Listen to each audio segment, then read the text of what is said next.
Beginning. Charlie, 17 years old, Los Angeles. Oh my God. The loud rumble of their bikes on our driveway prompts me to grab a tube of shimmery red lip gloss from my back pocket and slather it onto my lips. They're my best feature, so I try to draw attention to them. As my breath stutters, goosebumps appear and my cheeks flood with warm heat. Stuffing the lip gloss back into my pocket, I reach for the People magazine one of the waitresses left yesterday and try to breathe. Butterflies swim in my stomach as I purse my lips and toss my hair to the side, accentuating my profile. The doors to my parents' diner swing open, and he walks in. Maybe walk isn't the right word. Saunters, glides, struts, whatever.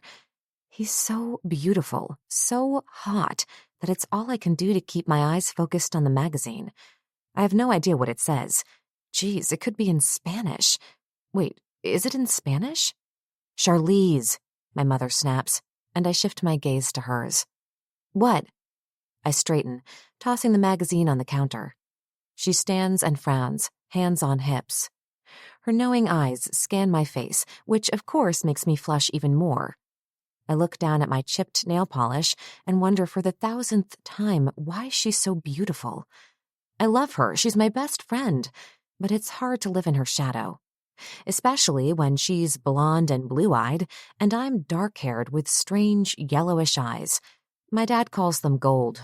I call them weird. Go in the back and make sure Jessica is on. She can take care of those men. She reaches for my arm as if I'm 3 rather than 17. Her long nails dig into me as I try to wiggle loose. Mom. My eyes dart to the hot guys laughing near the "Please wait to be seated" sign. Let go, I hiss. Her slim frame towers over me, which is saying something. I'm not short, but with her heeled boots, she's almost 6 feet. Seriously? I eye her. She still holds on. You know Jessica isn't on yet. I jerk my arm free before she can say anything and squeeze past her straight toward the hostess stand. Jesus, I mumble and try to catch my breath because one of these guys, well, let's say I spend way too much time masturbating to thoughts of him. He's my go-to guy when I need to get off fast. I pull my cropped top down and smile at them. Both of them are fucking hot. Tall and lean, they're so ripped you can see their abs through their t-shirts. One is blonde, the other auburn. The ginger has blue eyes. Light freckles dust his tan skin. My guy has no freckles and smooth golden skin, a hard jaw, and piercing gray eyes. I shit you not, they're gray, like a storm cloud, almost silver, and full lips that I wish would kiss me. But that's never gonna happen. This particular guy is taken. Nervously tossing the hair off my shoulder again, I concentrate on walking sexy. Hi. The moment I say it, I want to die. It sounds pathetic and obvious. I grab 2 menus from the wooden pedestal that holds our seating chart. Hey. His voice is deep with just the right amount of huskiness. God. I swallow, hearing a menu thud to the floor. Somehow, I will my gaze away from his hypnotizing eyes to process that not only am I staring like a creeper, I'm also looking like a klutz. Happy now that my hair is so long it falls over my face and hides my burning cheeks and neck, I bend down to get the plastic menu. Need help? Shit. He is unbelievably perfect. Even his smell is amazing. Smoke and something. Maybe spice? No, thank you. I pull a strand of hair that's stuck to my glossed-up lips behind my ear. You sure? He's way too close, and my stomach flips as if I'm on a roller coaster. Holy fuck. My eyes are aimed right at his crotch. Oh, God. I straighten up so that instead of staring at his junk, I'm back to his eyes. It's so not fair. This guy is flat out beautiful with tousled honey-wheat hair that's altogether wild. His lean, muscled arms are covered in simple tattoos, unlike his friend who has colorful art all over his arms. Jesus, you two. His buddy sneers behind me, reminding me that I'm making a complete ass out of myself. I wave my hands and clear my throat. So, follow me. It comes out like a croak as I force my legs to move, one step in front of the other as I walk them to the Pulp Fiction table. Yes, my parents are actors, or used to be. My dad still is, or thinks he is. He still gets small roles here and there. I guess when he was younger, he made a living at it. At least, that's what he tells everyone. Basically, his big claim to fame was a soap until they killed him off. Unfortunately, now his career is pretty much non-existent, but he's still holding on. I feel awful thinking this, but if he hasn't made it yet, I doubt he's gonna hit it at 45. Still, who am I to squash his dreams? Meanwhile, my mom did have a career and gave it all up when she got pregnant with me. She was on a popular sitcom. It's how my parents bought our diner. But as soon as she got pregnant, my dad made sure she gave up her career, something I have to hear constantly. I mean, I love them both, but wish they had made better decisions when they were younger. Maybe they would both be happier. Pay up, motherfucker.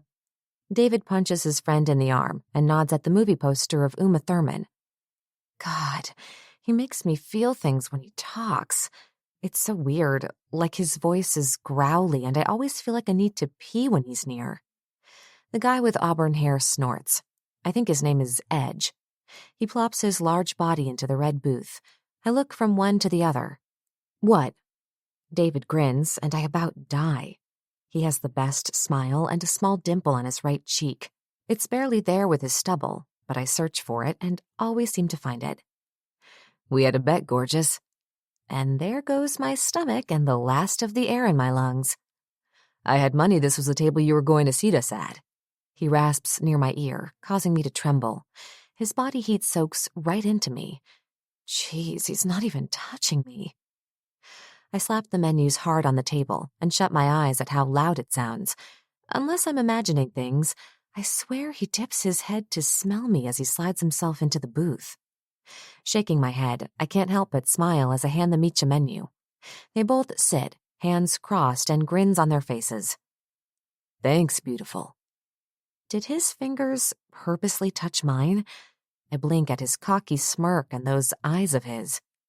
Edge put money on the Reservoir Dogs table, but I knew my girl would be doing Pulp Fiction today. Holy shit, he's full-on flirting today. I wish more than anything I was his girl, but I'm not. Can't be. He's freaking married, I think. Whatever. He's taken, locked up tight with an adorable baby girl with blonde curls and rosy cheeks. I straighten my shoulders and snip. So, water or beer? I mean, it is almost noon. Both of them stop grinning and stare in confusion at my sudden bitchy tone. Someone drops a dish in the back, causing me to jump and look toward the noise, then back straight into his hypnotizing silver eyes. You okay today? It sounds almost intimate, which aggravates me. Yes, just busy. I bite my bottom lip as they move their heads to look around me, and all I want to do is run away because, of course, the diner is almost empty. I never feel like this around other guys. He and his club have been coming in for as long as I can remember. Their dads and moms brought them as soon as my parents opened, and now they bring their wives, girlfriends, kids. God, life isn't fair. I want this guy. Like, I want him, and have for a while. But besides seeing him here, we don't hang out. See, he's a biker, part of a club called the Disciples. I have no idea what they do, but Jesus, some of the guys are hot. His silver eyes go up and down my body, and not for the first time do I wish I had more curves. I'm skinny like my mom, but she has fake boobs, so that helps her. Mine are real and nothing special. Slowly, I cross one foot over the other. I'll have the club sandwich with extra bacon and fries. Silence fills the table as we stare at each other until a ghost of a smile appears on his face. Edge, you eating or you gonna bitch about Dolly while I eat? Fuck you, like you're one to talk. His eyes signal toward me, and my heart skips a beat. Is Edge insinuating that David talks about me? Give me a bacon cheeseburger cooked bloody and some onion rings. I nod as I frantically make my shaky hands right. Edge is looking at his phone and he doesn't look happy. Seriously, you okay, Charlie? I want so badly to stomp my foot and scream the truth, that even though I'm only 17, I love him. Biting down on my bottom lip, I nod. He leans back, crossing his hands behind his neck as he watches me. That incredible grin and those sculpted arms make me dizzy. And we'll have 2 Cokes. We don't drink when we're on our bikes. Okay. I put the pen behind my ear and shoved the napkin with their order in my back pocket. As I reach for the menus, a strong tan hand reaches for my wrist. Oh God, this guy does things inside my head and heart that confuse me. When he touches me, it's almost like being singed. Puffing out some air, I turn to look at him. His face is inches from mine, and I breathe in his sweet cinnamon breath. You're acting different today. What is it? His eyes narrow, and I notice they're not really silver. They're light blue. He's not a boy. He's a man, and I'm not thinking right around him. I need to stay away. If he asked me, I'd drop everything, even college, to be with him, which is insane thinking, because he wouldn't. And it would kill my parents. Well, not kill them, but they would freak. They took a loan out on the diner to send me to Notre Dame Catholic High School so I could get into the USC theater program. It worked, and I'll start in 2 months. That means I won't see David again, which makes me want to die. Jesus, man, Debbie is batshit crazy right now. She's upsetting Dolly and we have enough shit going on. Edge leans back and slaps the table as he shoves the screen in David's face. Control your bitch, man. His crude words make me blink, and the fantasy of riding off into the sunset evaporates fast. I'll put your order in. I look down at David, whose scowl shifts from the phone to Edge. Where is she? He takes the phone. Is that Tabitha with her? And that makes me want to throw up. I suck. What is wrong with me? He's fucking married, with a baby. So, anything else? The table tingles with an energy I don't understand, but it's there, alive and burning into me. That's it. David growls, but gentles as he looks up at me. With a nod, I spin and almost break into a run. Why did overhearing that small conversation upset me? These crazy delusions that he likes me or that I will ever be his have to stop. I hate Debbie and I hate that he's taken. Also, anything dealing with his super cute baby girl makes me uncomfortable. Guilty. I'll probably go to hell. Edge, tell Dolly to ignore her. David's voice travels across the diner as I bolt into the kitchen and close my eyes, leaning against the door. I will not cry. I will not cry, I chant in my head. You okay, Charlie? My eyes fly open to stare at Jorge and Manuel, our day cooks. Pushing off the door, I plaster on a fake smile and look up at the vent on the ceiling to stop the tears from falling. The last thing I need is for my mom to see me like this. I'm fine. I sniff and hand them my order. Just bad allergies today. They both scan my face. Manuel takes the napkin and shakes his head, mumbling about how he's happy he's not a teenager. I sigh and wipe under my eyes, making sure my mascara hasn't run. Charlize, in the office. I jump, almost scream at my mom who stands holding the office door open. Straightening my shoulders, I say, in a minute, I need to get their drinks. It sounds so obvious I cringe. Jessica? My mom holds up a finger, not taking her eyes off me as she yells. Yes, Mrs. Armstrong? Jessica swishes over with her phone in one hand and a carrot stick in the other. Her bright pink pixie hair and the way she dresses and talks just screams slut. Today she's wearing a plaid miniskirt with a white tuxedo shirt and knee-high socks. I guess she's going for the porn schoolgirl look. I attend a private school and our uniform is nothing like that. Can you please take care of the disciples' table? I need a word with my daughter. Both our mouths drop. Jessica recovers first and smiles sweetly. No problem. What did they want? Her pretty brown eyes laser into mine as she arches a thin eyebrow. Coke and water. I shake my head at my mom. Don't give me that look. She snaps her finger and motions for me to enter the small office. God, I mumble and roll my eyes as I pass, holding my breath as I enter. We had a flood in the kitchen that made its way into the office, which had old carpet to begin with. The mildew smell seems to get worse as time passes, and neither of my parents has done anything about it.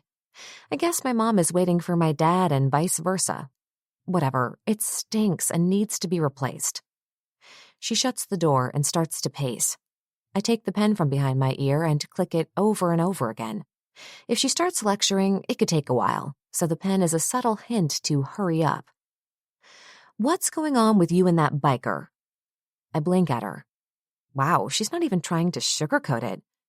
Sighing, I lower myself into the cheap aluminum chair and cross my legs. Nothing.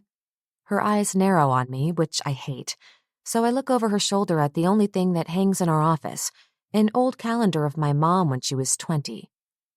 I need you to be honest with me. I lean back and put my elbow on the edge of our desk. In reality, it's a table that wasn't suitable for the restaurant because of a big dent in the middle. And I am. I try to take a breath without gagging. So you're not hanging out with the disciples? I'm about to respond, but she lifts a finger. Because they're bad. So bad you have no idea. Those men do drugs, deal drugs. She paces again. I'm sure they kill people, Charlize. They are not our type of people. I don't want to sound like a snob, but you do. I jump up. Has it occurred to you that they happen to like riding bikes? God, Mom, just because they have tattoos and wear vests with the name Disciples on it doesn't mean they're the Sons of Anarchy. I use air quotes for the Sons of Anarchy. That's gotta be where my mom is getting this shit. She watches that show all the time and actually believes it. You were an actress, That's all for show. It's not real life. That stops her, and her blonde hair falls around one shoulder as she puts her hands together like she's praying. Sweetheart, you're so young and naive. You have your whole life ahead of you. Please, please stay away from David. You think he's exciting and handsome, but, Mom, I roll my eyes. He's got a baby. Yes. She looks me straight in the eyes. He has a baby. He has a wife, girlfriend. Again, I open my mouth, but she stops me. He's not for you. Nothing but bad things will follow that one. My eyes blur with tears. She's right, and I know it. I sink back into the chair. You don't have anything to worry about. I glance down at my tennis shoes. He doesn't even know I exist, I whisper. She snorts and reaches for my chin. Charlize. Her cool hands on my hot face almost make me shiver. Trust me, that man wants you. You need to be with someone who is going to let you shine, not tarnish you. I blink back the tears and nod. Her expression shows no anger, but there's a touch of sadness in her eyes. I said you have nothing to worry about. She wipes my wet cheeks with her hand. I didn't realize I was crying. I'm sorry, Charlize. I know you have a crush on him, but it's my job to protect you. I almost laugh. If what she thinks I have is a crush, then she doesn't have a clue. This guy is it for me. Like, I know it deep inside, but I stay quiet and nod and gently push her hand away. Okay. She clears her throat and sighs, as if she has the load of the world on her shoulders. Maybe she does. I know she's worried about my dad. I need to make a phone call. Can you check on Jessica? Rubbing my hands on my jeans, I nod and stand. Have you seen or heard from your father? And there it is, the big white elephant in the room. We look at each other, and she shrugs and reaches for her purse, pulling out her sequined makeup bag. One of her lipsticks drops to the carpet, and I sigh and lean over to pick it up. Not since yesterday, Mom. I went to bed early. That's a lie, but I don't want her to know Daddy didn't come home until 3 a.m. She drank her bottle of Chardonnay and passed out in front of the television at 10. Uh-huh. Well, I went to the gym this morning, and by the time I got back, he was gone. She leaves all the unsaid words hanging in the air. I'm going to wash my face, I say over my shoulder. All of a sudden, everything has shifted. My crush on the biker is gone. My mom is lost in her world of thinking about my dad. Their marriage is broken like a heart with a pacemaker. Fake, but it won't stop until the battery runs out. Good. Remember what I said, my love. Her voice drifts as she frowns at something on her phone. Shutting the door, I head to the bathroom, hating that she's right. Instead of kicking the bathroom door, which would be immature, I slam it and assess myself in the long mirror. Great. I'm too skinny and I look like shit. David would never want someone like me. I've seen what those guys go for, and it's not me. I look too sweet. Whatever, I mumble, splashing cold water on my hot face and swollen eyes. I don't even bother with a paper towel and use the end of my t-shirt. Taking the rubber band from around my wrist, I pull my thick hair up into a messy bun and slather on my red gloss. I should reapply all my makeup, but why bother? The guy I want's not gonna happen. Swinging open the door, I hear the rumble of their bikes and follow the sound until I'm staring out the window. You're being kind of obvious. Jessica's voice makes me turn and look at her. Excuse me? You're like an annoying puppy, Charlie. Guys don't like clingy girls, especially not one of the disciples. She says disciples like they are some kind of famous rock band or something. If you want to roll around with David, trust me, you need to act like you don't worship the ground he walks on. She reaches down and straightens her sock. What the hell is happening today? First my mom, now skanky Jessica? Thanks, but I don't need advice from girls who sleep with anyone. Guys don't like used trash either. She looks startled, and at first, a pang of guilt hits me, making me want to take it back. An ugly sneer appears on her face as she moves in close, smelling like smoke and cheap, flowery perfume. I want to gag. I fucked him, Charlie.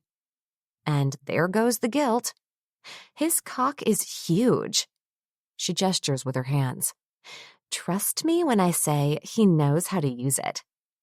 Before I can process what she said or think of a self-redeeming comeback, she turns and sashays over to another table. What the? This day has gone from average to absolute shit in a matter of 2 hours. The stinging sensation in my chest makes it seem as though my heart's been burned. Fuck this. I run over to the counter where we hold all our stuff, grab my purse, and head for the door. I need to get away and don't even care that it's getting busy. Maybe Jessica will end up swamped, so far in the weeds she quits. As I breeze past a couple coming in, I grab my sunglasses and fish around for my keys. It's hot outside, and the sun instantly attacks my legs, which are clad in black skinny jeans. I'm going home to throw on my bikini and sunbathe by our pool in the backyard. Might as well try to forget this whole day. I reach for my phone to turn it off. I have no desire to hear my mom call and lecture me, or even worse, another round of her trust me advice. It's not like she's going to fire me. Charlie. I freeze. Turning slowly, I blink at the sight. He stands in front of me, blocking the sun. Holy shit. My heart thuds so loud you can probably hear it. You okay? You seem upset. Holding his helmet and keys, he stares down at me, his eyes like sparkling diamonds in the blue sky. An uncomfortable laugh escapes my lips. You could say that. We stare at each other, and I wonder if he feels this pull between us. It's there. I may be young, but I know this feeling is special. Looking down at my shoes, I say, my day is not going well. Then straighten my shoulders, trying not to look like an adoring puppy. Where's your bike? I thought you left. My voice sounds breathless, no doubt because I am. He takes a step closer, and I lean back, barely noticing my ass getting hot from the side of my Prius. But I don't care. He smells like smoke, and as I close my eyes, for a split second, I inhale. Welcome to my world, beautiful. He sounds tired, way older than his 21 years. Listen, your mom bitched me out and I've got personal shit going on. I can't breathe and I'm not really listening to him. His smell is addictive, like I want to bury my nose in his neck. I wonder what kind of soap he uses. Charlie? He brings my eyes to his, and I realize that once again, I've been staring at him like a weirdo. He grins. You're leaving soon, right? I nod. 2 months. I wanted to say goodbye in private. He places a hand on my hood and brushes the hair out of my face. And I'm dead. Gone. My heart skips a beat, and that sensation of needing to pee returns. I'm so sorry about my mom. She watches a lot of Sons of Anarchy. Thankfully, his phone rings and stops me from making even more of a disgrace out of myself. God, Jessica might be right. I'm ridiculous around this guy. Fuck, I have to go. His silver eyes caress my face like he wants to memorize it. You 18 yet? He's so close and he's leaving. I don't want him to leave. I might never get this close again. So I do the bravest thing I've ever done in my 17 years. I reach up and touch his soft black vest. In a month. Close enough. Before I can process the fact that I'm standing in the middle of my parents' parking lot with the hot sun melting us, his lips take mine in what I can't fully describe. It's like an electrical charge went through his body and entered mine. I move closer and feel his strong, delicious tongue demand mine. And it's amazing. Better than amazing. It feels like the universe, God, goddesses, whatever, are shining down, letting us know this is right. I drop my bag and allow my hands to dig into the soft leather of his vest. I can't breathe, and yet here I am, still breathing. He tastes like sweet sugar from the Coke. I groan as my core clenches, and I move as close as I can. His strong hand holds the back of my neck as if I'm his prisoner. Then he deepens the kiss, stealing the very air from me. He's an oxygen thief. I hold on, letting him devour me. Fuck. He lifts his head, eyes wild, savage. Then he lowers his forehead to mine and sucks more of my breath into him. I can't breathe. I gasp, trying to get some air in. Oxygen thief swirls through my head as our lips barely touch. I have to go. I'm late. He grins and leans in to kiss my sore lips, which feel like they have been bruised, never to recover. I want to take you on my bike before you leave. Yes, but I'm only going to USC. I can still tomorrow. His phone starts ringing again, and he scrubs his hand over his face. Look, I want to be honest with you. I'm dealing with the mother of my baby girl. She's crazy. He drops his helmet and grabs me as I let out a small shriek, unable to stop smiling. No matter what, this is the best day ever. I should leave you alone. Your mom is right. He brings me in so close. His dick presses against me and it's hard. And at this very moment, I give him my heart. And I will give him my virginity too. This guy is it for me. I don't even feel guilty about Debbie anymore.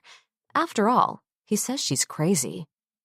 His phone vibrates again, and we both stare at each other. Lifting my sunglasses, he smiles at me. It's sexy, but also tender, and I want to leap into his arms and beg him to take me with him. I want you on my bike, he says, his voice low. Time stops. Sounds disappear. It's almost as if I dreamed this. With one hand, he gently rubs my lips. Then he leans down and brushes them with his warm ones. I taste salt. He's sweating, and my core pulses. Is there anything sexier? Tomorrow. He kisses the tip of my nose, picks up his helmet, and leaves me barely breathing as he answers his phone. I think he's yelling at someone, but sounds don't seem to mean things right at this moment. All I know is that he wants me on his bike. I'll never be the same again. 1. David. Present. 9 years. I close my eyes and let the warm sun touch my face as I try to fight the demons that want to rip me open and make me bleed. I never thought to be back in this room. A room so familiar I often dream of it. This whole clubhouse haunts me. The ghosts are still too fresh. I stand facing the large window and the backyard beyond it. If I cared to open my eyes, I'd see a pool. The sound of kids screaming and laughing means the party must have moved around. Fuck, this place holds the answers that now drive me. My arms tingle. The scars left behind by needle marks sting, almost beckoning me to fill my veins up with smack. Let the warm blanket of bliss take over and put all my demons to rest. But not this time. I need those demons to feed me like a fire needs oxygen. I'm here to atone and seek my revenge. I should have taken care of this 9 years ago, but I'm a different man now. I would have failed them back then. Hello, David. The door to the conference room opens and my cousin, the president of the Disciples, and his enforcer step in. Our eyes meet as his narrow and he crosses his arms. I don't give two shits if he's not happy to see me. I'm not here for a family gathering. If I had my way, I'd never come back. But it's time. I need Blade. I need my club. My family. Mind telling me why you're stinking up our sacred room with your fucking suit? He cocks his head, eyeing me with distrust. I almost snort. I know Blade inside and out, and he doesn't scare me. We're more like brothers than cousins. Seeing as we are the same age, I can't remember a single moment of my childhood without him. He's the president of the Disciples, a 1%er motorcycle club. But to me, he's my cousin. When push comes to shove, we have each other's backs. You look good, man. I walk over to the old conference table and pull out a chair. Fuck you, David. He crosses the room and leans his hands on the table, his green eyes full of torment. That's what I bring to the people I love or even don't love. Torment. I need you, and I need the club. I look him in the eyes. He straightens and glances at Ryder, who might have grown larger if that's possible. He's got balls. They both snicker. You always had balls, brother. I'll give you that. I cross one leg and open up my suit jacket. This isn't about balls, Jason. That's president to you, he snarls. My eyes narrow. I don't have the patience for this. I'm back and not leaving until it's done. I stand and walk out of the room, ignoring Blade's loud cussing and Ryder's calm, reassuring voice. I need to get the fuck out of here. My head pounds with my own heartbeat. A baby screams to my right and my chest tightens. I don't look at anybody as I make my way to the front door, even though it's crowded with brothers I haven't seen for years. David, they murmur, but nobody stops me. Inhaling and slowly breathing out, I reach for my cigarettes. But as soon as I step onto the large wooden porch, I light up and drag the calming nicotine all the way down my throat. Blade's kid's birthday party is almost like an out-of-body experience. The bikes are neatly parked in a row on the other side of the driveway to make room for a pony that walks and shits in a circle. Christ, he even has a smiling balloon guy in bright-colored clothing who's creating things these infants don't even know about yet. It would be comical if it wasn't so depressing. I should be happy for Blade. He's made a life and a family, but for the first time in years, I feel that pang of jealousy, a what-if that wants to take me down. This life is something I'll never have. Never. Tearing my gaze away, I head toward the Ferrari I borrowed from Reed's estate earlier today. David, Blade yells from behind me. Church starts tomorrow at 9 a.m.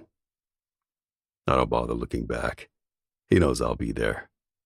Opening the Ferrari door, I hear snickering and a shuffling of feet on the gravel. Starting this beauty up always gets my cock hard. It must have something to do with how it literally purrs. I lean back, adjust myself, and inhale all the scents that only a Ferrari can have. Looking around the compound, I scan the parking area, hoping I don't hit a random kid. This is crazy. The compound has changed so much, and all I can do is stare. It used to be nothing but bikes and dirt, some small patches of grass in the back. Now there's a wooden swing set with 2 slides and flowers all over. Rubbing my hands up and down my face, I try to shake off the exhaustion. A shower and fresh clothes would help. I'm still in the same suit I wore to Tess and Reed's wedding in New York yesterday. Something snapped when I watched Reed marry his soulmate. Maybe it was his children. Twins who would be almost half the age of my Tabitha had she survived. Something made me realize what I must do. Dropping my hands, I gripped the steering wheel tight. As I pass a small group of bikers, they stare at me. A blonde with hands on her hips and a frown on her incredibly beautiful face makes me grin. This has to be Blade's old lady. It might as well be stamped across her forehead. I nod at her, but she simply glares as I drive by. I need to get a hotel, order room service, and pass out. So why the fuck am I heading to a place that I should not? A place that holds all my guilt. It's like I'm possessed. And rather than turning right to Malibu, I'm going left toward the diner. She won't be there. The odds are against that. Christ, I'm sure she's married with kids. It's been 9 years after all. I turn up the volume to one of my favorites, and the soulful voice of Billie Holiday lets my mind remember a girl who was exquisite and kind. A girl with golden eyes and puffy red lips. She wasn't someone I should have wanted, but I did. I had a connection with her unlike anyone else I've met around the world. I pull into the almost empty diner parking lot and can't help but grin. It's the same. Maybe they've got a new bench to sit on outside, but other than that, it's the same. The sun is starting her descent, and I sigh, letting the day and all the crap go with my breath. Fuck me. I shut off the engine and rest my head back on the buttery soft leather headrest. Billie croons out her sorrows, as if she's singing them about me and my life, not hers. The monsters that like to play in my head are loud. Meditation can't stop the painful, wrenching past that wants to come out. I shouldn't have come here. This place is a trigger for me. I rub my face as if that will make it go away. It never goes away. My pain is crushing, debilitating, and sometimes I wonder how I'm still here. Had I only left with Edge that day. Had I only made sure Debbie was taking her meds. Had I not been young and stupid, letting my desire for the raven-haired beauty make me stay. I drop my hands, acknowledging the truth. I failed her. Tabitha, my baby girl, not even 2 yet. All I was supposed to do was protect her. That was my job, to love her and make sure she was safe. And I failed her.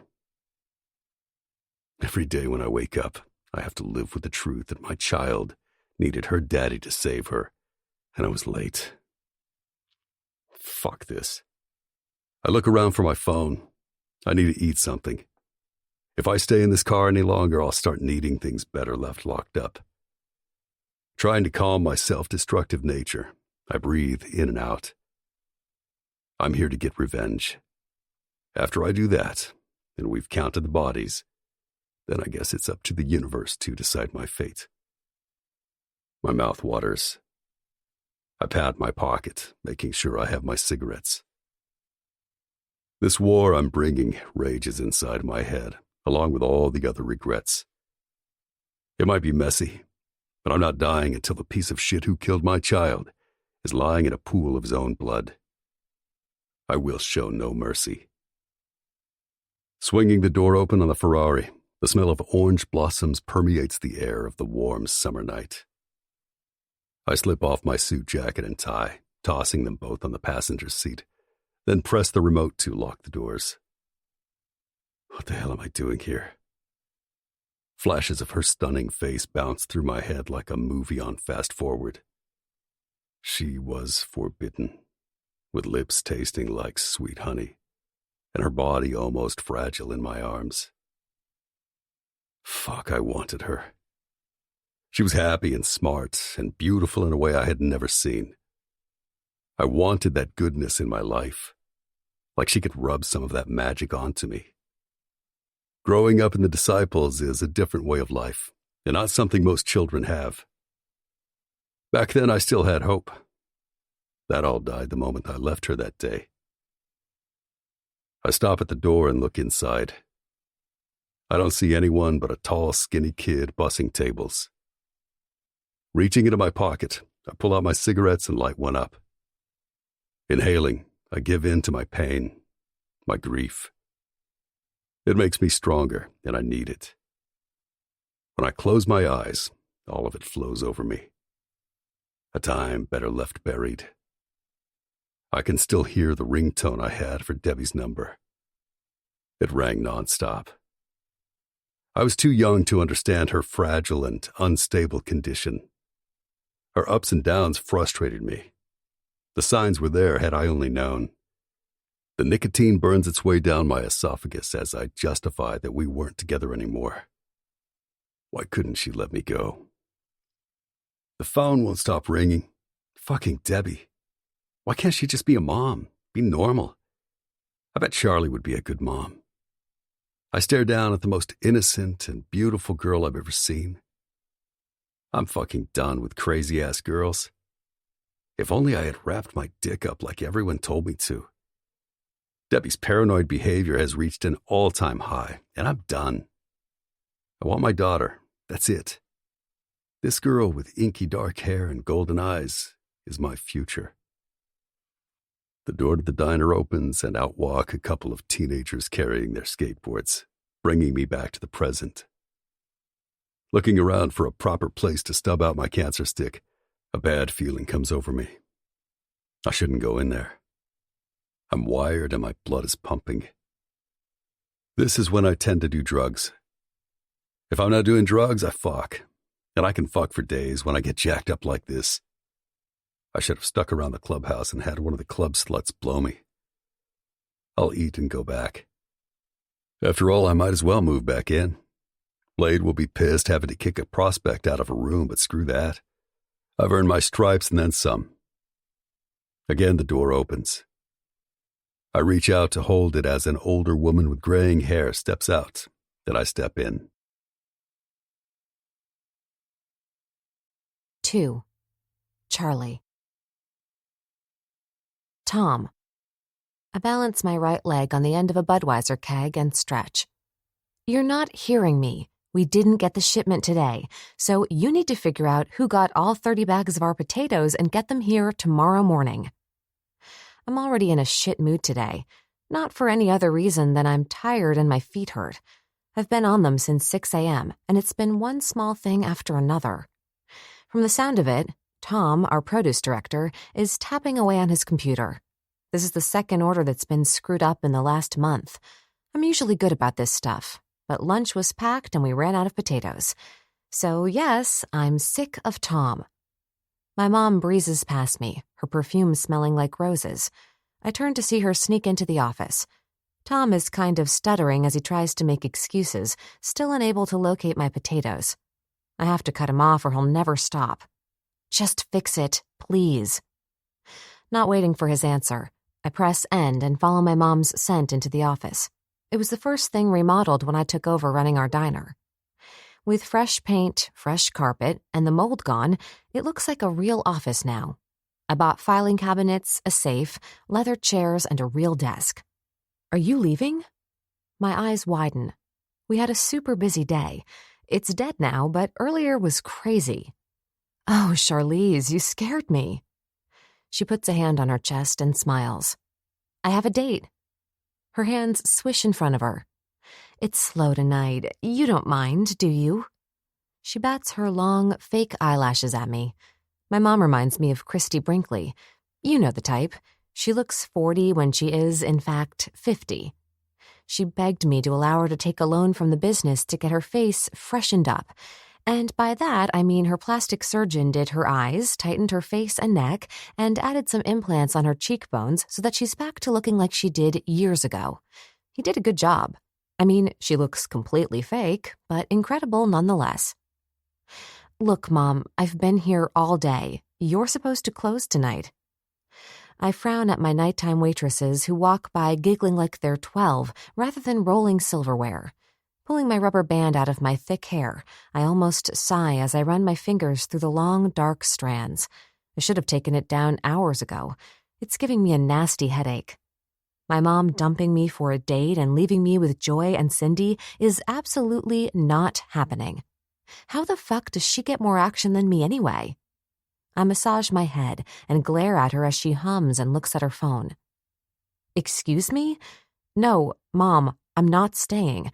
Have your date pick you up later. I rub the back of my neck, hearing it crack when I roll it. She blinks at me as if that is the silliest thing she's heard and taps my nose. You need to have more fun, Charlize. You're only 26. You keep frowning like that, you're going to get wrinkles. I stop massaging my neck and almost laugh at her vanity. A high-pitched squeal makes me glance over at Cindy and Joy. They're both acting absurd and making obnoxious noises. Also, Cindy is starting to bounce. Her large breasts look like they're going to spill out of her low-cut t-shirt. It's the first of the month, and Cindy's shirts get super small around rent time. I glare, and they both stop. Sorry, Charlize. Joy at least tries to stop despite Cindy's continued squealing. A fucking hot god just sat in my section. Cindy looks at me like that explains it all. Ignoring her, I turn my attention back to my mother, who perks up. Oh, really? My mom peeks her head around me. I'll check him out when I leave. She gives us a wink. My ride is here. In one quick swoop, she has her bag, sunglasses, and phone, and she's on the move. Wait, come on, no way.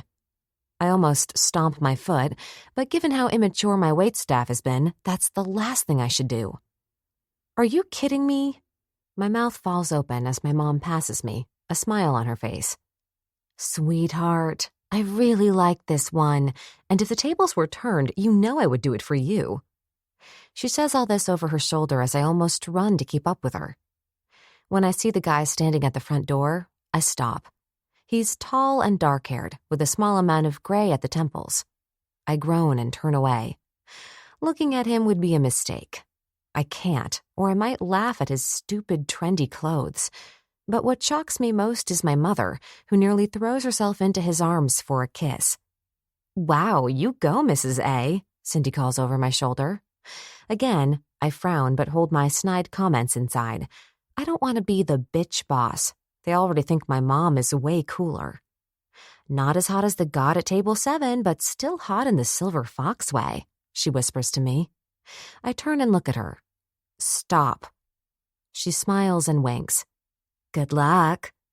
She wipes down a menu as my mom pulls away enough to giggle and wave me over. I close my eyes and try to breathe in, plastering on a fake smile. Hi, I'm Charlie. I hold out my hand, not even trying to hide that I'm looking for a ring or the mark of one.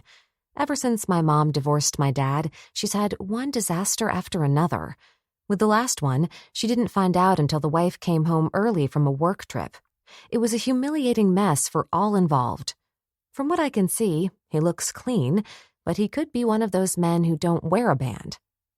So nice to meet you, Charlize. He smiles back, and I'm blinded with his ridiculously white teeth. You're even more lovely than your mother said. He gives my mom's ass a slap. Oh, God. I stare, mortified as my mom slaps his chest. It's true, you're her mother. He leans down and rubs his nose on hers. She giggles, and I can't stand him. Nodding at them, I say, I'm going to try to do the schedule for next week. Okay, honey, we're going to take off. God, please don't make this guy stick around. I turn to head to the office, except Cindy is staring, transfixed, watching the man in the 16 Candles booth eat his meal. Cindy, I hiss, causing her to jump. Are you kidding me? My eyes widen, and I give her the pull your shit together look. She snorts. Sorry. Holding up her hands, she says, Come on, look at him. She points at the guy. I pull her hand down. It's like dealing with a child. Please stop pointing at the poor man and do your job. I turn to leave her, but something stops me. The sensation of butterflies in my stomach makes me look at the guy. And I freeze, maybe even stop breathing. It can't be. Charlize? Cindy's annoying voice sounds way too close, so I lift my hand to shut her up. Goosebumps make the hair on my arms stand up. It's impossible to tear my gaze away. This is the man I have dreamed about, grieved about. Shit, I've had major guilt for years about this guy. Cindy? My voice sounds hoarse. I'll take care of him. You go fold napkins and clean the menus. Charlize. She whines so loud it breaks my stare, and I turn to her. Listen, that guy, I point at him, causing her to raise an eyebrow, is not who you think he is. I need to handle this. She glares at me like I took her favorite toy away. At this point, I don't care. I'm almost numb with all kinds of emotions. The first being joy. Jesus Christ, he's sitting in my diner eating steak and eggs and drinking coffee. My eyes greedily take in his appearance. He's in a starched white dress shirt and black suit pants. I should question if it's truly him, but I don't. I know it's David. His hair is way shorter, and he's filled out, but the way he moves and that gorgeous face can only be his. Did you fuck him or something? She whispers, not even hiding her excitement. I almost laugh. 1, because fucking him is all I've dreamed about, and 2, I forgot she was still there. It's none of your business. I snip as I pull the white bar towel out of my back pocket and set it on the midnight run table. I should go to the restroom and see what I look like, but I can't seem to stop myself from moving toward him. The closer I get, the more I wish I had worn something besides tight gray jeans and a black tank top. My hair is a wild mess. What the hell am I doing? He's clearly in his own world. His energy is anything but friendly. He doesn't even have his phone out to keep him company. Right as I'm about to turn, his eyes find mine. I freeze as I stare, trapped in a pool of silver beauty. He doesn't look surprised. He doesn't look like anything that I can understand. He reaches for his cup of coffee. I watch his strong, tan hands grip the cup as he brings it to his full lips. A whoosh of air hisses out of my lips as I lick them. Then he leans back, draping his other arm over the back of the booth as he holds me hostage with his presence. This is ridiculous. I have been waiting for the chance to say I'm sorry for his loss, sorry for all that has happened to him. Just sorry. I force myself to move toward him, my eyes darting around. I'm in luck, and the only people in this section are an older couple, and they're ready to pay. Hey, David. I stop at the end of the table and make sure my shoulders are back. His eyes narrow, and I watch almost trance-like as he swallows. God, the way the muscles in his neck move. He sets down his cup, causing me to blink back to reality as he starts to cut his steak. I look down at his plate, horrified. He's not even going to acknowledge my presence? I take a breath. It's been eating away at me for years, and I need to say this. Not a day has gone by that I haven't thought about him and the tragedy. So, it's been years, but I wanted to tell you I'm sorry. He hesitates, then continues to eat his steak. Again, my stomach flutters. I hate the way my face grows warm. Tempted to turn and leave, I say, I'm so sorry about what happened that day. I feel as though somehow, I don't know, maybe I was to blame. As I lean forward, my fingers touch the end of his table.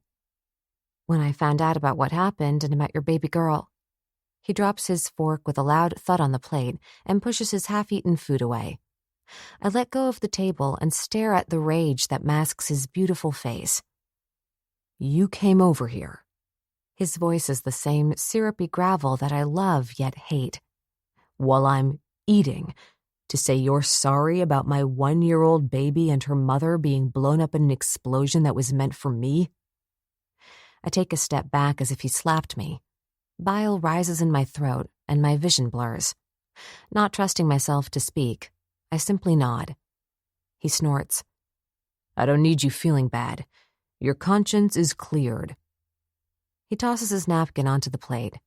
I swallow as I watch, horrified while he throws 2 20s on the table.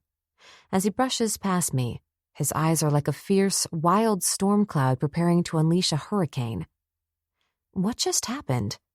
It's almost as if I'm dreaming. All I wanted to say was I'm so sorry. I turn and watch him throw open the diner door, the darkness outside filling the almost deathly silence of my mind. What the fuck? I look around, and the room has come into color. now almost a vibrant, pulsating rainbow that eventually dulls, forcing my mind to process that he's a selfish ass. Why the hell is he back? I was doing fine. My life isn't perfect, but whose is? I'm still happy. I still get up and treat people the way I want to be treated. This dick walks into my diner, eats my food, and when I try to give him my deepest sympathy and almost tell him if he needs someone to talk to, unbelievable. I march over to Cindy, who looks stunned, making me wonder if I said all this out loud. If you see that entitled piece of shit come in here again, he's 86th. I point at her as I storm out the door. The darkness of the warm night hits me. Going from the air conditioner to the warmth feels nice. I blink, letting my eyes adjust, and make a mental note to call the city. They need to come and install a new light. Cars pass by, and their bright headlights propel me forward as I search for him. His starched white dress shirt makes him easy to find. Jesus, I mumble as the sweat slides down my breasts. He's leaning on the hood of what appears to be an expensive car. I should turn back. It doesn't look like he's anything I should mess with. Fuck that. I'm not a doormat. He may be miserable, but that doesn't mean he has a right to be cruel. Unfortunately, my heart does a painful thud as I admire his profile. He's so perfect and awe-inspiring. Always has been. The one thing I truly wanted. If you know what's good for you. The gravel in his voice vibrates almost as if he's out of breath. Whatever, David. You're not the only one with feelings. He turns his head, and I'm caught. Trapped. He's like a beautiful beast. His silver eyes almost glow with his pain. Leave me alone. It travels across the empty parking lot. I walk right up to him, invading his space. All I wanted was to tell you, I'm so sorry. Sorry about that day and your... My voice cracks. Your daughter. I wave my hands at him. If I didn't hear a slight hiss of breath, I think he was bored. He doesn't move, not even a flinch. I nod as tears sting my eyes. Fine, well, you're 86th, David. I turn to get away from him. He's always been nothing but a dream that everyone said was a bad one. I bite my bottom lip, and out of nowhere, his hand digs into mine. Like a viper, he lunges and jerks me toward his hard chest.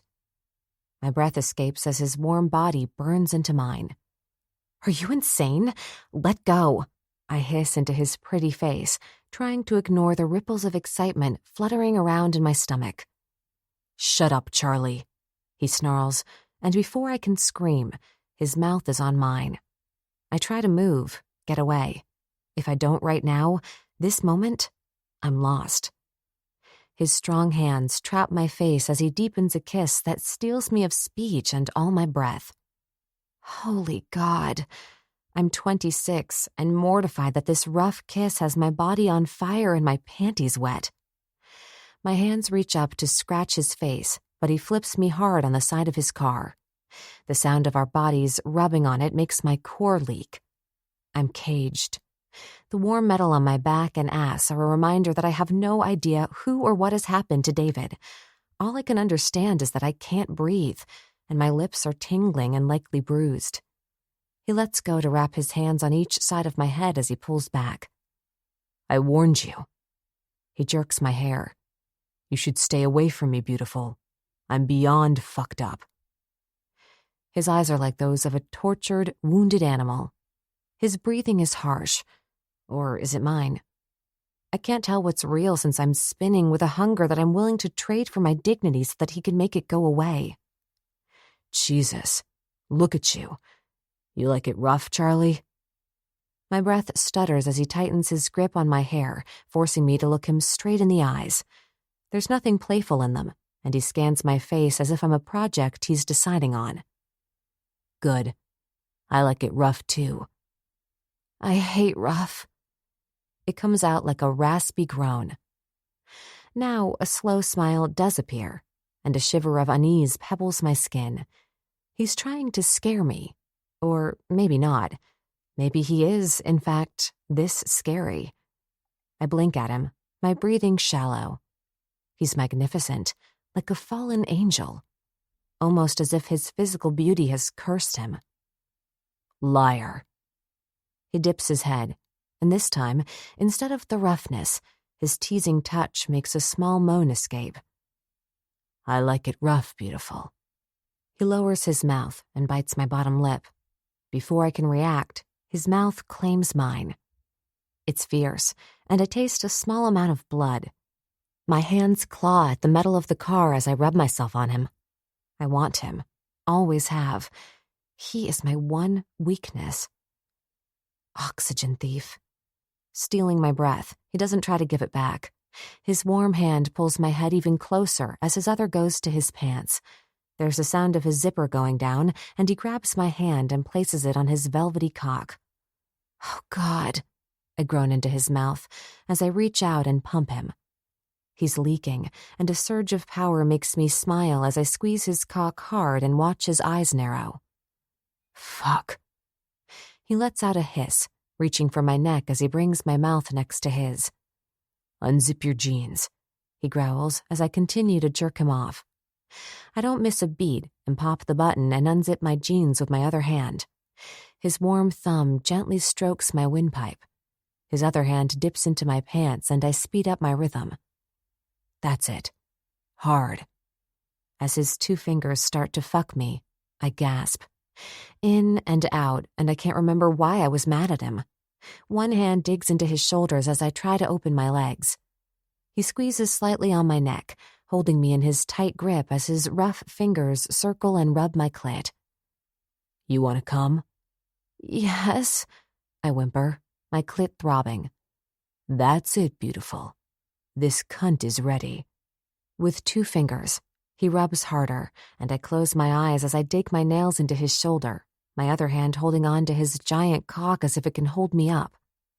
His thumb adds pressure, causing my eyes to open as I start to pulse and almost convulse on his strong hand. Oh, fuck, I whimper, and sag back against the car, my hands thumping on each side. Thank God he's somewhat holding me up. My whole body is slow to move after what was, without a doubt, the best orgasm I've ever had. I don't think so, beautiful. I'm going to fuck you. I open my mouth, then shut it as he sinks to his knees and removes one sneaker, grabbing my one pants leg off. His shoulders are huge, and yet he's not bulky, more like lean and solid muscle. Kiss me. It just comes out. I'm gonna fuck you. Before I can respond that he can do both, he lifts me and impales me on his long, thick cock. Holy God. My ass hits the warm metal of the car door as I wrap my legs around his waist and dig my nails into his shoulders. Jesus. He grunts as he fucks me hard, using the car as leverage while he pounds into me. He's not joking. There is nothing gentle about this. It's primal, animalistic. He grabs the back of my knees, opening me up wider as he fucks me like I have never been fucked before, and I know this moment has wrecked me forever. I grab his face to kiss him, but he turns and whispers, You see that couple coming down the street with their dog? They're gonna watch me fuck you. What the? I look around, frantic. Have I lost my mind? How have I forgotten that I'm in the middle of my parents' diner parking lot, letting David fuck me in plain sight with half of my pants hanging off of me? Do you see them?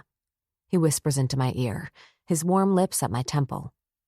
I look over his shoulder, and sure enough, a couple is coming down the sidewalk with a dog. Oh my God, we have to stop. I try to push him away. He doesn't even miss a thrust and lifts my leg higher. This cunt is dripping down my balls. David, I pant. He has the filthiest mouth. I want to blush, but I'm getting ready to come, pulsing and seeing spots. He jerks out and I almost scream no. Shh. I want them to watch you come. But he stops my words with a kiss. His warm tongue tangles with mine as he somehow deepens it, and I hear a woman gasp. Then he thrusts into me again. This time I do scream because I'm coming, and it's so unbelievably nasty, yet my body has never experienced anything like it. It's as though I'm convulsing as I hear his fucks and the couple's excited chatter. Yeah, they're watching. They like seeing this exquisite cunt take my cock. He pounds into me as my body continues to quiver and pulse. Fuck. He pulls out. Lifting me, he dumps me on the hood and spreads my legs wide. If I never have sex again, it won't matter. Nothing can come close to this. He pulls me forward, my ass warm from the metal as his mouth goes straight for my clit. Holy shit, I groan, and my eyes look for the couple, and sure enough, they're standing there staring. David is sucking on me, and all I can do is watch this couple watch David eat me. I arch into his mouth as he sucks and licks my clit, and I'm gone. Bright lights flash as I explode into a pulsing, whimpering mess. David looks up as our eyes connect, his lips and chin wet as he jerks himself off. Look at you glow having them watch us. He pulls me down as long strands of white semen jet out. He aims them on my bare pussy and stomach. Scott, stop the camera, come on, I vaguely hear the woman say, followed by their dogs barking. In an instant, the cloud that I've been floating on evaporates. I look at the couple speed walking away, then at David, who is calmly tucking his massive dick back into his pants. I look down. Semen drips down my legs, and the right side of my pants are off along with my shoe. My brain doesn't seem to be working, and I can't move. Surely he's going to help me get cleaned up. After all, it's his jizz dripping down to my ankles. He's going to apologize, maybe get down on his knees and beg for me to give him a shot. Not the hurtful truth that he might be a lunatic and he came here to fuck and humiliate me only to leave. Because as I watch him run his hand through his hair, I'm beginning to think it's the latter. Do you have something I can clean up with? My voice sounds calm, even though I'm about to freak out. This is not how it's supposed to be. He looks at me, his eyes starting at the top of my head, traveling all the way to my shoeless foot. Not uttering a word, he starts unbuttoning his white dress shirt and hands it to me. Thank you. I jerk it out of his hand as I rub all evidence of him off as much as my shaky hands will allow. As I pull my jeans back on, all I hear is traffic and some crickets. He doesn't say a word. I've never been one of those girls who regrets things.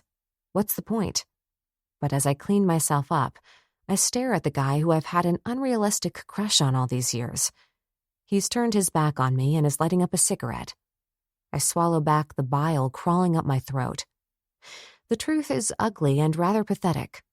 He came in for one thing only. Actually, that's not true. He seemed to be enjoying his food, so I guess he wanted food and sex. I'm gooey and sticky and sore, and I've never experienced anything like that ever. I suck in my breath and try to calm my racing heart. The first guy I slept with became my boyfriend for 6 years. After that, I had a one-night stand that made me feel shitty. Not as shitty as right now, but I'll have plenty of time to dissect myself later. I pull up my hair into a messy bun as I stare at him. He stands with his head down, his incredible back on display. And when I say incredible, he's perfect. The muscles on his broad back flex as he smokes. This man is nothing short of perfect, and no matter what I feel later, I won't deny that. I've always seen his arm tattoos, but never in my dreams did I think he had the Disciples Club logo splayed across his back. I watch as he inhales, the tip of his cigarette turning bright red as he takes a huge drag. Smoke circles around him and drifts to me as I try one more time to, I don't know what. David? I hate my raspy voice. My ex said it was sexy until I broke up with him. After that, he said it made him want to punch a wall. He flicks a cigarette, his muscles flexing as he stubs it out with his shoe and picks it up. Charlie, I don't ever lose control and fuck without protection.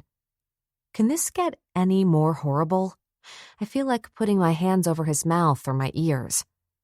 Just stop, David. You didn't even come inside me.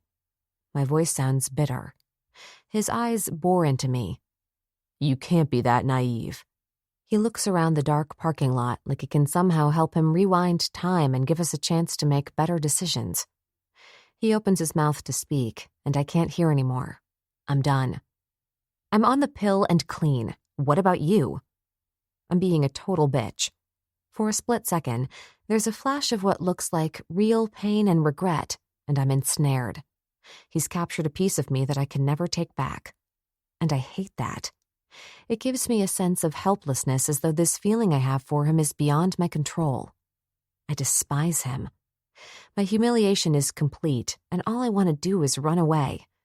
Christ, I probably have the clap. He must see it all play out on my face. Nodding, he opens the car door. Stay away, beautiful. I'm damaged, he says in a low voice. My face burns with shame for both of us. Then he's gone, and I'm left standing alone in the diner parking lot. 3. David. Wake the fuck up. Before I can react, my black leather vest is in my face. For a second, I leave it there. I've missed its smell. When I left, I did something disrespectful. I turned in my cut. Who said you can crash here? You haven't been voted in. Blade towers over me with a snarl on his face. I grab the vest and sit up, leaning my elbows on my knees. As I try to get my bearings, a baby giggles and I glance up. Not only is my cousin staring at me, so is the beautiful girl with the legs that don't end. Her big blue eyes assess me with such worldly knowledge I wonder about her past. She shifts her hip, transferring the baby she holds. He grabs her hair. Come on, no pulling Mommy's hair, James Dean. My breath stutters like someone's gut punched me. Agony that I thought was under control boils over like hot water on a stove. I'm ashamed to admit that I can't stand to look at Blade's blonde-haired boy. He looks so much like my Tabitha. It's as if every time I see him, a knife twists into my heart. Take it easy, David. My eyes shift over to Blade, who's not glaring yet seems concerned, which makes me close my eyes and pull my shit together. I'm fine. The smell of coffee draws my attention to Amy, who steps into the room carrying a mug.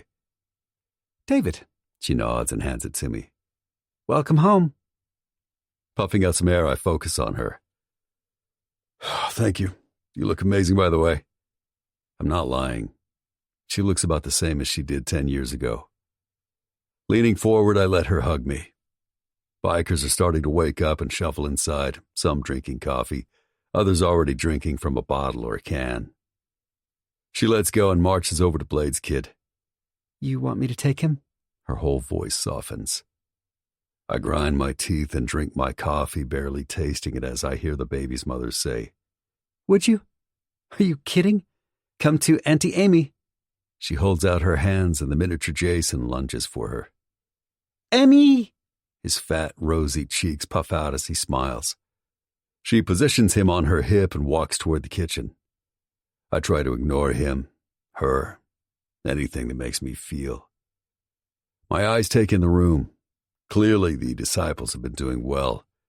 The game room is clean with putty-colored walls, and arcade games are lined up on the side wall.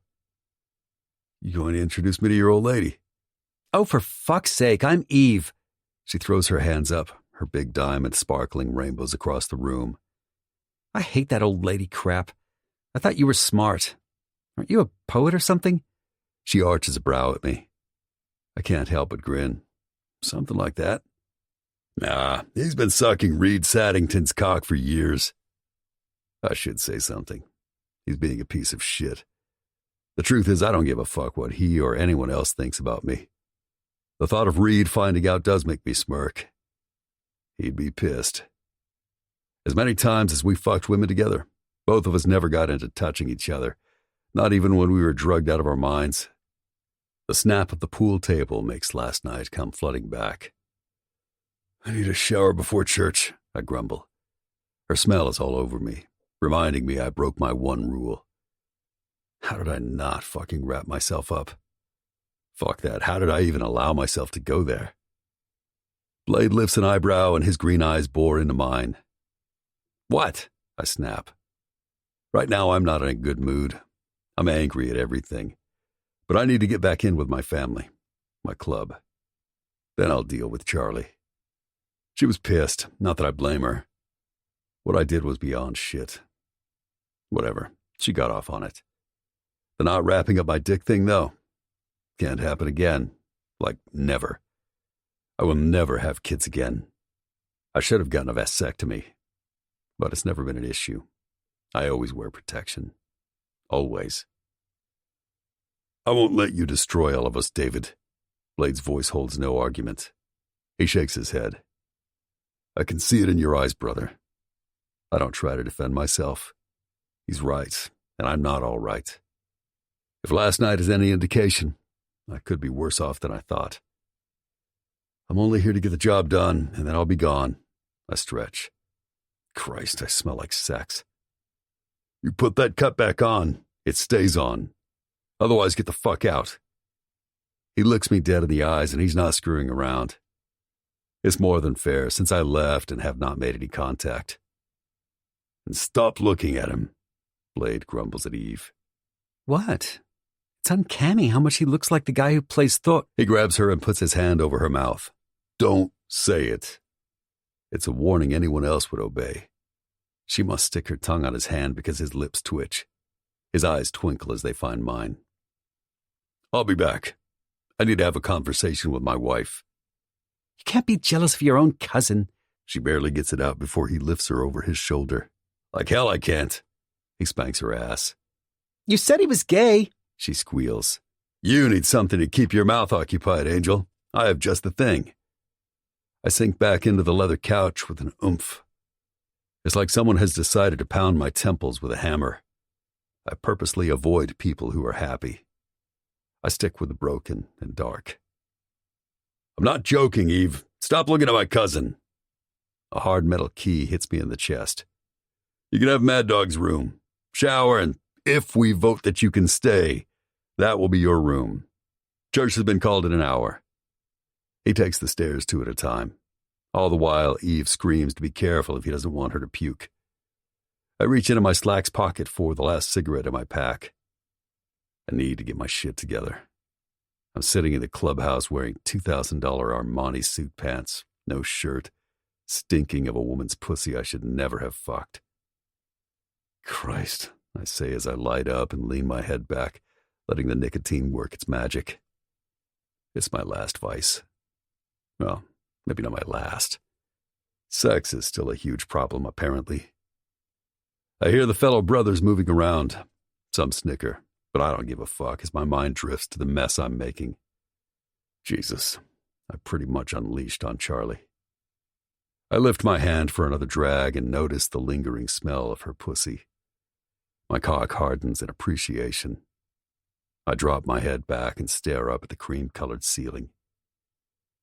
I can't remember a time when I've lost it on a woman. I was an animal claiming his mate, a fucking caveman. Fuck. I throw an arm over my eyes, my mind needing to replay it. Her chest rising and falling in excitement. Long dark hair spilling around her like black ink. And when she came, ecstasy. She loved it. All of it. Even being watched. Especially that part. David? I open up my eyes and drop my arm with a thud. Edge stands not 5 feet away, staring at me. A mixture of pain and anger paints his face. I get it. Edge was the last person I saw before I disappeared. He's also my best friend besides Blade. Edge has been with the disciples from birth like Blade and me. We've been inseparable our whole lives, but when Blade left to become a SEAL, Edge and I got much closer. As I look at him, I suck in my cancer stick and let it fill me up. He looks good. More freckles and a tan face, but the blue eyes are the same. You've got to be kidding me. He looks up at the ceiling as if there are some answers as to why I'm so fucked up. Why? Why now? Things are starting to settle down. He lights up a cigarette. Because it's time. I'm done running. I'm going to finish what was started. He looks around the room. Blade agreed? He will. I stand up. Edge doesn't look convinced. We stare at each other. I narrow my eyes as I take one last drag, then stub it out in the ashtray that already needs to be emptied. How's Dolly, man? His face goes from confused to angry. I surmise they aren't good. We're not together. You missed a lot, David, and now you think you can come in and... He runs his hands up and down his face. I don't even know you anymore, man. I nod. Torment. That's what I bring. But it doesn't matter. I was born into this band of brothers, and they'll let me back. Once a disciple, always a disciple. I need a shower, I say. He's right. I'm so far from the 21-year-old kid who drank too much and fucked as much pussy as he wanted. The disciples can make you feel like a god. We're bad boys. Women will leave everything behind with the hope that one day you'll put property of on their back. That was my life. Fucking, drugs, booze, and being the historian. I was the poet, the writer. I documented everything about our club. It was only for us to see and to know. It all went to shit when Debbie got pregnant. She thought she had trapped me. The day my daughter was born was the day I decided that for her, I would be a real dad. For her, I would try with Debbie, until I couldn't deal with her crazy shit. Her spying, her paranoid accusations, when all that time, I was being fucking good. Christ, all I wanted was to be with Charlie. She was the one. But she was young, and Debbie was available. So I figured I'd play around until she was of age. When you play, you pay, and Debbie made sure of that. For my daughter, I did try. For my Tabitha, I wanted to give her the world. A woman's moan and loud grunts bring me back to reality.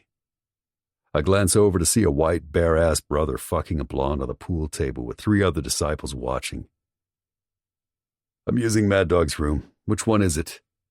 Edge is rubbing the back of his neck, looking at his feet. Edge? He looks up, his blue eyes lost in his own misery. Yeah, 5th door on the right. I hesitate, wanting to say something, but there's nothing left to say. Taking the stairs, I see Ox out of the corner of my eye talking to Dozer and a couple of prospects. None of them acknowledge me. I don't give a shit. In my head, everyone is a possible rat. Swinging open the door, I'm met with a strong smell of Pine Sol. My eyes water in an instant. It's obvious Amy's been in here. Stripping off my filthy pants, I'm disgusted. Should have asked Edge if I could borrow a pair of his. The bathroom is spotless, with dark tile and fresh towels laid out. I don't need much. This room is perfect. I could stay at Reed's compound in Malibu if I wanted luxury. But this is where I need to be. As I step into the shower, I let my mind drift to the upcoming meeting. Everyone had better get on board. Reaching for some shampoo, I close my eyes and lather up, going over all the possibilities. The FBI is the least of my worries on this one. Why would they blow up the lab? Now, the Russians are a possibility. They always want more. But they typically don't fuck with us. We're as mean as they are, or meaner, so why rock the boat? That leaves rival gangs. Unfortunately, there are a lot on the West Coast. Christ, the Disciples' MC has grown even with the mess that happened last year. The hot water pelts down as I try not to focus on the idea that there might be a rat. I lift my head to the pulsating spray and close my eyes. And there she is. All puffy red lips and golden cat eyes, head thrown back in ecstasy. My cock hardens. God damn it. I use way too much force turning the shower faucet off. Leaning my head against the tile, I inhale, trying to calm my mind. I can't allow myself to have even a single hope with Charlie. There's no future with her. She's not a patch bunny. She's someone who could fuck with my head, and I should have stayed away. But let's be honest. I wanted her. Maybe I tempted fate to see if my fantasy was real. I pull on my slacks, tucking my cock to the side. Of course, I'm rock hard, and all I want to do is sink into her cunt and lose myself again. Maybe after church I'll have someone's old lady blow me. Jesus, I haven't even been back 2 days and I'm falling back into the old life. Folding my towel, I hang it up. Amy has enough to do, and she already cleaned this room. I rip open a new toothbrush that was left on the dark counter and quickly take care of my teeth. I'd like to speak to Blade alone, but until they vote, that won't happen. Reaching for my cut, I rub my hands over my numerous patches. As I trail my fingers over it, so many memories come flooding back. The day I took it off was the day I buried my child. Closing my eyes, I feel the hot sting of tears as I see her, smell her, and for a moment, I'm at peace with death. In fact, I crave it. The pain is still alive, eating away at me every day, so agonizingly familiar that I lean over and grasp the granite counter as I swallow back my rage. They say you never get over the death of a child, and that's a fact. But I'll never forgive myself for not seeing the signs and allowing the nightmare to happen. When Charlie said she felt guilty, she was right. She saved my life, but killed that David forever. Fuck it. I grab my cut and jerk it on. The cold leather almost makes me shiver, but a sense of calm takes over as I turn off the lights and head down to the conference room. It's time for church. 4. David, poet.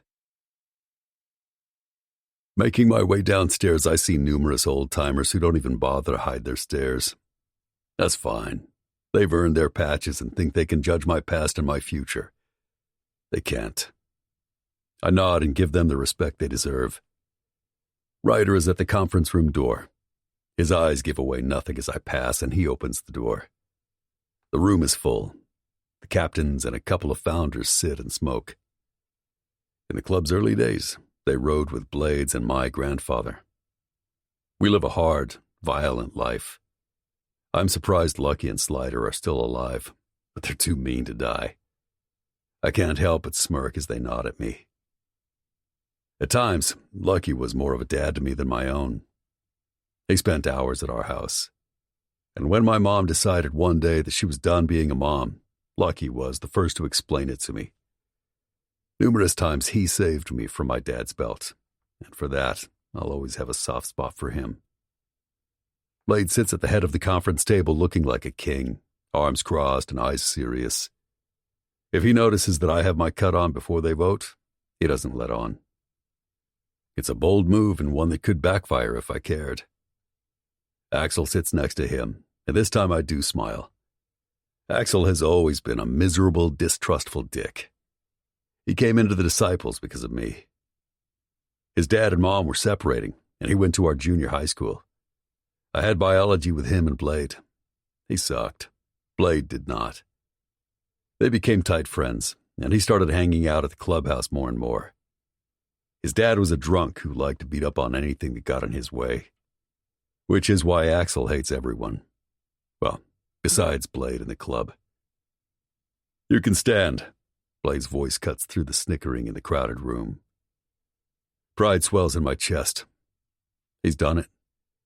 Came back when the club was in ruins and made it strong, powerful, and lethal.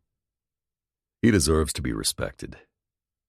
This life is not for the weak. It's why I left. It's why I'm back. The brothers stop talking, and besides some coughing, the room grows silent. I scan all the faces, memorizing who is here. A lot has changed in 9 years, and yet a lot hasn't.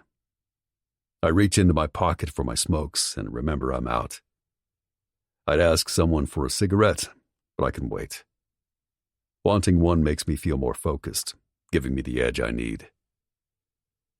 I called you brothers here because we need to have a vote. Blade doesn't stand and simply leans back in the chair, his arms still crossed. The blinking Budweiser sign hums behind him. That fucking sign was humming 10 years ago. I smirk at how it's the little things that can bring a wave of peace. Things change, and yet, do they really? David has returned. We all know that almost 10 years ago, my father, my brother, and his old lady and baby were all in the lab explosion that almost brought us to extinction. Hearing it makes it all real, and my chest tightens. The fucking explosion. The heat. The silence. The sun is hot and the sweat is dripping down my eyes. Or is that tears? Someone is talking to me, but I can't see through the smoke and fucking chemicals that are blinding me. My whole body burns as I notice I'm crawling. I need to get to them. David! I blink as the nightmare of that day slowly slithers away like a snake crawling into its hole, waiting to come out and take me down. You need to understand that if we vote to let you in, you will be our historian. You'll document all that goes on, same as you used to. I blink. Is that all he's going to say? Or have I missed everything? I suck in some air as my eyes scan the room, resting on Axel's distrustful eyes, which seem to bore into my brain. There's a rat in this room. I smell it. A powerful scent of unease and fear. Someone's not happy that I'm back. My mind drifts to who had the most to gain. Fine. Do you want to add anything, David? I take a step forward, scanning the table. This is the first time everyone looks back at me. When I left, I did it right. Most of you were in this very room when I gave up my cut. The blood is pumping in my temples, not because I'm scared they won't let me back, but because I know they already have. Hardest thing I ever did besides burying my baby girl. My gaze takes in the old and young. We all look tired, older than we need to. I look out the window as a flash of blonde hair catches my eye. It's Eve, chasing James Dean outside by the swing set. I need a cigarette. I'm done making my case. Blade must feel it. He looks at Axel and nods. Let's vote.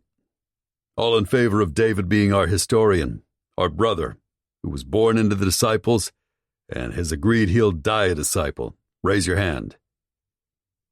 Nobody moves, and for a second I wonder if they might deny me. Then Edge steps up from where he was leaning in the corner and raises his hand, followed by Lucky, and so forth, until those remaining are Axel, Ryder, and Blade. At last, Blade stands, accompanied by the loud shuffle of chairs scraping the floor as all the brothers stand at respect. We stare at each other, his green eyes cautious. Because you did leave with the blessings of this room, I give you back your cut. I nod, knowing full well I'm bringing hell into this room. Yet isn't that what we are? What we were born and raised to live by? Kill any who fuck with us. Family first, and by family, I mean this band of brothers in this room.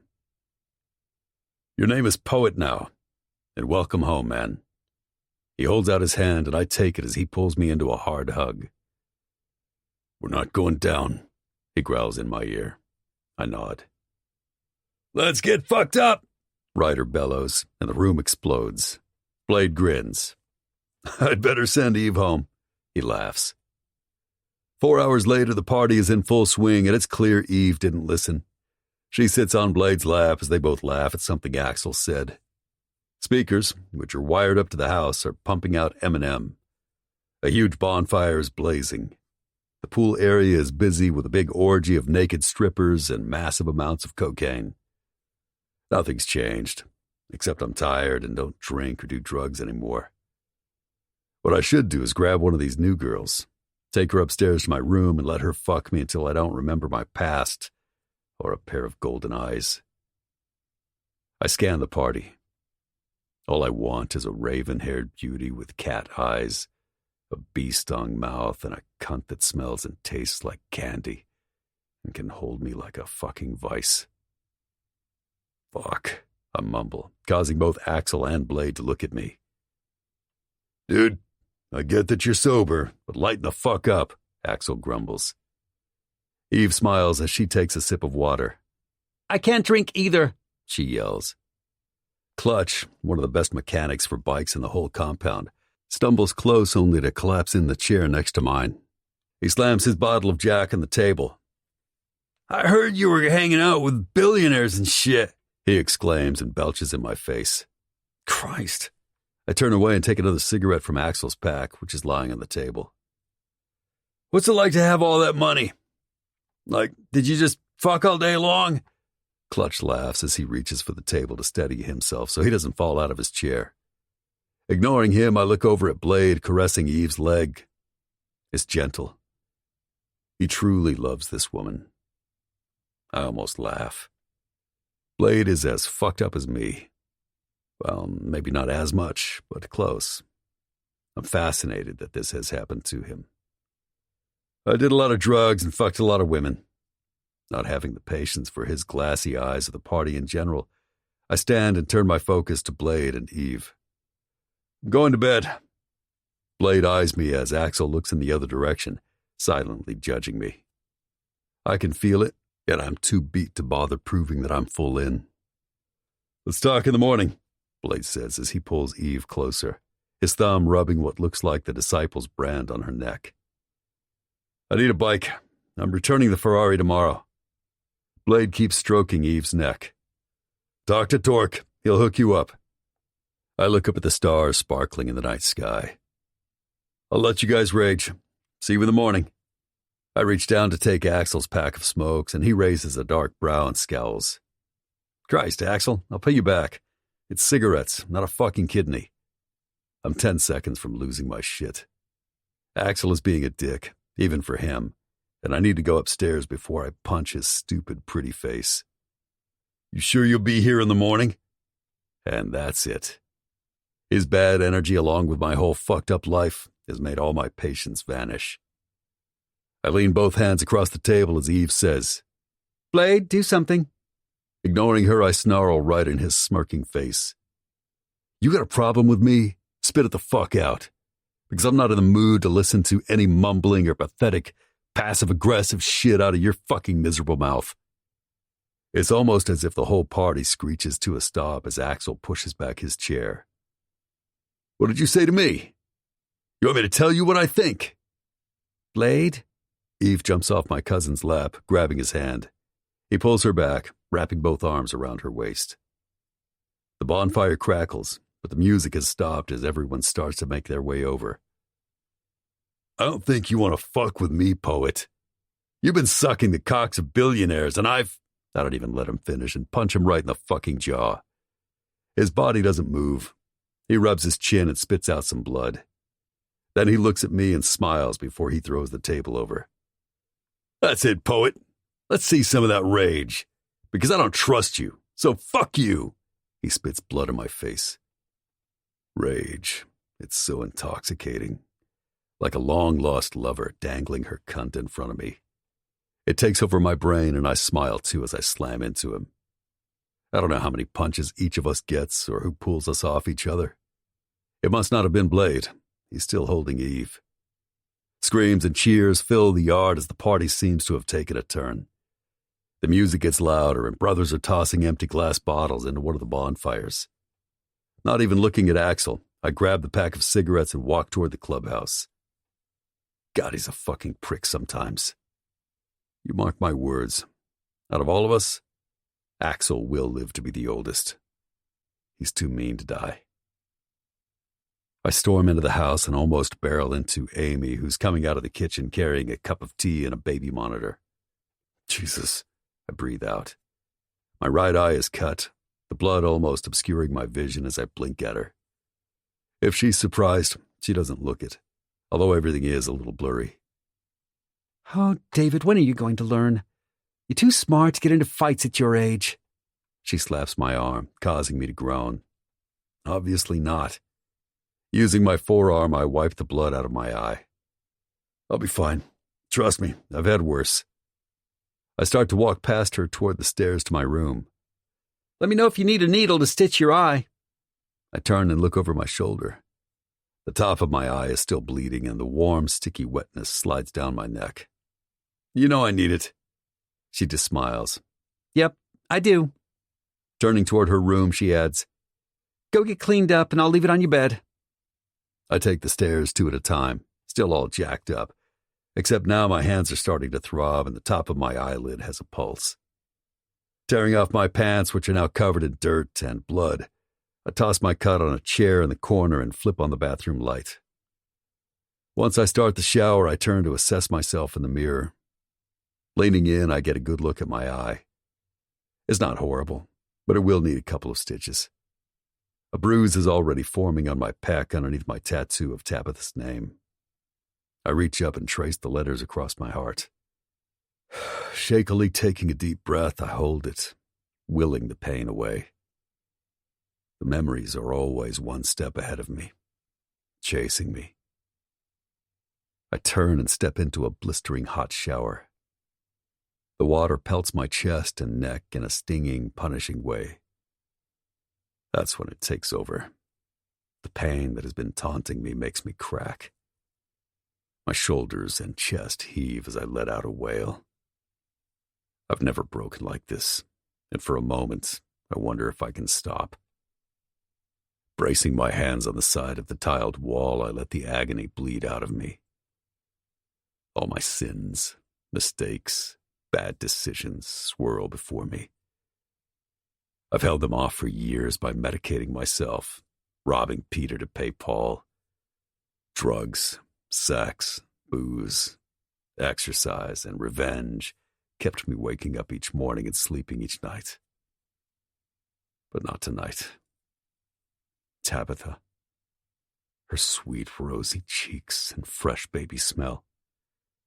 My perfect mini-me. She was all me, nothing of Debbie. She captured my heart the day she was born. An angel who deserved more than Debbie or I could give, but who we adored all the same. She excelled at everything and grew more beautiful each day. Bright blue eyes that had already started to show a tint of silver, black lashes. I hang my head and sink to my knees. I killed her. The blood and water swirl down the drain as the pain and agonizing guilt seize me, squeezing out all my self-worth or desire to live. The fire and screams are right next to me, and her pitiful crying.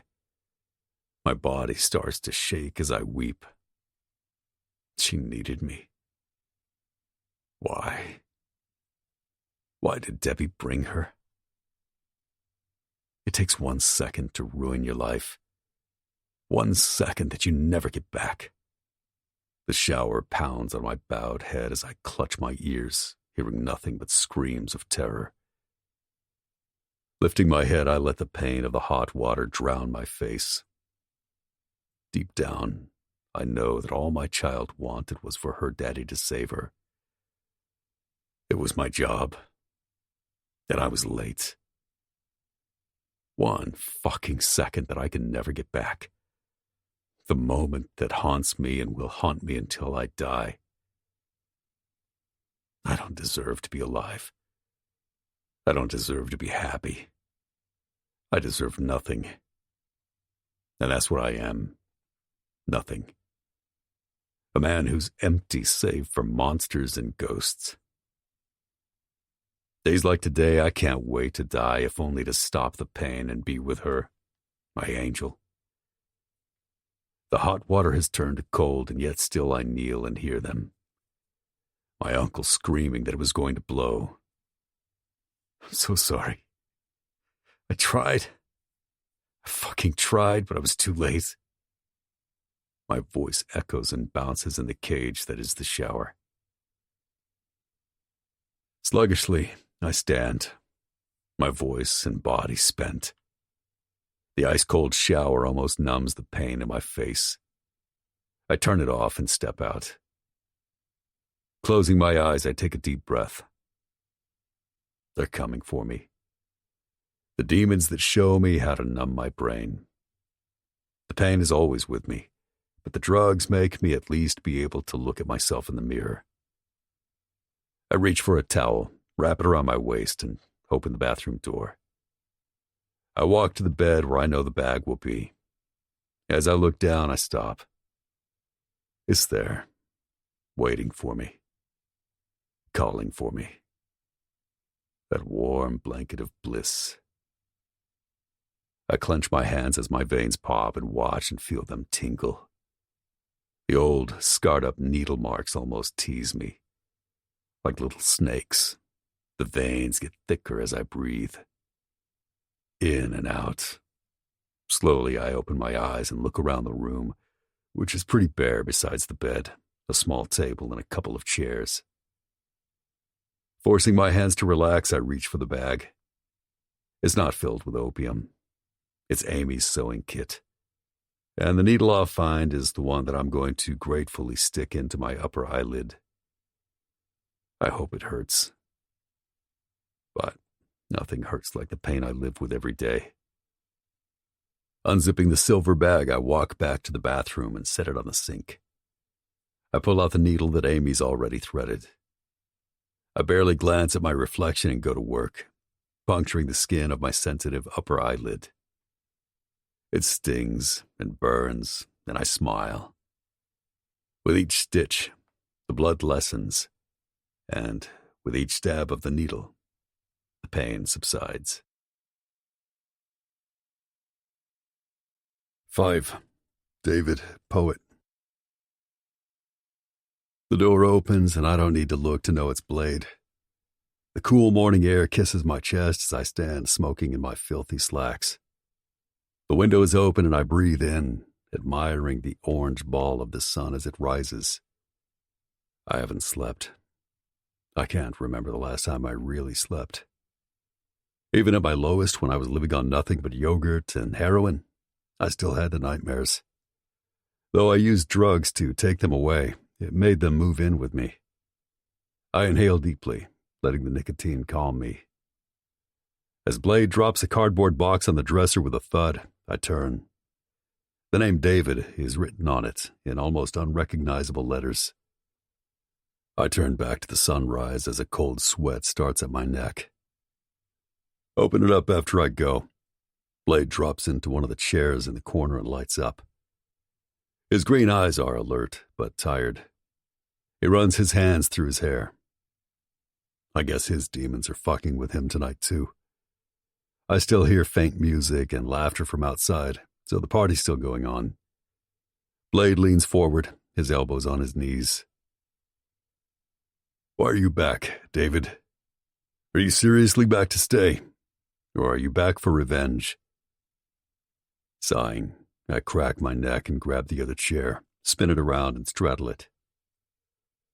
Both. After one last inhale of my cigarette, I reach over to stub it out in the ashtray. Blade looks down at his hands and brings the cigarette to his lips. The orange tip distracts me for a moment. We're your family. That's why I let you back. He leans forward as his green eyes bore into mine, unblinking. But don't fuck with me. I love you, and you're my blood. But if you think you're going to come in and persuade us to blow up half the clubs because you can't remember, I need you to hear me. I'll take you down. I nod, then lean back and rub my hands up and down my face, wincing at my sore chin and the cut on my eyelid. I think there's a rat inside the club. Someone close. There. I said what has been eating at me like a dirty secret that should never be repeated. He stares, and his eyes narrow as he exhales and stands. I know. I hear a bike start up and the faint sounds of the birds, but the music has stopped at last. I keep going over that day.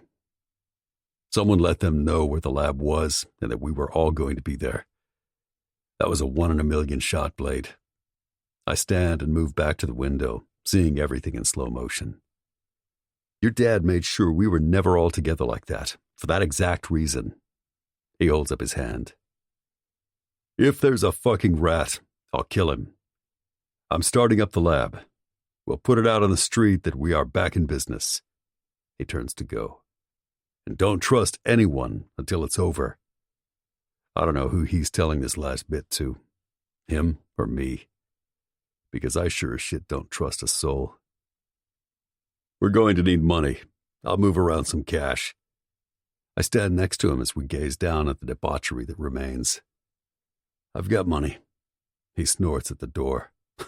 Your poetry book is not going to fund this war. I look down and smile. Blade was the only one who knew I wrote poetry. Both of us were smart, so while he was busy trying to figure out the latest mathematical equation, I was writing, bearing my soul in rhyme. What? Did you think I didn't know? He shakes his head. I haven't bought a copy, though to be honest, it reads like the crazy ramblings of a drug addict. I throw back my head and laugh. Hey, it is just that, Blade. Half those poems I don't even understand myself. But it's sold. I reach for another cigarette. Don't worry about money. I have a friend with unlimited funds who feels he owes me. I flick the lighter. Now I'm going to tell him yes. Jesus Christ. He leans against the door and speaks slowly. I said, trust nobody, not even the family. Reed is my family. I straighten, daring him to give me shit about the club code. That code died for me long ago. Reed has the connections and the funds to make sure we can get this right. He shakes his head. I'm going to pretend I didn't hear all this. You want me to have Amy get you some ice? That eye looks like shit. I'm fine, I say, bringing the cigarette to my mouth. Edge collected your stuff when you left. I put some of the things I knew you'd want in here. He points to the cardboard box. My throat tightens and I simply nod. I know what's in it. I left it. I don't deserve to wear it. I'm going to sleep for a few hours. Then I need to take my boy and Angel back to our house. We need to start going over all of this, poet. Calculate everything. All our enemies. My dad's, Chuck's, etc. Blade walks out the door. Hey. He turns halfway down the hall. What? I'm going to destroy who did this. He stares, almost confused, then nods. I missed you, man. I missed you a lot. I watch him quietly open his door and I'm left alone. I enter Mad Dog's room and walk right over to the box. My hands almost caress the old cardboard edges. Fuck it. I open the faded corners. The faint mildew smell makes my resolve even stronger. Flipping the box open, I pull out the old notebooks filled with my early attempts at poetry. Dumping them on the bed, I continue to dig. I pull out an ugly blue ceramic ashtray that Edge and I made in grade school. Our teacher was hysterical, wanting us to change it. I smirk, remembering Edge saying this was the most useful thing we could ever make. I look inside and find some of my rings. They're covered with clear nail polish. That way when you beat someone, the blood doesn't stain them. Moving around another notebook, I pull out a Glock with bullets. My breath stutters as I stare at the bottom of the box. It's there, in a plastic baggie. My hand remains poised above it. At last, I reach for it. A white gold necklace with a charm shaped like a book. Her beautiful face engraved on one side and her initials on the other. I had it made the week she was born. I rip open the bag and grip it tight in my fist. The cool metal is heavy. I will avenge her and all the others who need it. As a father, a cousin, and a man, I'm willing to die. A more than likely outcome given the fucked up plan that runs through my head. But I'll be damn sure I don't go down first. Opening my fist, I reach behind my neck and clasp it on. My good luck charm, I had called it. Tabitha loved to play with it, her chubby hands reaching out to grab it on many occasions. Now it's a reminder of what needs to get done. I look over at the morning light, barely making its way across the yard where the bikes reflect a bit of the sun, and I feel peace. For a moment, my mind rests. No monsters swirl around my head. All I sense are the remnants of the two people who matter most. The cool metal around my neck and a memory of golden cat eyes blinking up at me. 6. Charlie. Do you need anything, Charlize, or am I done? Though I'm right in the middle of counting her register, I look up for a moment, blow a piece of hair out of my face, and keep counting. Are you okay? Cindy bites her lip and takes a step back as I glare at her. Sighing, I set down the wad of cash to look at her. She seems worried. God, I've been a complete bitch the last couple of days. Okay, maybe the last week, but who's counting? I draw in a breath and exhale. Cindy? Yeah? Her voice sounds cautious, and I almost laugh. It's absurd I've allowed David this kind of power over me. Whatever, I'm human. I have to acknowledge that fucking David in the parking lot was needed and move on. Time to stop being grumpy because I was naive enough to think he would call or stop by. Something. Anything. I'm sorry. I look down and straighten the piles of 20s. I genuinely like Cindy. She's sweet, smart, and always shows up. Not to mention the customers love her. She's like a walking Barbie doll. Long blonde hair, big blue eyes, small waist, huge boobs, and a happy personality. I smirk. Cindy is everything my mother hoped I would be, and I'm the polar opposite. I guess I've been a little curt lately. She plops herself in the chair so that we face each other. Oh my God, you've been a raging bitch. I cringe. Hearing it sounds so much worse. Well, I'm going through some personal, it's that fucking hot god in the suit, right? I mean, I know it is. Only someone like that could make you... She gestures with her hand. Turn into that. She points at me. I look down and sigh again. She's right. I look like shit. I don't think I even put on makeup today. You know what you need, Charlize? I want to stop her, but she jumps up, her boobs jiggling in her tight t-shirt, and I have to fight back a grin. You need a girls' night. She turns and puts her hands on her hips. I snort. No, that's the last thing I need. But thank you, Cindy. I reach down and start to count a pile of ones. I'm serious. I think you're younger than me. She eyes me as if I'm sorely lacking. How old are you? I eye her back. 27. Really? I sound shocked because I am. Jesus, I'm turning into a mean old maid. I knew it. You are younger than me. You know I was talking with Mrs. A the other day about... I hold up my hands. Please, God, no. I don't need to hear about my mother and what she thinks. I look over at the clock and blink. Is it seriously midnight? No, you need me. It's funny, I always have these feelings. She paces while moving her hands as if she's strumming a guitar. Like when I applied here, I just knew this place was good, and since I'm saving money for cosmetology school, I knew that this was where I should be. I stare at her. What in the hell is she talking about? But again, she's so sweet and always bubbly. It's hard to be a jerk. Well, I'm glad you're happy here.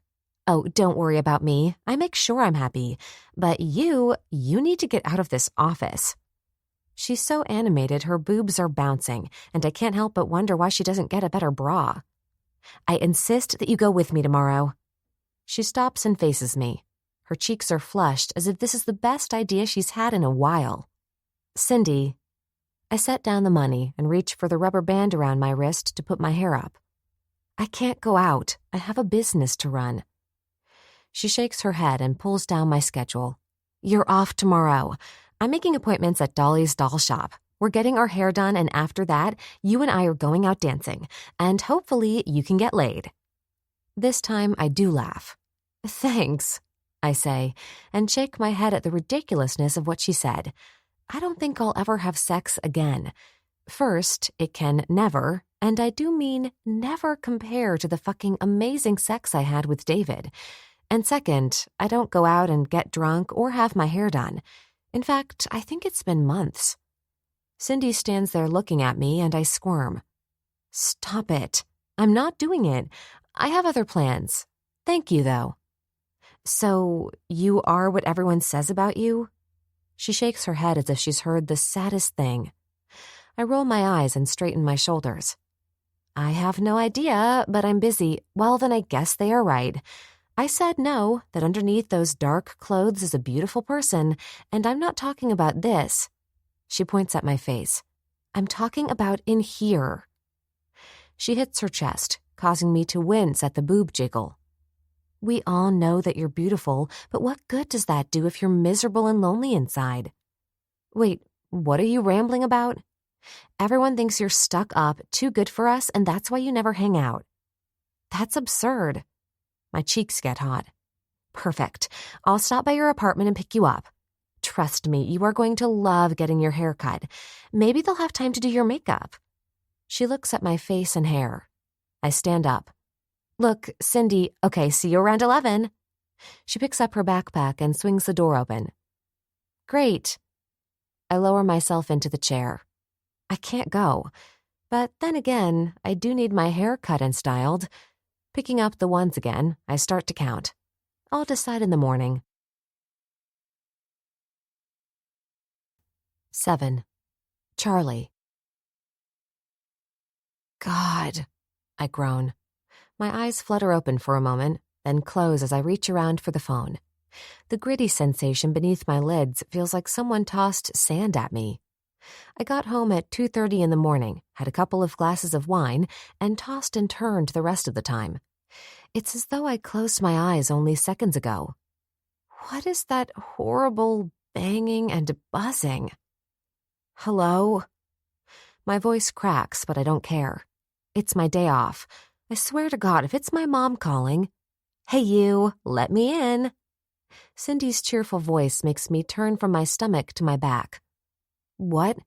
I say, willing my brain to work. I'm outside your apartment. Cute neighborhood. I sit up. Wait, what time is it? I look around my dark bedroom. I have blackout curtains. When you work in the restaurant business, it's a must. She giggles, and I frown at the phone in the darkness. I have no idea why you're laughing. What time is it? I flop back and pull down the comforter over my naked body. I love the way the sheets kind of caress my bare skin. I kick a leg out since it's slightly muggy. Time to have the landlord check my air conditioner. The air isn't as cool as it used to be. It's 11:30. Open the door, girlfriend. We've got a hair appointment in half an hour.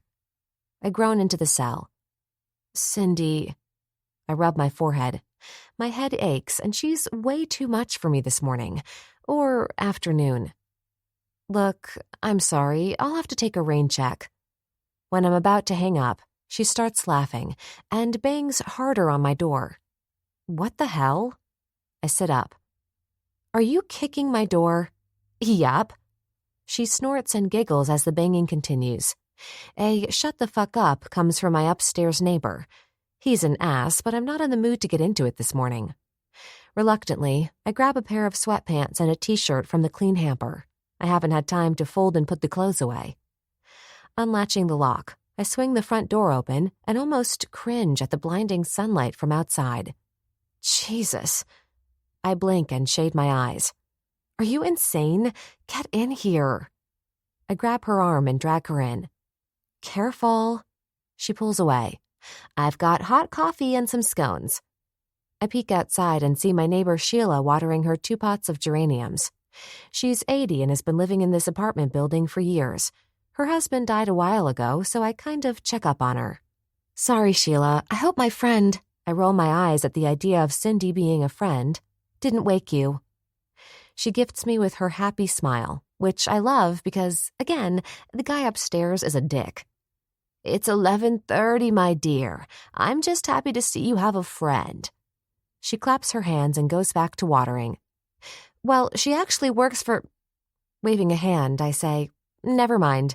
I didn't want her disturbing you. She didn't. She smiles almost as if she's lost in thought. Okay, bye. I frown as I shut the door and lock it. What the hell? Does everyone think I don't have any friends? Because I do. They happen to live in other areas. In truth, I've been here almost 4 years and I've maybe had 3 or 4 people over to my apartment. My mom, my dad, and my stupid ex-boyfriend. Wow, not much of a morning person, huh? Cindy brings me back to the present and the fact that she's way too bubbly to be a friend. No one can be in this good of a mood this early. I didn't get to sleep until almost 4, so I'm fucking tired.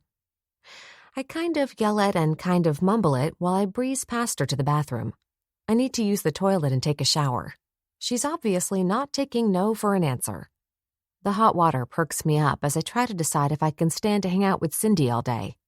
Again, she's so happy it's kind of annoying, but that's awful. When did I turn into a Debbie Downer? About a week ago, to be exact. Asshole David. On an exhale, I get that excited surge of energy thinking about how nasty he is. Oh, God, I groan, chastising myself.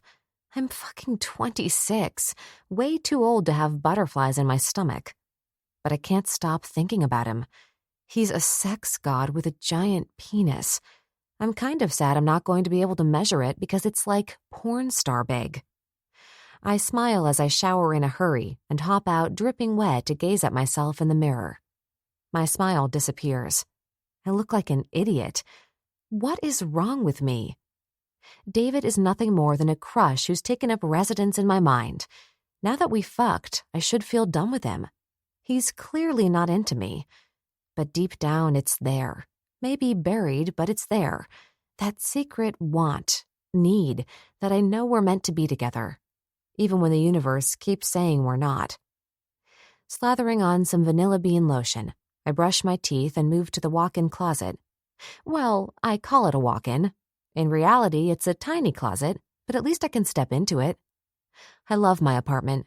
It's a large 1-bedroom in Studio City, walking distance from Ventura Boulevard, which makes it handy. And I have a fantastic landlord who lets me paint and do whatever I want to it. Cindy, I yell. I'm starving. What kind of scones did you get? I pull on my favorite pair of rag and bone jeans and a tight black t-shirt. I don't even bother with a bra. One of the great things about having small boobs is I can get away without wearing one. Although I do have big nipples, so maybe, whatever, I'm only getting my hair done.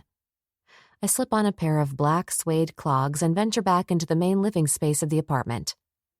Okay, I'm ready. Cindy, who has no problem making herself at home, has opened the curtains. The large living space, with a kitchen on one side and a dining/living room on the other, is filled with bright yellow sunlight. God, really? You have no idea how fucking lucky you are. She tosses my latest Vogue magazine onto the coffee table. It lands with a thud, and I grab my coffee, which is easy to tell apart since Cindy's has pink lipstick on hers. What are you talking about? I take a grateful sip. She brushes her hands on her skirt. You're beautiful, and you don't even try. She squints her big blue eyes and knits her brows like she's only now discovered this. With a shrug, she continues, Some of us have to put a little effort into our appearance. She waves her hand. Not wake up, take a 5-minute shower, and walk out the door in dark clothes still looking hot and fresh. I look at her for a second. She's right in that she's dressed up, wearing a cute pink halter with a floral miniskirt and high-heeled wedge sandals. Her blonde hair is piled on top of her head, and her makeup is perfect. I'm hardly beautiful. I grab a huge pair of black Chanel sunglasses along with my bag and keys. Ready? She sighs and shakes her head as if I'm the one who's delusional. You're so stubborn. As she grabs her cute little clutch, I wonder how women do that. There's so much stuff I need with me on a daily basis. How do they get by with such tiny purses? I almost ask, but I don't want to hear more about fashion and how I need some. I have my own fashion. For instance, I love Vogue. It represents a life I'll never have, and yet I can admire the clothes even though I'd never wear them.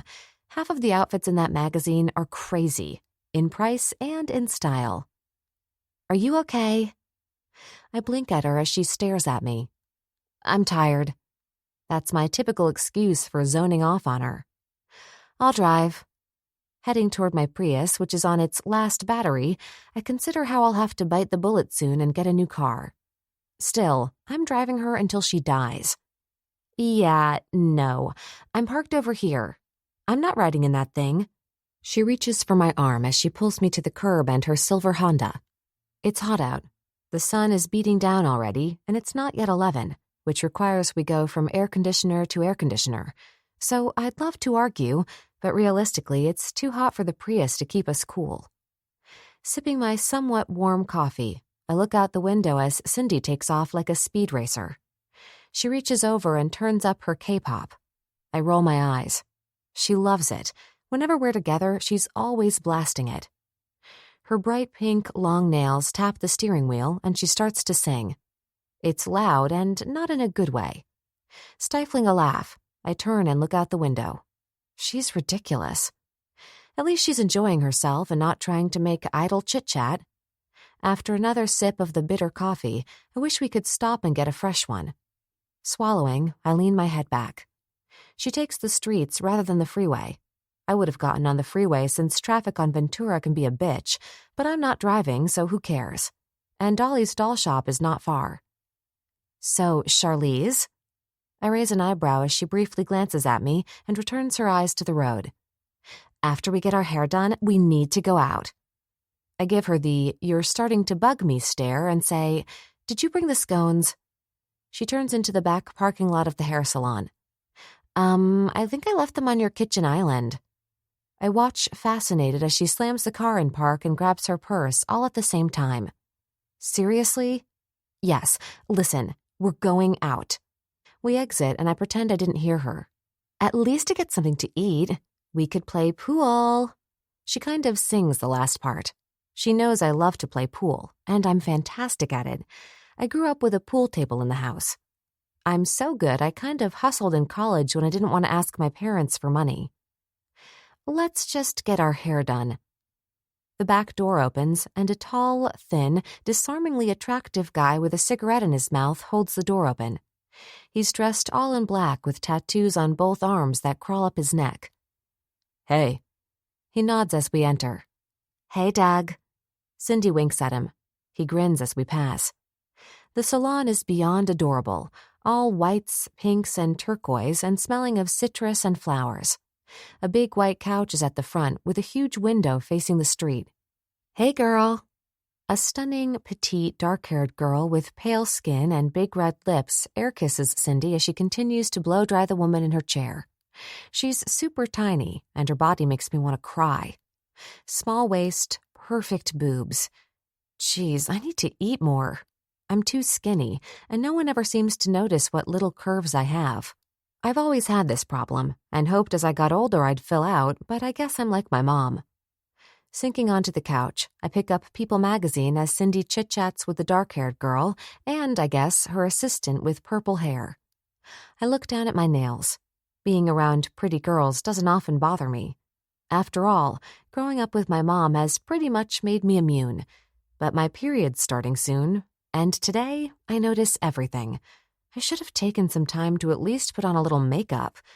God, I didn't even wear a bra. So, who's this beauty? The sexy guy who held the door for us is back smelling of smoke. Doug, this is my friend Charlize. Cindy points at me, and I almost sink farther back into the uncomfortable couch. This is absurd. I straighten. I'm not that girl. Actually, I'm her boss. Never mind. I wave my hand. His brown eyes land on me as he says to Dolly, I'll take her. You're almost ready for Cindy, right? He says all this, not breaking his stare. Yep. Jenny?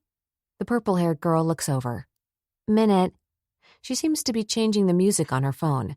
When we first came in, the radio was on. Now some French woman is singing. can you get Cindy's color on?" She nods, and my eyes go back to Doug's. He's still staring as if I'm some sort of science project. I cock my head at him, which makes him grin. "Let's get you shampooed. I have a great idea about what I'm doing with you." He hums the last part. An hour and a half later, I stare at myself. Doug decided that I need layers, and since my hair is ridiculously thick, I allowed him to put some oil treatment on it. Holy shit. I lean forward, running my hands through it. I look like I should be in a Pantene commercial, I say, flashing him pouty lips. "I told you." He smirks as he runs his hands through my long, dark locks. "I dye my hair to get this color. Fabulous." He backs up to look at me in the mirror. "My work is done." As I stand and remove my smock, I smile at him and glance over at Cindy, who is still in the chair, typing away on her phone. Dolly is in the corner on the phone, pacing. Reaching for my purse, I dig out a makeup bag. Might as well get fixed up while I wait, considering I look 1,000,000 times better. Listen to me. Dolly spins to look at Cindy's hair. I don't give 2 shits that David has returned. He was bound to one day, she hisses into her phone as she looks at herself in the mirror at an empty station. I drop the lipstick. It can't be the same David. Bending down, I grab the tube. No, Edge, I don't care, she snips. Holy shit, she is talking about my David. I take a breath and look in the mirror. Doug is standing a foot away, head cocked and a knowing grin on his face as he studies me. What? I narrow my eyes on him through the mirror and flip my hair, wishing he'd go away. "You got a thing for bikers? The disciples aren't anything to play with, beauty." He leans against the wall, invading my space, so I have no choice but to look up at him. "You don't want to end up like my baby girl over there." He nods at Dolly, and we both turn to look at her. No, you listen, she huffs, looking up at the ceiling and wiping at her eyes. Look, I can't keep doing this. I'm at work. All you do is disappoint me. Doug pushes off the wall, shaking his head. "Fucking Edge. I don't think I'll ever get it right. This is what I meant. Be careful." Who the fuck is the poet? Dolly looks over at us, completely catching both Doug and me staring. I'm getting off the phone. Don't call back. I need to work. She starts to walk over to Cindy.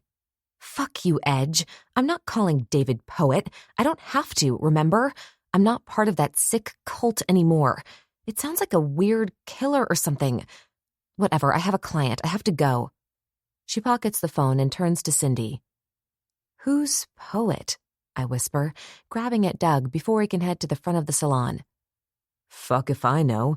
They all have stupid names. He rolls his eyes and smiles at a woman who is entering. Sorry, I'm in the middle of some personal stuff. Dolly tries to smile, although it looks more like her mouth has a tic. Stay away from the bad boys, you two. She grabs a blow-dryer. Oh, you don't have to worry about us. I've been there, done that. Cindy nods as she sips the champagne she accepted. I opted for a coffee. You okay, doll? Doug is behind her, his eyes sincere, and for a moment, I'm jealous that she has him. He seems like a great friend. My eyes again go to my makeup bag. I can't seem to get him out of my system. I can't stay away, Doug. Her pain is too real and raw for me. It makes me uncomfortable. Dolly looks like someone ripped her heart out, trampled on it, and gave it back to her. Doug rubs her shoulders. One day, pretty girl. One day you'll leave and never look back. He kisses the top of her dark head and turns to talk to the woman who just came in. Dolly wipes the tears away, and Cindy grabs her hand as I zip up the makeup bag. I'm going to pay, I yell over the blow-dryer, causing them both to look at me as if they forgot I was there. Wow. She turns off the dryer and sniffs. You look fantastic. Any plans? She wipes under her eyes again. No. Yes, Cindy interrupts. We're going to get some lunch and play pool. She raises an eyebrow at me. Dolly starts the dryer again. Fun. I love pool. Her eyes fill with tears again. I clear my throat, step over to the white couch, and sit, fishing around in my bag for a credit card. As that familiar feeling of not fitting in comes over me, I bite my bottom lip. Cindy, Dolly, even Doug all seem to have shared something I haven't. My mind instantly sees a pair of silver eyes filled with passion and agony. Is that what I'm missing? Could it be I haven't suffered enough? Beauty? My eyes jerk over to an amused-looking Doug. It's Charlie, or Charlize. You ready to pay? Yes. I stand and hand him my card. You okay? You looked pretty intense a minute ago. I cock my head and run my fingers through my silky hair. You know what, Doug? I'll pay for Cindy's too. Please add it all together and put a tip on for you and Dolly. While he runs the credit card, I tap my finger and look out the large window. A couple of women stare at their phones, causing a guy on an electric scooter called a Bird to swerve around them. They seem around my age and look like they're on their way to have fun. I glance back at Cindy. We look fantastic. Why not? I haven't been out in forever. Cindy? Dolly is using a curling iron to create the last of the big waves on her long blonde hair. Yeah? We're going to play pool. Maybe even get a drink. You know what? Screw that. We're getting drunk. Hello, yes. Doug pulls my card from the electronic card reader with a dramatic flourish and slaps it onto the counter. Too bad I have a client in half an hour. I want to get drunk, he whines. I can't help but smile. Thank you, Doug. I love my hair. You be smart, Beauty. Stay away from those bad boys. They'll do nothing but break your heart. He winks at me and turns to answer the phone. I glance over at Dolly, who's hugging Cindy. I'm not into all that hugging stuff girls like to do. It's never been my thing. Maybe I am turning into a loner.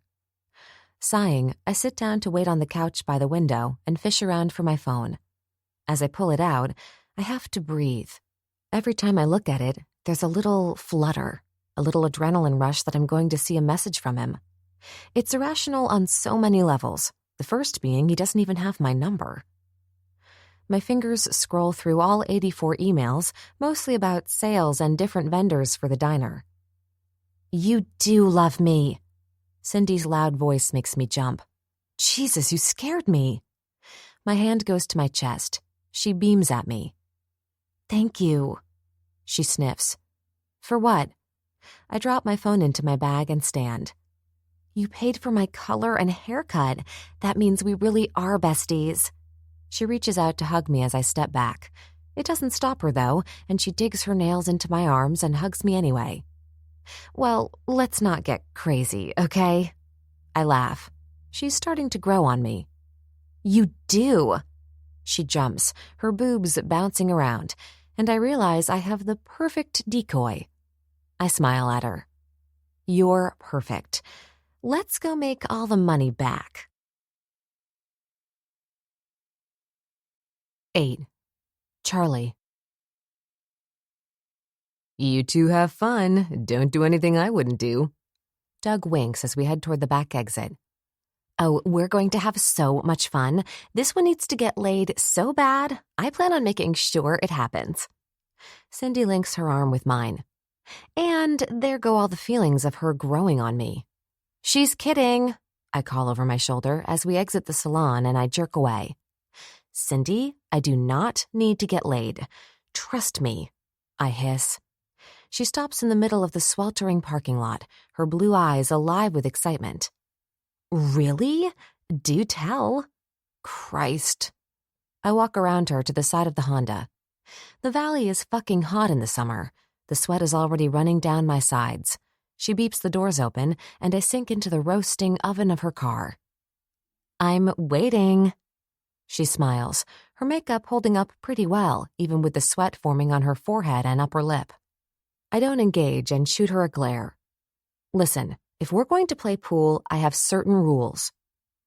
She sighs and starts to giggle as she turns on the Honda and blasts the air conditioner. Hot air hits my already flushed cheeks as I pull my hair off my neck, waiting for it to turn cold. I love summer, she chirps as she turns up her crappy music. That statement is absurd. It's like 109 outside. Who the fuck likes it this hot? I grumble, then turn to look at her. She's grinning and looks happy. Either she's had a bunch of tragic shit happen to her, which makes her the type of person who always has to stay positive, or she's not terribly swift. I don't know her all that well. I said I love summer, not this heat that causes my breasts to sweat, she snips. Thank God, I mumble. She pulls into a parking lot, and the smell of stale beer and garbage filters into the car, and I haven't even opened my door yet. The lot's filled with cars of all styles and plenty of motorcycles. This is perfect. With a smirk, she says, I know, grabs her purse and steps out. I go a little slower, wondering if Cindy is smarter than any of us give her credit for. So when I play pool, she swirls to me. Listen, I don't want to get into this, but I have $300 cash. If we can double it, I'll be happy. I grab her arm. Wait, what? Cut the crap, Charlize. She flips her blonde hair over her shoulder and lowers her voice. Your mom told me you're the best pool shark she knows. I'm kind of in a jam, so let's do this. I drop her arm and stare at her. What the fuck? I hold up both hands. Are you telling me that you faked all this? I point at her. So that I would go out with you and play pool for money? I say this almost to myself. That's exactly what she did. I should be hurt, but I'm relieved she's not a moron. She may be crazy, but whatever, this'll be fun. She pulls her halter top down a bit as she says, Listen, I do want to hang out, but yes, I was banking on the fact that we could hustle together. I start laughing. Oh my God, Cindy. I almost want to hug her. This is fucking fantastic. You are the perfect partner for this. A shiver of excitement takes over. When I play pool, I become a different person, night and day. The only other time I have ever done anything that can even compare was fucking David in the parking lot. Shaking off any thoughts of him, I look at her.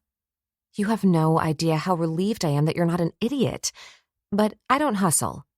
Her face drops. You watch too many movies. It's illegal to hustle, and I never do anything illegal. She sags a little. But I have money. I grab the hot metal handle of the door, needing to go inside.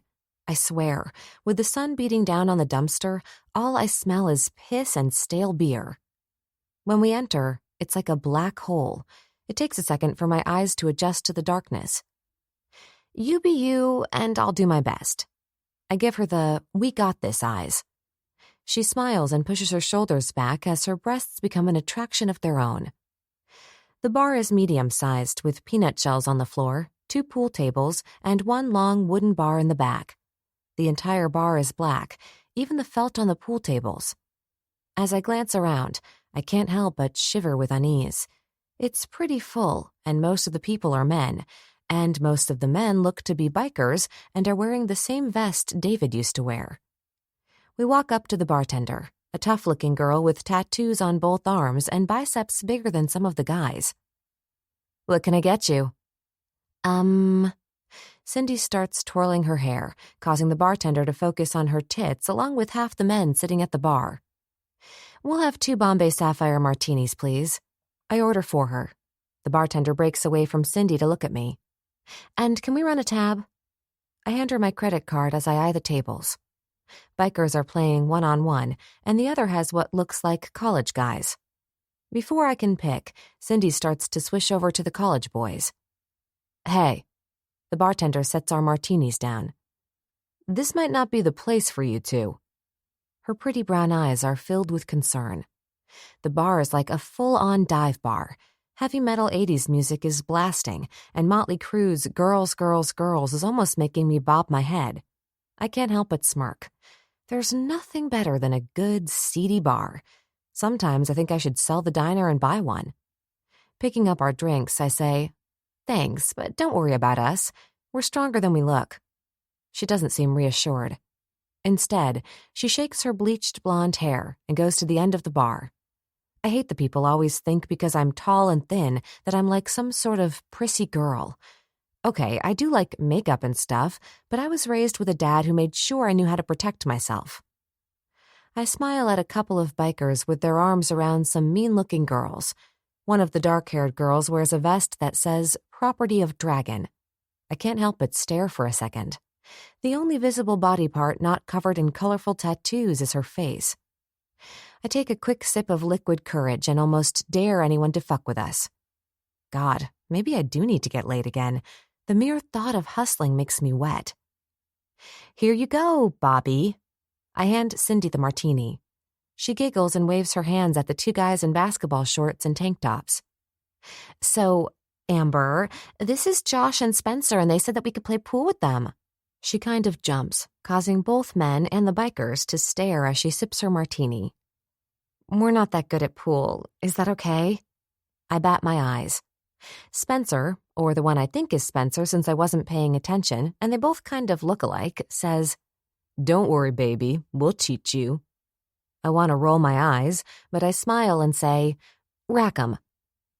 2 hours later, I'm on my third martini, and we've made close to $1,000. Spencer and Josh were beyond pathetic pool players, but had cash. Thankfully, after we took them for $500, they left in shame. The crack of the balls being broken makes me try to focus on the game. Cindy stopped drinking after the first martini.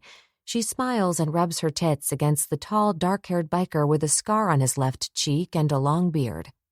He's not cute at all, but actually a good pool player. Not as good as me, but hey, unless you're a pro, you're not going to beat me. I think Quiet Riot is playing, or maybe it's Metallica. Whatever it is, the bikers seem to like it. 2 balls go into different corner pockets, and Cindy jumps up and down, causing the biker and his young friend with dirty blonde hair to stare. I can't help but smirk as I take a bite out of one of my olives. So those other guys were no fun. I pout and both bikers zero in on my lips. "You guys want to make it exciting and play for $5? Cindy jumps up and down as the ugly dark-haired one looks at her. "How about we play for $100, and if we win, you two have to show me your tits." This gets catcalls from behind me. My head swivels around as I take in the atmosphere. Suddenly the bar, which seemed harmless in the afternoon, seems more threatening now that evening has approached and a lot more bikers have arrived. Whatever, I'm not going to lose. That's kind of not fair." I fake a giggle and bat my long lashes at him. He grunts, and I notice his fingernails have black grime or maybe grease on them. "I got $1,000. He throws the wad on the table. "We win, we get to see these fucking tits." He points at my chest, takes a shot of something, and looks over with a disgusting, leering grin that I wouldn't mind punching. "And both of us get to suck on them." He motions between him and his buddy. I purse my lips as if thinking. The noise level increases. A lot of big bikers are laughing and whistling. For the first time all day, Cindy looks worried. "That's kind of, well, rack 'em," I say. She pales and squeezes past the leering biker to stand in front of me, eyes wide. "What's up?" I fish around for another olive. She gently takes my martini glass from me and smiles at everyone. "We'll be right back." She pulls me into the small, dark bathroom and locks the door. It's not filthy, but not clean either. The mirror is stained a strange burnt orange, and the floor is littered with paper seat covers. A dumpy trash can is overflowing with paper towels and God knows what else. "What the fuck are you doing?" she hisses, almost shaking me. "Are you crazy?" I sway as I jerk my arm free and steady myself on the wall. "Okay." She rubs her temples like she has a headache. "We need to get the fuck out of here. We made $1,000, which is fantastic. You're drunk and it's late." "I have to pee." I grab a seat cover and sink to the toilet as I close my eyes in bliss. Looking up as I wipe, Cindy is staring at me like I'm an alien or something. "What?" I snap as I button my jeans and flush. There is no way I'm going to lose to these guys. Trust me. They're good, but not that good. I try to look over her shoulder at my reflection in the crappy mirror. Giving up, I turn to her. "Come on, don't you want that $1,000? She frowns and turns to look at herself in the mirror. "I need the money, Charlize, but I'm starting to get a bad feeling, and I told you about my feelings." All of a sudden, someone bangs on the door. "Hurry up, bitches. Some of us need to pee too." I start to laugh at poor Cindy's face. These bikers and their skanky girlfriends don't scare me. "Be right out," I yell and grab Cindy. First, so she can steady me, and second, so I can convince her we're good. Stop being such a worrywart. I can't help but laugh at the look on her face. Holy shit, what has happened to you? If the diner could see you now. She stares. Whatever. I swing my arm around and unlock the door, almost screaming at the mean-looking redhead with stripper clothes and awful makeup. About fucking time. I start laughing again. I can't help it. Cindy grabs my arm and propels me to the bar, where the bartender from earlier comes over with a large glass of water and our tab. "You need to take her home. I already called my bosses." I try to look serious, but all I do is start laughing so hard I accidentally spit on her. Oh my God. Cindy rolls her eyes, reaching for a cocktail napkin and scribbling a tip as she grabs my card. "I'm sorry." I wipe her top. "Listen." I straighten my shoulders, willing myself not to laugh. "You can leave, but I'm staying. I haven't been out in months, and there is no way I'm passing up $1,000. This will take all of 5 minutes, for fuck's sake." I turn and weave my way through the crowded bar. A small trickle of unease, maybe it's more like a tingle of pure adrenaline, runs through me. For a second, I wonder if I should stop. I mean, it's super crowded with bikers, and it looks like some of them might be getting ready to have sex in the corner. Jesus, I really am drunk, because that can't be right. I blink. No, it looks like a guy is getting ready to fuck a girl. "You ready?" I swing my eyes to the ugly biker. "Absolutely." Again, the catcalls start up. They should be enough to alert my brain that maybe this is not a good idea, yet I smile, thinking maybe a shot of Jägermeister might work in my favor. "Do you want a break, or should I?" I lower my voice, then almost start laughing as the ugly biker sneers. "Where's your friend with the big tits?" I sigh. They truly are vulgar, and I know I told Cindy to go, but I didn't think she would. "I'm here, baby." I twirl around, and for a second, I see 2 of Cindy. Maybe I'm fine without the Jaeger shot. I wave my hands, skipping over to her. "Here she is." He licks the top of his disgusting lip. It's covered with a mustache, and he licks the hair. Oh, God. He's one of those men, like girls who always eat or suck on a piece of their hair. I fight back a wave of bile.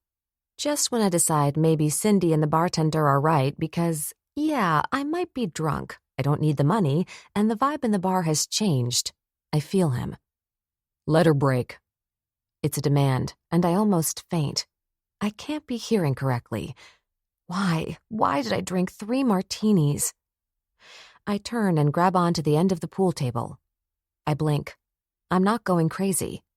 He stands in the middle of this dive bar.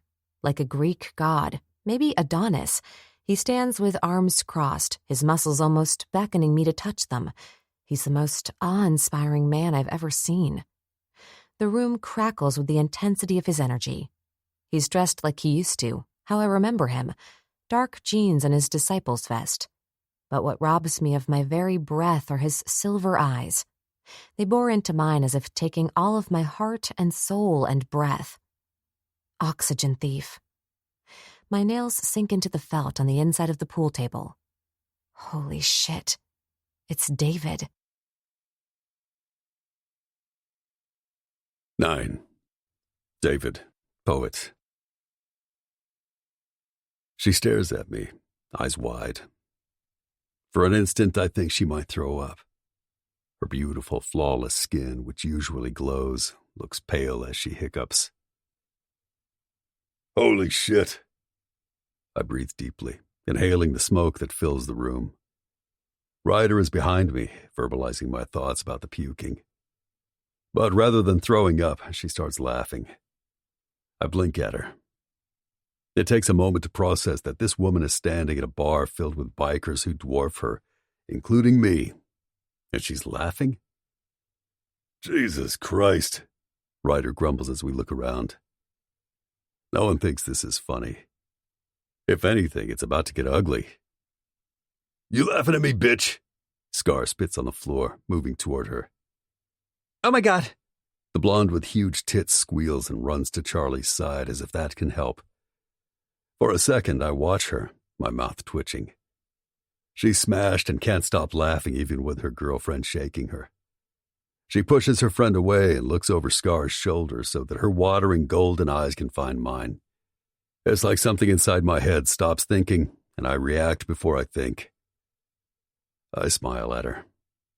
She smiles back. And we share a moment that reminds me I'm human. Okay, Scar. Ryder steps in front of Charlie, who's biting her bottom lip, trying to stop laughing as she looks over at Ryder. Scar pats Ryder's shoulder, giving the enforcer his respect. You don't want to fuck with Ryder. These bitches have been here all day, man. Scar points at the girls who've both backed away, hitting the wall. She said she'd show me her tits and let me suck on them if I won. He points at Charlie. And a bet's a fucking bet.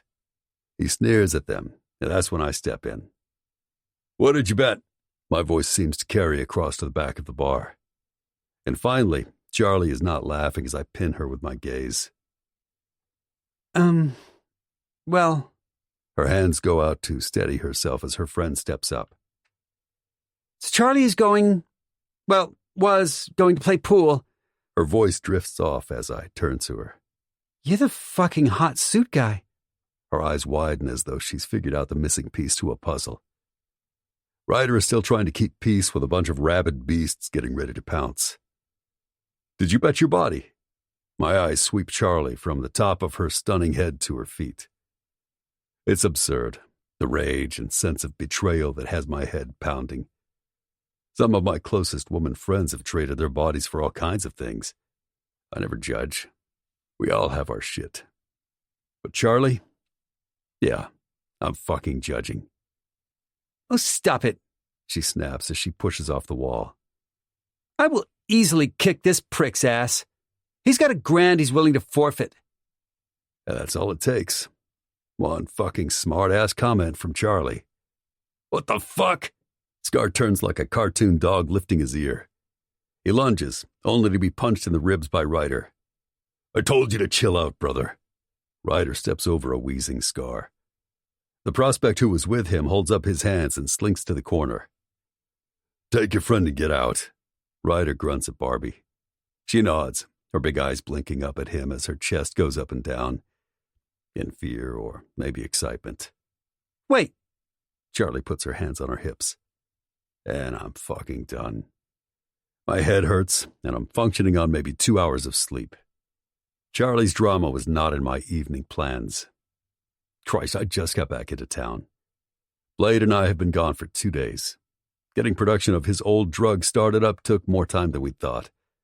Thanks to her, my cell started going off the moment I got out of the shower. Apparently, Kimmy called Axel to let him know there was a strong possibility we could have a bad situation on our hands. And what should she do? Axel, being the dick he is, sent me to take care of it. So here I am, and Charlie's caused enough crap already. She's not going to keep her mouth shut as she throws her nose in the air, glaring at the old ladies. The last thing I want is a bitch fight, and I can already see them getting ready. Especially Dragon's old lady. She wanted me to fuck her the other night, but her mouth tasted of cigarettes and garlic when all I wanted was strawberries and cream. That's what Charlie tastes like. Her mouth and her cunt are like eating fucking dessert. Let's go. I grab her arm as I start to usher her out. Kimmy is at the door holding it open, a big smirk on her face. I don't respond and keep pulling her with me. Wait, David, I need my purse and my... What about Cindy? She jerks her arm. She doesn't get free, which must confuse her as she looks at my hand. Christ, Charlie, I shake her. What were you thinking? Her head goes back and I'm trapped in the most beautiful golden eyes. The outer area encircled by a ring of dark green. Her dark, long lashes flutter as she tries to wiggle free. Hey, hot suit. Biker guy? We both turn to Barbie, or I guess, Cindy, who stands with Ryder frowning at her back. She holds out her hand. A large brown leather bag dangles from it. Charlie goes to take it, but I have a death grip on her arm, so she's pretty much chained to my side. David, She jerks again and rolls her eyes at me. please let go. If I hadn't been stuck in a pit for the last 2 days creating a drug that should never be back on the street, I might be in a better mood. As it is right now, I'm disgusted that I thought she was a good girl. I almost drop her arm. Why am I taking her home? She has Barbie, and they should go back the same way they came. I don't need any of this shit. I won't have it. My goal is never changing, no matter how hard my dick gets around her. David, you don't understand. I had this handled. Now I do drop her arm, and Kimmy snorts and shuts the door, going back around to the bar. Come on, please. I would never. She turns to her friend. Cindy, tell him how I had it handled. That I don't lose. Cindy's eyes get bigger, if that's possible, darting from me to Ryder and back. I'm 90% sure she was going to pull it off. She has been drinking, though. Are you insane? Charlie snaps. Are you both insane? I yell over the clash. Do you have any idea what you're dealing with? You two could have been raped. I leave that hanging in the air as Cindy puts her hand over her mouth, her eyes filling with tears. We only wanted to have some fun, and I needed money, she gasps. I look over at Charlie, thinking she'll respond the same way as Barbie. Instead, she looks me straight in the eyes. Her fucking puffy lips break into a small smile, and she bursts out laughing. Jesus Christ, I growl as I turn to Ryder, who stares, his mouth gaping open. Holy shit. He looks at me as he rubs his crew cut. She's fucking fearless. I'm not scared of any of you guys. As a matter of fact, I'll prove it. She puts her hand on her hips and laughs again. Oh my God. Cindy shakes her head. She's going to be horrified in the morning. Listen, I'll take her home. She grabs Charlie's arm. No, I cross my arms. No? They both say together. Except Charlie has to bite her top lip not to laugh. I'll take her. I reach for her and am surprised when Barbie holds on. Sorry, but you could be a rapist too. So as her best friend, I have to... Best friend? Charlie looks at her, then at me, and again my patience is done. In one jerk, her sweet-smelling vanilla body collides into mine as I propel her out the door. Charlize, should I call the police? Barbie follows and yells after us. Sweetheart, if you want to live another day, you'll get in your car, go home, and pray you never see me again. Ryder's aggravated voice carries across the parking lot. I drag Charlie to my new bike. I had a brother custom make it. He asked what color, and golden eyes flashed in my head. I hesitate for a moment.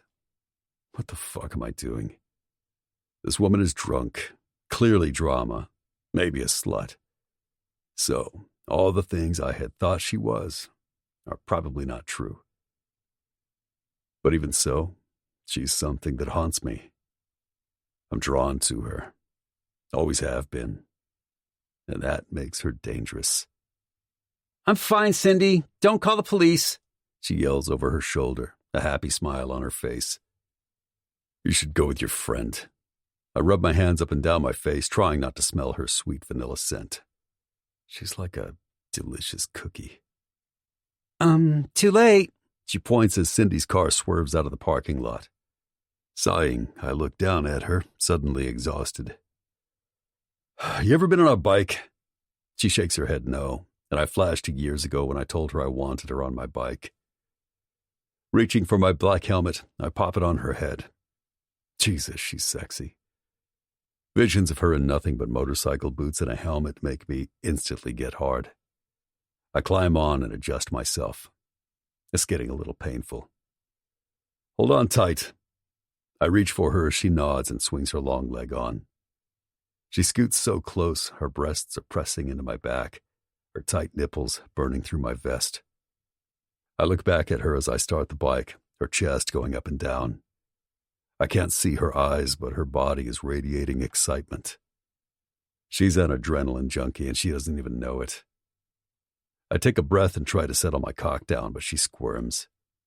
I rev up my bike and tell her to stop moving. She screams and holds tight as we take off. At the end of the driveway, I stop and turn to her. "Listen, you can't move," I yell. "You understand?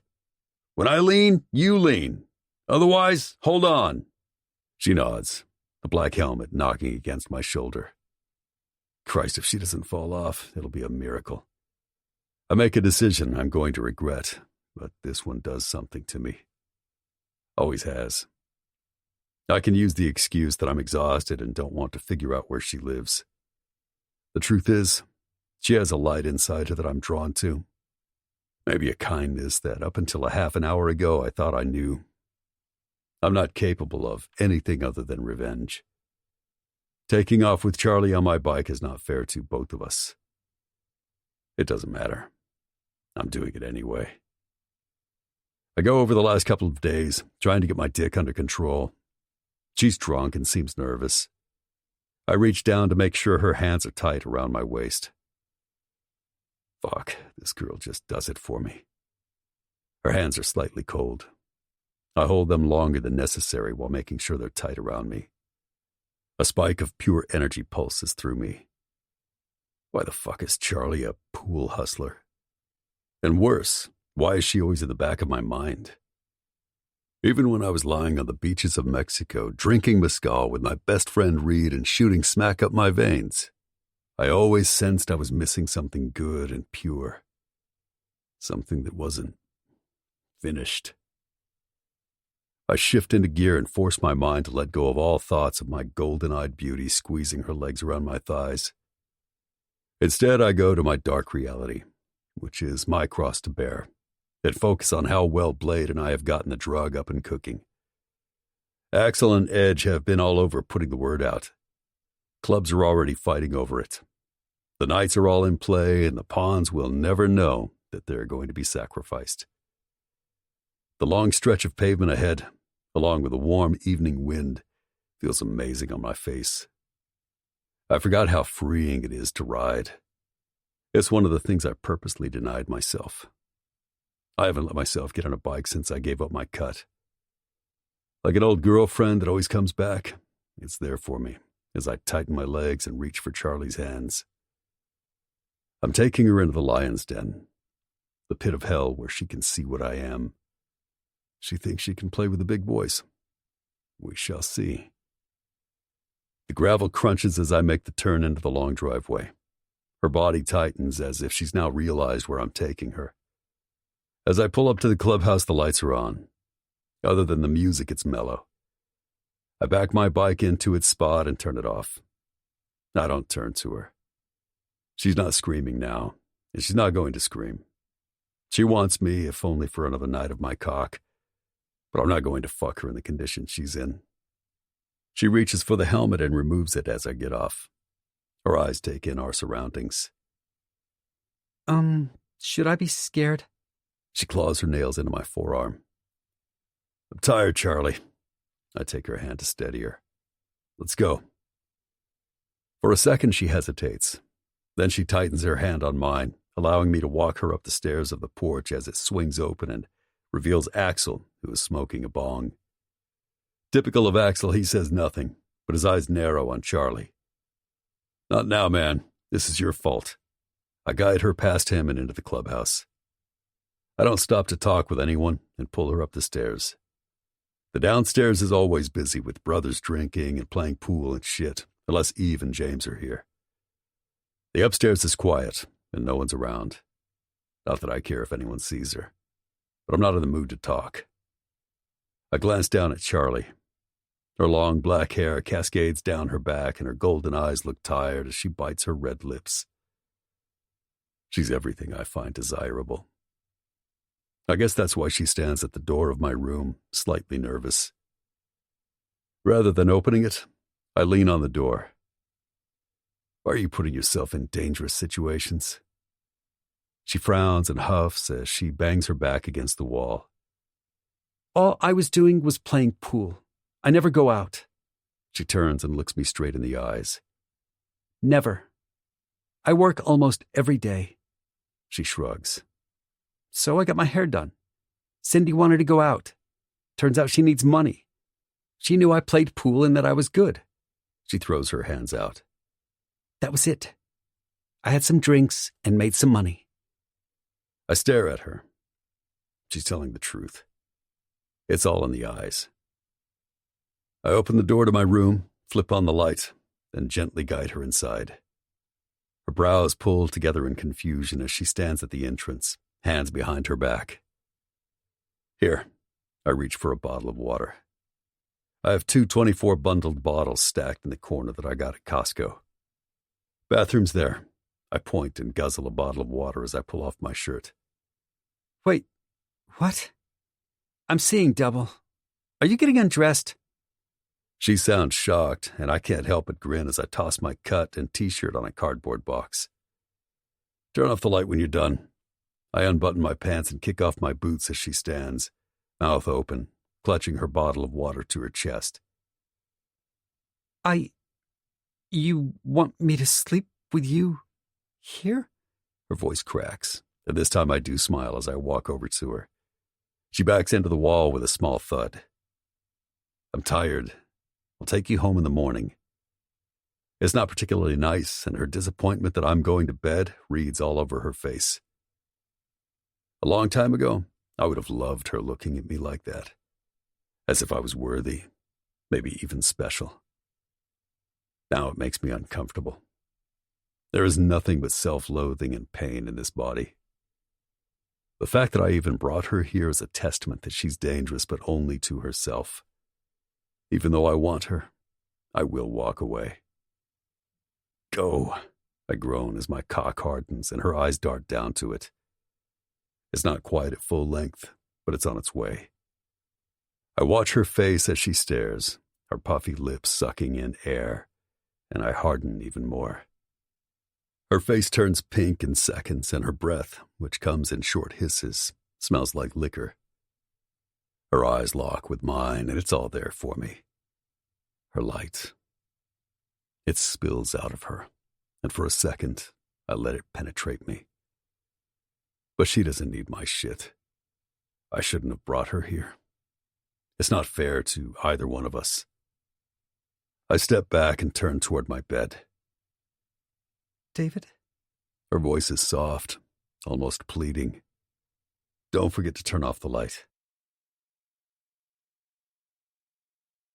10. Charlie. My eyes pop open. I'm warm and peaceful.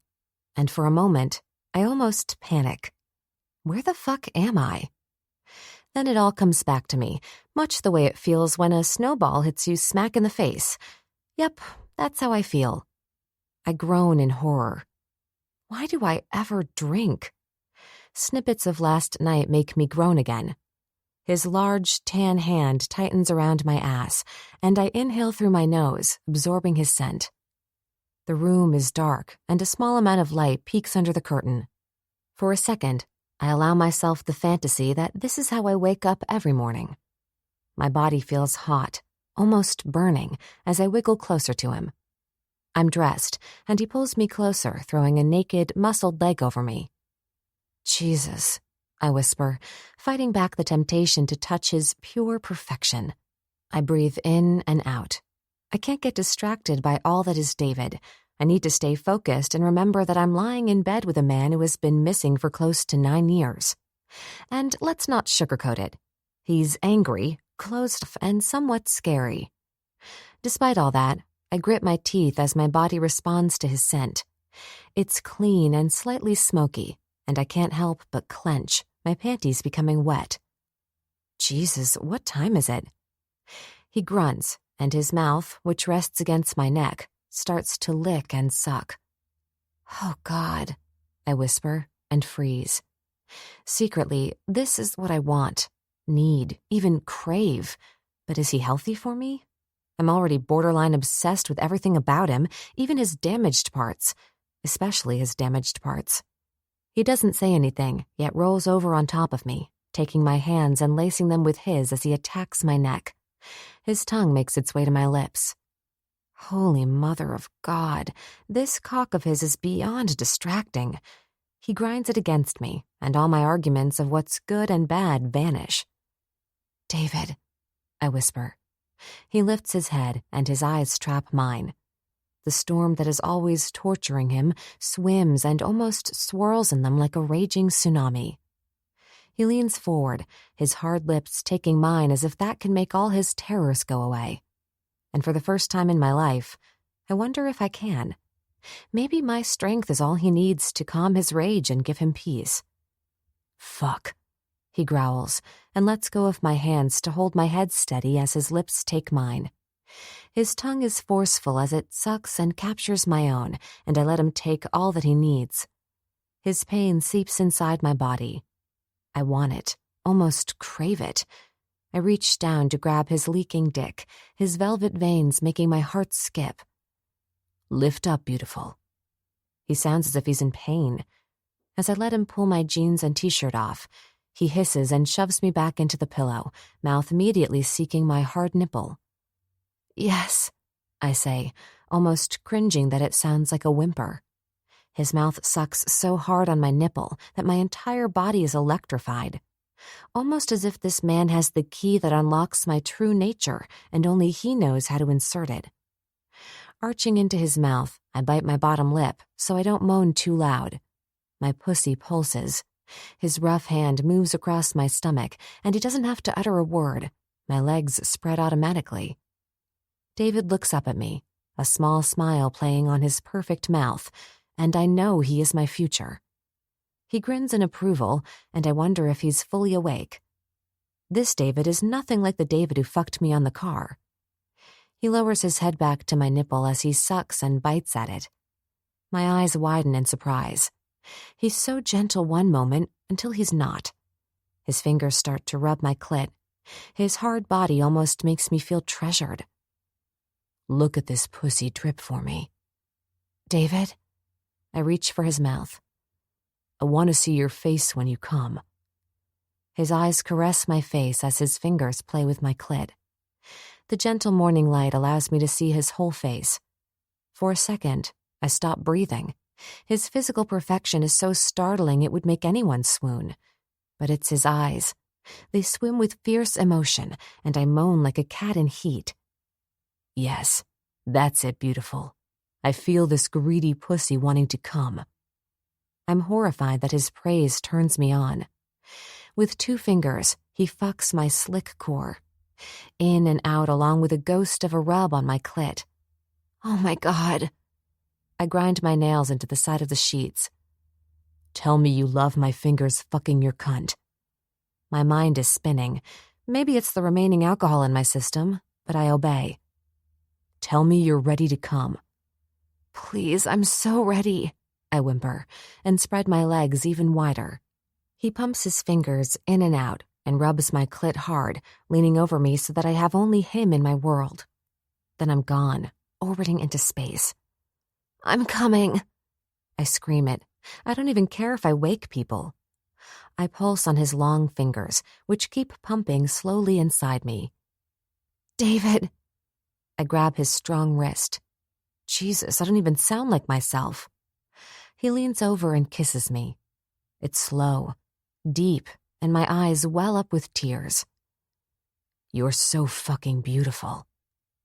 And then he lifts the back of my legs. Much like his kisses, his hard cock enters me slowly. He's robbing me of my heart, making that old hope that a fairy tale can happen blossom to life. When he is fully inside me, I arch my neck back. He doesn't move, yet watches me. We're so in tune it almost seems as if we are one. His lips touch mine as he moves, his giant dick easing in and out in hard, yet almost loving thrusts. You're my light. He thrusts harder. The cool metal from his necklace feels like a brand as it lands on my left breast. His breath is ragged, as if he feels the fairy tale too. My body is climbing that cliff I had no idea existed, and I close my eyes to savor it. Fuck. This isn't what's supposed to be happening. He hisses in my ear as I grab for his back, my nails clawing and digging into his flesh. He groans as if he loves the pain, almost as if it prolongs the pleasure. Jesus Christ, yeah, that's it. He grabs a bedpost above my head as he fucks me so hard the bed shakes, or maybe it's just me as I explode into a million wonderful pieces. I love it. I love you coming all over my cock. Milk it out of me. He lowers his head as his mouth steals my breath. In fact, he steals my soul. As he jerks into me, his lean hips stop thrusting, and his hot seed jets inside me, filling me up so I can never be empty as long as I have him. Our foreheads are touching as we both catch our breath, and I realize he might be bleeding from my nails. My strength is gone, and I drop my hands with a small thud. I think he might be bleeding. He kisses my lips. I hope so, he says, and pulls out almost lovingly.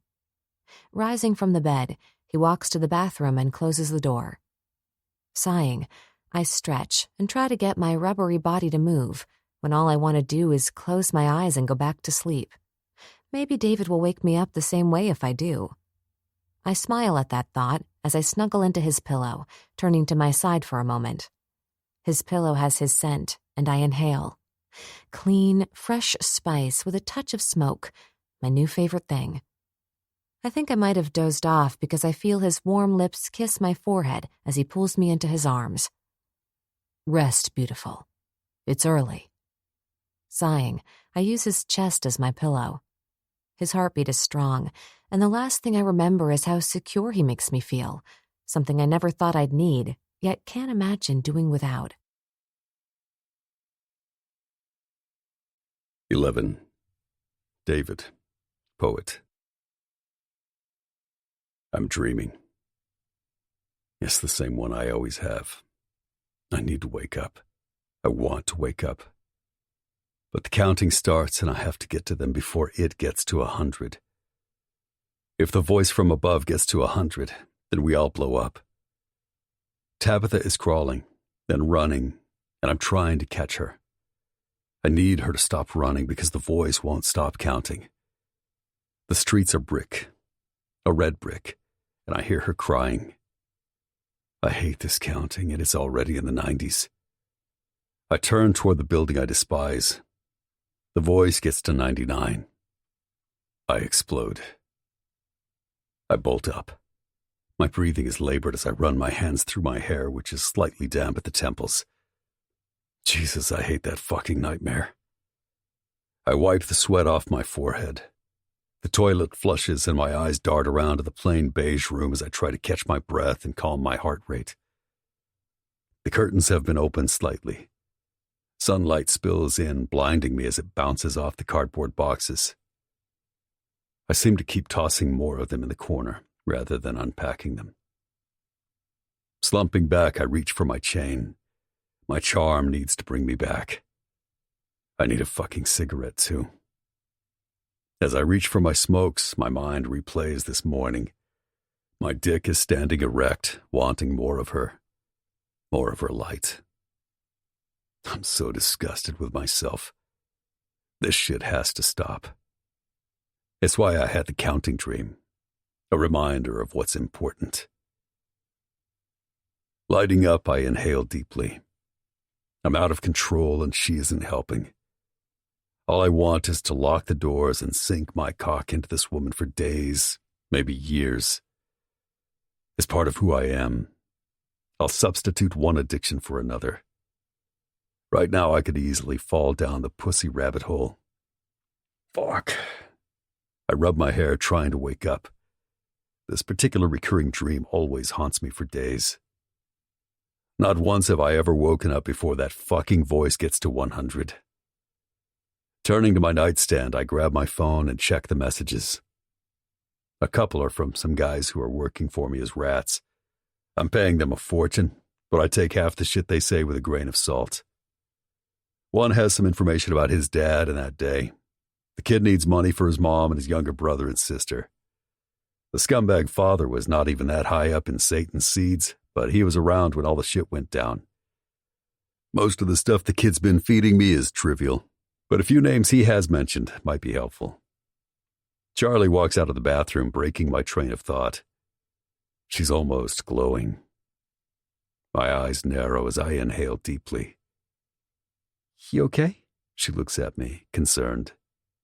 I stand and stroke my cock. It aches only for her, apparently. Her eyes zero in on the area between my legs, and I stop before I'll do something I'll regret. I'm fine. Grabbing my jeans off the floor, I watch her eyes caress my body as she licks her lips. You hungry? It comes out harsh, but fuck, I'm a man. And if she keeps licking her lips... Yes. But I should get home. I have to work later. Her eyes stay fixated on my cock and abs while she twists her hair on top of her head with a rubber band. I'd like to take you to breakfast. This gets her attention. Her eyes find mine. She frowns and cocks her head, the sun kissing the side of her face just right. You're stunning. I reach for her. I need to shut the fuck up. After all, I need to cut her loose at breakfast. She must be my ultimate punishment. I might as well torture myself with her, saturate myself. A small smile plays on her lips, and I smell peppermint. She must have brushed her teeth. Fuck, we're going to be each other's downfall. I lean down to capture her lips in a kiss that was supposed to satisfy, not make me crave more. I'm about to pull away when her hand reaches for my cock, and I know I'm entirely fucked. I try to pull back, but she moves her delicious body closer, and all my good intentions not to fuck her are fading. I want to suck your cock. She almost crawls up to my ear as her excited breath makes me groan. Wrapping my hands in her hair, I pull out the rubber band. Can't say that kind of thing. If you want breakfast. She slithers her tits all the way down my chest and drops to her knees as she rubs me through my pants. And I'm done trying to tamp down what little fight I had left. Take me out, I say, my voice gruff. She smiles and pops my pants button open as she pulls my jeans down, my cock already leaking. Oh, God. She inhales, and I can't help but grin. No man doesn't like a woman kneeling, admiring his cock. I'm obsessed with your dick, David. The David is garbled as she goes straight to sucking the tip. Her tongue swirls around my rim. Her hand wraps around my thickness as she does her best to get half of it in her mouth without gagging. Jesus, I hiss, caressing her silky hair as she bobs up and down. Yeah, that's it, my beautiful. Suck the cum out of me. She pulls back, flashes me a smile, and opens her mouth wide as she hits the back of her throat with my tip. Fuck, I'm not going to last long if you keep doing that. I breathe through my nose. My toes curl as my stomach muscles tighten. She keeps sucking hard as her other hand jacks me off. That's it. You ready? She looks up at me, her golden eyes watering as she sucks me hard. My balls tighten and a surge of need takes over. It's like I'm a dying man and my last desperate wish is to come down her throat. I'm chasing the pleasure so fast that my hand wraps tightly in her hair and I guide her back and forth, breathing deeply.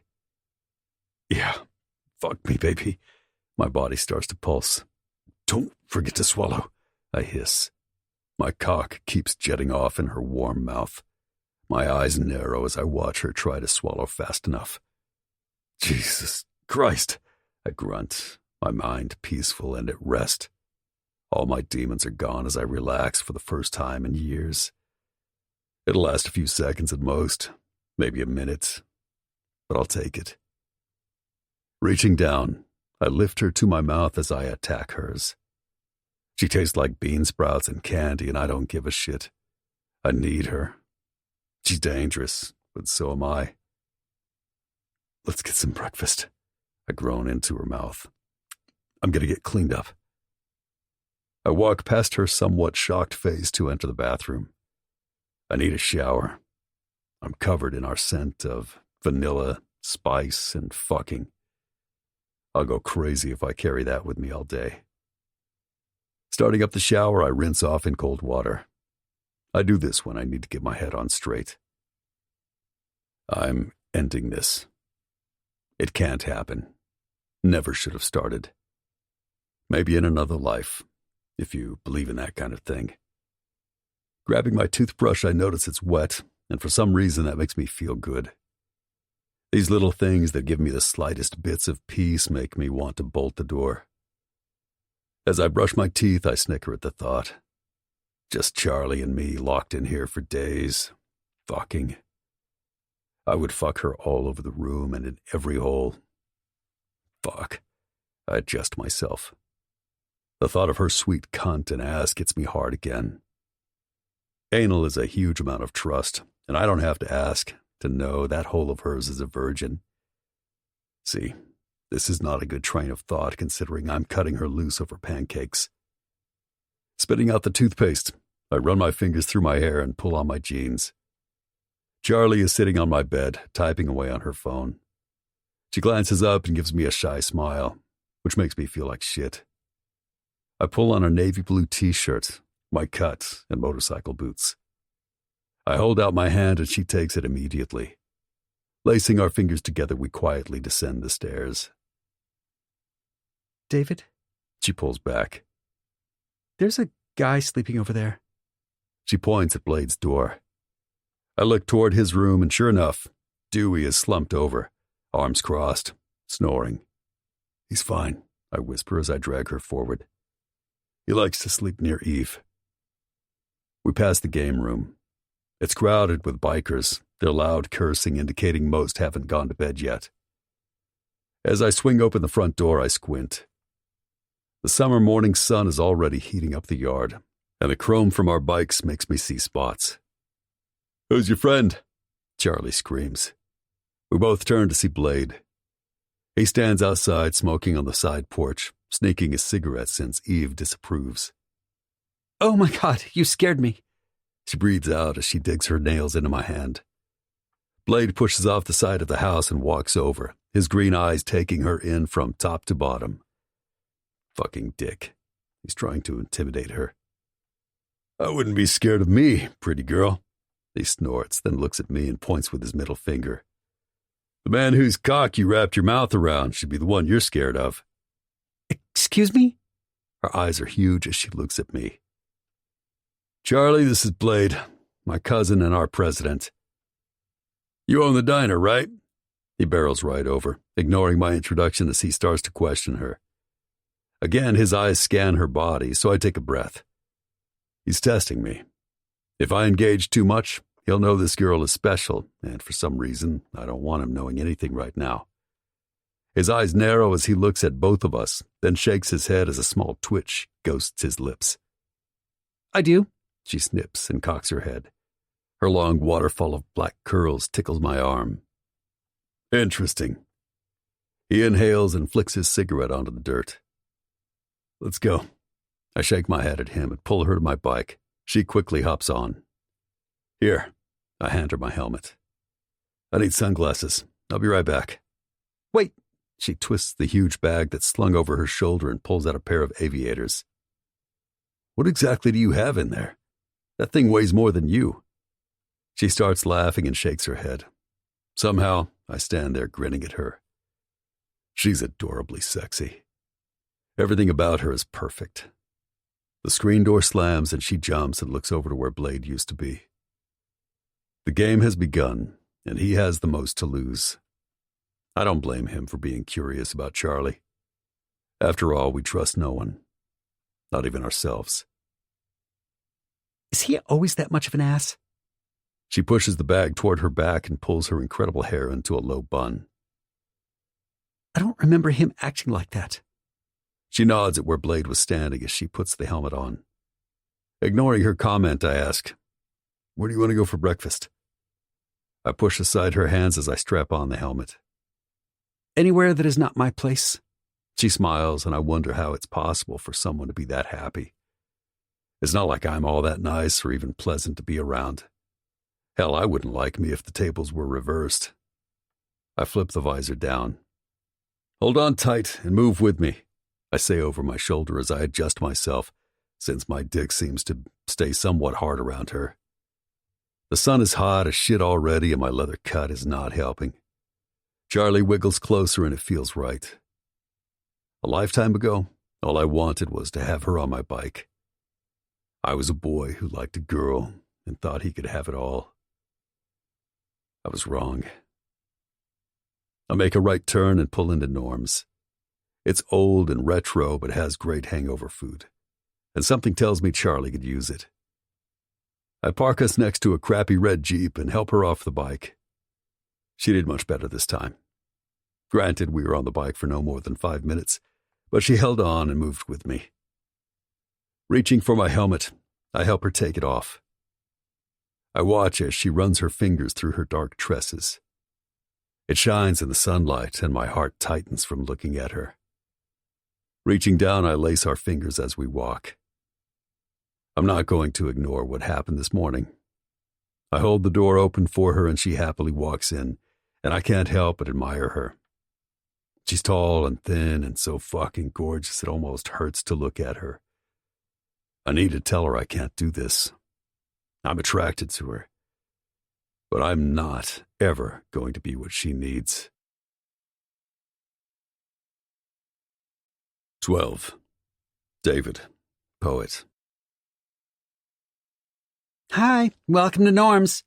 An older woman with a Norm's waitress outfit and blue-gray hair hands us some menus from the front counter. Go ahead and sit anywhere. She gestures as she turns to pour a customer some coffee. Thank you. Charlie takes them and slides into a booth by the window facing the street. She bites her lip.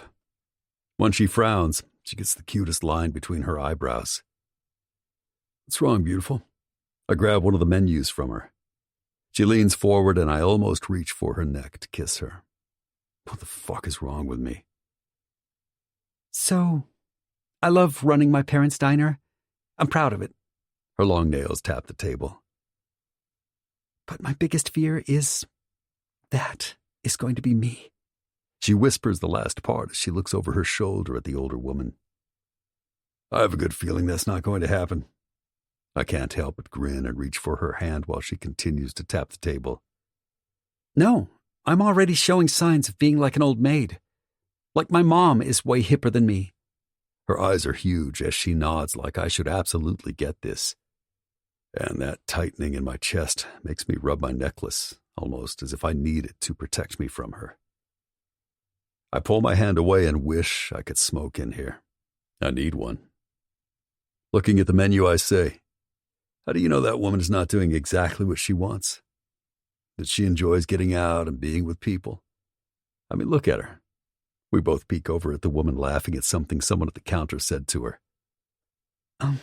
That's absurd, she whispers, but her mouth twitches and her frown is gone. She leans back. No one should have to wait tables when they're older. It's so hard on your body and stressful. She's probably alone with her cats. She picks up her menu.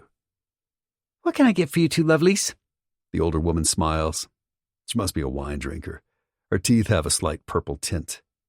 Hi, good morning. Charlie smiles at her cheerfully. Good morning, she chuckles as she pulls out her pad. You two ready? Yes. Charlie glances at me. You're ready, right?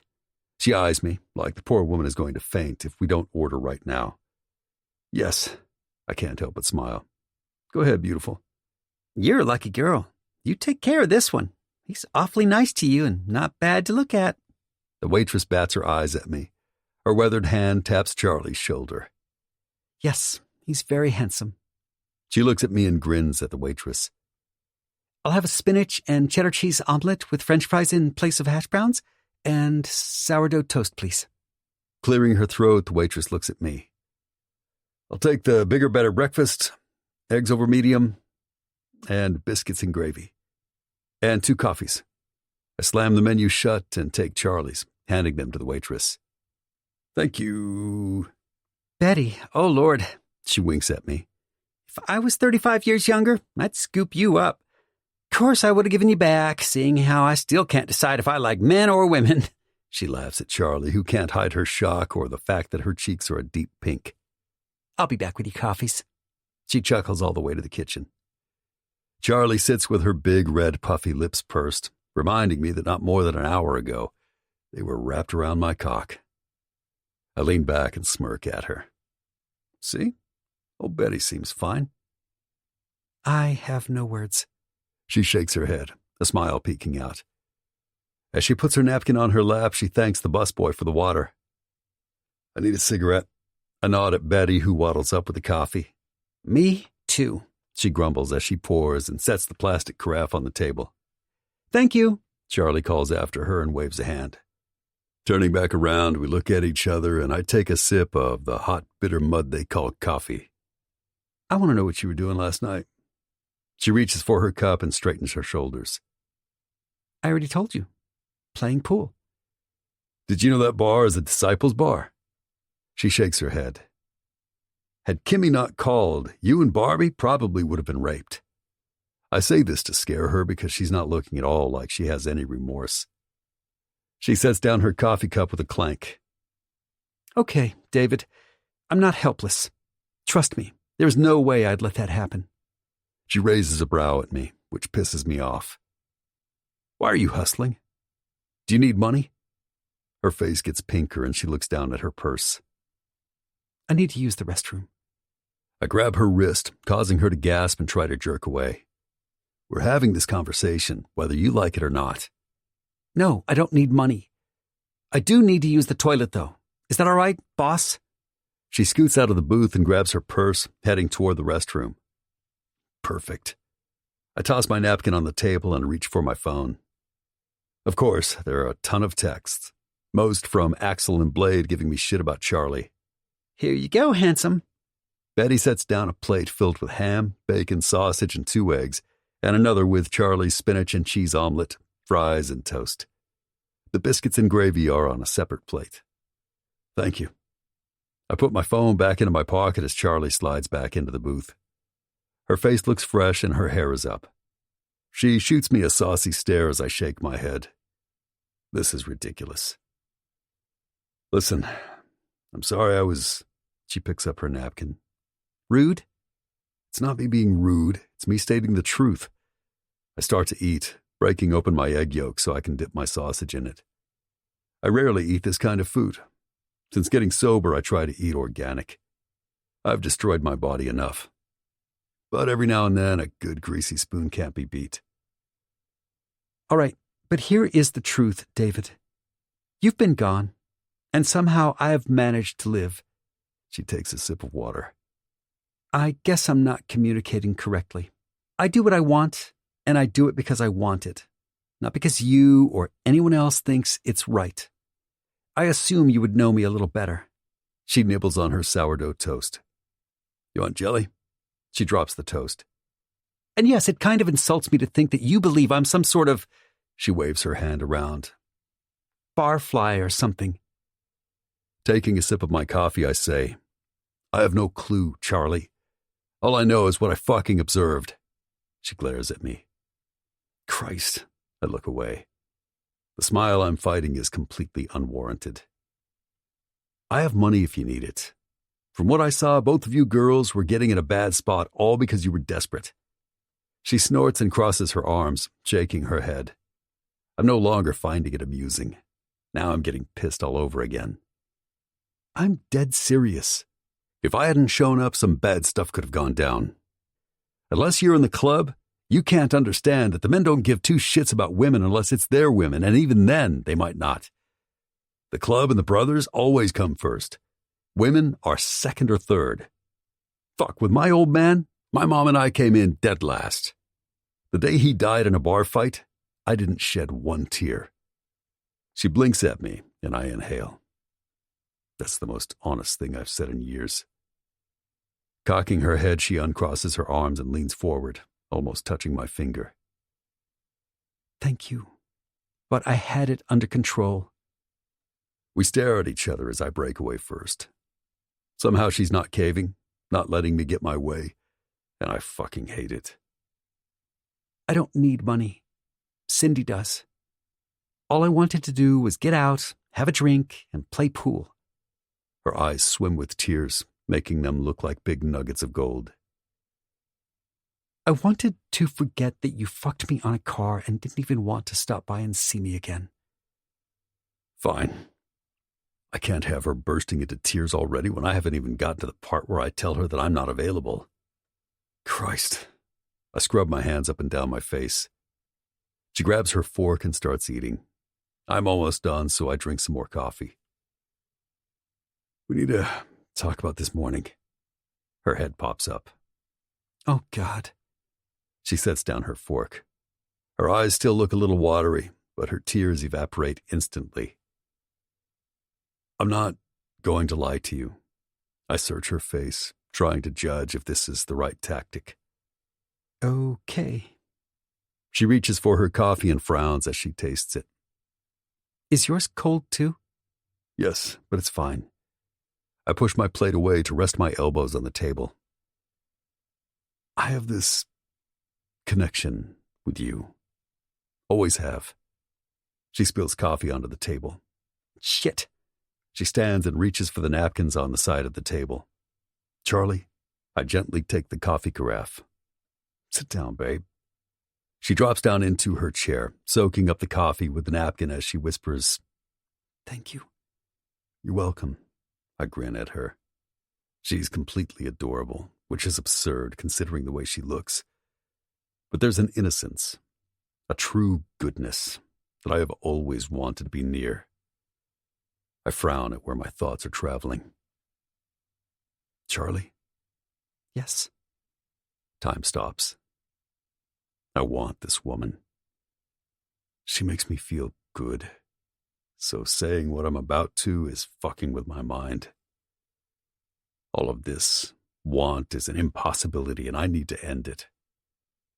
Yet her eyes hold so much emotion and hope, I reach for her hand. What do you want? And I'll let you know what I'm capable of. She sits back and looks at me as we connect. You. I want you. I've always wanted you. Fuck me, she did it. I bring her pretty fingers to my lips as I tell her the truth. I can't be with you or anyone else ever. I'm fucked up.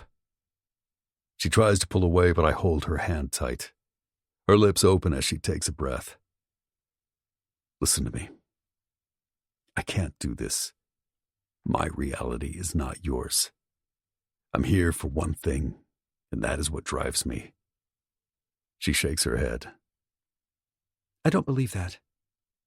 Beautiful. By the end of this year, there's a good chance I'll be dead or in jail. No matter which way it goes, that makes me unavailable. This time she does pull her hand away and gazes out the window, her eyes shiny with tears. It's because you feel responsible, right? It's more than that. My voice sounds dry, almost bored. This is going in a bad direction. I can't give you anything but sex. That's not fair to you. I reach for my wallet and pull out some cash. I need to check my phone. It's going off. Her eyes dart to mine, then the phone, and she looks out the window again. First text. Blade. Your boyfriend is here. Second. Axel is giving him shit. Third. He has a suitcase with him. Fourth. I'd stop fucking the bunny and get back. Fuck. I look over at her as she frowns. Charlie, I need to go. This right now is why you and I can't go anywhere. I belong to the club. That's where I started, and that's where I'll end. Standing up, I reach for my keys. Let's go. She looks up, her one finger tracing the rim of the coffee cup. You go. I'm going to finish my breakfast and take an Uber to my apartment. I want to take you home. And I want to finish my breakfast. Her big eyes look almost angry. Go, David. I have my own shit to take care of. I have a business to run. You're not the only one who lives and breathes on this planet. She reaches into her purse for her phone, dismissing me. Hesitating, I want to say more. We've left so many things unsaid, but I need to get back. Reed is at the clubhouse. That in itself can go two ways. From the last text, it sounds as though it's going badly. Reed has one of the worst tempers I've ever seen. So Blade and Axel, calling him my boyfriend to fuck with him. Also, if Reed's there, he has information. My phone buzzes again. It sounds like an alarm, even though there are plenty of noises in the diner. Blade, you want me to take care of this? I don't have time to argue. Let me drop you off. I say all this as I text Blade back. Me, on my way. Don't mess with Saddington. Remember, we need him. Not that it's going to do any good. If Blade is feeling like an ass, all of the disciples will follow. Whatever. Reed can hold his own. No. We both have stuff to do, so go do it. Grabbing a new napkin, she places it on her lap and continues eating while she stares straight ahead. Somehow this aggravates me when it should make me relieved. But I don't have time to make demands, so I reach over her and grab my helmet, our faces inches apart. See you around, Charlie. Her smell invades my nostrils as I lean into her neck to take one last breath. Be good. You too. She snips again, causing me to pause inches from those fucking lips I'd love to bite and suck. She tilts her head, giving me a challenging smirk. And because I can't not, it's physically impossible for me not to lower my head for a deep, hard kiss. She moans into my mouth as my tongue tastes hers. Pulling back, I'm at least satisfied to see her look dazed rather than smug. Before she can respond, I'm out the door and on my bike, heading toward the clubhouse, wondering why I feel lost already. 13. David, poet. I burst into the conference room, thankful I have my knife on me. What I see is not what I expect. Reed is sitting next to Blade. A bottle of Jack Daniels sits open, half gone. Axel is eating peanuts, laughing next to them while Ryder's on his phone. They all look over at me. What the fuck? I scan their faces. Reed raises a dark brow at me, and if I wasn't so relieved no one put a bullet in his head, I'd probably be more sociable. He frowns as his green eyes bore into mine. You okay, man? He stands up. He's dressed in faded dark jeans and some stupid designer t-shirt. I should have known Reed Saddington would be fine. No matter what, he always lands on his feet. No, I'm not okay. I pull my hands through my hair. I fucking put my life at risk driving like a maniac so no one would fuck with you. The whole room explodes with laughter. I scowl at all of them. Fuck you guys. Pulling out a chair, I collapse into it, kind of pissed I left Charlie at the diner. And here they all sit getting fucked up as Ryder orders pizza. Poet, we had no idea Saddington was like this. We really thought you sucked his cock. Blade looks at me deadpan, then hits the table with his palm. The fuck? Reed turns to Blade and throws his head back to laugh. It's no big deal. Have another shot. I look around and the disciples are milling around thinking that we are having church, but with Reed here, that can't happen. No church today, brothers. Officers meeting only. Blade stands up and pulls out his knife and stabs it into the wooden conference table. There's a murmur of grumbles as the old-timers get up. The younger brothers all shuffle out. Prez? We turn to stare at Lucky, a huge frown on his face. Lucky gets a lot of respect, seeing as he stepped up and made sure the club didn't go down when we got blown up. He stands tall and strong even though he's got to be pushing mid-60s. Permission to speak? Blade pours himself another shot, not looking at him or the guys standing behind him. Speak, Lucky. He pushes the shot to Reed and takes a long swig from the bottle. Lucky's eyes dart around all of us, landing on me, then Reed. I don't like this. We're supposed to have church. Now you have some kind of secret meeting with officers only.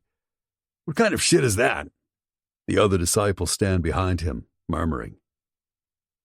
You hiding something, Prez? Because last I checked, we're a fucking family. And now we got this pretty boy in our sacred room. He motions at Reed, who leans back in his chair and crosses his arms. The room is silent, besides the hum of the Budweiser sign. Blade looks over at Reed, then at me, and smiles. Motioning with his hand, he says, "Lucky, out of respect to you, if you want to stay, you can." He points with the Jack Daniels bottle for the rest to leave. All others out. Lucky pulls out a seat, lights up a cigarette, and glares at Reed. "Why the fuck is he here? See this shit?" He points at all of us with his weathered hand, his fingers stained yellow. "This shit is wrong. We don't have secrets, and this looks like secrets." Ryder leans his large hands on the table and sort of growls out, "You want to step outside, Lucky? I'll go easy on you, since you're already halfway into your grave." Lucky inhales his cancer stick and shakes his head.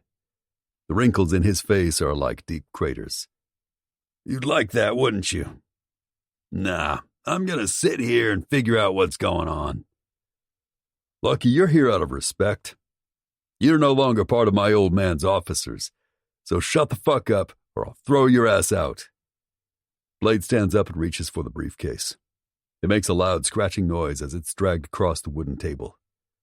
I look over at Reed, who leans forward, his elbows resting on the table, eyes focused on his shot glass like it's the most interesting thing alive. He's done, and Blade's right.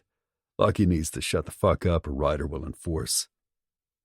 Blade puts the briefcase in front of Reed, who uses his thumbprint to open it, revealing a file and enormous amounts of cash.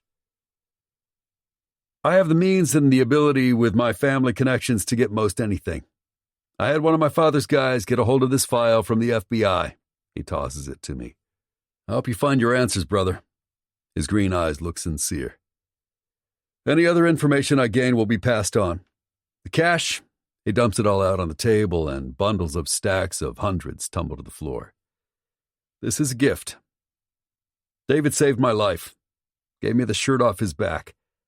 I will help him in any way I can. Those pieces of shit who wronged this club and killed your loved ones? Buy what you need and take them down." He looks at the room, and I swear to God, give Reed 10 more years and he'll be running for president. Jesus, that's a lot of money. Edge picks up one pile and fans through it. "This is crazy." Lucky's eyes look wild. "You're not seriously thinking about putting us into a war, are you?" He stands up and flicks his cigarette on the money. "I may be old, but I was there when this went down," he says. "It was bloody.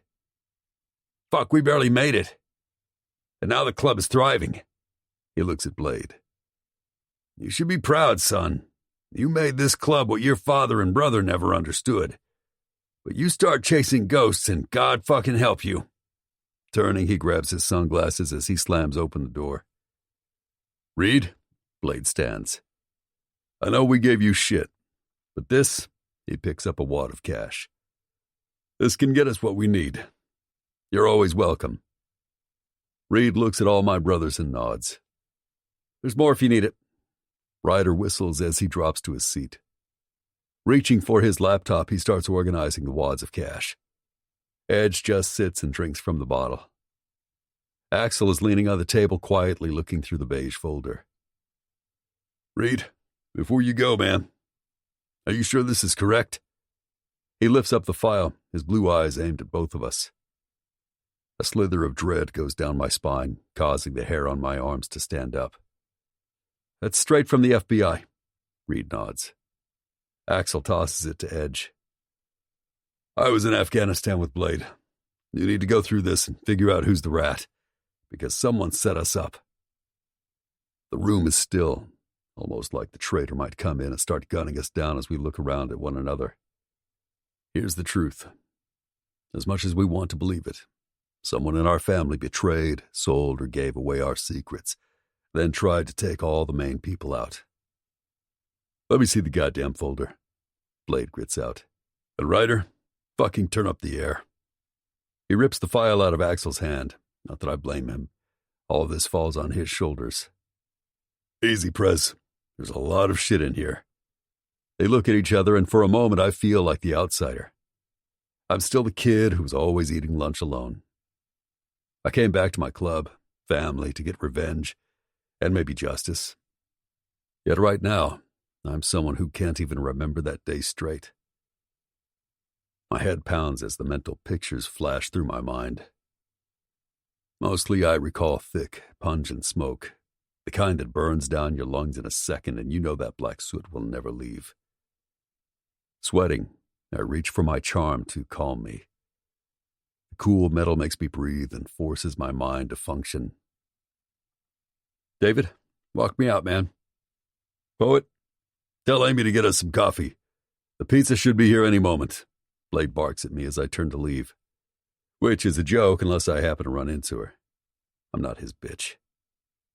You look a little shaken. My eyes dart to Reed's as I stop to rub my neck. It cracks with tension.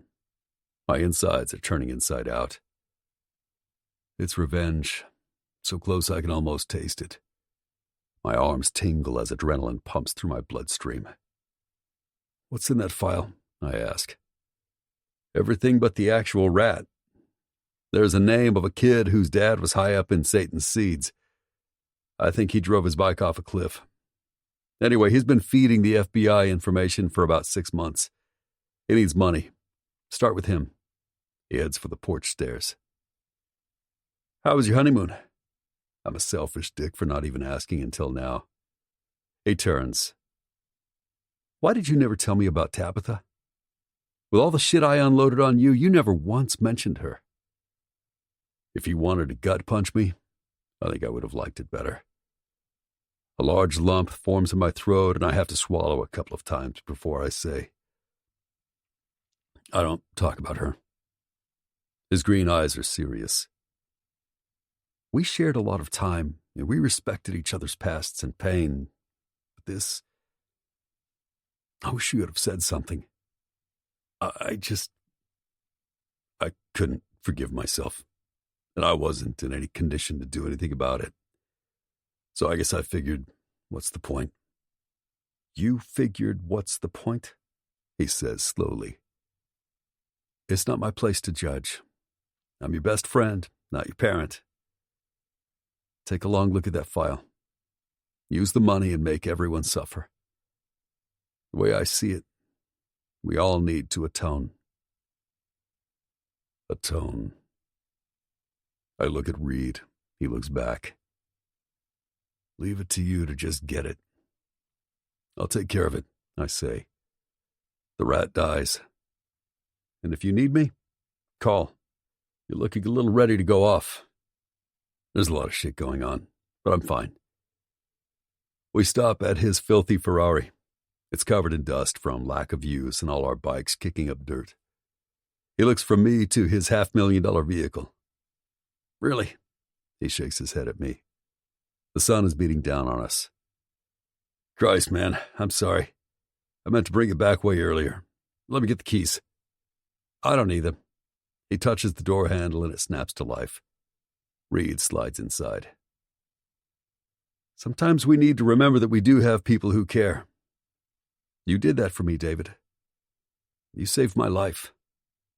Don't make me not be able to return the favor. I stare at him. He knows I'm a loose cannon. He starts up the Ferrari and shuts the door. Things get too fucked up here. You know where we are. I nod as he takes off, the Ferrari like a slick panther gliding across the long driveway. Lifting my face to the sun, I let its warmth bleed into me, burn my mind into focusing on the task, not the demons that want to bring me down. Atone. He's right. We all need to. Reed's people found something, and it's time I got started. 14. Charlie. Jesus. Cindy looks up from the computer as I walk in. After David left me at the diner, I took an Uber to my apartment so I could at least take a shower, then decided to take a little more time with hair and makeup. I'm wearing some cute clothes today. A pink sheer shirt with a black bra and a pair of black skinny jeans. I wanted to wear heeled boots too, but the reality set in. I'll be limping like an idiot and crying in 2 hours. Cindy, do you know if Charlize ordered more tomatoes, or is she planning to go to the farmer's market tomorrow? My mom stops dead in her tracks, causing poor Raphael, our busboy, to collide with her from behind. So sorry, Mrs. A, he mumbles as he walks around her. I know. She's glowing. Cindy waves her hand in front of her mouth as if she ate something spicy. Oh my God, who is he? And you have my permission to marry him.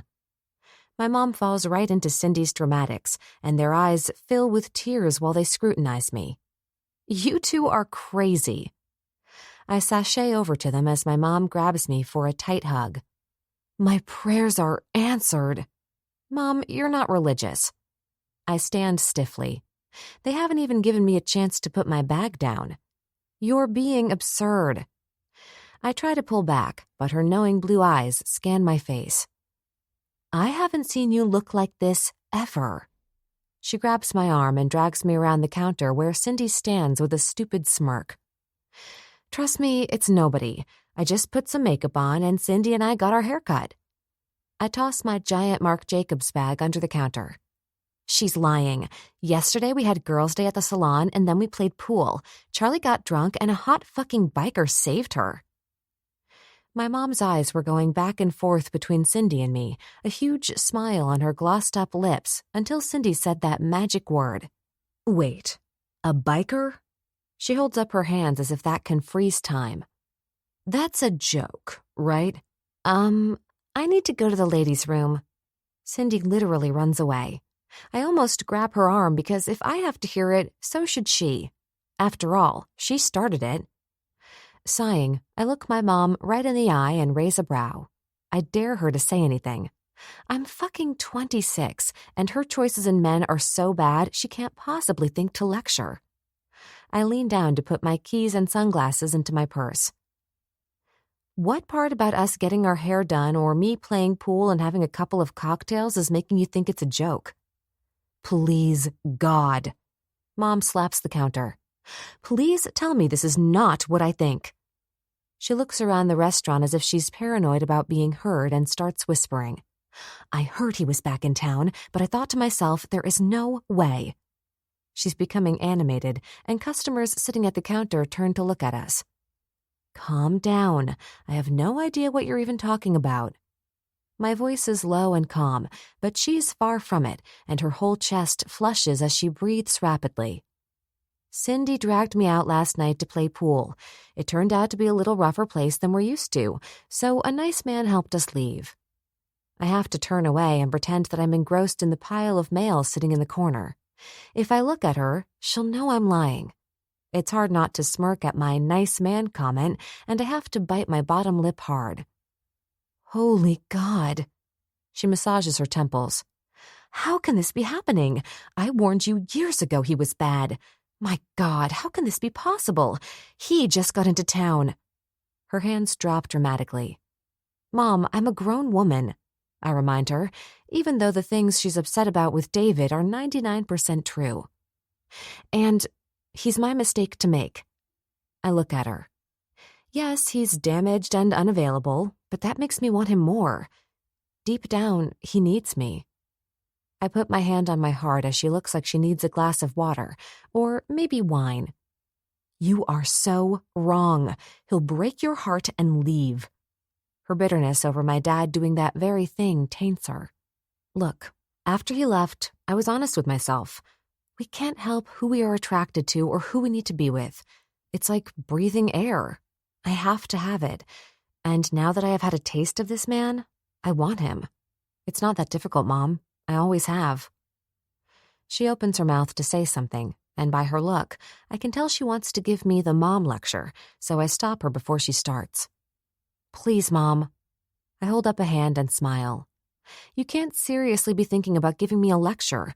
You're the worst judge of men, and even if you are right and he does break my heart, it's my heart, not yours.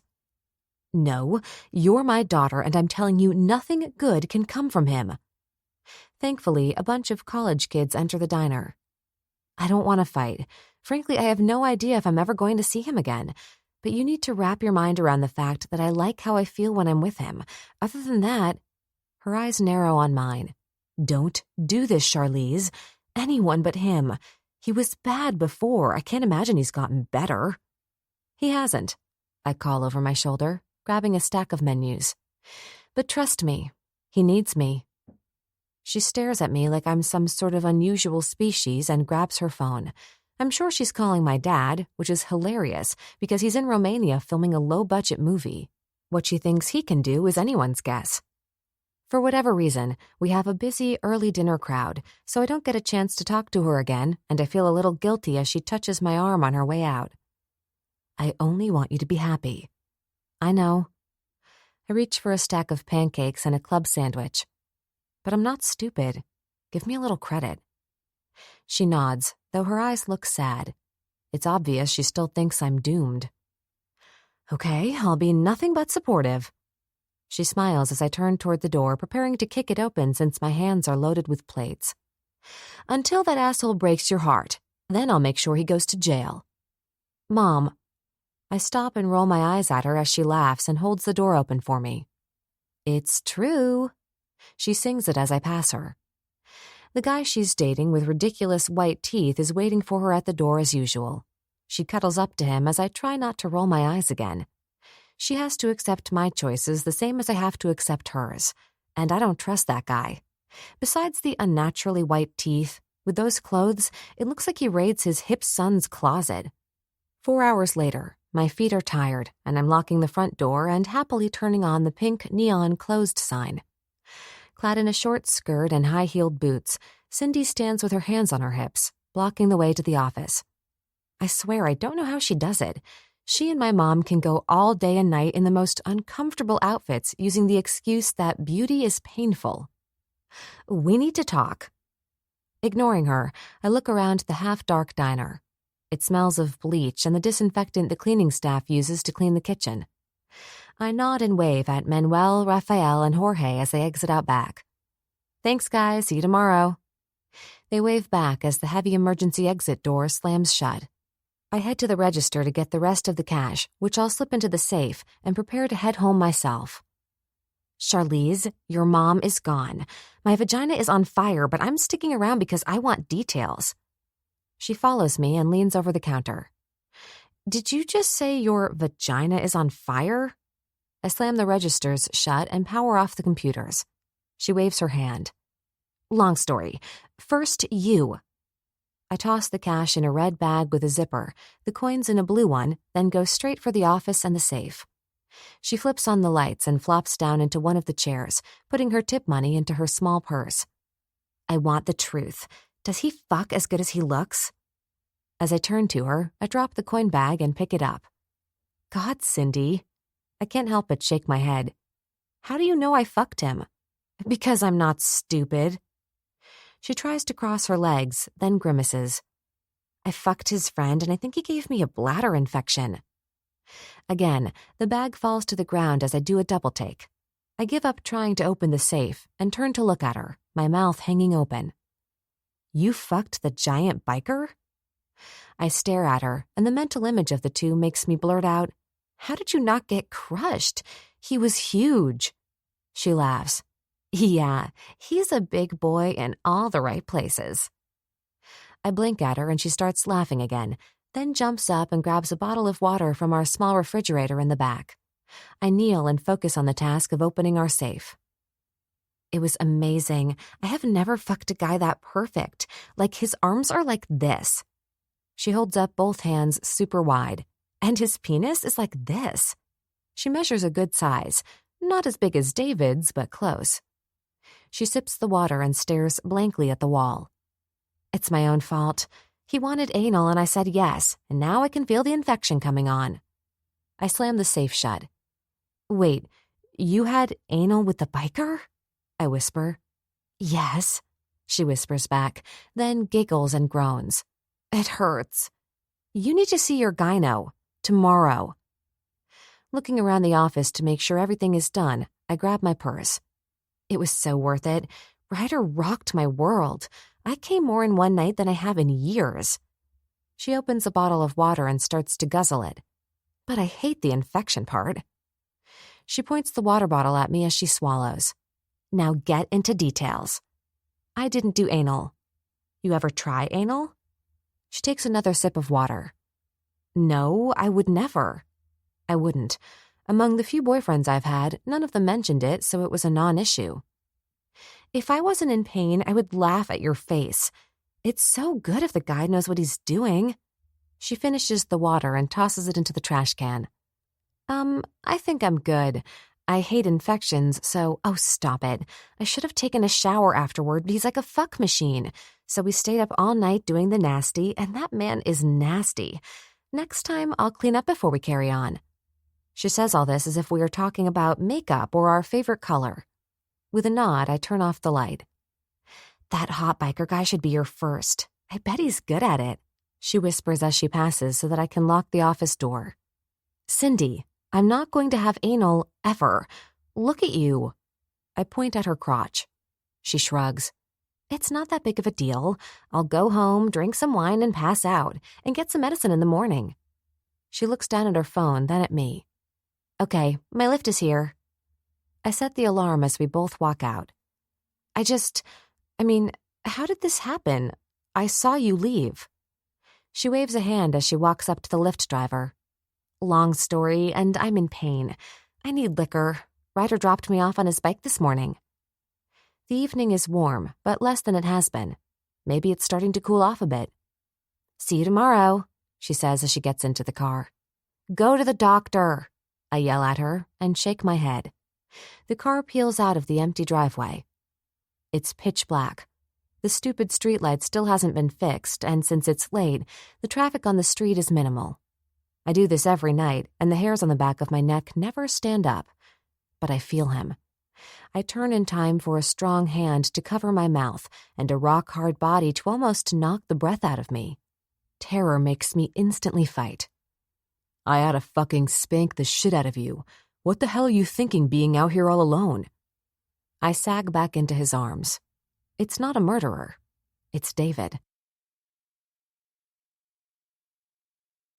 15. David, poet. I'm beyond pissed.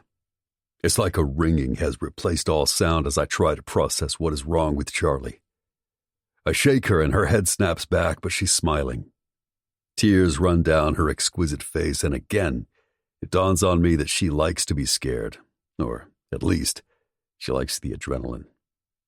What the fuck are you thinking? I hiss, my cock hardening at the sight of her wide-eyed stare and trembling lips. I don't even know why I'm here.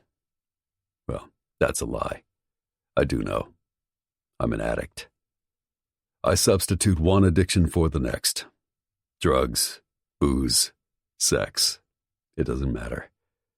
Anything to keep the monsters at bay. She does that. Today, after Reed left, we had church and I listened to everyone bitch about stupid shit. Ryder had to escort 2 different brothers outside to settle it with fists. Blocky ran his mouth. It's amazing no one stabbed each other.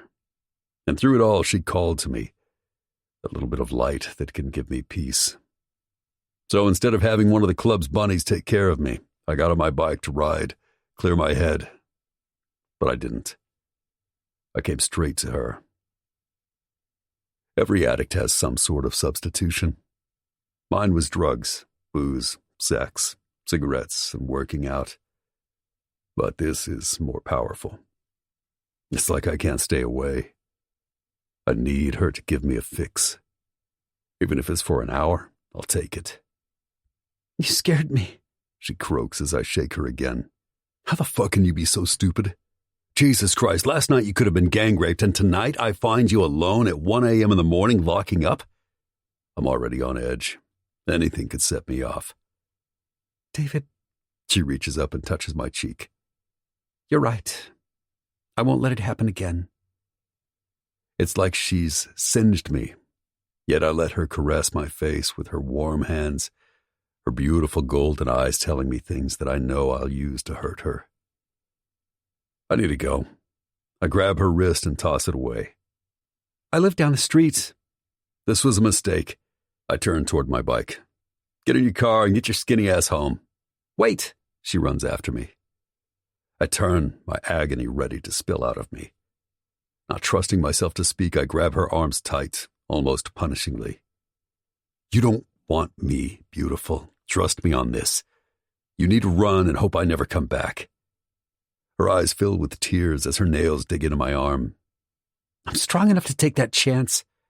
You need me, David, and I need you. Always have. Stay with me tonight. Her voice is so fucking sexy. Her smell is intoxicating. But in truth, this one makes me bleed, and that's not something that can happen. I can sense it, though, as all my anxiety and worries slide off me. It's unfair to give them to her. She says she wants them. She can't possibly want the real me. If there is a real me. The night air is crowded with city noises as we look at each other.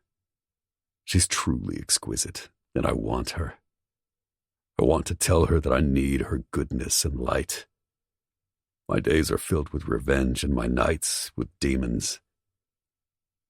She must see something that makes her take my hand until we're standing in front of my bike. It's 2 stoplights to the right. She doesn't wait for my reply and puts my helmet on, wrapping her long legs around my golden Harley. Only for tonight, I reason, knowing my addiction is becoming my new hope. It guides me through the day, but the nights. Her apartment is dark. She doesn't turn on the lights as she steers me through a large room and straight to what I'm guessing is her bedroom. I'm done letting her lead, though. Lifting her up, I toss her on the bed. She squeals as I hear her shoes thump on the floor. While I jerk off my cut and t-shirt and unbutton my pants, my eyes adjust to the darkness. Darkness. It wraps around us like a blanket. I love the dark. It makes my cock harden. Her excited breaths fill the room. Do you want me to turn on the lights? She tosses off her shirt and wiggles off her jeans, panting like she's on a treadmill. Cocking her head, she waits a moment and lies back, her naked body teasing me. She's exquisite, like an ethereal ghost. Except I can reach out and touch her. She's real, and I want her more than I've wanted anyone. No, I rasp. Her breathing picks up, which is a telltale sign.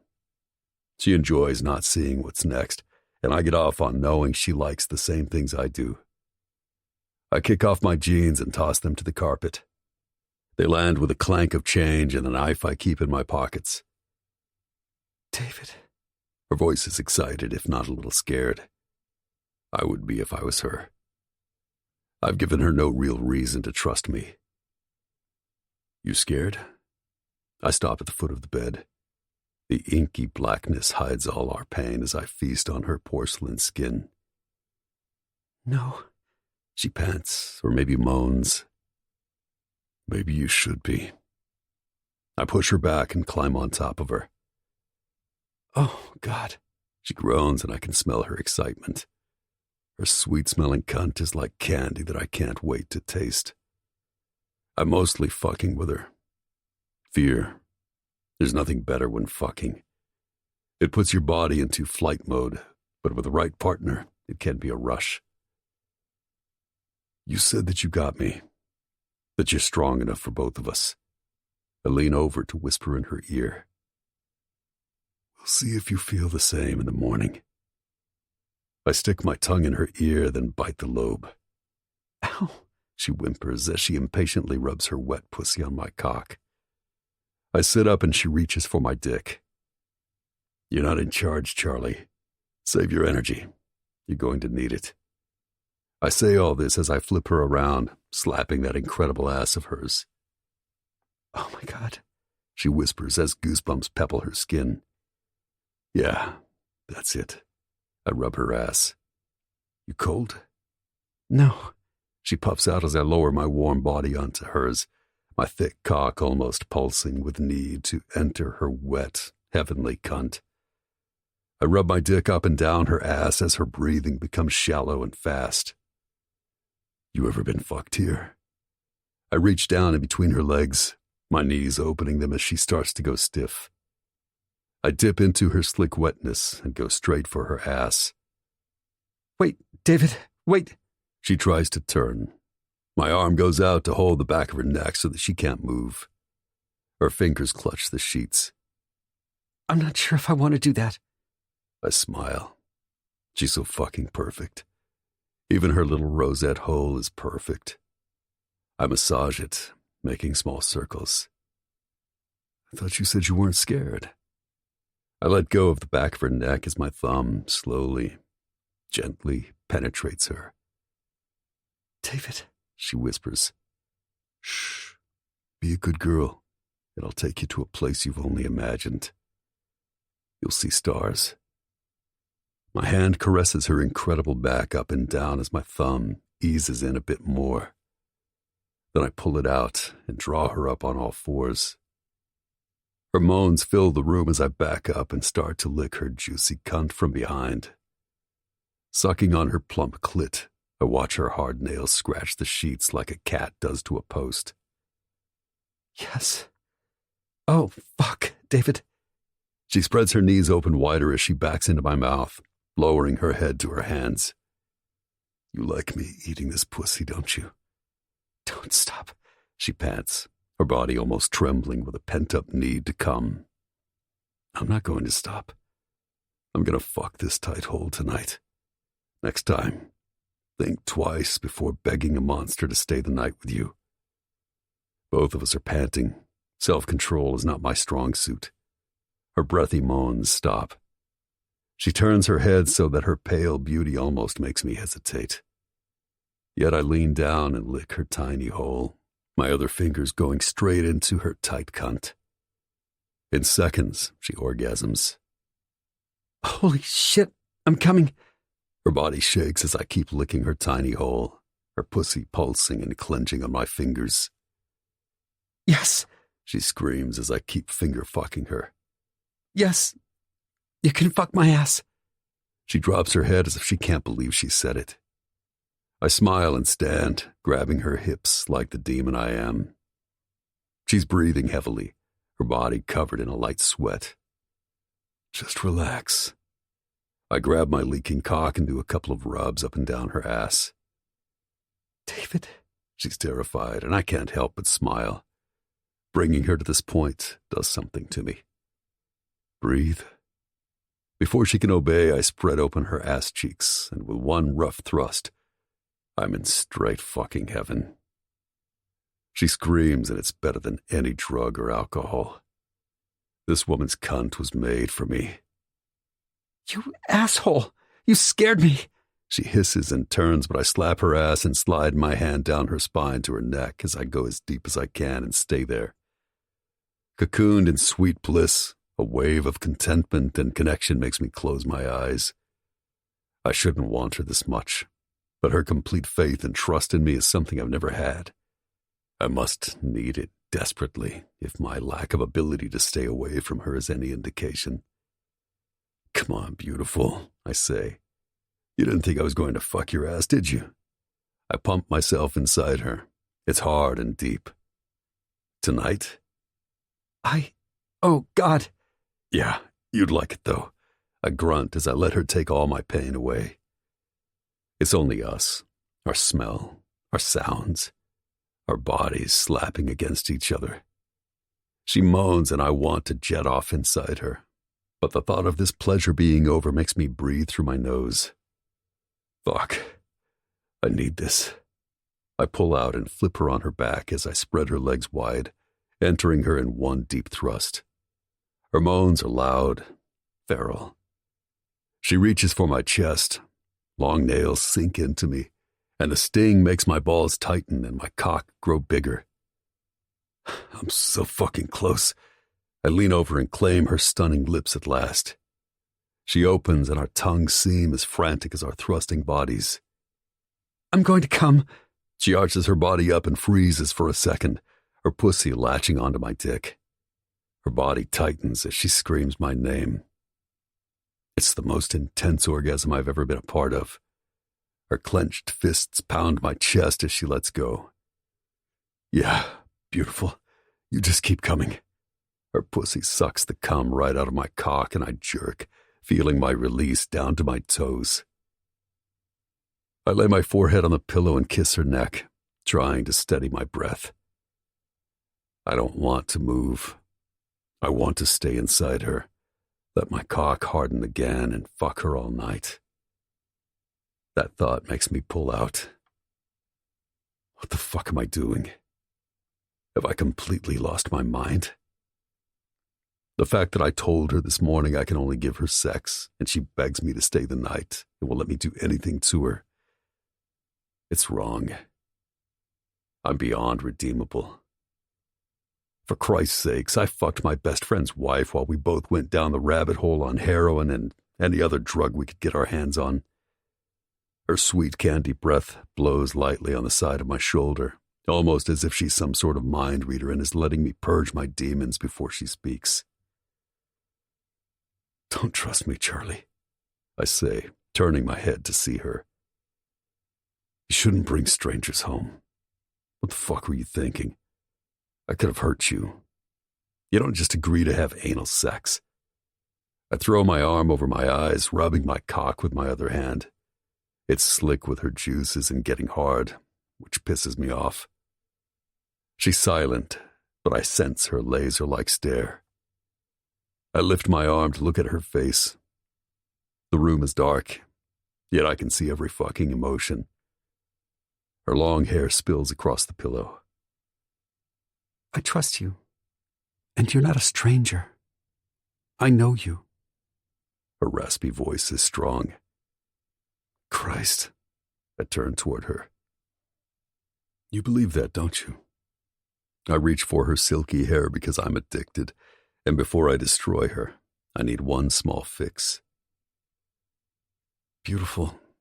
I've been all over the world, lived in the best and worst places, tried almost everything, and I can honestly tell you I'm not a good person. I wrap my hand tight around her inky tresses, bringing her lips to mine as I steal her very breath. I'm here for revenge. I want to get the sick fucks who blew up my family and avenge my daughter. I stand and reach for my jeans. David. She sits up, her incredible tits on display. You're wrong. I see you. You may want revenge, but can't you have both? She raises herself on her knees. I almost do the unthinkable and throw her back onto the bed and fuck her again. But instead, I feel around for my shirt and cut. My knife shines and it's easy to locate. You deserve to be happy. You're worth it.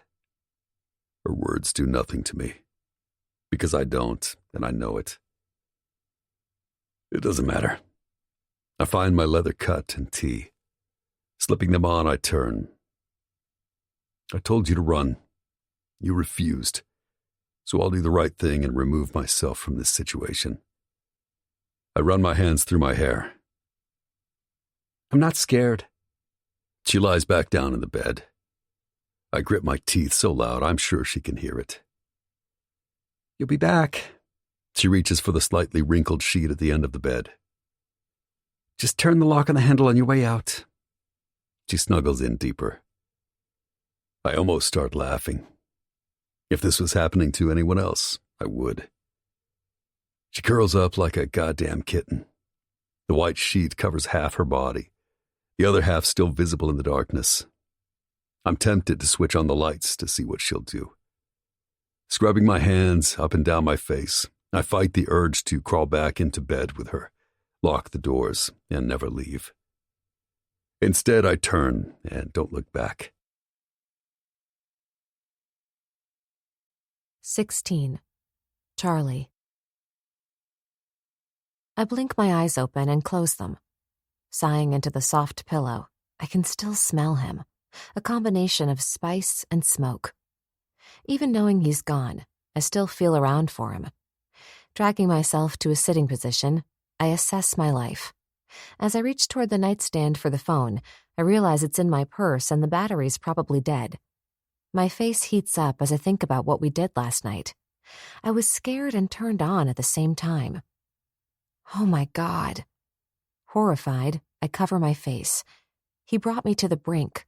I actually said yes, and it was all just to scare me, I think. Dropping my hands, I pull my hair up into a messy bun. I should be pissed, right? Who does that? Apparently David, and what's worse is I love it. God, I'm a freak, I groan, wanting to lie back and hide under the covers. I stretch my sore muscles, which I'm not used to using. I need to start doing yoga again.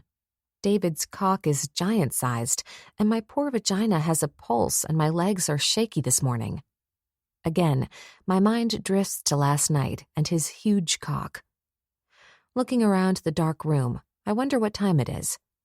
My hand drifts below as I consider masturbating, but I'm throbbing already and it's probably a bad idea. Tossing off the sheets, I make my way to the kitchen and start a pot of coffee. I grab my purse from the counter and plug in the phone. After opening the curtains, I fluff a couple of throw pillows on the couch and head to the bathroom. I'm kind of a neat freak and maybe a little OCD, meaning I like things a certain way. Flipping on the light, I lean over the sink to take a good look at myself in the mirror. My lips are swollen and red. My eyes are bright. My left cheek is pink and has a slight rash from his stubble. Leaning back, I pull my hair down and smile, then close my eyes, chastising myself.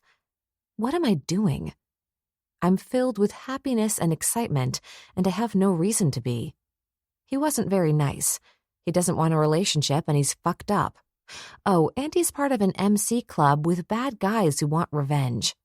I step into the shower. The hot water helps my sore muscles and aching vagina. Closing my eyes, I let the water caress me. All dramatics aside, I'm crazy about him. He lights me on fire, makes me alive. He's exciting, and even his pain makes me think my love can fix him.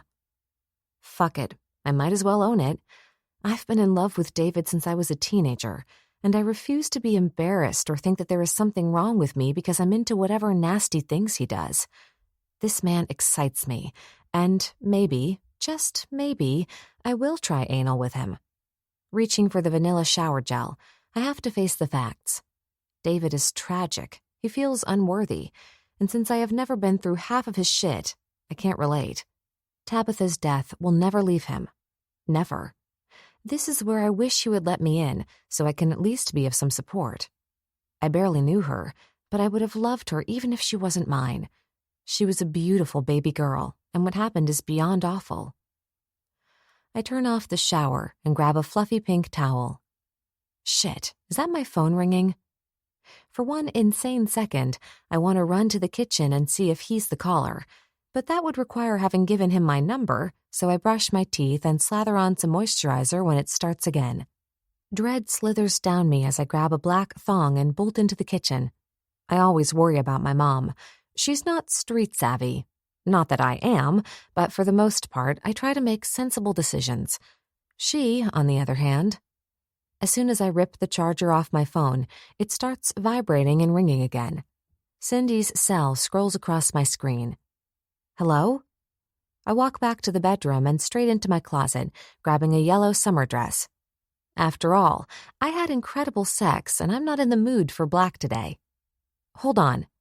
I put the phone down to slip it on. What's up?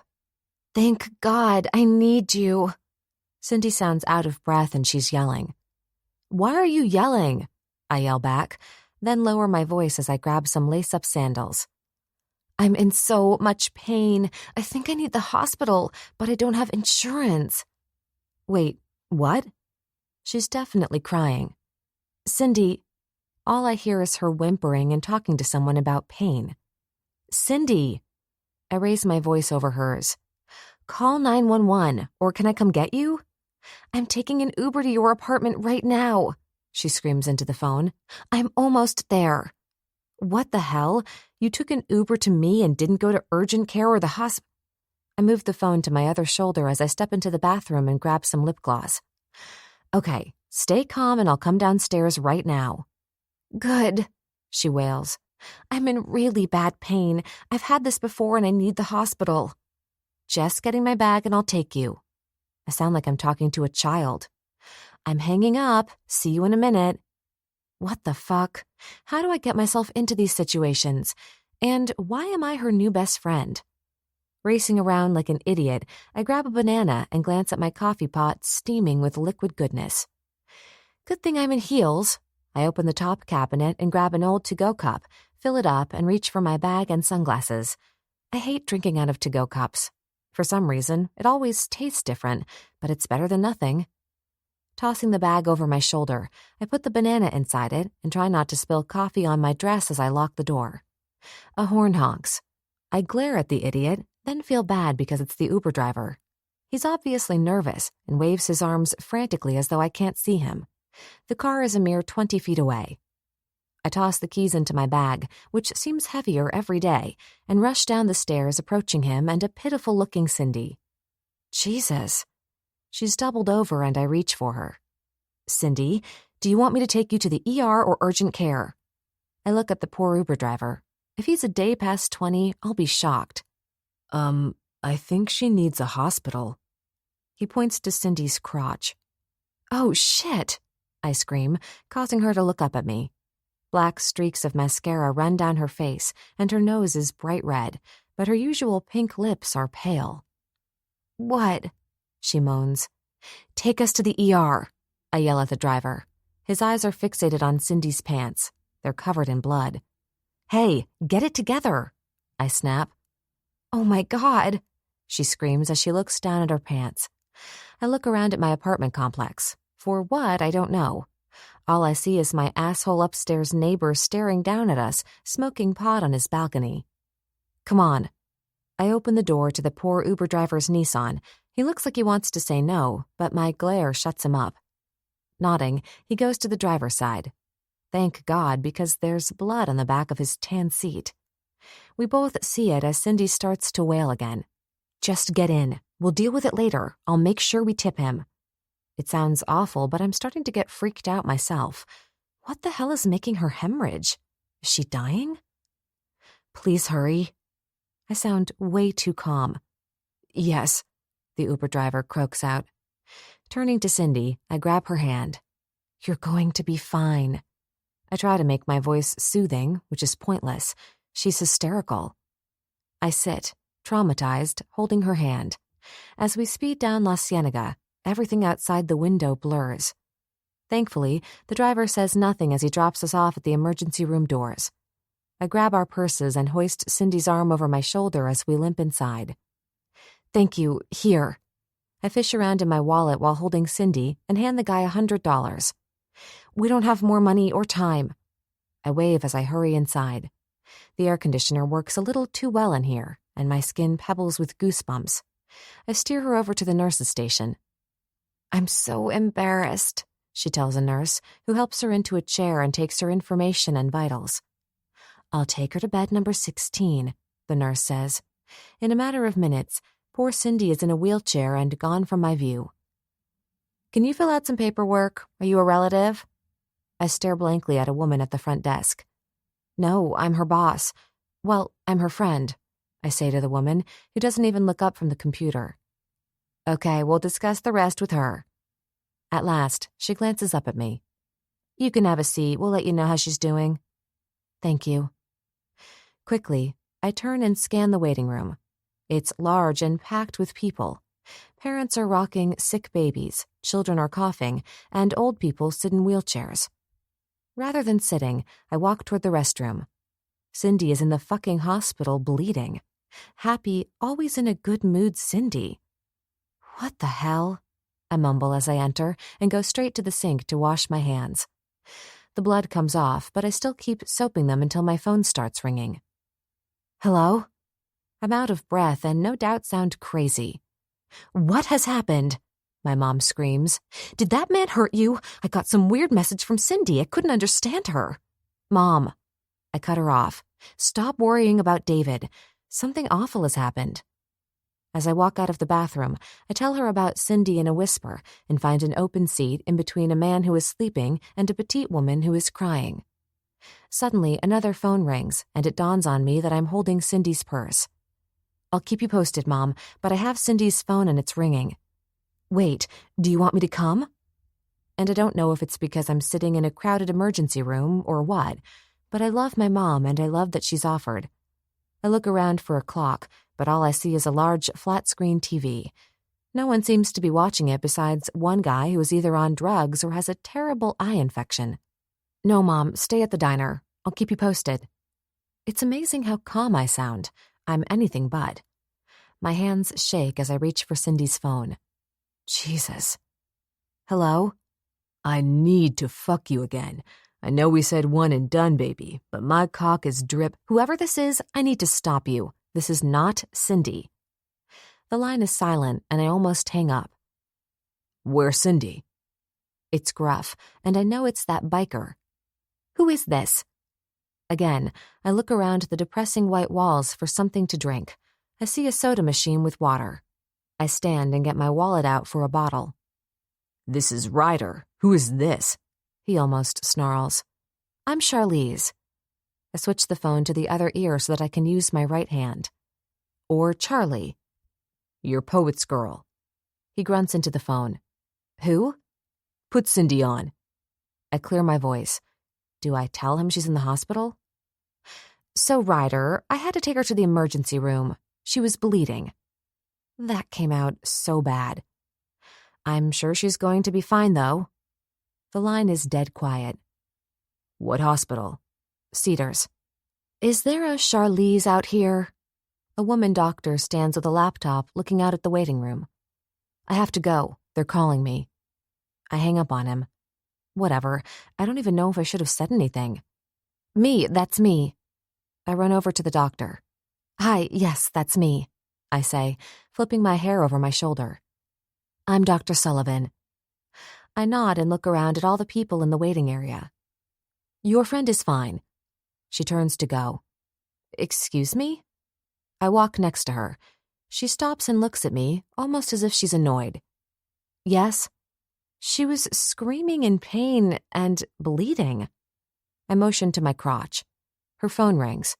Excuse me. She manages to put the laptop under her arm and talk on the phone. I look out the sliding glass doors of the ER and blink at the bright sunny day spilling in. It's been so crazy I haven't even noticed the time. Sorry, I had to take that.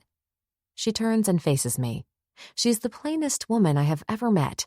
Maybe 40, tall, thin, mousy brown hair. So, yes, your friend had a cyst that ruptured. Her phone dings. That's what caused the pain and blood. We gave her some medicine for the pain. She should be out soon. She's saying all this as she reads her phone. It would be nice if she had someone to stay with her tonight. She finally looks at me. No problem. I smile at her. Good. As I watch her walk away, my first thought is that I'm supposed to close tonight, not watch Cindy. I'm filled with guilt for even thinking it. I go outside and push Mom on my phone. She's going to have to close, which is never a good thing. It goes straight to voicemail. I roll my eyes. My head aches. Did I ever eat that banana? Hey, Mom, listen. I sigh. I talked to the doctor. Cindy is on pain medicine. I guess a cyst ruptured. Anyway, the doctor wants to make sure someone stays with her. Ask Tiffany if she can come in and you need to close. I toss the phone into my bag on a mission to find the banana. My stomach hurts and my head is pounding. I need to eat something. Shit. I sigh as I pull out the mushy brown mess. Seriously?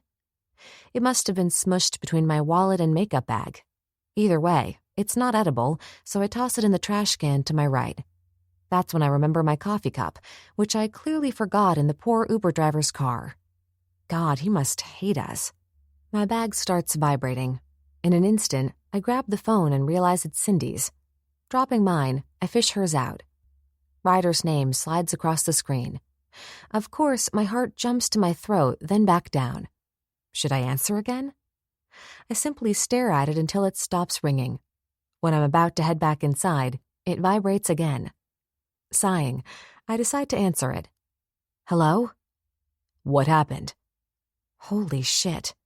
That gravelly, demanding voice makes me choke up. Ryder's not on the line, but David is. 17. David, poet. I sit in the booth of one of our strip clubs waiting. Ryder and Edge have already started drinking. The music is way too loud for this early crowd, or maybe it's me. My chest is vibrating from the volume. I look around and grit my teeth. I'm not happy. As a matter of fact, I'm in a fucking foul mood. And this pit of a strip club has my name on the deed along with Edge's. We're waiting for a kid named Brody. This is the one I got from Reed's FBI documents. I have to go get the DJ to turn down this fucking music. Edge shakes his head like I'm crazy or something and keeps drinking. Jesus, Poet, chill the fuck out. I'm sure he's jacked up from working all night. We had a private party. He raises his beer and looks at the stage. What time does the replacement arrive? I think noon. This is one of our older clubs. My scumbag dad was the original owner. I got it when he died and added Edge on before I blew out of town. It needs a fucking facelift badly. The red velvet booths stink like booze and body fluids. All of them need to be removed. On that note, I take out my phone to schedule someone to get in here tomorrow and clean them. I'm closing the club tomorrow morning for a deep cleaning. I don't look up as I state this, but I can sense them both staring at me. This place is a gold mine. Don't mess with its mojo, Edge grunts into his beer bottle. Now I do look up. It's a fucking sty, and quite frankly, I'm amazed the health department hasn't shut your ass down. He snorts and leans his head back, his red hair standing straight up on the velvet couch. I pay a lot of money so that doesn't happen. I scowl at him, then at Ryder, who seems preoccupied with his phone. When I get like this, I either need to fuck or fight. Since I have sworn off Charlie, I wish Axel was here so I could kick his ass. I look at the door. It's close to meeting time. The kid says he has his dad's old cell phone. Stupid, yes. Helpful, we'll see. Go get your cock sucked by destiny.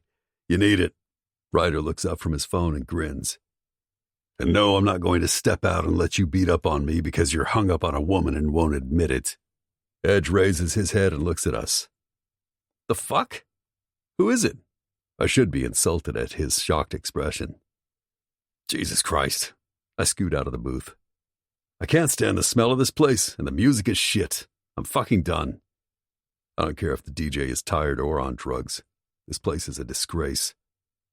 Poet, sit down and shut the fuck up. If anyone needs to get laid, it's you. Ryder snickers as he types on his phone. That's the last thing I need. I look around to see if there are any options. He's probably right. I can't drink, and no one wants to fight.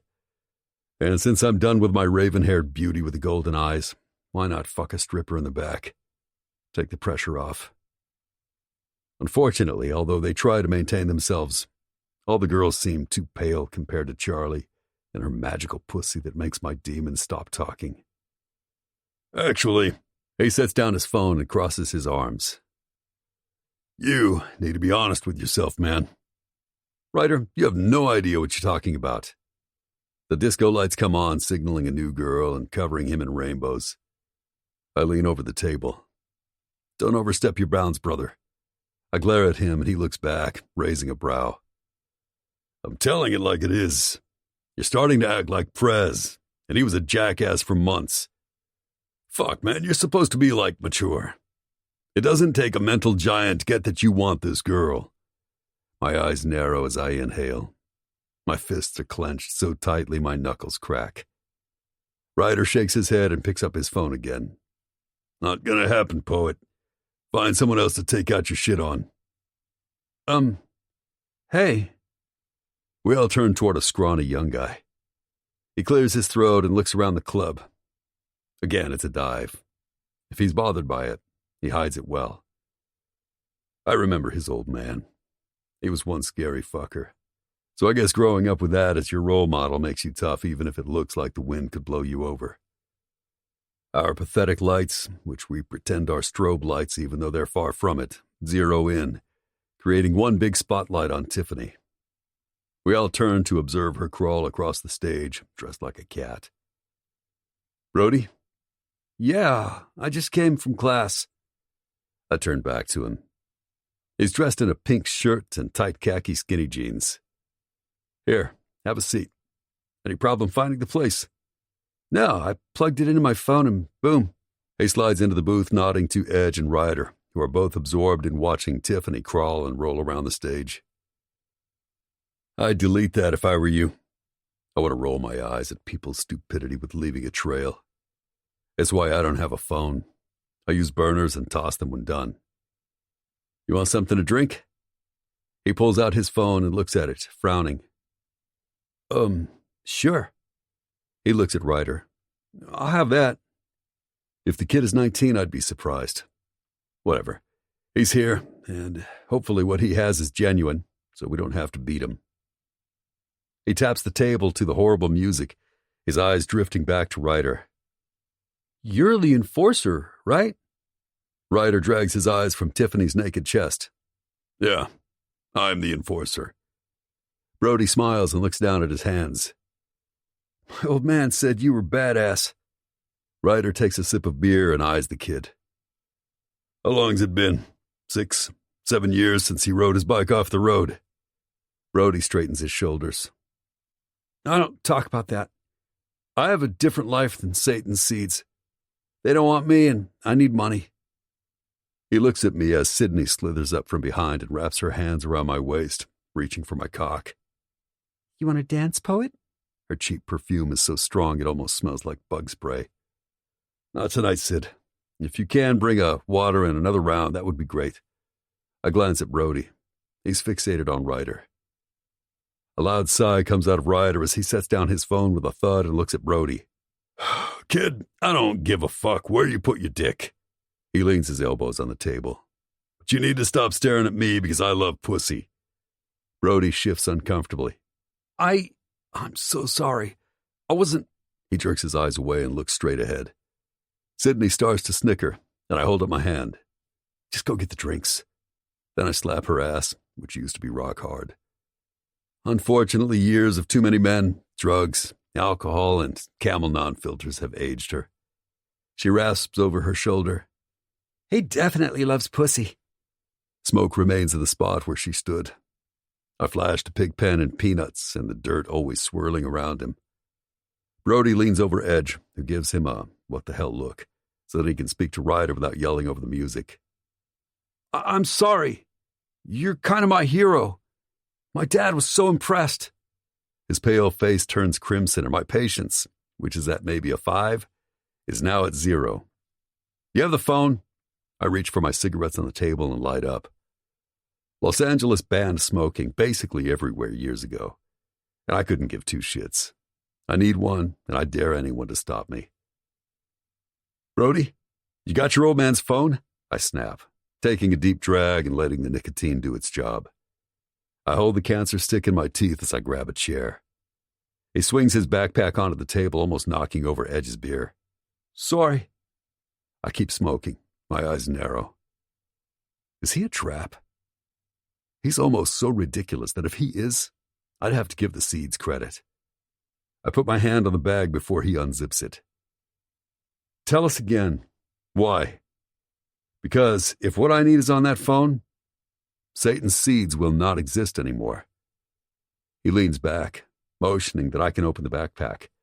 I do and see nothing but college textbooks, notepads, and one black flip phone. I'm gay. His eyes dart around the booth. Ryder snorts. No shit. Then he turns to the stage, bringing the beer to his lips. My old man and all of Satan's seeds thought I was wrong and enjoyed hurting me. His voice cracks and his eyes reflect his pain. Whatever past this kid has had, it's all there in his eyes. Demons like to fuck with him too. So yeah, I hope what you need is on this phone. I don't care if every one of those pigs in Satan's seeds dies a slow, painful death. In fact, every night when I go to sleep, it's what I pray for. At last, Edge looks at him, brow raised at the hatred frothing from his mouth. The annoying loud beat has changed to a dull thud. The new DJ must be on. Lenny Kravitz's American Woman plays, and the lights flash red, white, and blue for a laser effect. Brody shrugs. But that's not the reason I'm helping you guys. I'm betraying them because my mother was left with nothing, Nothing. That piece of garbage that was my father drove his bike off a cliff high as a kite and left us with no insurance. She's sick. He pulls out the black flip phone and tosses it to me, almost as if it's dipped in poison. And it just might be. I'll be back, I say. Brody leans forward and grabs my wrist. I narrow my eyes at him. You need to let go. He must realize his mistake. The look I gave him is not friendly. He drops it and sits down with a loud thud. Sorry, I panicked. He looks at Ryder and Edge, who stare at him, expressionless. I need my money. Relax. We have your money, I hiss. There's no way in hell I'm letting you go anywhere or giving you a dime until I check that this is really his phone. He looks like a boy who lost his puppy. My mother. I need this money. He looks around the table. No one says anything. The music and dimmed lights are all that keep us company. I guess you'll have to trust us. I stand with the phone. And Brody? I stare down at him. He clutches his backpack to his chest as if that can't protect him. I hope this is his phone, or when I come back, I'm going to put a bullet in your head. Then where will your mother be? Jesus, poet. Ryder starts laughing, making Brody look as though he might throw up. Don't sugarcoat it for the kid. You have nothing to worry about. That's my dad's phone. Good, I say, nodding to Sydney as I pass. She winks. Her tray is loaded up with the beers and my water, which I snag. Poet, she scolds. I could have dropped the whole tray. But you didn't, I call over my shoulder as I head straight for the office. After I punch in the code, the door opens to our expensive monitoring equipment. Frosty sits at the main chair and watches the 4 flat screens. Our cameras pick up everything, even conversations. Let's see it, poet. Frosty swivels around. He's the best hacker I know. I trust him. Well, as much as I trust anyone. He's another brother who has been in the club since birth. I hope this is what the kid says it is. I hand him the phone, looking at a camera that's on Brody. Ryder seems to be on his phone while Edge drinks. I don't want to have to kill him. Frosty starts chuckling as he sips a can of Coke. Let's take a look. He plugs it into his side monitor and starts downloading all the information. Numbers, which I'm positive are all gone by now, spin by like those on a slot machine. Hold on. He reaches for his bag and pulls out a private keyboard. A couple of clicks and we hear a voice. Fuck. I rub my hands up and down my face. Suddenly, I'm tired, and we just began. Does it match? I growl, my pulse pounding in my temples. The dark room glows with the lights of the screens. Yeah, man, listen. This is Roach's voice. He starts tapping on his computer. Listen, this is him speaking at a funeral for one of the Satan seeds. The voice fills the dark room and I exhale. I want a copy now, and this does not leave this room. He looks up at me like I'm crazy. Of course. I can download all the texts. He pulls another wire out of a bag and plugs it in. As far as all the deleted stuff, like deleted voice messages, emails, and texts, you need to give me a day or so. His fingers remind me of a concert pianist as they glide over the keys. It all depends on how old this phone is. Just load up what you can for me now. He nods. I got you, man. For a second, he stops to stare at the one TV that has a couple of drunk men fighting. The bouncers are Disciples prospects. Let me see your phone. I pull the burner out of my back pocket and hand it over as he plugs it into his computer. Everything that is on that phone is now in a file on your phone. Just call when everything is ready. He swivels around to face me. Poet? His voice stops me. Yeah? This is it, man. We're going to get these pieces of shit. I have a good feeling about this. His usual calm, even slightly bored gaze comes alive as he stares at the numerous codes that come up as he types. Thanks, brother. Shutting the door behind me, I head back. I know in my gut that Satan's Seeds is the club that blew up our lab. But they needed to have a rat. This is who needs to die.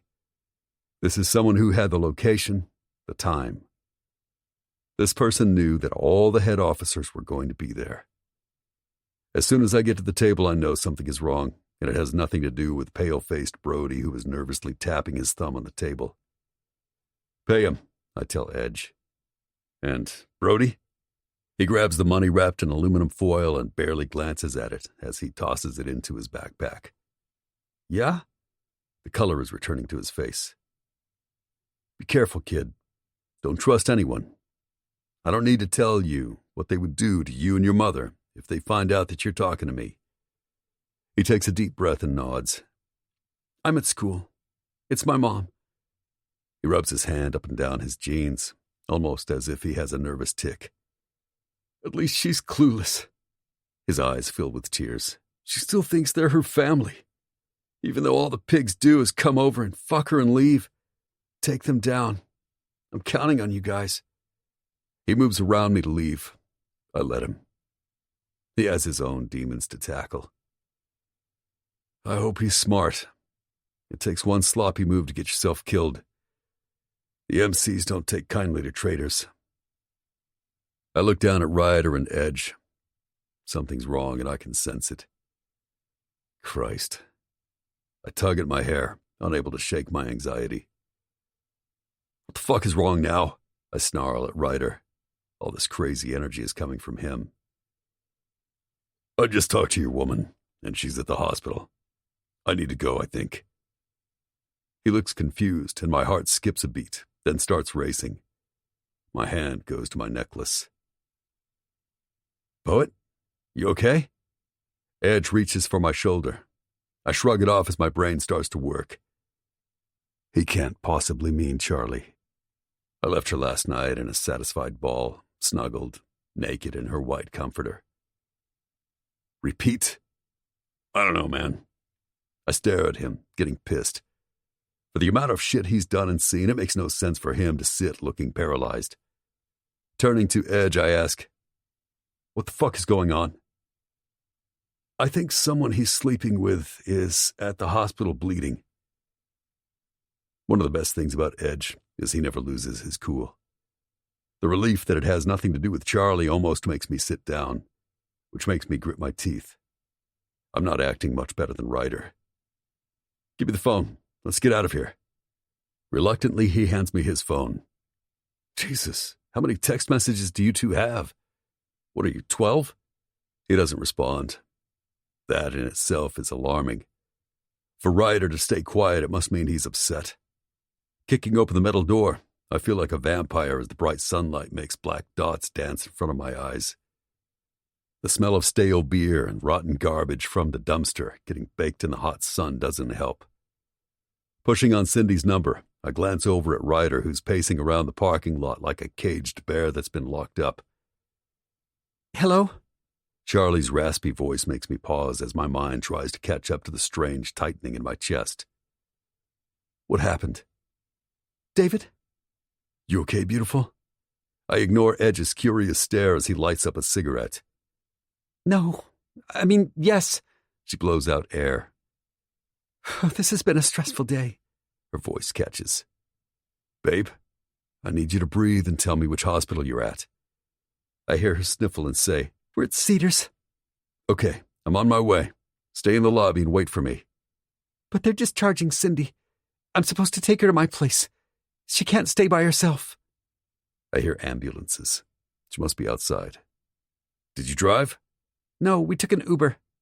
Is Cindy with you? "I'm going in right now." I straddle my bike. We're on our way. Get Cindy and I'll be there in 10 minutes. I hang up without saying goodbye and turn to Ryder. Let's go. They're at Cedars. She's okay, right? I stare at him. I've never seen him like this. Yes. Fuck. He runs his hand over his buzz cut. I've no idea why this has freaked me out. I barely know this girl. We hooked up once. Edge walks by us to his bike. Both of you are fucked in the head. I don't have time for this shit. I'll tell Prez that you're both busy. He starts his bike, shaking his head in disgust as he flicks his cancer stick at us and backs his bike out with his boots on the hot asphalt. Fuck, he's getting worse. Edge is nothing but negativity. Maybe that's why I've been spending the most time with him. Charlie said Cindy's going to need someone to stay with her. She'll stay with me. He climbs on his bike. We don't say anything after that and let the heat of the pavement and exhaust of our bikes guide us down Coldwater Canyon toward Beverly Boulevard. 18. Charlie. I hang up with David and look around. God, I'm losing it. How am I only noticing my surroundings now? I'm in a small courtyard with ornate cement benches that would burn your ass if you sat on them. A couple of nurses stand in the shade, smoking and laughing about something. I'm starving, but the nervousness has taken over, pushing my lack of food to the side. David is coming. Lifting the sweaty hair off my neck, I fasten it on top of my head with a rubber band. Next, I head back to the ER while trying to slather on some lip gloss. As I enter, the blast of cool air is like heaven. The waiting area is packed now. Clearly more shit happens in the afternoon than in the morning. When a kid starts coughing on me, I move to the other side. Holy shit, there you are. I swirl around to see Cindy. She's in a wheelchair but looks a million times better. Wow, that was quick. All I did was make a couple phone calls. She eyes me up and down and I look at my dress. Are you okay? Yes, why? She says. You look... whatever. She waves a hand. Let's get out of here. I'm discharged and waiting for my paperwork and credit card. She slips the last part in ever so casually. Cindy, you're okay, right? Yep. I love Vicodin and I have no insurance, so believe me, as soon as the bleeding stopped, they were like, bye. Mrs. Curtis. A nurse stands behind me, causing me to jump. Cindy frowns at me, but smiles at the nurse, who goes over her discharge instructions and hands her an American Express black card and some prescriptions. I blink. What the hell? Ready? She drops the card back into her bag like it's chump change and glances at me. How do you have that? I whisper.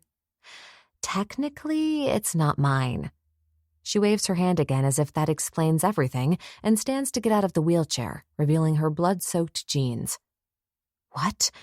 Please tell me you didn't steal it, I whisper. My face must show how horrified I am. She sighs and rolls her blue eyes and starts giggling. It's my dad's. Well, it has my name on it, but it's all Daddy's. She snaps her fingers. Great, she's high as a kite. I almost want to beg her for a Vicodin. My head feels like someone is tapping both temples with a hammer. So, you're rich? No. She reaches for my arm, giving me no choice but to let her.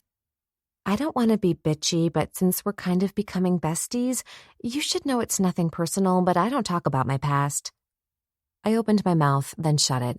Why bother to tell her that doesn't even make sense? Hello, fucking hot god alert. She motions her head. My heart leaps to my throat, and the butterflies return, stealing my breath for a second. It's ridiculous to behave this way about a man, but it's not fair. She's right. He's a fucking hot god, all right. He's like the human Thor. In fact, that's what he looks like, if he had the hammer. What is wrong with me? My blood pressure is likely low. I swear I feel as though I might faint. Oxygen thief. It rings in the back of my mind. He's not even that close and he's stealing my breath. His silver eyes travel from my face to my breasts all the way down and back to my eyes. Oh my God. Cindy mutters the truth out loud. He's beyond fucking hot and he's so into you. She pulls her low-cut shirt down and I almost burst out laughing.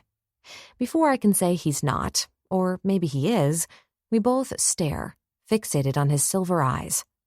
Are you all right to leave? He glances at Cindy, who smiles. In true Cindy fashion, she starts talking a mile a minute. Yep, by the time we got here, the worst was over. My cyst had already ruptured, so they monitored me. I got great drugs, and they kicked me out the door as soon as the bleeding stopped. His eyes search her face and travel down her body. Ryder's getting a car so that you'll be comfortable. My face warms. Did he just check her out?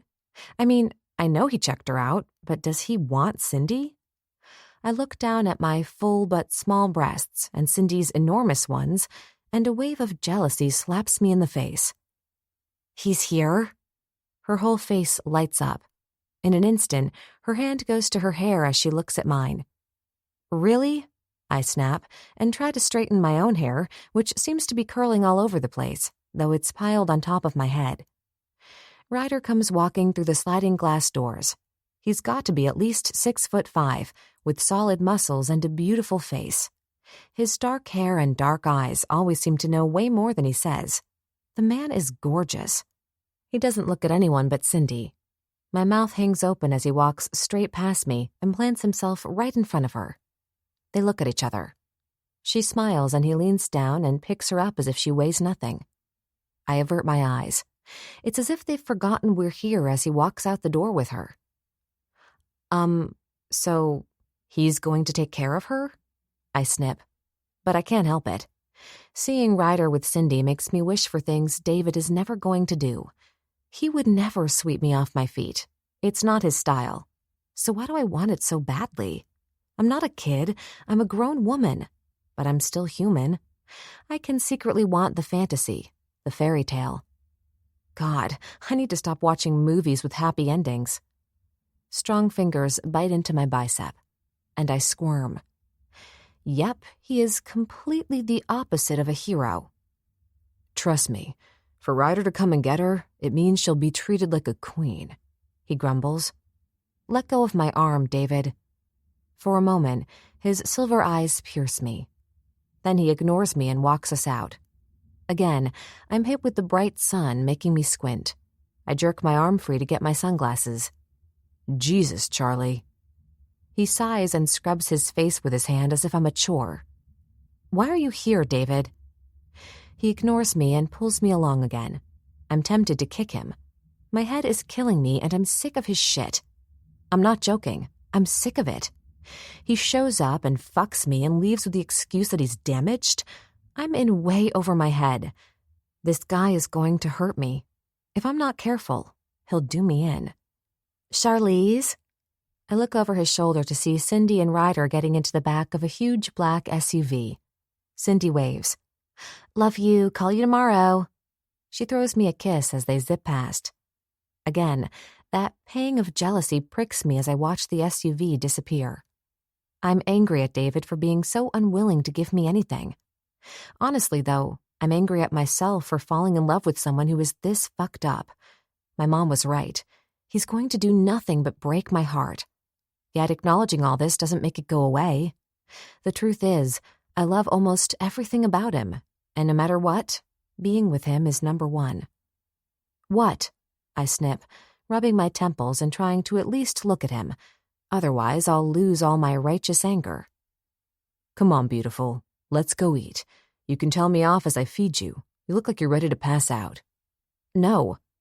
"Christ." He looks up at the sky, then back at me.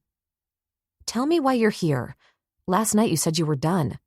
"And you said you were strong enough for both of us. I guess we're both liars." He fires right back, and it's the first real emotion besides passion that I've seen in him since he came back.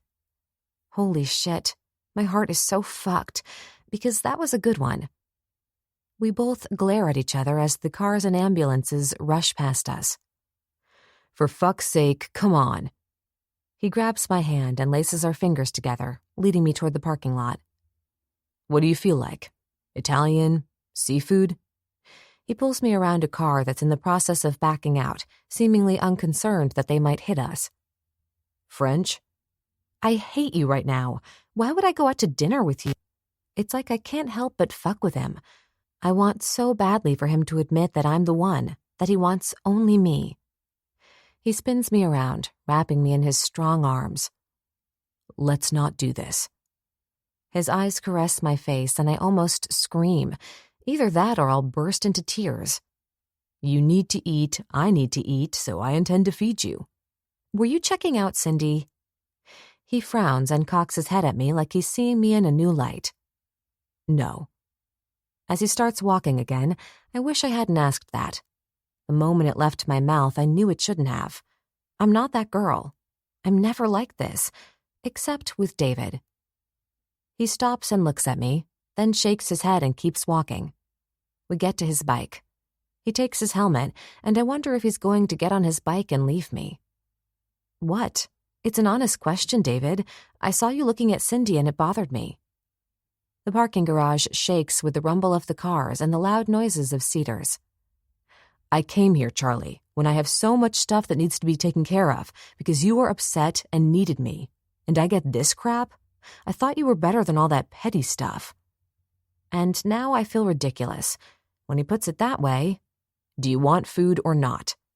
He looks down at me. French. I stare up into his pretty eyes. I want French food. There's a cute, I know a great French restaurant. He grumbles and puts his helmet on my head, his hands sliding down my bare arms. I'm tired.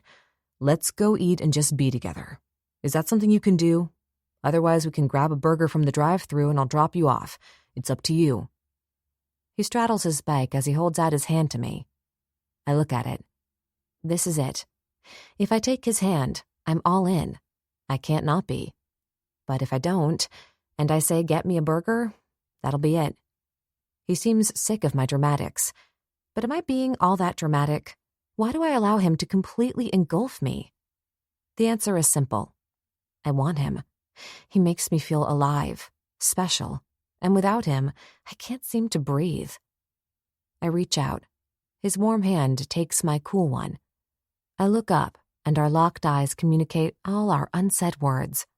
A small smile appears on his lips, and I follow. And that's when I know it. I'll follow him anywhere. 19. Charlie. He tucks my dress under each leg and reaches for my hands, tightening them around him as he starts up his bike. The huge rumble makes the garage floor shake. I smile. He makes me feel secure. Always has. He pulls out, and I lay my head on his black cut, my hands gripping tight. He's in a black tee, and I'm tempted to slip my hands underneath and pet him. Screw it. He never has a problem touching me. Holding on tight with my left hand, I let my right slip under his shirt and touch his hot, tight muscles. David's body is nothing to joke about. It's like something I could only dream about. His muscles tense as I roam. As I'm getting my nerve up to go lower, he grabs my hand and stops my exploring. Knock it off, Charlie. Not on the bike. He hisses the last part at the red light. I can't help but smile. Guys are so simple. Maybe I'm overthinking all this. He acts like he wants nothing to do with love or affection, but I'm calling his bluff. I think he likes it. Actually, I think he likes me. The ride is over way too soon. In Los Angeles, you can ride in between traffic, so we make it up to Coldwater Canyon in no time. David pulls up to a French bistro. My stomach has a life of its own, and bread sounds like the best food ever created. The bistro is adorable, all in reds and pinks with white trim and delicate white iron bistro tables outside. Holding on to David's shoulder, I hop off. My legs feel like I've been on a horse for days, rather than a motorcycle for 20 minutes. As he jerks off his helmet, I feel his silver gaze upon me. What? I pull off the rubber band and shake my head, freeing my hair. I don't mess around on the bike. I can't help but laugh, then stop as he frowns. Lighten up, David. I'm the one who's had the stressful day. His eyes change from annoyed to sad in seconds, and then indifferent as he takes my hand. What happened? I whisper as we approach the hostess. Club stuff. I don't want to talk about it. I want to eat. The hostess eyes David and flashes him a big, sparkly smile. She's L.A. thin, a wannabe actress, no doubt. God, I'm becoming a jealous bitch. This has to stop. David isn't even looking at her. He's checking out the chalkboard with all the wines. 2, please. Inside or outside? We look at her, then at the delicate bistro chairs outside. Inside, I say. She nods, and as she checks out David's lean body, my hand tightens on his. Follow me. She walks us to the middle booth. As we slide in, she hands us both large red menus. Sorry, but I have to ask, are you an actor or something? No. He reaches for his menu. You look so familiar. Oh my God. Her hand goes to her mouth. You're best friends with Reed Saddington. She claps like she's on a game show and won a prize. I knew it. I saw you at his wedding. The pictures are in People this month. Is that a fact? I didn't know that. David mumbles. Well, I've seen you before in the tabloids. She kind of does this quirky twist, almost the floss, but not really. How do women lose their minds over David? It's obvious he's uncomfortable and does not want to talk about this. Thank you. Can we have some water, please? I smile my nicest smile at her. Oh, of course, sorry. I just love the Saddington brothers, and Tessa's dress was amazing. David sets down his menu. It was a gorgeous wedding, and Tess is one of the most beautiful women I have ever met. That being said, she can't hold a candle to this one. He scoots close to me and wraps his arm around me. I'll get your drinks. She's clearly disappointed that that's all she's going to get. Why don't you bring my girl a glass of the Pinot Noir Clos de Bez 2016? She looks shocked. Yes, I'll get the manager and your waiter. David turns to me and smiles broadly. There go the butterflies that I gave up trying to curb. I'm fully in that I love everything about him stage, and since this is only going to happen to me once, I'm rolling with it. A smile from David is so precious, you need to let the warmth fill you and hold on for the ride. Do you like wine?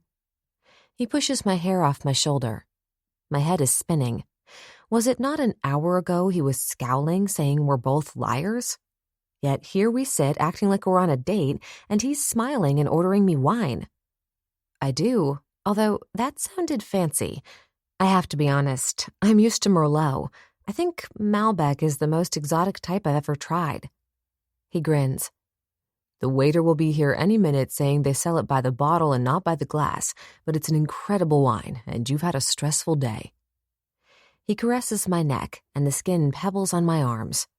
Sure enough, not 2 seconds later, the waiter and manager show up. David assures them that it's fine to bring the bottle, not a glass, and then orders our dinner in French. Bread arrives with 2 cute rosebuds of butter along with the bottle of wine. David smells it and hands it to me, waving away his glass. He picks up his glass of water. To you, beautiful. I raise my wine glass and click to toast him. No, just to you. He shakes his head, then sips his water, and I'm trapped. No, I'm ensnared by a pair of silver eyes that seem to hold me prisoner as I take a sip of the wine. Oh, God. I look at him and sip again.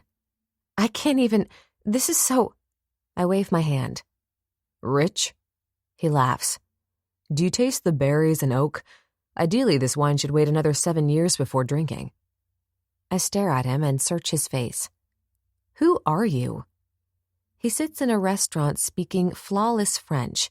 He's best friends with a bad boy billionaire who finally married his childhood sweetheart, and yet David is all biker. I'm nobody. His eyes aren't sad. They're clear and gorgeous, yet I tear my gaze away and take another sip, already feeling the wonderful warm buzz that red wine brings. I lean in closer and trace the 5 black bands tattooed on his left forearm.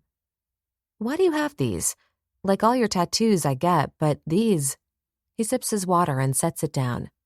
Taking my finger, he lightly rubs it on the first band.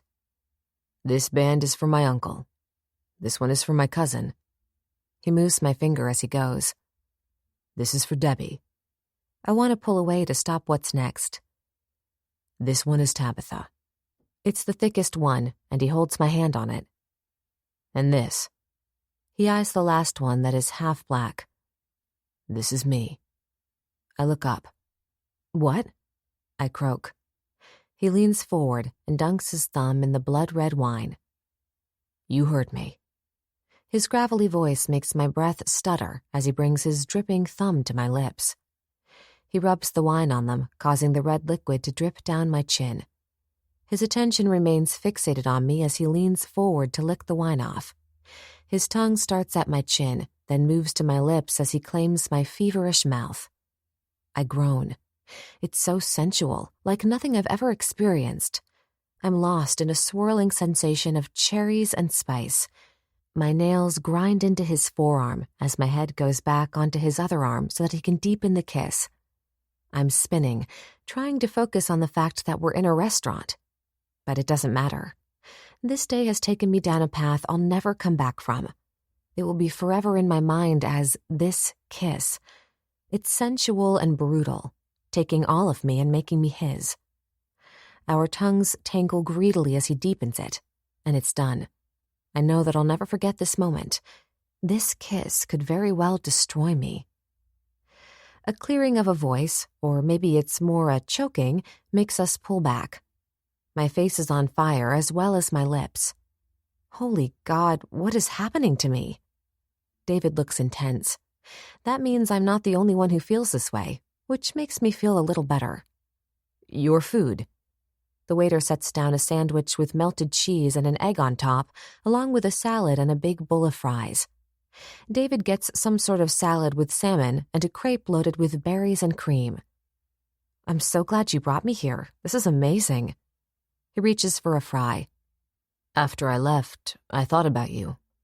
I drop my fork. You did? He grins. All the time. He looks down at his plate as he cuts into his salmon. I always hoped that you went to college and finished. Did you? I did. I got my degree in business and inherited the diner. Taking a bite of my incredible egg and cheese sandwich, I lean back. He nods. That's good. You deserve the best, beautiful. My heart skips as I have to stop myself from putting a hand over his mouth. Please, don't tell me you're crap and unavailable. I look at him. He bursts out laughing and moves in as close as possible. I was about to. Thank you for stopping me. I grin as he picks up the bottle and pours me another. The restaurant is starting to get busy with the dinner crowd, and a busboy comes by to light the candle on our table. How's your dinner? Delicious.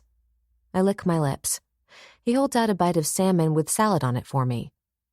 Want to try mine? His eyes darken as I nod and open my mouth. Is it good? He says, his voice low. Mm-hmm.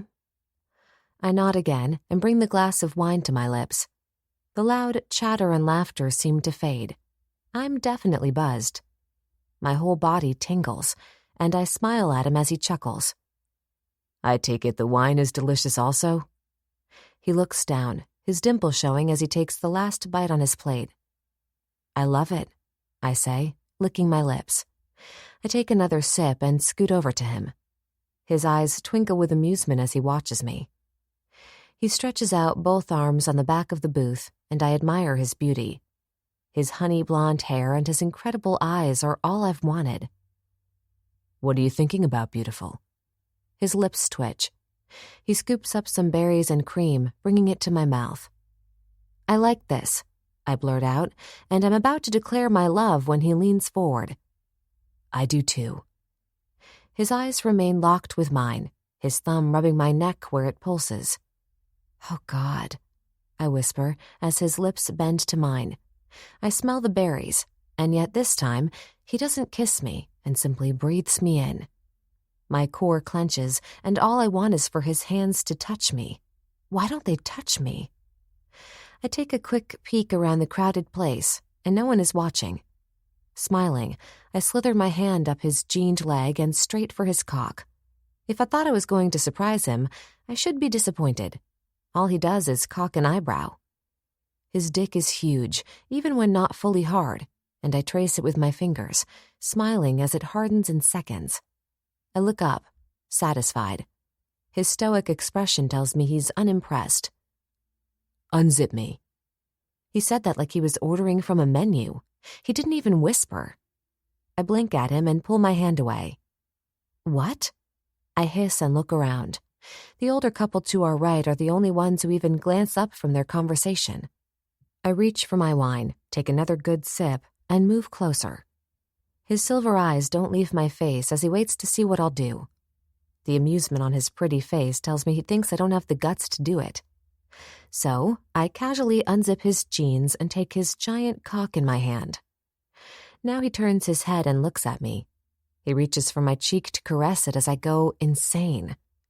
I reach for one of the small rosebuds of butter and start to jerk him off. He must like it because he's leaking already, and my breathing is becoming shallow as I look down at his cock. It's covered in butter, and my hands have a life of their own. Suddenly, his hand has my chin in a rough grip as he forces my eyes on his instead of my hand, which is jacking him off. The storm cloud of silver makes me go faster because what I see is what I have always known. He looks at me with awe and emotion. This guy loves me as much as I love him. David may not say it in words, but it's all in his eyes as if he thinks I'm the most wonderful person to walk the earth. He's getting close, I can tell. His nostrils flare, and his cock gets even larger. I try to look around, but he snarls, "Don't you dare. Finish. I don't care if everyone in the restaurant sees you." There's no need to speak. I love him, love his cock, and want so badly to let go, climb on top of him, and fuck him in the booth. His mouth twitches as if he's a mind reader. "Later. Get my napkin, baby. I'm gonna come." I pull the napkin under him as he starts jetting off in my hand. Long, warm spurts likely hit the bottom of the table more than the napkin. Before I can pull away, he has my neck again as his eyes caress mine. "Let's get the fuck out of here." He zips himself up as a wave of horror swims over me. Oh my God, what is wrong with me? The reality of what I've done makes it so I can't look up. "Don't pussy out now." He throws back his head and laughs. "David," I hiss, "why would you allow me to do that?" "Are you kidding? I didn't think you had it in you." "Fuck, beautiful." His eyes are alive, and for a second, I'm almost proud. I took his pain away, made him smile and laugh. He may be damaged, but he is not ruined, and I loved every single second of it. Kissing me, he reaches for his wallet. David flags the waiter, who I swear gives us a dirty look, but seriously, I couldn't care less. This man is what I need, and he needs me. Handing the waiter several $100s, David holds his hand out for me. I stand, shoulders back, as he guides me out, his hand on my lower back. "I've corrupted you," he says in my ear as we approach his bike in the parking lot. Taking my hand, he brings it to his lips. "Did it turn you on?"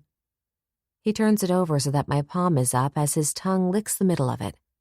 I squeal as I lick my lips and nod, fascinated at how sexy he is. He gives my hand one more kiss. Then he turns to me. The street and valet are behind him. "Let's see." His hand snakes up my leg and straight into my wet panties. He kisses my forehead, his breath on my ear. "You're wet, beautiful." His index finger glides over my throbbing clit. This turns me on.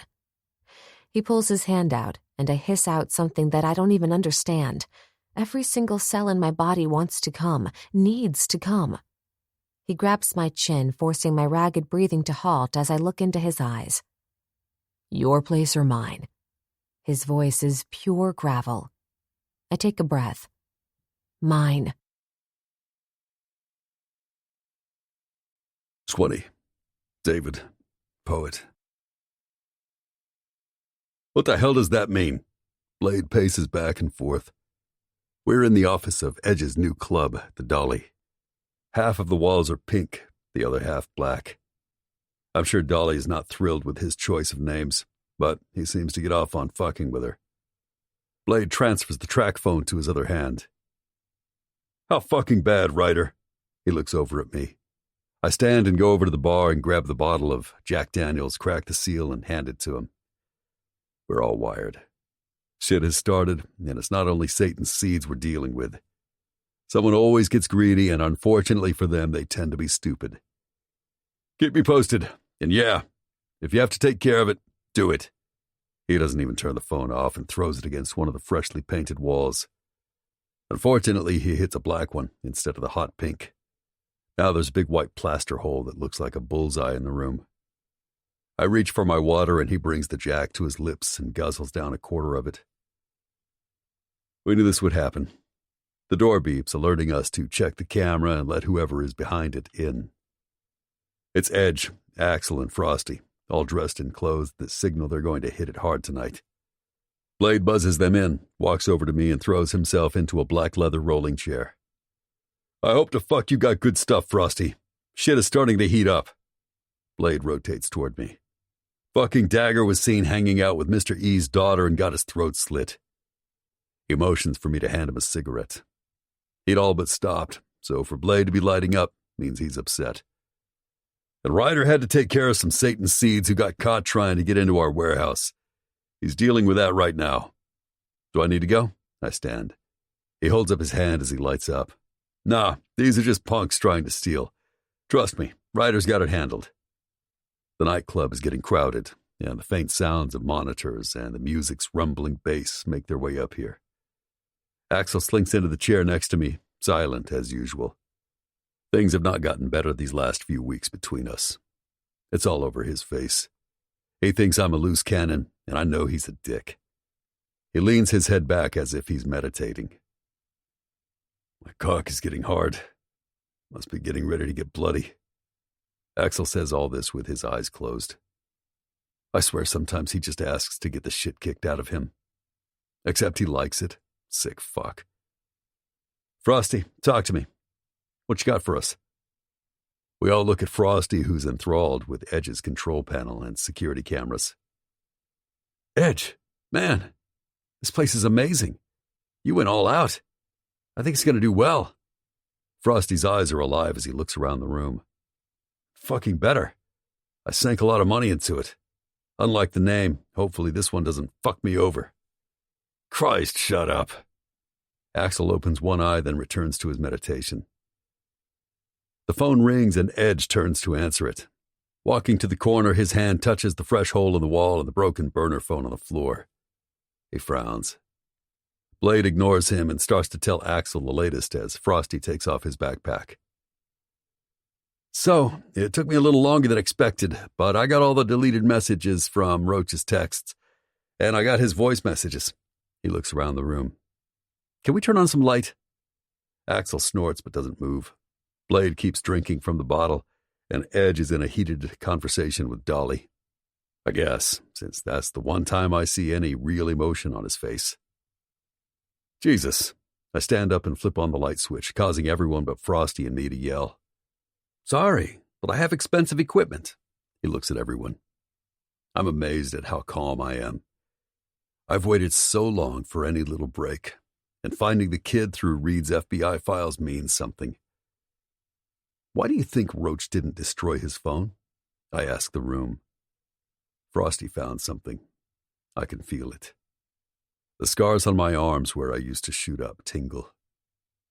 Frosty is busy hooking up wires to the control center but says over his shoulder, So this definitely was his personal phone.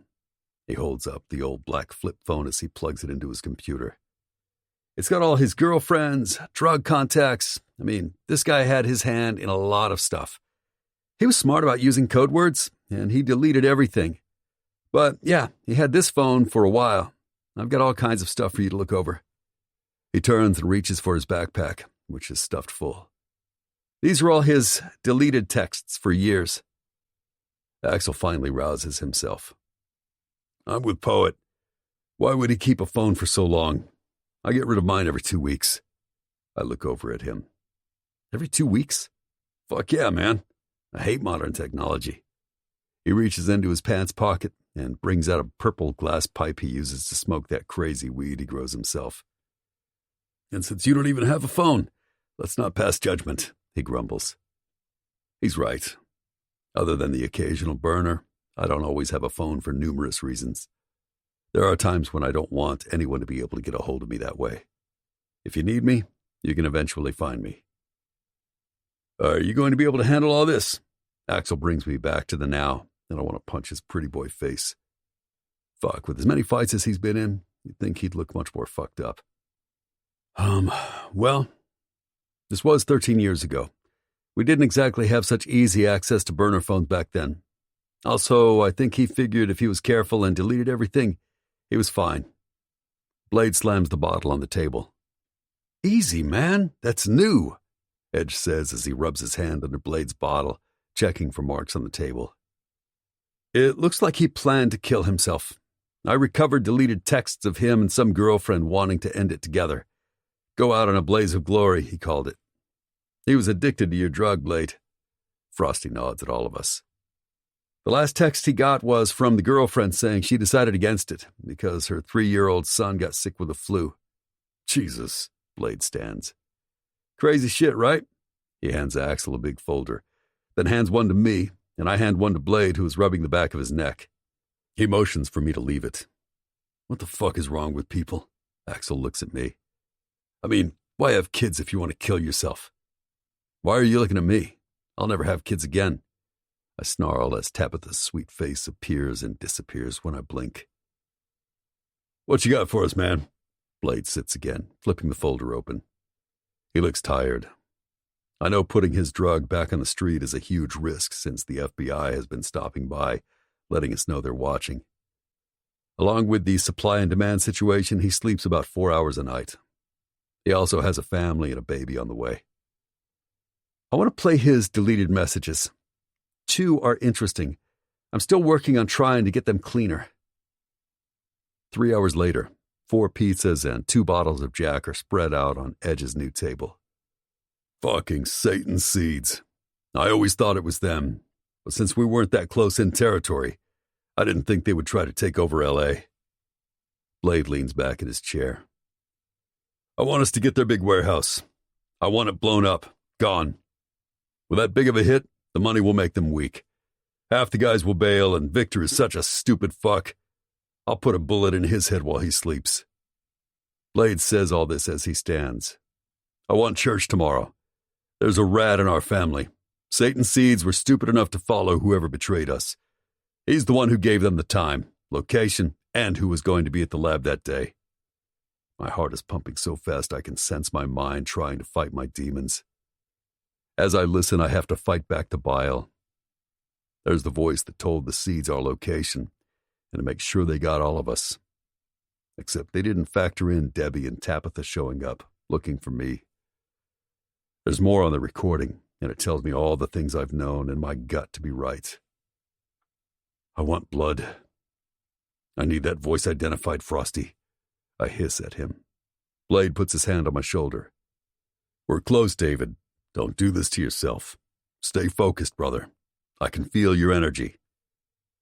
I sit as my mind replays the voice that can't be identified. The voice that tells the address and names of all of us, the people he wants blown up. I was named, but another McCormick took my spot because I was late, and I live in hell every day for it.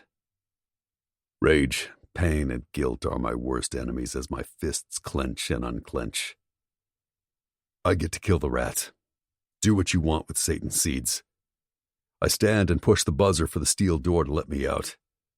Edge's voice is saying to let me go and cool off. But I'm not ever going to cool off. Blade's right. This is the first time in a while the monsters have come back to play. The witches are loud as they swirl around my mind, fucking with my will to deal with reality. I don't know what or how exactly I find myself in front of Sergei's table.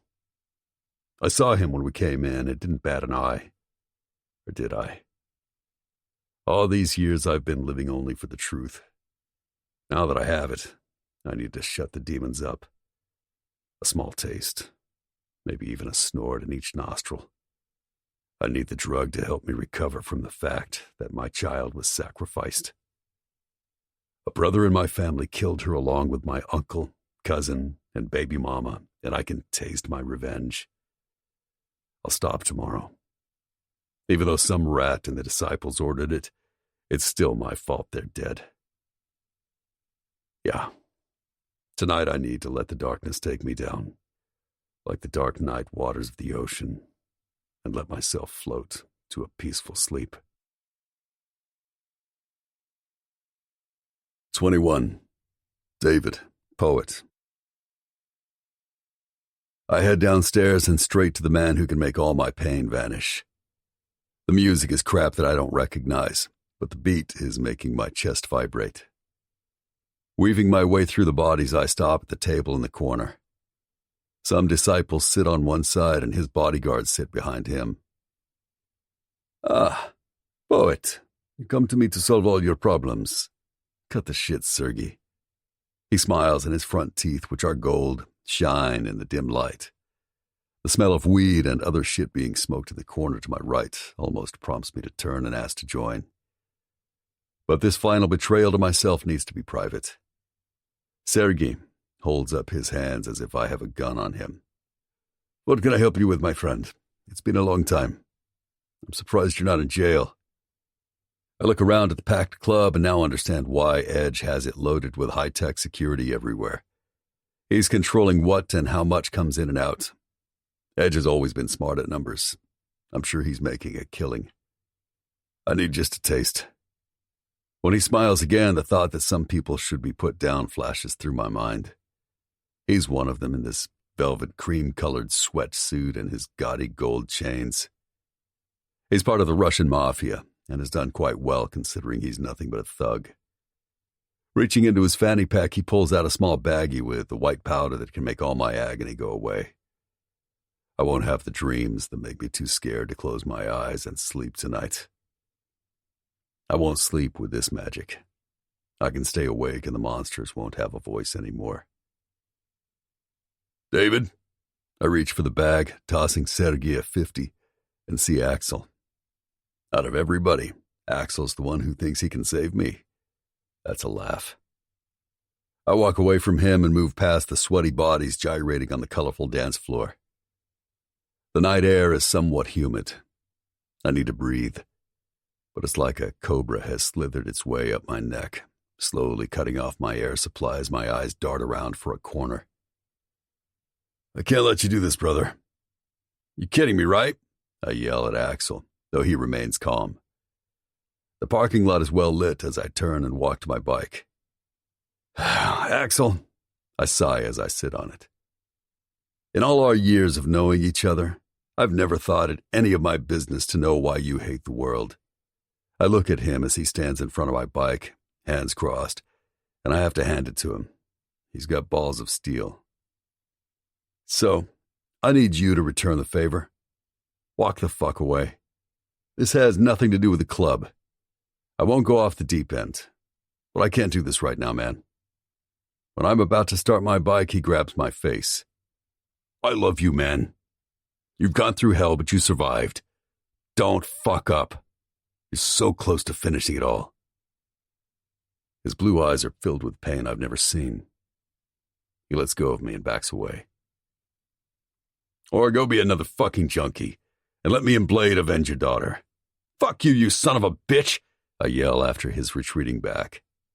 I keep yelling obscenities at him until he's disappeared around the corner and my voice is hoarse. None of my brothers know what I'm feeling. None of them understand my crushing guilt, my never-ending pain. This white powder makes it go away. It's a night, just for tonight. I need that. I start my bike, the white powder calling me much like a mother calls her kids. I close my eyes. She's there, her golden curls bouncing as she runs to me, her laughter like music to my ears. It's the kind that makes you smile for days, the kind you can hear forever. My eyes bolt open. Fuck. I lean my head down as the pain takes over. My demons are silent as I let myself sit in a loud parking lot and calm my rapid breathing. My anger and pain are not going to bring me down. We all have our moments, and we all have our time. This is not my time. Not now. Not fucking now. I turn off the bike and head toward the door. Axel stands at the front entrance with a woman, smoking. His eyes hold mine for a moment, and he reaches out to me. He's an asshole, but he's a brother, and I owe him. We all do. When push comes to shove, Axel will die for us. We're his family. I nod and grab his hand, transferring the heroin baggie to him. I don't stay, because I'm in the dark. I need my light like all living creatures, and I know where to find it. 22. Charlie. I'm on my way home, and Aretha Franklin's Respect is blasting on the car stereo. Because I need some respect. It's been a week since I've seen or heard from David. A fucking week. Cindy has recovered and can't stop gushing and oversharing about her active sex life with Ryder. I'm trying to be positive, but when your whole world seems to be crumbling, it's not that easy. God, he's been back in my life almost a month, and I think I've gone through every type of emotion there is. I know my mom is worried, but again, he's my mistake to make, not hers. It doesn't make me feel better that when she sees me, she gets tears in her eyes and tells me I'm worth so much more. Sighing, I pull into the small garage. Grabbing my bag, I take the stairs 2 at a time. My feet hurt, and I want a shot of anything with alcohol and hope it makes me pass out. I'm tearing around the corner on my level when my heart leaps into my throat. He sits, his back to my door, both long legs crossed. The fluorescent lights make him appear even darker. Or maybe it's that he's in his black cut along with the rest of his clothes. I slow as I approach him. His silver eyes find mine, and I blink at the pain oozing out of them. All my aggravation of not hearing from him vanishes as he stands. What's happened? My life. I walk up to him, and before I can reach out to him, he's jerked me into his warm arms and buries his face in my neck. But you're not hurt? My mind spins. As usual, he's done the unexpected, and I have no idea what to do but hold on and breathe in his clean, smoky smell. I need you tonight, he groans, and I stop breathing for a second. You can need me every night. He pulls back as his eyes caress my face, both strong hands holding my chin. I'll take from you. I'll take all of you if you let me. Don't let me, beautiful. You don't have to take. I want to give it to you. His silver orbs with long dark lashes look at me as if he can't believe I'm real. I don't want you to get hurt. That's what I do. His voice is so tortured. A ripple of fear goes up my spine. What's happened? I whisper, my eyes blurry with tears. He doesn't respond. Instead, his thumbs rub away my tears. His eyes close and he brings his forehead to mine. Can I stay the night? Again, he's robbed me of breath and speech. I'd like that. I breathe in. Then he kisses me, and I open as I melt into him. Our tongues touch. It's soft where he's usually hard, sensual instead of frantic. He kisses me as if we have forever.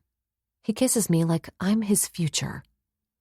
I can taste his sadness along with my tears, and I wish he would let me help him.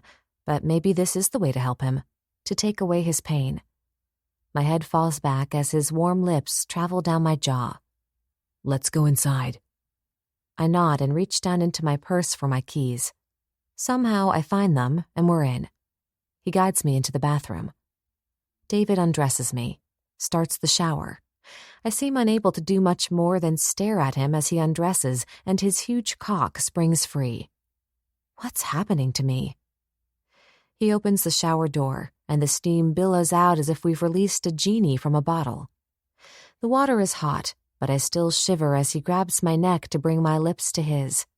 It's slow, as if he wants to feast on them, suck them all night. I blink back the water so I can watch him, but he turns me to face the water and stands behind me.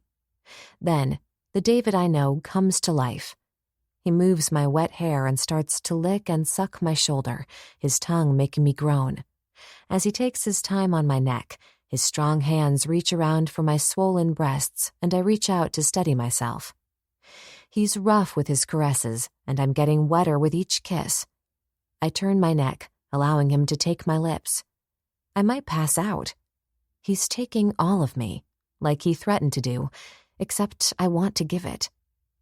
David, I moan as it echoes around us. Yeah, baby. What do you want? He moves back to my neck, his mouth and tongue sucking and licking. I need you too. He turns me around and lifts me so that my back presses against the cool tiles.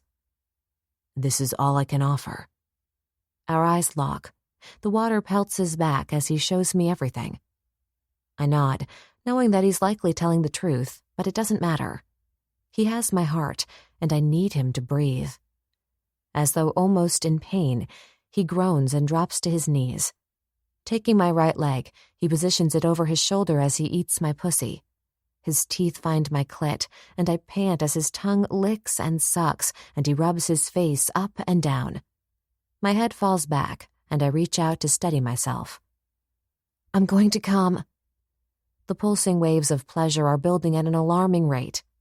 I reach for his head, either to pull him off or pull him closer. David, I'm coming hard, I scream as I orgasm right in his mouth. Wetness seeps out as my body pulses. Oh, God. With his hands on my waist, he lifts me onto his thick, hard cock, and that's it. I'm gone, orbiting. As I claw his back, he pulls out, and I gasp as his cock thrusts into me again. His lips are at my neck, and all I can do is hold on. Wrap those long legs tight around me. I'm going to fuck you so hard you won't be able to walk without thinking about me. In and out, he pounds into me. His breathing is harsh, almost as if he's possessed. His hands hold the back of my knees wide open. I'm addicted to your cunt. I want it all day and night. He grunts into my mouth. Fuck, you feel so good. You're my light, beautiful.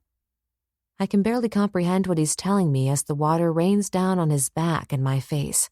The pleasure is so strong that my core clenches and my nails claw his back as he thrusts harder. His cock hits that spot that makes me scream, and then I'm gone, floating as wave after wave of pleasure makes me shake. That's it. Look at you, baby. His eyes are dark storm clouds as he watches me come again, this time on his cock. Eyes open, beautiful. He thrusts even harder. Watch me. Then his body jerks, and his eyes, which were tortured half an hour ago, are clear as pure bliss comes over him. That's what you do to me. His lips take mine as his cock fills me up. I don't know how long we stay like this, our breathing harsh, the water raining on us. Slowly, he lowers my legs. His eyes are calm, peaceful. Mine fill with tears. He's so heartbroken, his pain so raw. I reach for his lips, my arms still wrapped around his neck. He doesn't pull back or hold back. The truth is, I think he needs this affection more than I do. When he smiles, my heart skips and starts to race, and I almost tell him I love him. But as soon as he gives me that smile, it's gone. He turns and grabs the soap, quickly running his hands over my body, then doing the same to himself. Turning me, he rinses off the soap. I'm like a rag doll, letting him do everything. He turns off the shower, grabs a towel, and wraps me in it. Stepping out, he towel dries himself. Finally, I start to move, almost terrifying to look at him. If he has that guarded look on his face, I don't know what I'll do. You hungry? Clad in nothing but the white towel wrapped around his tan waist, he reaches for his phone. That incredible tattooed body almost leaves me speechless. It's kind of late. I reach for some moisturizer and watch as he types on his phone. I open a sink drawer and pull out a black toothbrush. He glances up, then back down to his phone. Thank you, he says, pulling me close and kissing the top of my head. I need to make a call and smoke. I'll be back. No. My face heats up. What I mean is, I have this little balcony. You can use that to smoke. That way you don't have to leave. He cocks his head. I'm not leaving. As he drops the towel, he bends to pull on his jeans, not bothering to button them, and walks out into the bedroom and turns on the light. 23. David, poet. She stands in her bathroom doorway, a white towel loosely wrapped around her. Her eyes dart left and right, and she seems unsure of her next move. Should I be here? Probably not. But something tells me if I walk out this door, I might not come back, as in, I might never come back. I can't self-examine what my feelings are for her. She deserves the world, And as much as I know deep inside I love her, I'm not the right man for her. Life is not fair. She still thinks it is. She believes love can heal. It's all over her, wanting to be voiced, but she's afraid I'll hurt her with the truth. Tonight, she saved me. I pull out my smokes and reach for my phone. Opening the sliding glass door to her balcony, I step out. It's big enough for 2 small chairs and a table. She's got a couple of potted plants on each side. It's cute, much like all things that surround Charlie. Blade has called and left 2 texts. Not even listening or checking, I push on his name. It rings, and when he doesn't answer immediately, I almost hang up. After all, it's almost 1 a.m. He snarls, "I don't have time for this shit, David." I light up and look to the stars in the sky. "What do you want from me?"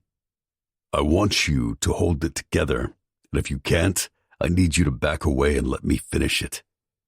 His voice is low, and I hear him shutting a door.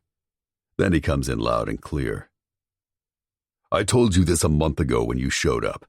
I will not let you drag me or the club down. You need to go shoot up? Do it. But you stay away from the clubhouse and you turn in your cut." I stared down at a car pulling up. "David?" "Yeah, I'm here." I inhale deeply, letting the nicotine calm me as I tell him the truth. "Blade, what you fail to understand is that it's not your fault. You're used to everyone kissing your ass. But the truth is, I don't care. I don't think of you as king. I think of you as my cousin who has everything to live for." My voice is calm. I need him to get this. You threatening me does nothing. I do what I want, and I'm not afraid to die. Silence. Nothing but the cars and the wind blowing some of the palm trees. "David."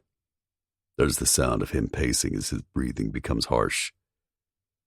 Blade has never liked anyone standing up to him. "I'd stay buried in that pussy tonight. You bring that attitude tomorrow. I kill the rat and I'm done talking." I hang up after hearing him swear. Bending down, I put out my cigarette and walk back inside. She's turned off the lights so the moon and the streetlights fill the room, along with the glow of her flat-screen TV. "You want to watch?" Her dark hair is down and she's propped up in her white bed in a little pink ruffled sleep shirt. I lean against the balcony door as I rub my heart and breathe in her vanilla scent. "Only if you get naked." I kick off my pants and her eyes dip down to my hard, throbbing cock. A small hiss escapes her lips as she licks them, but she pulls her dainty tee off. Her breasts are full and her nipples stand at attention, calling to me. I walk toward her and her eyes widen. "What do you want to watch?" I stand at her side, her eyes glued to my cock, and I want to grab her head and shove myself down her throat. Wait, what?" I said, "What do you want to watch?" She stares at my cock. Her eyes dart to mine, then back. I reach down, taking the remote. The TV closes like an eye blinks to blackness. All we are left with are the street lights and moon. No TV tonight. I toss the remote. I want to suck on your pussy. I want you to suck on my cock. And I want to fuck until we both pass out from exhaustion. She throws the covers off and gets on her knees. Wrapping her hands around my neck, she says, "I want that too." "You're so fucking beautiful." I stroke her silky hair. My lips hover around that dip in her neck. "Now lie down and spread your legs. I'm going to eat your cunt." I bolt up, look around, and see that I'm in Charlie's bedroom, alone. Sunlight streams in, covering half the bed. I'm drenched with sweat. Good chance I was dreaming, but I can't remember it. My heart is pounding, so it must have been a nightmare. Strange, I don't recall it. I flop onto my back, hearing the shower running. I reach for the phone to check the time. "Christ," I mutter, sitting up. There are 12 messages. It's almost noon, so I missed church. Unless Frosty found out anything, I honestly don't give two fucks. Getting up, I stretch. I smell like sex and vanilla. After I pull on my jeans, I take my cigarettes along with the phone out to the balcony. The smell of coffee wafts from inside. Maybe before I deal with all this mess, I'll grab a cup. Heading to the kitchen, I grin at how much I like her place.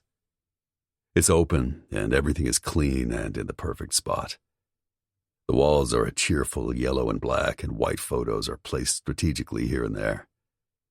It's perfect, like Charlie. I open a few of her cherry wood cabinets and find the mugs in the third one. Her Cuisinart coffee maker makes 3 beeps, and I pull the carafe out.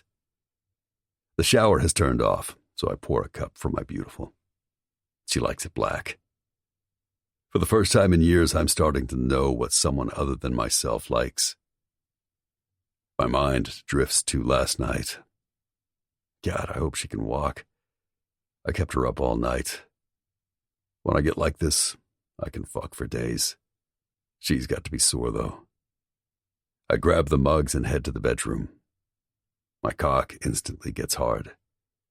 She stands in a white robe that barely covers her ass, looking out the balcony and brushing her hair, a smile on her face. You okay? She turns and my heart twists painfully. I want her. This. Us. I feel so good. She shimmies inside my arms as I hold the hot coffee in both hands. Standing on tiptoes, she kisses me. How did you sleep? She reaches out to take one of the mugs. I slept, and I didn't remember a single dream. For me, that's a rare thing. She frowns. You have nightmares every night? I lean over and kiss her perfect, puffy lips. Come sit with me. I need to make some calls and fill my body up with cancer. David, she huffs. Don't say that. It's bad luck. I almost laugh, but she looks serious. Beautiful. I've abused this body so much. At this point, the cigarettes are nothing. Her eyes travel up and down me as she opens the glass door to her balcony. It's hot already, but the balcony's in the shade. I drop into one of her chairs. You look in pretty good shape to me. Her eyebrows are raised. She leans her ass against the railing and faces me. Now, how am I going to concentrate with you in this robe? She smiles, then loosens the robe, letting it dip, and I hold up my hands. I have to take these calls, babe. They might be important. Okay. I should check my stuff too.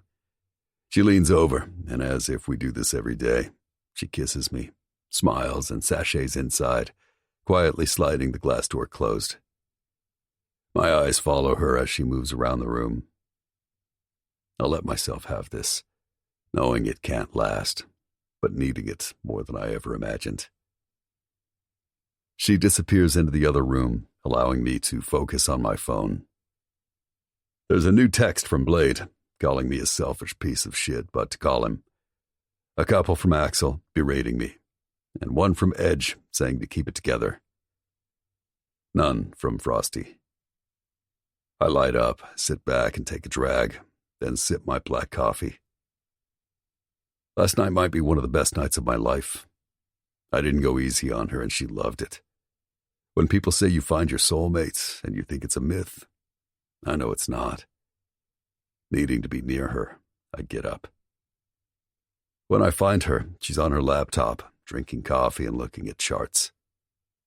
I wrap my arms around her, bury my nose in her hair, and inhale all that I need in one breath. Everything okay? She cups my cheek. I missed you, I mumble as I kiss her neck. I guess you need to stay over more often. I pull her hair off her shoulders, loosening her robe. I want that, I whisper into her ear, nipping it. Really? She turns so that she can see me. I do. Though I try to pull away, her nails are latched into my forearms. Oh, no, you don't. Speak.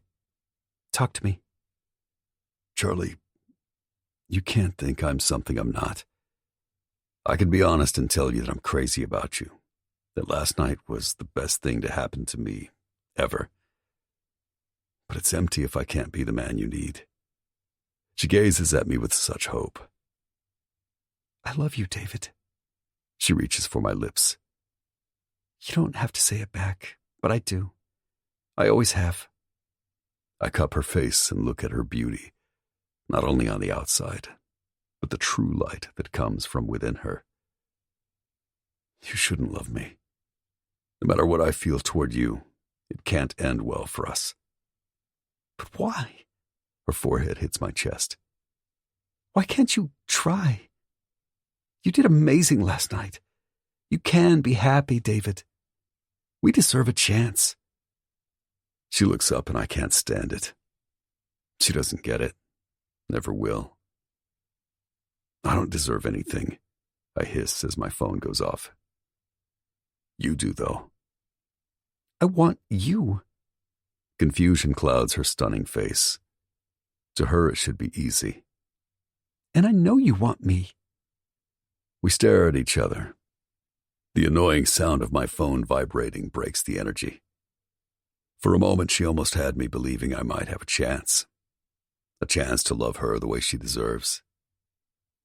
Maybe when this nightmare is over, my demons will evaporate and my mind can be clear and open to loving.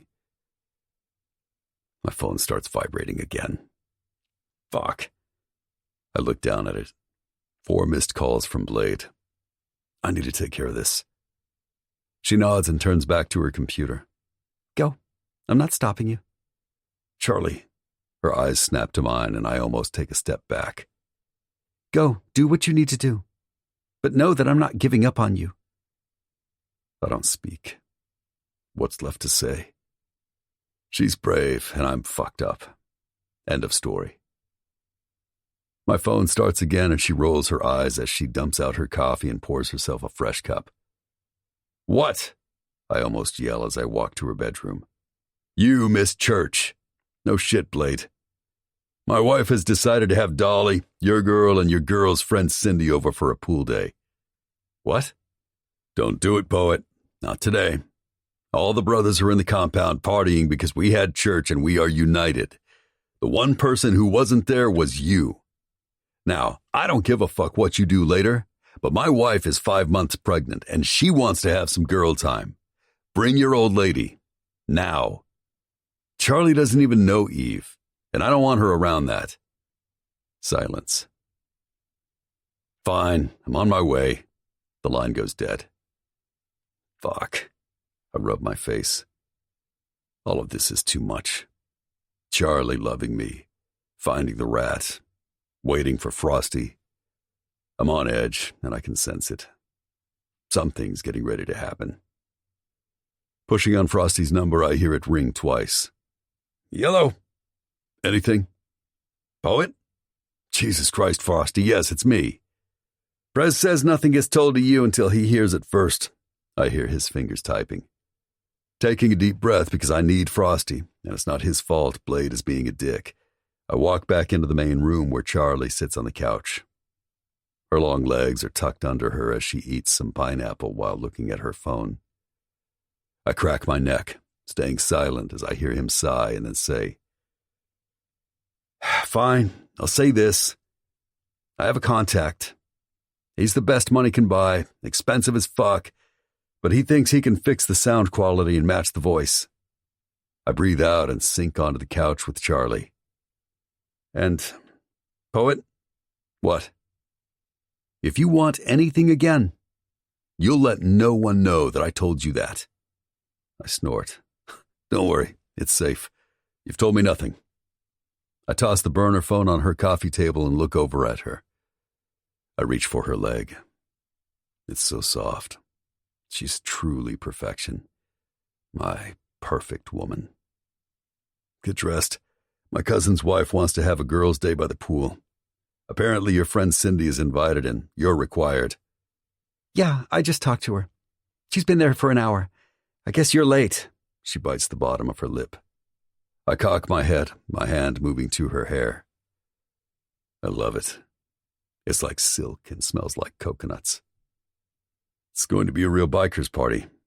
You ready for that? I'm not sure I'm ready. Do I want to share her? She's mine, my only light. We can lay low. I pull away and reach for my phone, which is going off again. I don't even look at it and switch it off. Quite frankly, unless it's Frosty, they all can wait. No, let's go. Unless you aren't ready for me to be there. She looks down for a moment. Grabbing her, I pull her onto my lap, my nose and lips going straight for her neck. Fuck. I need all of her. If I could tuck us away on an island, I would. My lips trail to her ear as her arms pebble with excitement. Charlie has sensitive ears. But that's not realistic. Lifting her off me, I swat her ass. Go get changed. I need a shower. She squeals and twirls so that she's facing me with her hands on her ass. My eyes travel up and down her as I stalk her like she's my prey. Fuck it, I say, exhaling. I lunge for her and her long legs kick out as she twists. David, oh my God! We had sex like 10 times last night. We need to... I toss her on the bed and stand over her. She's excited. A flush creeps up her neck to her cheeks. Open your robe. My voice is harsh. I have no control anymore. My body craves her. She's better than any drug. One more fix and I'll let us out into the big bad world. Slowly she unties the belt and lies back like the good girl she is. Then she spreads her legs and I know that she's going to be my salvation, if only for this moment. That's it. I unbutton my jeans and let them fall to the floor. Her chest is rising and falling as if she can't get enough oxygen. Her beautiful pussy is pink and glistening. I grab her long legs and drag her to the edge of the mattress. Are you going to scare me? She groans at my touch. I look at her, ripe and willing to do anything, but I don't want her scared. I need her light. I'm desperate for it. No. I kneel down and gently rub her swollen nub with my rough thumb. She's beautiful, but her clit is slightly red. She's got to be sore. I didn't let up until the morning light, and now I need her again. I'm trying to stay one step ahead of my demons. No, baby, I don't want to scare you. If you're not scared already, you will be. Before she can respond, I lick her clit. Like a greedy cat, she arches, trying to get more. Jesus. She reaches for my hair. She comes, and I don't let her recover. I slide up her body. Mine is warm. Hers is shaking. As I hold the back of one leg open, I slide into my nirvana. If I die tomorrow, this is what I hope I feel and see. I want to close my eyes and feel her pussy milking my very life from me. In and out, I thrust slowly so as to cherish it. Her moans are my music until I take her mouth and her kiss brings me safety. I love you, she whispers as I steal her breath, then breathe it back into her mouth. Oxygen thief, she whispers in my ear as her nails dig into my ass. Her body convulses. That perfect cunt, which has got to be magical, tightens almost painfully around my cock. I thrust as deep as I can go, holding nothing back. Not even my treasured words spill out. You're my light. I fucking need you so much. My body freezes almost as if my mind has made it so. A pleasure I've never experienced starts at my chest and spills out at my cock as I come in huge, jerking, warm spurts. Jesus Christ, I mutter as she kisses me. Her nails have moved up to my shoulders. Her lips are bright red and swollen. I stay inside her, leaning my forehead on hers as I let her kiss my lips, cheek, chin. I drown in this moment, submerged in her faith and love for me. But it's all a mirage. I was an exciting boy she had a crush on, and now I'm a man who excites and satisfies her sexually. Pulling out, I roll onto my back as I let her catch her breath. Are you okay? Her voice rises. She sounds worried. We need to get going. I'm going to take a quick shower. I stand and leave her on the bed. 24. Charlie. What just happened? I swing my legs over and try not to burst into tears. That was amazing. Beyond amazing. I want this every day for the rest of my life. Exhaling a shaky breath, I stand and grab a tissue as his seed drips down my leg. I should take another shower, but he needs space. I can feel it. Tossing the tissue into the garbage, I pull my black bikini out of the dresser drawer. It's the first time I'm using it. I bought it a month ago and have yet to make it downstairs to the pool. The shower goes off, and I slip on a cute white ruffled dress with buttons all the way down.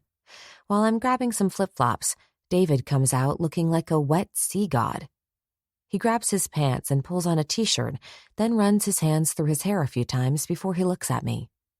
You ready? I nod. My words seem stuck in my throat. He's not looking at me in anger. It's more sad, even resigned. Wait, what about towels and sunscreen? I try to pass him and he grabs my arm. The clubhouse has everything. Charlie, I need you to listen to me on this. I want you to stay with Eve, Dolly, and your friend, okay? Okay. Why are you worrying? I reach for my bag. He looks me up and down. And don't go anywhere without me, not even to the bathroom, understand? David, what the hell? I throw my hands up. Do you not want me to go? He runs his fingers through his hair, drops them, and then takes my hand. Let's get it over with. He grabs his phone and cigarettes on the way out and says nothing as we head downstairs to his bike. He's making me all paranoid now. Is something bad about to happen? The gravel and dust from the clubhouse driveway snap me out of my morbid thoughts as I look around. There's no doubt it's a party. Bikes everywhere, music blasting. We pass a bunch of mean-looking women, I'm guessing strippers, smoking over by a bonfire. Holy shit, this is not what I expected. Jimi Hendrix is belting out a tune, something about if 6 turned out to be 9. David grabs my hand and holds it tight. It's only a touch, but as with everything David does, it always means more. The place is definitely wild. People of all sizes walk by, drinking, smoking, and laughing. Most of the women are in black with high heels. The men look scary, but nobody says a word as we pass. David weaves us through the porch and into the air-conditioned house where lots of bikers are drinking and playing pool. Poet, Prez wants to see you in the conference room, Edge says as we pass.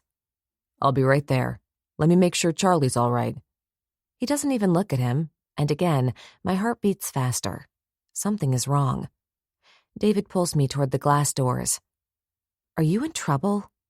I stand on tiptoes. The music is loud. No. He looks down at me and his eyes caress my face. Just have fun and stay with the girls. He slides the doors open, and we venture toward the chlorine smell. The backyard is covered with grass and flowers. It took you long enough. Cindy stands up. Her big boobs bounce around in her cherry-red bikini. I cringe and look at David, who is busy pulling a lounge chair over for me. Sorry we're late. I look absurd standing next to these goddesses. They have bodies to die for and faces to match. A blonde girl in a pink bikini with long legs and the most beautiful face I have ever seen stands up. She comes over, and I notice she has a perfectly round-shaped belly. I'm Eve. Welcome to our party. She grabs my hand as David frowns. Thank you for inviting me. I smile at her. Poet, is this why we barely see you? She eyes him. Don't, Eve, I'm not in the mood.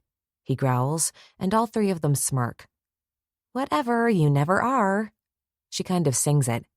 You'll be in good company. All of the disciples are in shit moods. She waves toward the house like that bad energy can't come near us. They're waiting for you. Thanks, Eve. He turns to Dolly's chair. She lowers her sunglasses and rolls her eyes at him. Hey, doll, you doing okay? Really, David? I haven't seen you in 9 years. You've been back over a month and that's all you can say to me? I heard your place is doing great. I was getting ready to stop by. Oh, God, you're as bad as him. Stop. You're with Edge like always. She snorts and puts her sunglasses back on. Eve puts her hands on her small hips. Besides the cute ball in her stomach, you would never know she was pregnant. Dolly, just because you hate Edge right now doesn't mean we hate Poet. Christ. David rubs the back of his neck. This was a bad idea. Do you want to go? Cindy loops her arm in mine. No, you guys just got here. She kind of stumbles but steadies herself with my arm. Poet. Eve waves her hand. Dolly's angry at the world and drunk, so don't worry about a thing. Now go and see what's up. David grabs my arm and walks me over a couple of feet. Cindy reluctantly lets go since Eve has her arm. I shouldn't have brought you. David, what is wrong? Go do what you have to do. I'm fine. I can take care of myself. He looks at me, then over at the girls who are not even trying to pretend they aren't spying. I'll be back. We'll leave as soon as I'm done. Surprising me, he leans down and kisses me. God, he's fucking hot, Cindy mumbles as he walks away. Yes, David is. Interesting. Eve claps her hands. So, Charlie, cocktail? She doesn't give me time to answer. Dewey, bring us a new batch of strawberry margaritas and maybe a Perrier or something bubbly for me, please. You sure you're feeling all right? The guy I saw sleeping outside her door the other morning sprints over to her. Thank you, Dewey, I'm fine. The beverages, please. She smiles at him. He beams back as he marches toward the glass doors. I take off my dress, kick off the flip-flops, and gratefully sink into the cushioned lounger. I've had more sex in the last 24 hours than I have in 2 years. I could use a little nap in the sun. Closing my eyes, I let the warm sun beat down as my body immediately starts to sweat and relax. So, Charlie? I look over at Eve, who has moved her lounger closer. Cindy is waiting in the pool, and Dolly looks dead in another lounger. How is David? She asks. I look at her, then Dolly. What do you mean? And is Dolly okay? I whisper. Eve turns to look at her, then flops her hand on Dolly's stomach, causing her to scream and sit up. What the hell? I was visualizing cutting off Edge's penis with that knife you gave me for Christmas. Dolly. Eve looks at me, her big blue eyes huge, and returns her attention to Dolly. I told you that knife is not for you to cut off Edge's penis. Trust me, you would be sorry. I stare at both of them. Are they fucking with me? Or are they seriously discussing cutting off Edge's dick? Why? I think it would be a service to all women. She looks over at me, and I reach for my bag and sunglasses so I can stop seeing black dots. It doesn't look like I'm going to get much sunbathing done. Dolly is going through a phase. It will pass. Eve waves her hand like she's a queen. Maybe not. Dolly stands up and straightens her bikini bottoms. All of these girls are way too pretty. How do they all have such perfect boobs? I glance down at my small but full ones and sigh. Dewey, I guess that's the guy's name, returns with 2 pitchers of margaritas, a Perrier, and a glass for me. Thank God I was getting sober. Dolly takes a pitcher from him and turns to me. Doug did a great job on your hair. It's maintained well. I love it. Running my fingers through it, I ask, how is Doug? I take the margarita she offers. It's sweet, cold, and refreshing. It's also the only thing I've had in my stomach today. Fucked up over a guy. Long story. She looks around, almost bored, until her eyes narrow on a bunch of biker girls. Oh no, I mumble in my glass. Dolly, knock it off. Stop being so negative. Eve glances at her, and Dolly rolls her eyes. I peek over at Cindy, who is sunbathing with her margarita on a pink raft. So, this place is huge, I say, taking in the backyard. It's packed with bikers and women in bikinis. Yeah, it took some getting used to, but I love the family feel of the clubhouse. She grabs her can of sunscreen and sprays it on her legs and stomach. And, of course, Blade doesn't allow anyone in the pool when I want to use it. She waves the bottle as she continues. I don't want to freak you out, but these women can be sluts, whores, strippers, skanks. Dolly downs her margarita and reaches for the pitcher as Eve scowls at her. Some are a bit rough, and you have to watch your man, but a lot are truly lovely.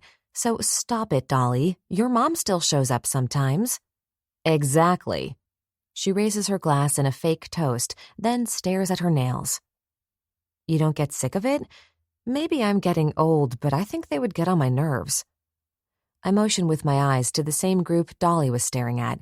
It's kind of hard not to feel their negative vibes as they shoot us dirty looks. It's mostly a redhead with ridiculous fake boobs and stupid lips. With all the makeup she has on, she almost looks like a cartoon. Smoke drifts over her and her posse. The smell of hickory and apples and some sort of meat fills the air. Oh, God. Eve waves her hand in her face and closes her eyes. The smell of smoky meat still makes me puke. I prepare to move so she has more room, but she reaches out and stops me, grabbing me by the wrist. Give me a second. It will pass. Actually, Dewey? She yells. Dewey's over by a couple of older guys, smoking. He looks overly concerned. You okay? His brown eyes look at us like we've done something. I can't handle the smell of that smoker. Can you have them move it away? Otherwise I might throw up. He nods. No problem. Prez don't want you tired tonight. Amy's taking care of James Dean, remember? His eyes scan all of us, then zero back to me. Who are you? Charlie. It just comes out. I've been Charlize for years, which makes my mom happy. The one person who called me Charlie back then was David. But I'm definitely a Charlie now. Dewey, this is Poet's girl, Eve says, her eyes still closed. Oh, I've heard about you. Then he pats Eve's arm. I'll take care of the smoker. As soon as he leaves, Dolly sits down in the chair under the umbrella and lights a cigarette. Sorry, Eve, I need one. Eve waves the smoke away and turns her blue eyes on me.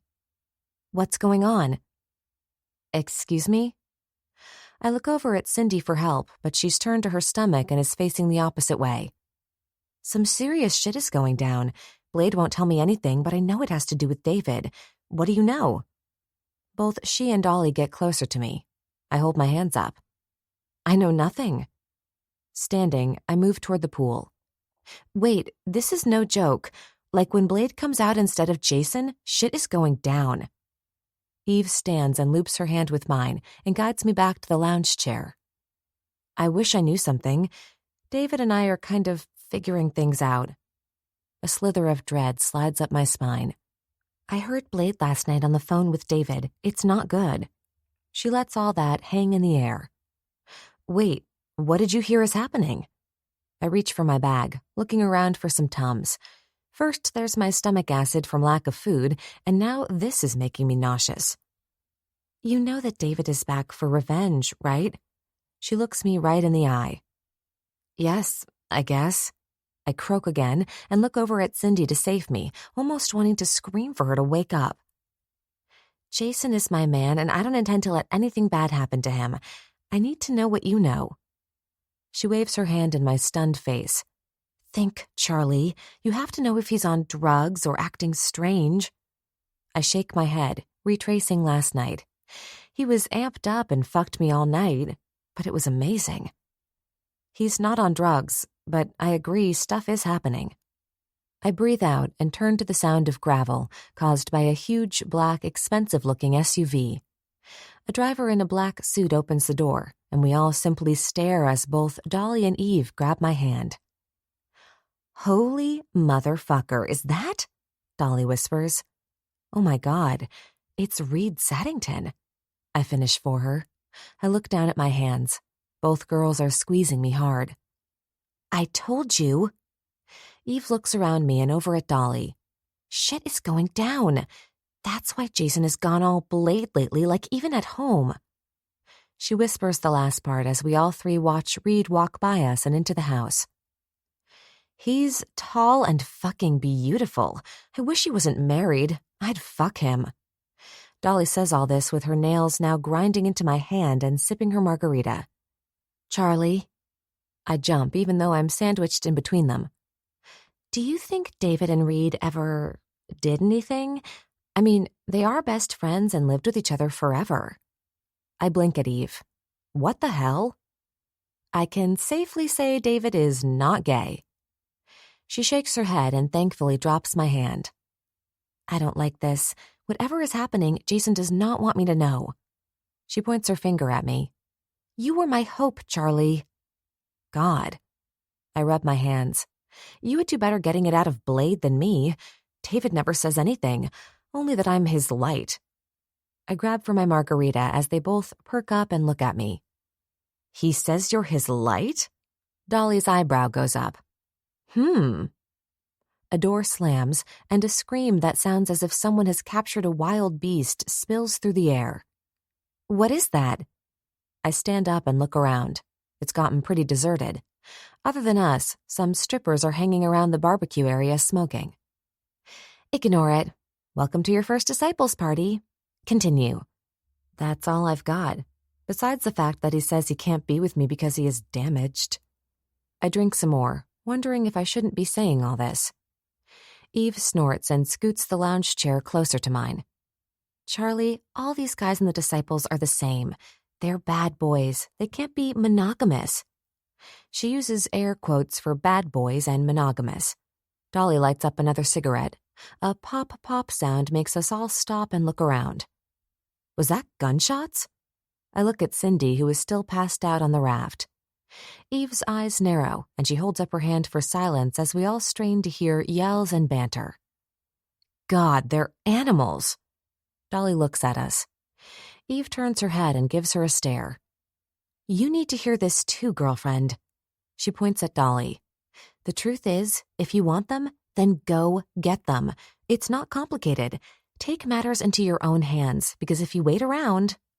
Slightly buzzed, I'm done with my margarita and a little disturbed at the noises. Did I misunderstand her?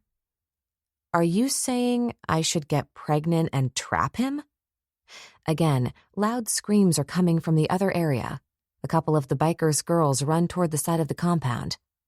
Dolly snorts and blows smoke up into the cloudless sky as if all the commotion is normal. Eve thinks that getting knocked up seals the deal. I turn to Eve, who is sitting, legs crossed at the ankles, looking at both of us. Yeah. And? Wait. I stand up. You think I should trap David? I whisper the trap part. Of course.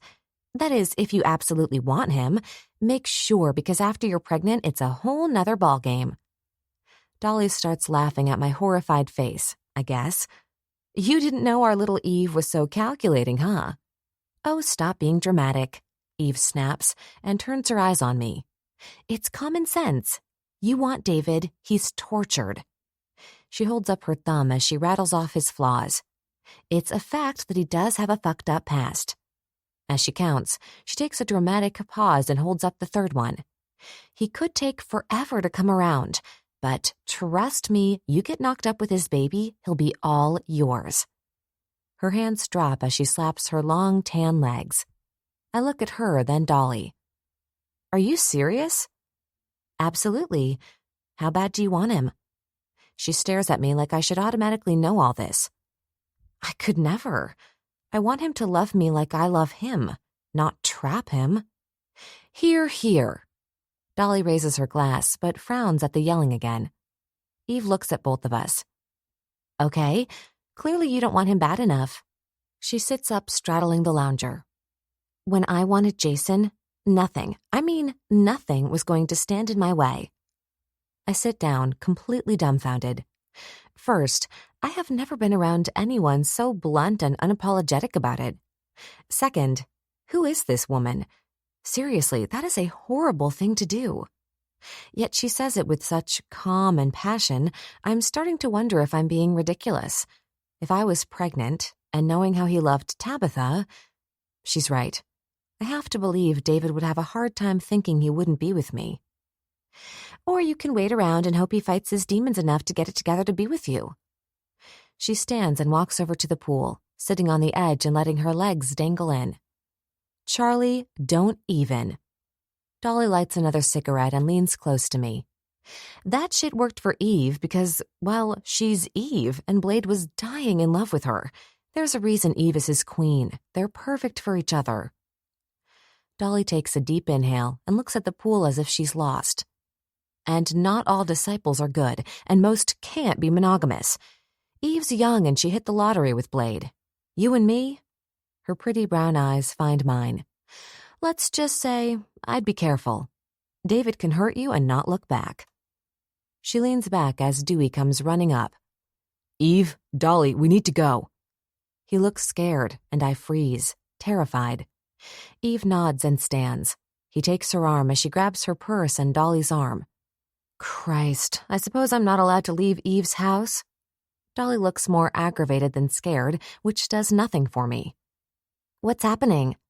Cindy is swimming over, her big blue eyes, I'm sure, mirroring mine in terror. Charlie? I stand and swing around to a face that must stop traffic. I stare up at green eyes that look like a forest. Holy shit. My hand goes to my heart as if that can protect it. I'm Reed. David, where's David? I need to take you and your friend home now.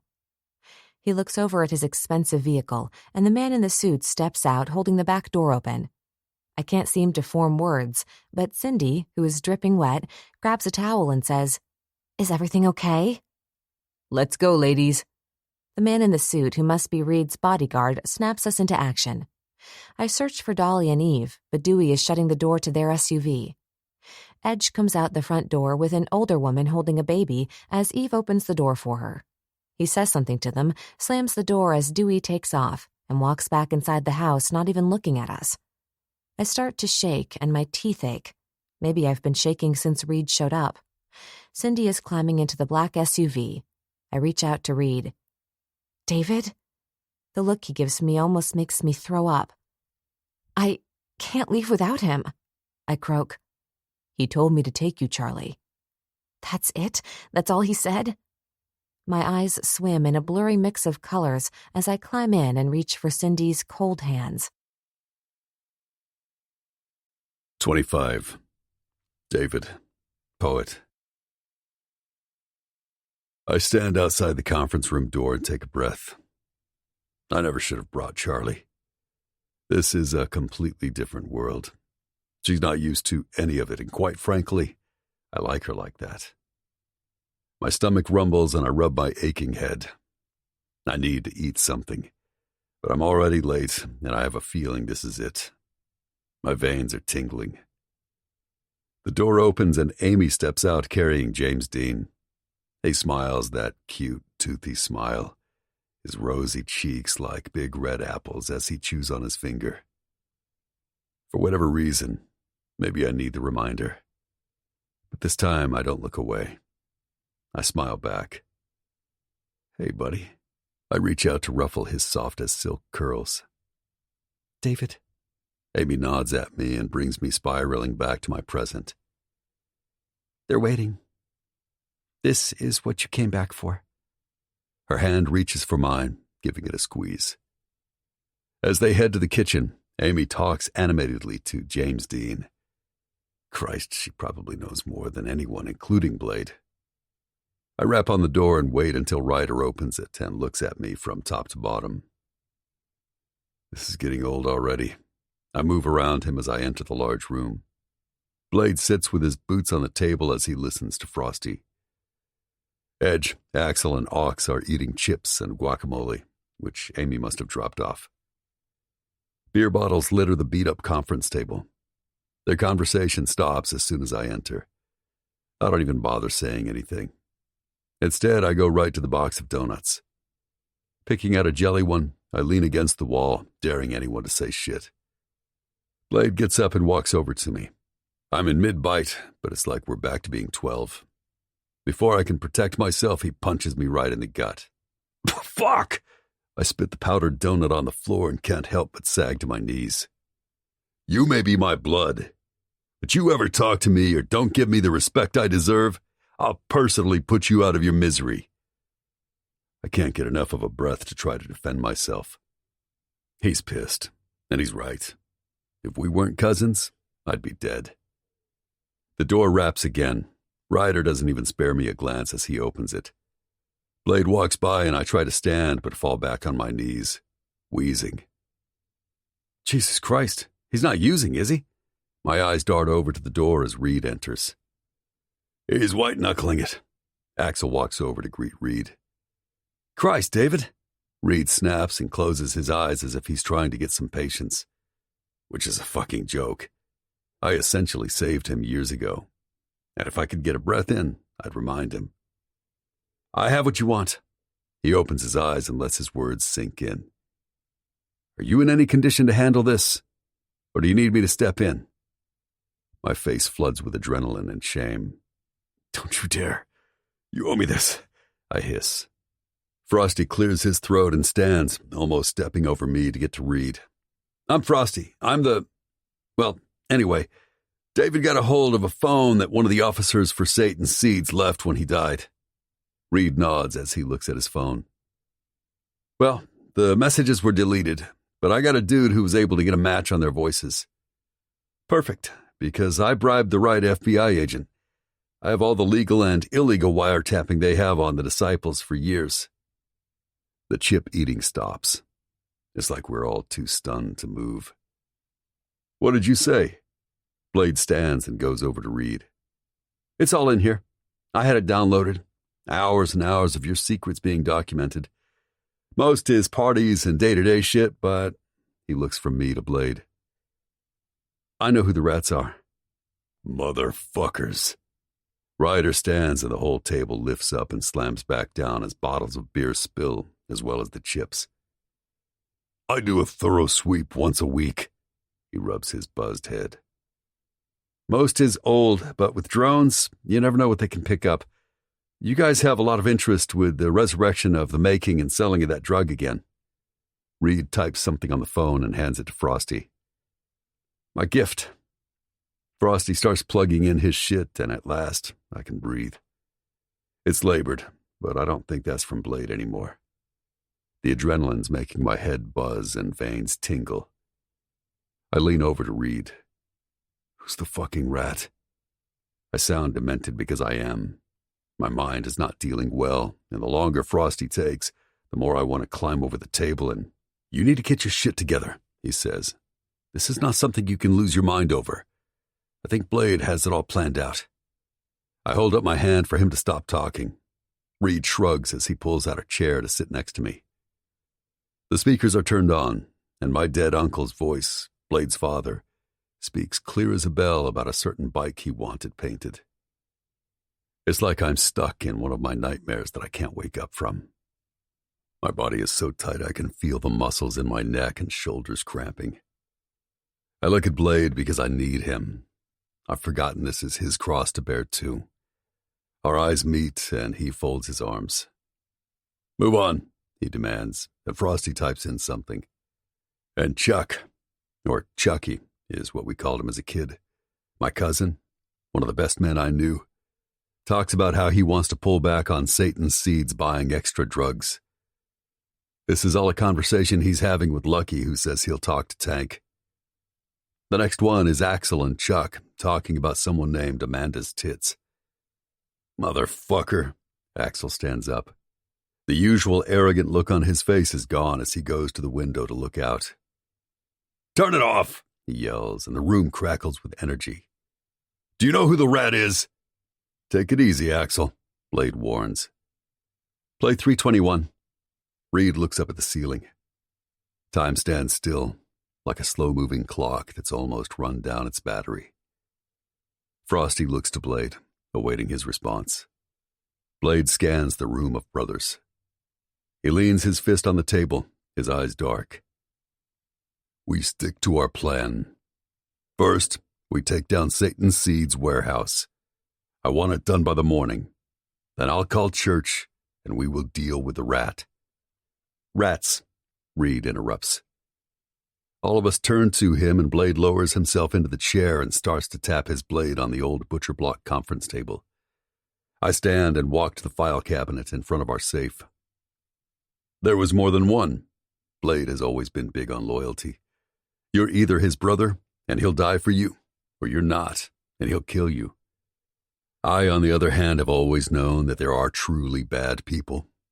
Some even evil, and given a chance, they strike at your weakest point. Much like a deadly snake, they can and will cause damage and take you down if they can. Moving the cabinet away, I used my thumbprint, and the door swings open. "Play it," Blade hisses. I reach inside the safe and grab a Glock, some bullets, and a knife. I wait for the voice. Need the voice. Like the junkie I am, I want it. Crave it. I'm seeing blood, and I haven't even started. Blade wants to wait. I won't. I will sacrifice myself easily for them. A vision of golden eyes with inky black hair floats through my mind. This is why I never should have started with her. But regrets are pointless today. Frosty types on his laptop, and I slam the safe shut as all eyes look at me, then back to Frosty. Static fills the quiet room. Then I hear a man. His voice is not clear, but he must speak more closely into the phone because I'm there. Back to that day and that moment I want back so very badly. Those seconds that disappeared, that I was robbed of. "Dude, it's ready. Jackal says go, but we got a problem." "What problem? I gave you everything you need, fucking spoon-fed you guys. How can there be a fucking problem?" "David's not there. It's his baby mama, and she's inside with his baby girl." Silence. "Take them out. Take them all out. Do it now before we miss the chance." I'm sure there's more conversation, but I know whose voice that is. I've had him at every birthday party since the day I was born. He's been like a second father. He mourned with me. "David, we're all in shock. Let's take a moment." Blade stands before me, holding up his hands as I look down at my own. I'm gripping the Glock, and the weird sound I'm hearing is coming from me. "It's okay, brother. I'm going to take care of it." "Put the fucking Glock down," Blade hisses. "Who are the others?" I spit out, my voice raw. I see nothing but red. "Dozer and Burner," Reed says from behind me. And that's all I need. My mind is fine. I've stopped making the noise. Either that or everything has gone mute, like a TV. It's quiet in my head as I pass people. No one makes a sound. The door is open and I'm looking. I finally see the dead fucking rat. The man who sobbed at my hospital bed when I had burns covering my hands, feet, and knees. The man who stepped up to help bury my child, then tried to take over the club. But the club, much like the human heart, doesn't beat with an evil soul. He stands, laughing with a fucking beer bottle in his hands. He's gotten away with murder for 10 years, and now it's time he atones. You die today. I hear nothing but see the confusion. Then it's in his eyes. Always the eyes. A blink, and he doesn't need to say anything as I see red. My pain that my child lost her life because he said so. My uncle and cousin and poor Debbie, who were in the wrong place at the wrong time. All of them had their own sins, but not Tabitha. She was light, sunshine, pure. And this man said, kill her. I don't know when the pounding of flesh began, or which fucking idiot disciples are trying to pull me off. The sounds of his nose breaking and his wails that he's old are almost like a symphony I heard in Manhattan. Ox holds me back. All I know is I don't hear bones crushing anymore, or my symphony of death. What the fuck, poet? Ox has me pinned with a hand on my throat. I bare my teeth, unable to formulate words. Let him go. And if anyone else moves, I'll put a bullet in their head. I look over at Blade walking through the group of disciples. Blade! Lucky wails as he reaches for him and coughs up blood. Had to be done for the future of the club. I wanted the club to be big and strong. He wheezes as he searches for sympathy. Like it is today. Chuck was too into pussy to do what needed to be done. But you, I did it for you. He vomits up blood. And that's the last thing he ever says or does. You did it for Blade? You killed Tabitha for Blade? Ox lets me go and I attack him, pounding his head into the ground as I hear myself screaming. Why? You could have saved her. You could have... I don't stop pounding his head into the ground. Finally, his neck snaps and he's nothing but a bloody rag doll. When I hear Reed's voice, I look up at last. It's over, brother. Sweat runs down my forehead and into my eyes as I let go of the piece of shit and stand up. Everyone backs away as if they are scared of me. I smile as women scream. I take my Glock out and point the gun at Lucky's dead body. And to be absolutely sure, I shoot him in the face and turn the gun on Dozer and Burner. Not these motherfuckers. They're all mine. Blade brings his gun out. In one swift, graceful move, he puts a bullet into Dozer's and Burner's heads. They crumple to the ground, sliding to the side as women scream and disciples quiet them. Ryder, take care of it, Blade snarls. More screams, disciples saying, Oh shit! And Blade drops the gun on Lucky's chest and walks toward the house. Axel and Ox follow. Reed stands at my side. As I look into his green eyes, they swim with the turmoil of a storm that is projected into mine. This is why Reed has been my best friend, my brother for years. He never judges. He feels the need to repay my kindness when all I did was see a fellow damaged soul who was as wild and as fucked up as me. Take Charlie home for me, Reed. My chest is heaving. My heart is pounding. My brain is like an old movie that can't quite pick whether it wants to be silent or have music, fast or slow. Of course. He turns and starts to leave. Reed. He doesn't respond. He knows what's next. Always has. But unlike me, he has a reason to go home. He has a reason to love and cherish his family and himself. He has a reason. Don't do this, man. You're free. It's time to start forgiving yourself. Would you? No. No, I would not. He turns. This time I don't call him back. This is my journey. Mine to nurture like a festering wound. And mine to decide what takes me down. I look around at the dead men, including one I sometimes called Uncle, the fucking piece of filth who got way too much time on this earth. I kneel and take his cigarettes, his money, and his patch that says he was a founding member. No way will he take this to his grave. Ryder talks on his phone, discussing the best way to get rid of the bodies. Hold on a second. He turns his sharp gaze on me. You okay, poet? I don't answer. He has other things that need to happen. God damn it, David, he yells at me. Stop for 1 fucking second and look at yourself. That makes me look down at my bloody hands, and I turn to face him. I don't need to look at myself to know what's going to happen. You help Blade take those fuckers down. I'm going to take a walk. I'll be back later with my head on straight. What about Charlie? Charlie.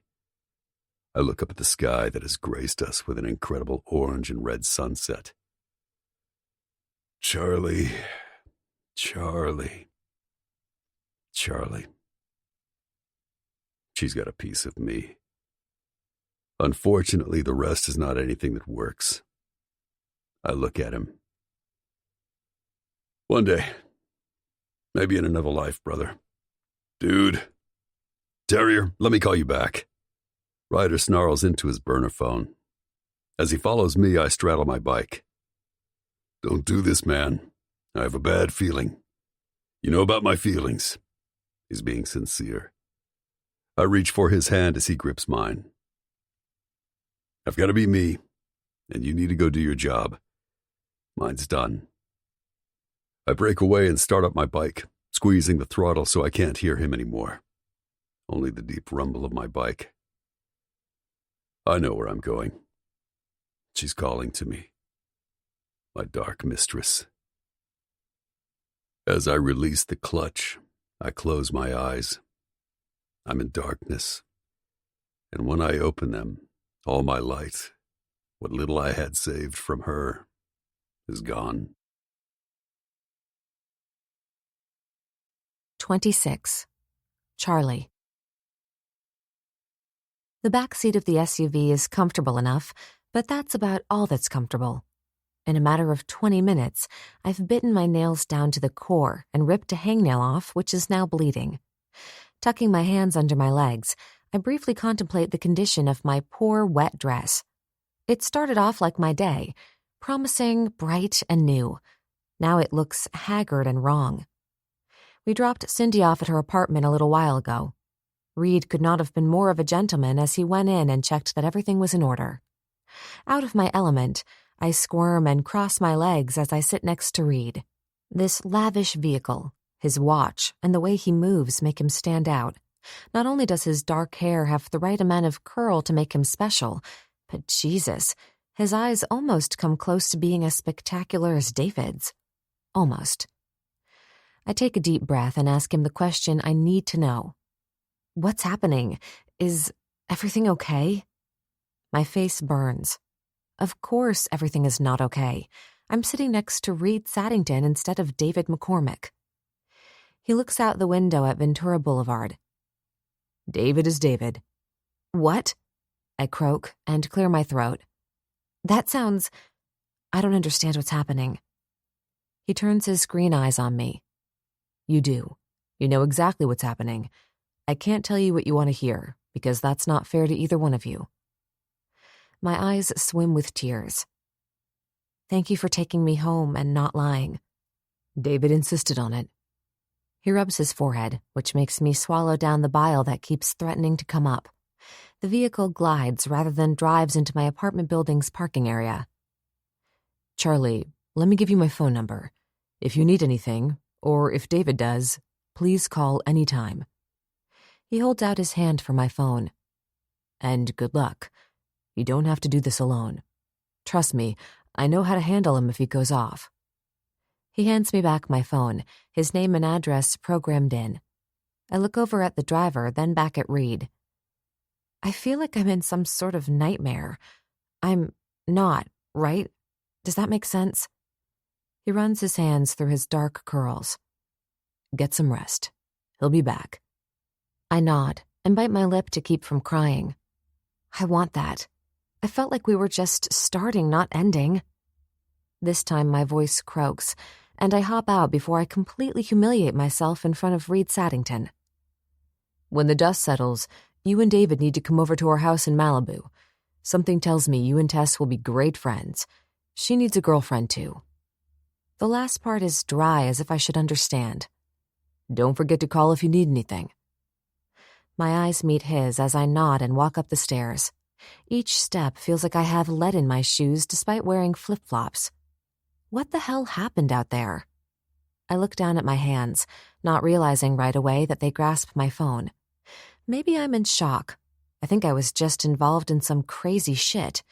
Never in my 26 years have I ever felt this old. I'm not even sure I understand all the emotions I'm having. Charlie, sweetheart, are you okay? I scream and grab my chest as I turn and see my neighbor Sheila. Her little old hands hold her old cell phone as if she was getting ready to call someone. Oh my God, Sheila. I sag against the door. You scared me. I'm a bit jumpy. I breathe out as I scan the area. The sunset, which would otherwise be gorgeous with its oranges and reds, reminds me of a bleeding sky. Maybe it's a sign that David is bleeding. I mean, that loud pop was not from firecrackers. It could have been gunshots. Holy shit. I'm such a fucking naive idiot. No wonder Eve and Dolly knew what to do right away. They didn't even argue, simply got into the SUV with Eve's baby and left. I rub my temples and dig inside my bag for the keys. "A couple of men came by looking for you," she whispers. Her cold, wrinkled hand touches mine. "What?" I screech as I look around. "Yes." She pulls me into her apartment, which is identical to mine but looks like an old lady, and her cats live here. The cat litter needs to be changed. I usually try to do it for her once a week. It's clear I forgot last week because it's awful. I hate the smell of cat piss. "Here, I tried to take a picture with my phone. They were pounding on your door. I told them I was going to call the cops and they left." She hands me her phone, which should have been upgraded 10 years ago. My hands shake as I look at the tiny screen. But instead of bikers, they look like my upstairs neighbor's stupid friends, wet and in board shorts. Oh, God. I sink onto her uncomfortable couch. The crocheted throw blanket is slightly scratchy. "Sheila, I think this is Jordan and Sean's drunk friends." She frowns and looks down at the phone. "Are you sure? They had a couple tattoos." She whispers that last word as she points to one. On her crappy phone, it looks like melanoma rather than a tattoo. Trust me, those are Sean's friends. I put a hand over my eyes as I lean my head back. "Can I get you anything, honey? You look pale." "Oh, Sheila." I can't seem to stop. The tears flow down my cheeks as I lean over and sob.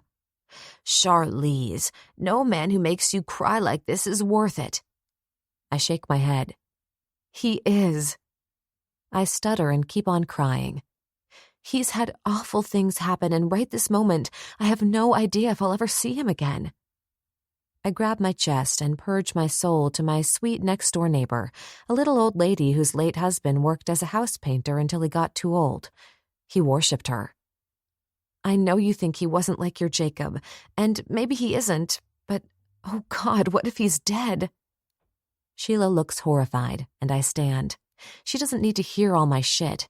She thought my dickhead neighbor's friends were bikers. I need to go. I head for the door. "Charlize, I've never seen you like this. Do I need to call your mother?" She stands too, her small frame leaning into the couch. A tiny bubble of laughter starts to come up. Although I'm sobbing, the thought that poor Sheila wants to call my mother like I'm 12 is so absurd, yet perfect for this day. The last thing I need is my mother. I'm fine. I think I had too much sun, and I'll call my mom later anyway. Thank you for watching out for me. "Charlize?" Her strict voice makes me turn right as I open the door. "Don't do something foolish or something you will regret." I'm startled by the passion. It's as though she's done the same and nothing good came of it. "You have nothing to worry about. I would never." I shut the door, hoping that's true. 27. David, poet. I drop my bike with the valet at the dolly and look around. It's early. The Disciples bouncer nods at me as I pass. The smell of booze hits me and I stop, close my eyes and breathe. I love booze, but that's not my dark mistress. Booze makes me sloppy. My eyes scan the dark club. It must have opened a little while ago if the one couple at the bar is any indication. I walk in and look where Sergei sat last time, the adrenaline still fucking with my head. I'm covered in blood, and yet when I spot the scum of the earth, he smiles and motions for me to come to him.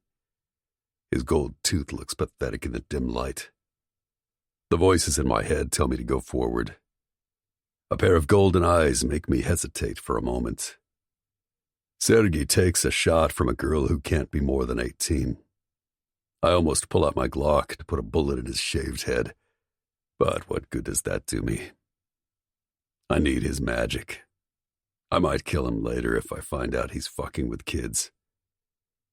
He spreads his hands. Welcome, my friend. You look like you had a day. The girl who's with him stares, her eyes huge. She moves behind him as though I'm the devil. It's all right, Tabitha. He can't hurt you.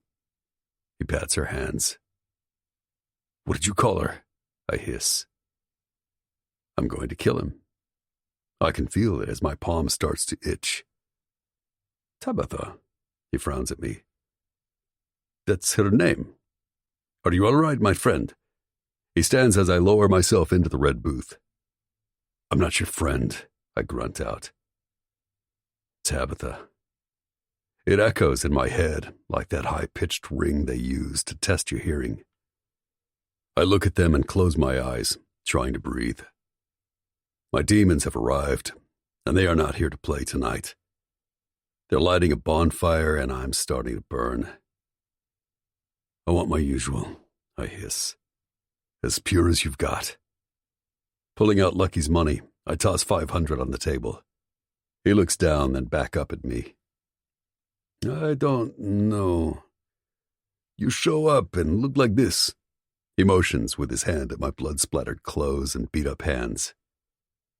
Then you want me to give you all my good stuff for... He doesn't get anything else out. Tabitha screams, her big eyes dilated with fear and whatever else she's on. Somehow my Glock is in his mouth. I'm going to say this once. Don't ever think you can tell me no, I whisper almost seductively. Now, you can give me what I want, or you can die. The choice is yours. Whoa! Poet? I look over at a bouncer running toward me. He's a disciple. Put the gun down, man. We're open. I think his name is Ducky or Mucky, something like that. He stands there looking uncomfortable as his eyes dart from me to Sergei. The girl starts talking in Russian to Sergei. It's all fine. Right, Sergei? He blinks and tries to smile that stupid smile that dares me to blow his brains all over Edge's freshly painted walls. Sergei nods, and I pull up my Glock. Slowly he straightens. Relax, poet. I was joking. You can have it all. I push him back as he stumbles over a chair. His mean eyes narrow, but he straightens and spits out Russian to the girl.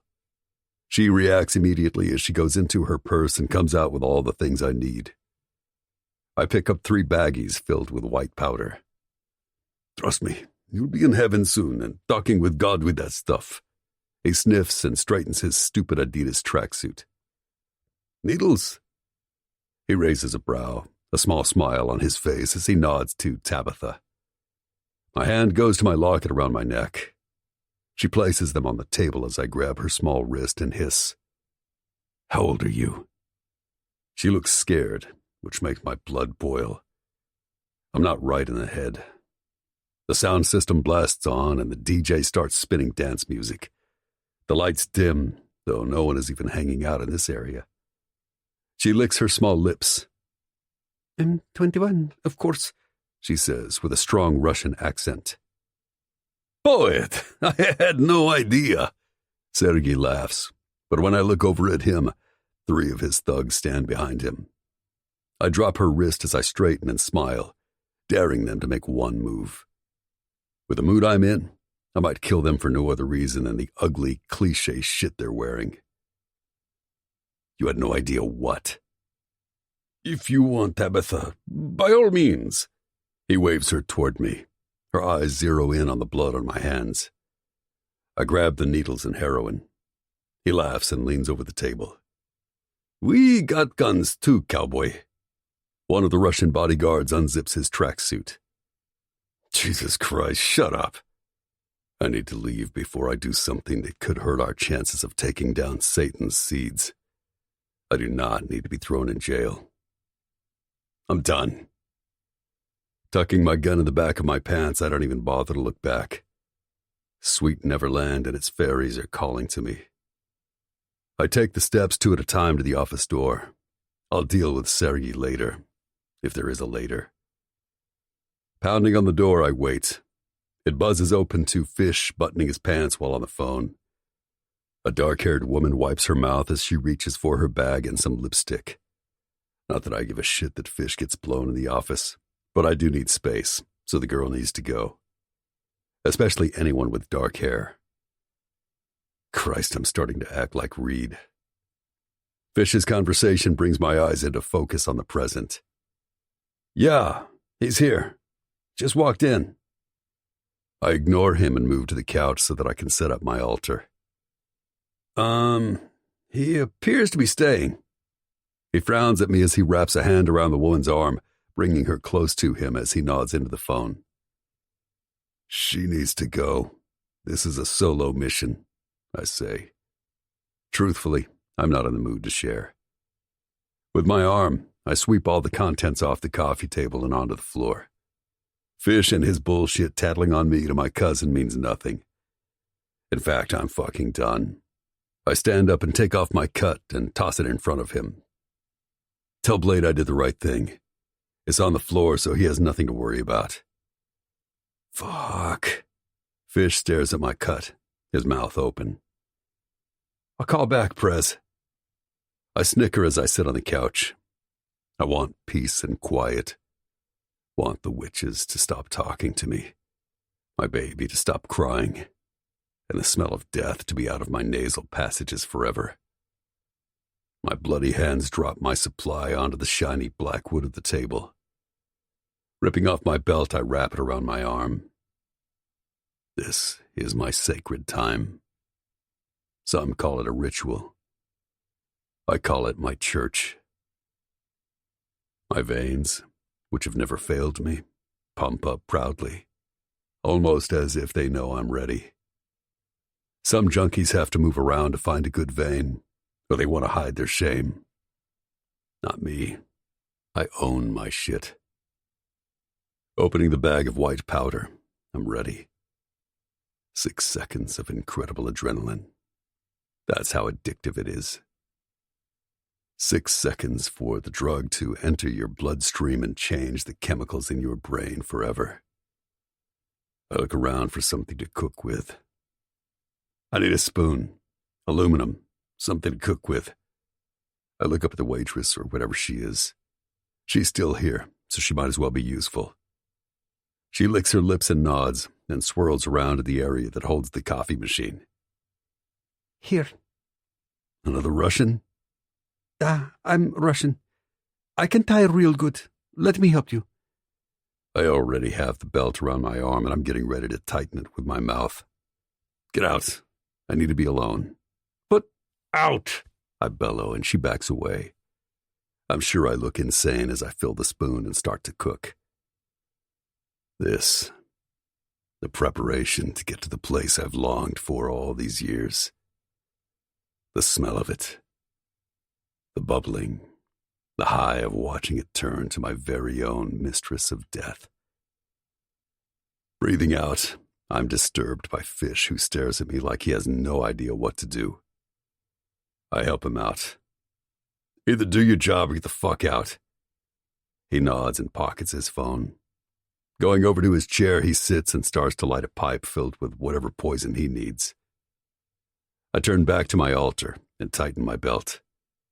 The needle glistens, the tip like a leaking cock.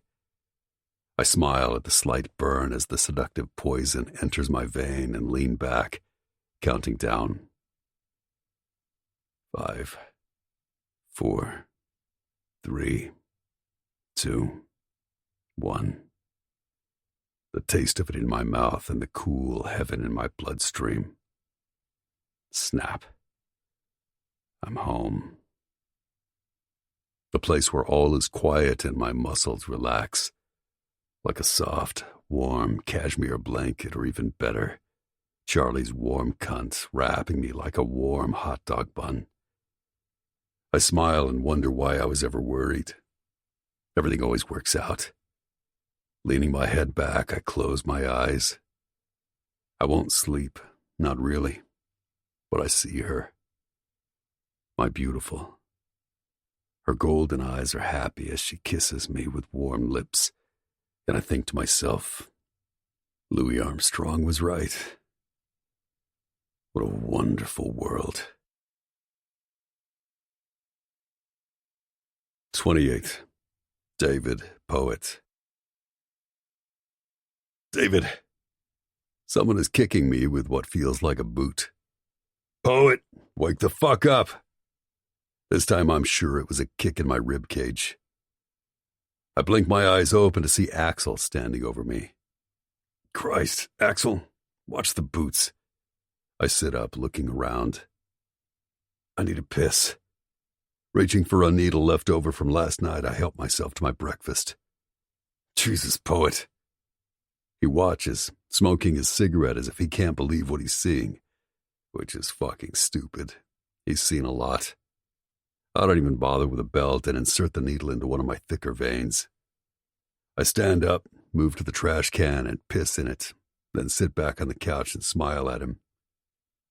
Did you just piss in the garbage can? What time is it? I look around, a little hungry. It's got to be close to my burrito time. I've been having a burrito a day at Taco Bell. This is beyond fucked up, man, even for you. What the hell? He stares at me, takes a huge inhale, and stubs it out on some of the aluminum that I cook with. Watch it, I sneer, propping my feet on the table. 2 days, man. You've been in here pissing and scaring people for 2 days. Blade is ready to put a bullet in your head. He shakes his head in disgust as he answers his phone. It's been ringing nonstop. Prez. He plops down next to me on the couch, his blue eyes narrowing on me, which I can't imagine is good. Yeah, he's gone, Blade. I agree. I'll take care of it. He ends the call and stretches both arms out on the back of the couch, crossing his booted feet in front.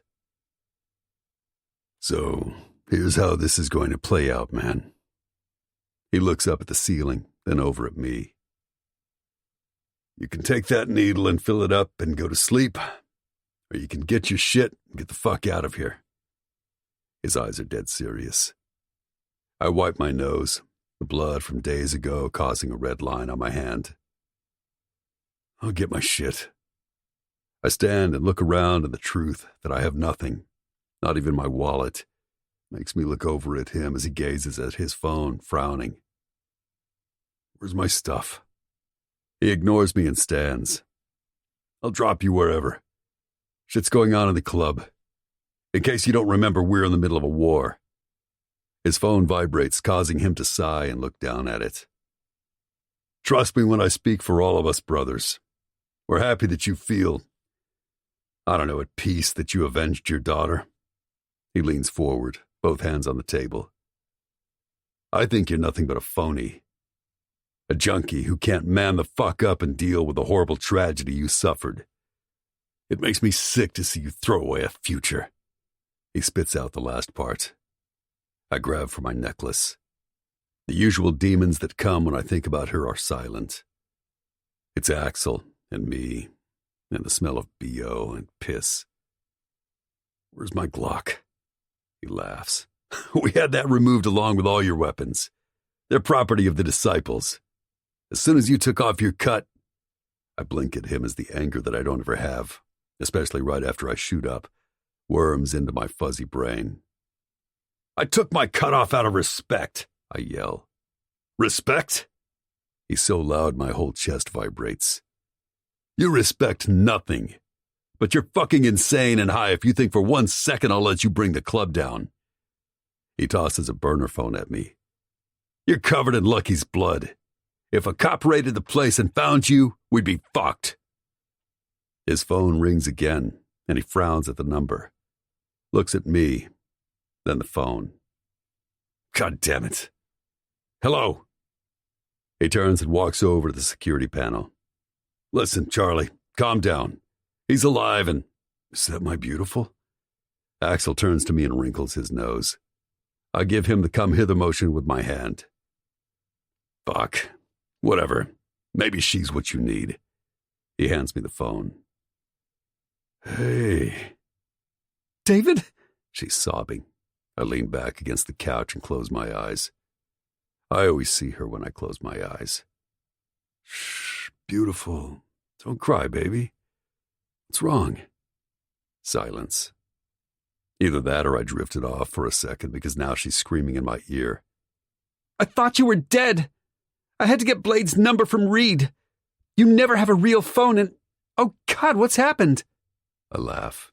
Nothing's happened. What does Axel mean you're taking time for yourself? Axel's an ass. Are you coming back? To my place? Do you want to see me again? Her voice trembles, and I tell her the truth.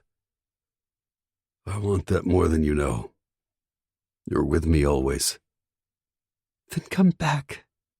Please, David. I know stuff is happening in the club.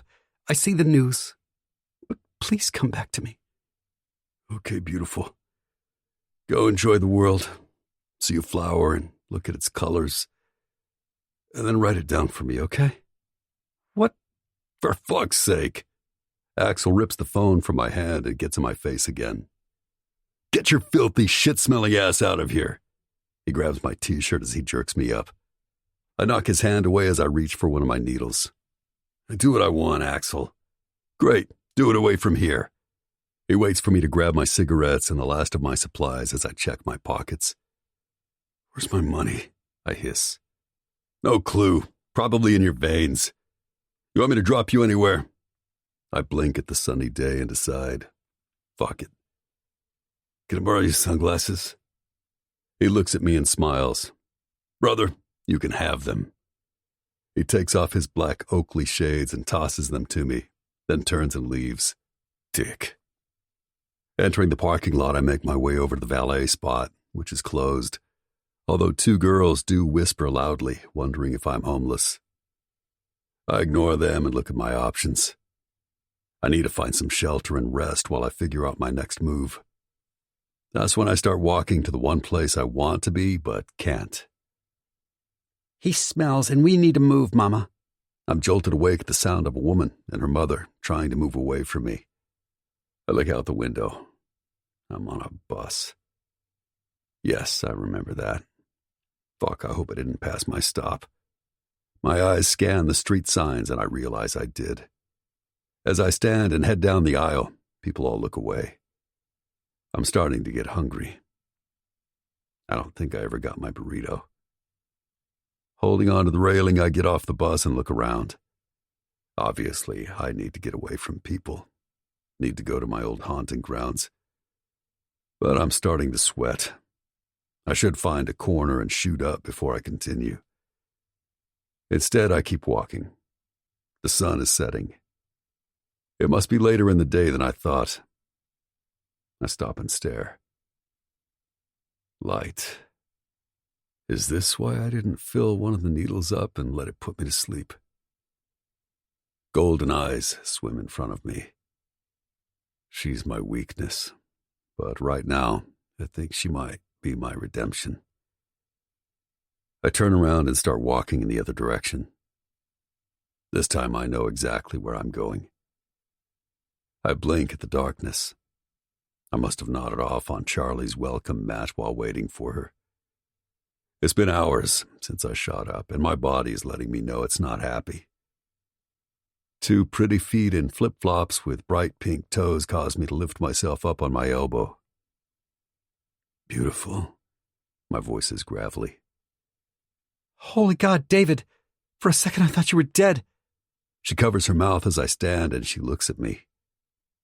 Shame and anxiety trickle through my brain, which is far from clear. But what is clear is that I had all the time to do it. End it all. And all I saw was her face. My beautiful girl. The woman I have wanted my whole adult life. I never even gave her a chance. I never gave myself a chance. I need your light, Charlie. I don't think I'm going to make it without it. Don't you dare. She puts her key in the lock and swings the door open. You need to trust me and come inside, David. She takes my filthy hand in her clean one, and I feel myself move inside. Into the light. From the blackest night. 29. Charlie. My mind is working on overdrive. The sight of David lying on my doorstep, not moving, made my blood run cold. I almost bent over and threw up when I shook him and he remained asleep.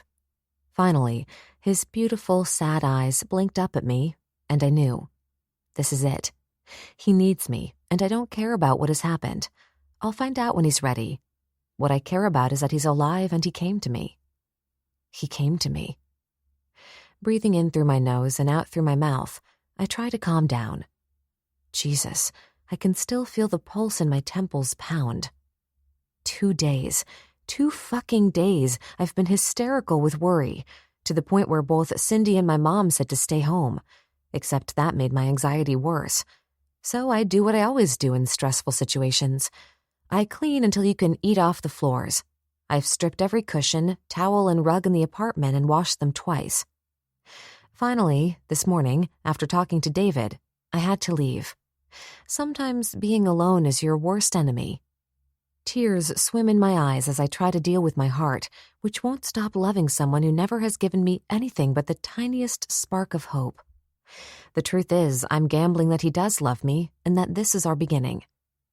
He stands to his full 6'3", and despite looking like the star of a horror movie, he makes my heart skip a beat.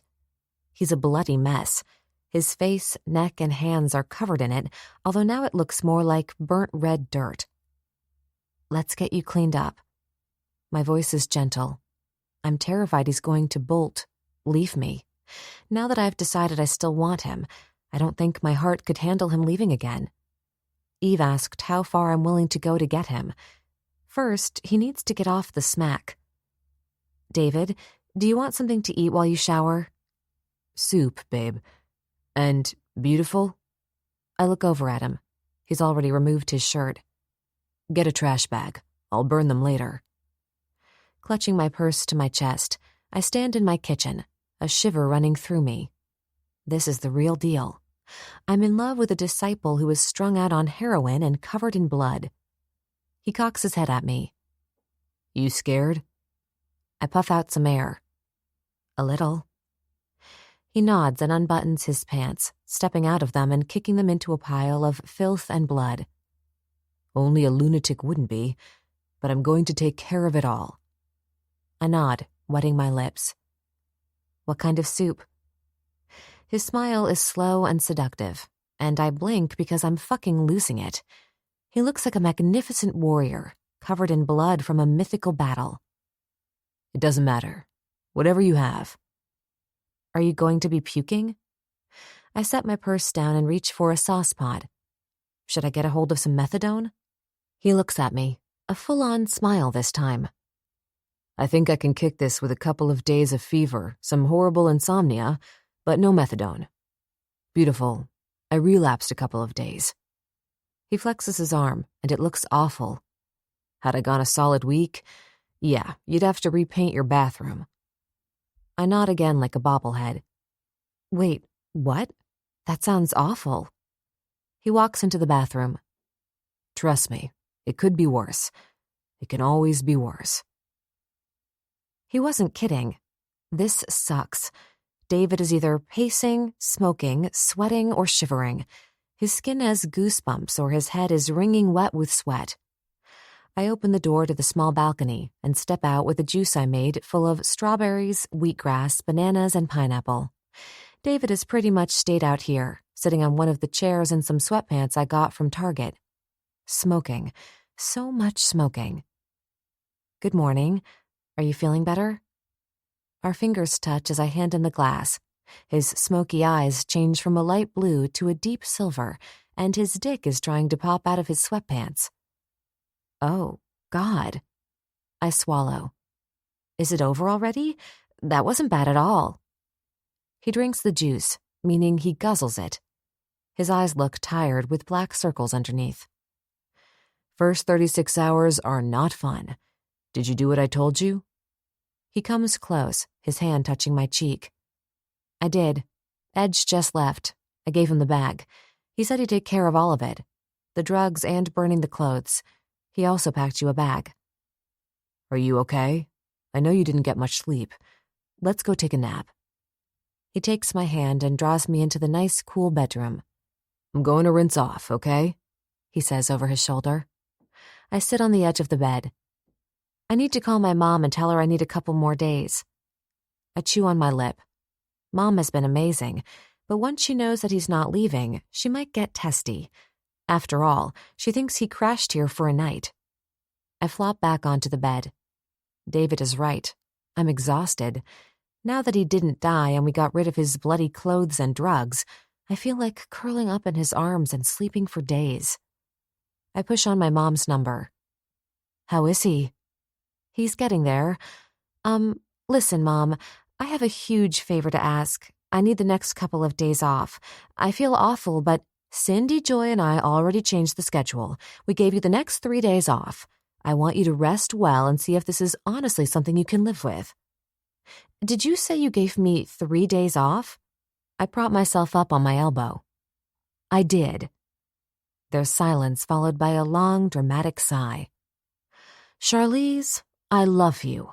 I think you truly love this man, and as much as I hate it and want so much more for you, I can't make you stop loving him or wanting him.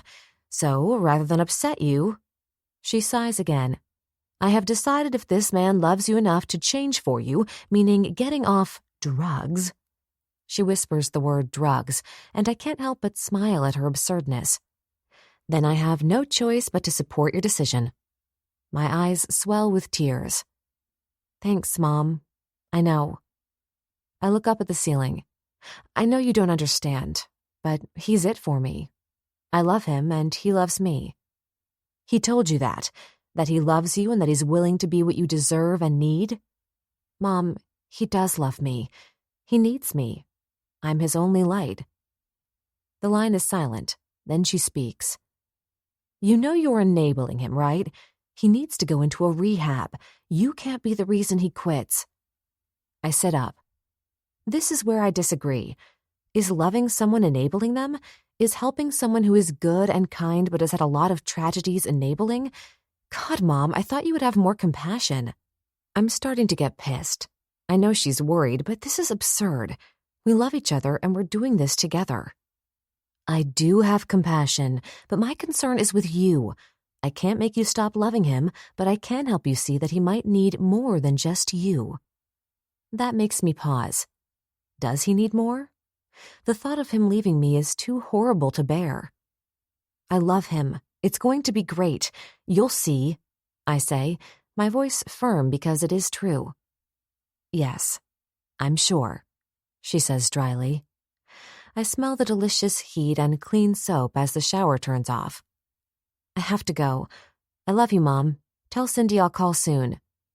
I love you. Think about what I said, Charlize. Charlie, I say as my mind starts to swirl. Am I being codependent? Is my love strong enough? A tingle of doubt enters my head like a small wound that wants to fester and grow. I have to go. I love you too. I hang up and take a breath. What am I doing? I'm in uncharted territory. Closing my eyes, I let all my thoughts come. David as a boy, Tabitha, our first kiss, his fucking smile with a dimple I'm sure only I see. How can I be wrong? How can he be wrong? How do you give up on someone you love more than anyone in the world? You okay? His voice makes me shiver. As I look up, his beautiful face comes into focus. No more phones. He takes mine and tosses it onto the nightstand. It's just us. He climbs into bed. Jesus, he's become my life. I can't be wrong. What's that beautiful head thinking about? He strokes my cheek. I'm scared. I puff out and launch myself into his arms. He holds me tight, his strong body radiating a heat that makes me feel almost faint. I'm scared too, but we're going to be okay. He kisses my face. It's wet with tears. Shifting slightly, he kisses my mouth. Slowly, tenderly. I love you, David. All of it, even if it's wrong. I do. He lifts his head and holds mine with both hands as his eyes caress my face. No matter what happens, you are my light. My girl.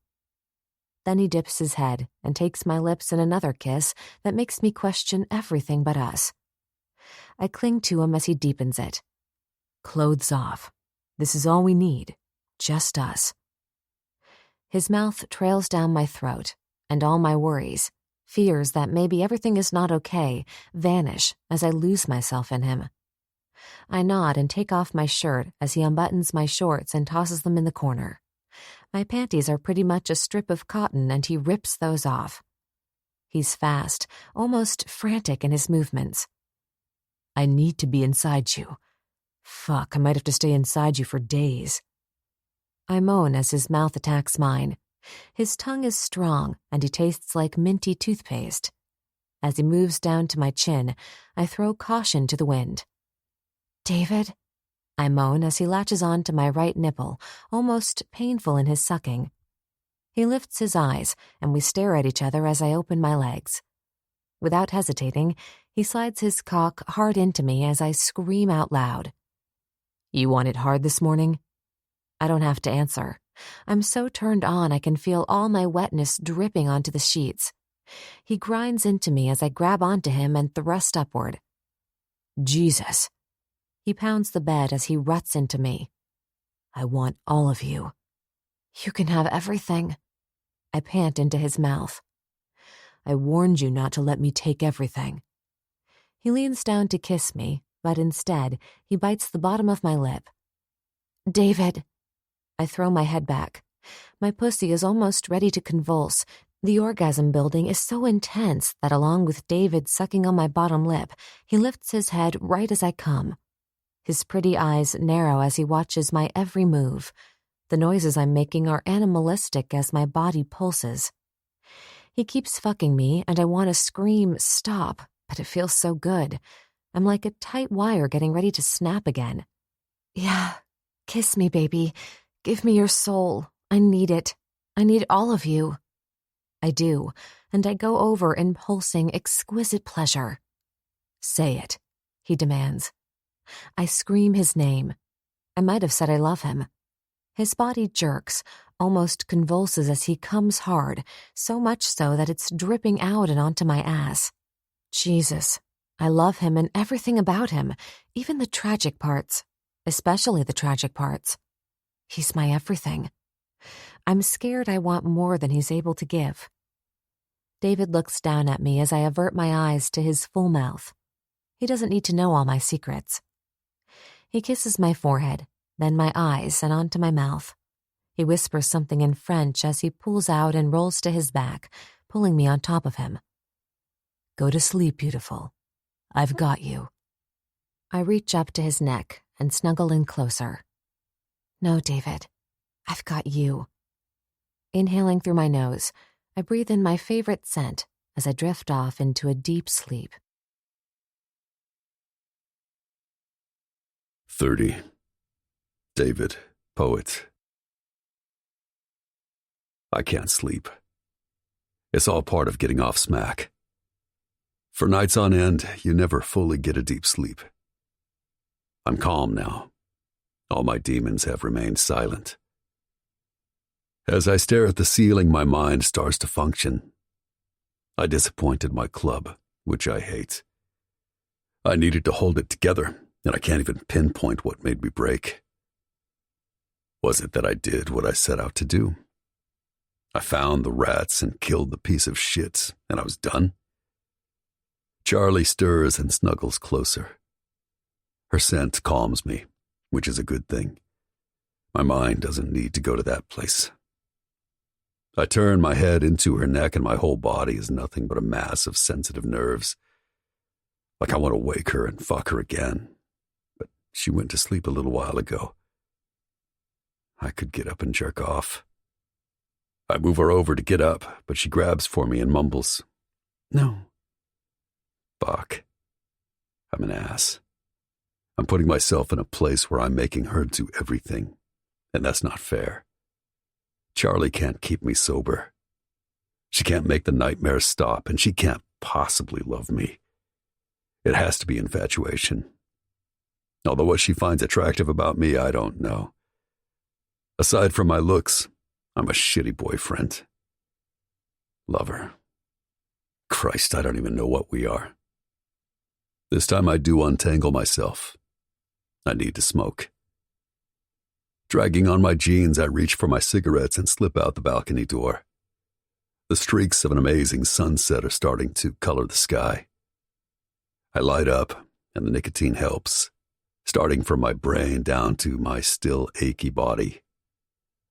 A couple of kids, and by kids I mean teenagers on skateboards, are twisting and scratching the cement with the boards in their feet. I glance back at her cheerful, celery green walls, and I despise that I want more. But I do. Somehow she's become not only my light, but much more. Being with her feels like home. Inhaling deeply, I lean my head back against the wall as I acknowledge the truth. She is my soul, and I'm fucking in love with her. Unfortunately, knowing this just makes it harder. I'm in no condition for love or commitment. None. I don't want marriage or, God forbid, kids. I love her, but much like my club, if I'm not careful, I'll hurt us both. The sliding glass door opens, and I exhale the smoke and hold out my hand. Her cool one touches my warm palm, and I smile as I bring her close. Hey, she smiles up at me. I reach down and kiss her nose. Hey yourself. Did you get some sleep? She nods and yawns, which makes my cock harden. A small smile ghosts her lips. Did you sleep? I take one more drag and reach around her to stub it out in the small ashtray. I dozed. When you come off heroin, sleep is hard. It's the brain still wanting it. She bites her lower lip. Do you want to talk about it? The warm breeze takes one of her locks and blows it in front of her exquisite face. Brushing it away, I say, You're so fucking beautiful. Her golden eyes narrow. You might be biased. I smile and shake my head no. My thumb rubs her lips as I bend down and taste her candy sweetness. It's slow, and I groan into her as she reaches her hands into my hair. Our tongues are slow as they taste and twist, and if this could be the moment I remember forever, I'd be happy. Slowly I raise my head. My eyes caress her face. As she tries to tackle my pain, the tears dampening her face tell me she doesn't know how to start. I killed the man who decided to blow up my child, uncle, cousin, and Debbie. She doesn't look shocked and reaches up. Her soft fingers trace my lips as if she's trying to coax all my secrets from me. He was like an uncle to Jason, Chucky, and me. One of the old-timers, and he betrayed our family because he thought he knew best. My hand tightens on her back as I bring her as close as she can come. Our lips touch as I slay her with my pain, which she doesn't need, but I can't seem to stop from confessing. It was supposed to be me that day, but I was late because I was with you. Her eyes spill with tears as a small sob escapes her lips. I never blamed you. It's not your fault that I have been in love with you from the moment I laid eyes on you. David? Her voice cracks. Her lips are red and swollen from her grief and tears. I wanted to be with you. And while I was doing that, Debbie was off trying to punish me, so she showed up at the lab. And instead of me blowing up, it was her and Tabitha. I lean down and capture her tears with my tongue, tracing them to her mouth. We all have demons. We all have sins. Some people have less than others. I have enough for 3 lifetimes. You must blame me. That day, you wanted to go and I made you kiss me. Shh. No one makes me do anything I don't want to do. No one. That's why there is no use for you to feel guilty. Your compassion and grief are wanted. But you did nothing wrong except fall for a bad boy who turned into a bad man. I hate when you say that. Sadness pours out of her like smoke from my cigarette, wrapping itself all around us. The crash and laughter of a kid on a skateboard reminds me where we are, and I pull us inside. The coolness in the room, along with the fading sunlight, has me tossing her onto the bed. My breathing is harsh as the demons swirl around us, cocooning the bed with everything that could be us. Strip. She sucks on her puffy bottom lip, tears still streaming down her stunning skin. She tosses off her t-shirt and I growl at her fucking unbelievable tits. They're so sexy. Not big, not fake, just the right handful with large, bucking, beautiful nipples. I unbutton my pants and kick them aside as I walk toward my savior. Are you going to scare me? She says, panting. I cock my head. Always. Her ruby lips are parted as she takes small, excited breaths. What are you going to do? What scares you most? I reply, and she moans. It's tortured and sexy as fuck. My hand goes to her nipples and I pinch them hard. You leaving scares me most.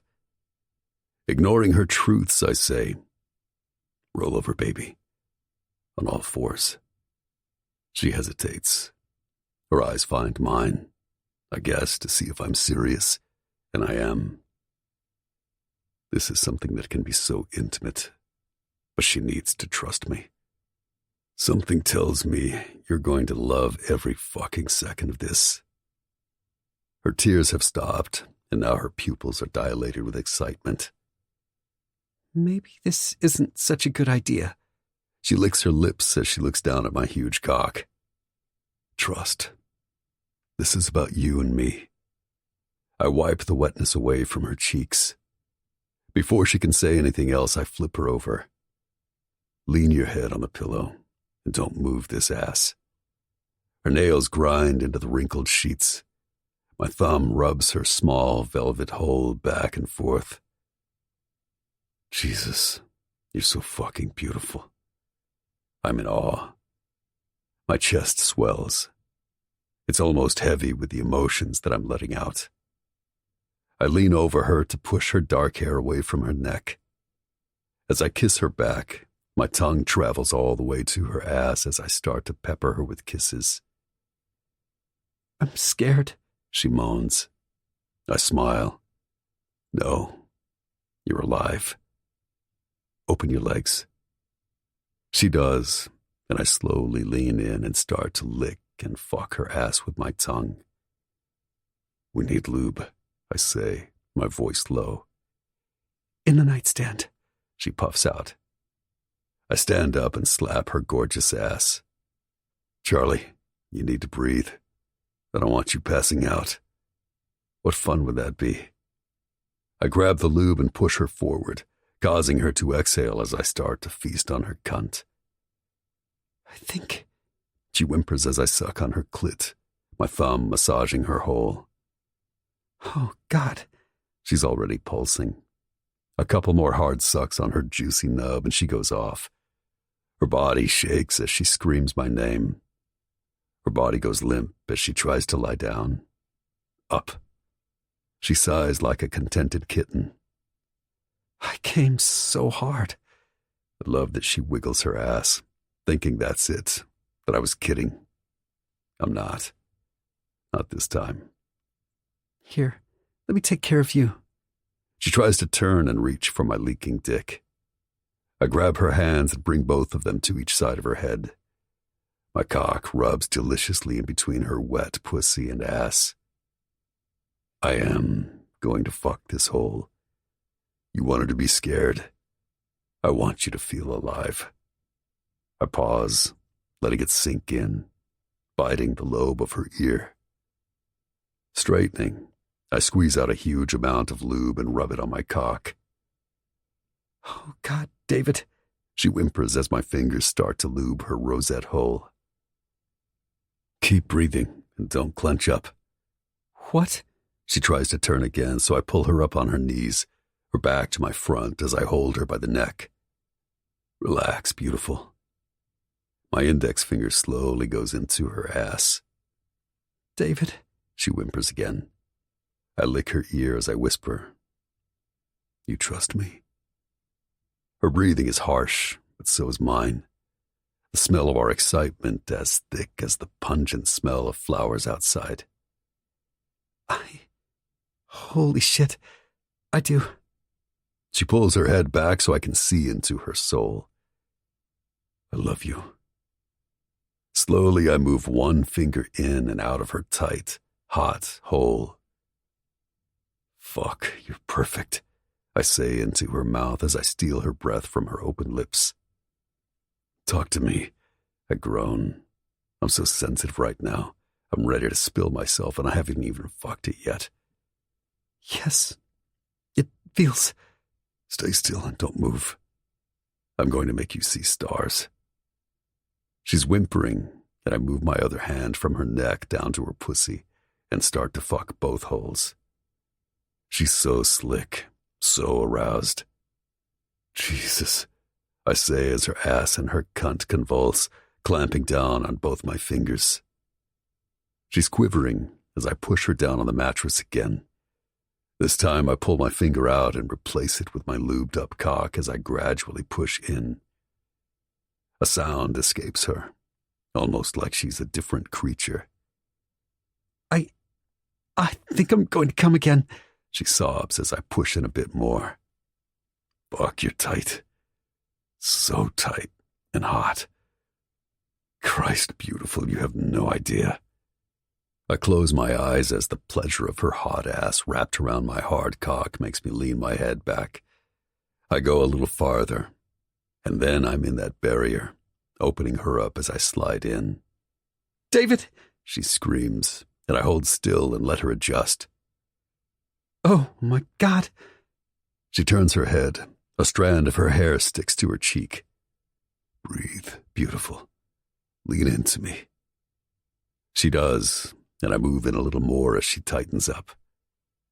I'm almost there. Breathe and relax. You feel so good.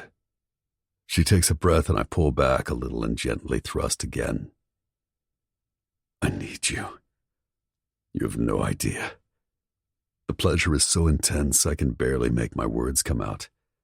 All I want to do is freeze time and never have to come out of this ecstasy. You feel alive now? She's panting. I feel... It's so different. But I think I love it, David. Yeah, that's it. You're mine. This ass is mine. I'm not all the way in, and I'm not going to pound into her tonight. I'm in enough.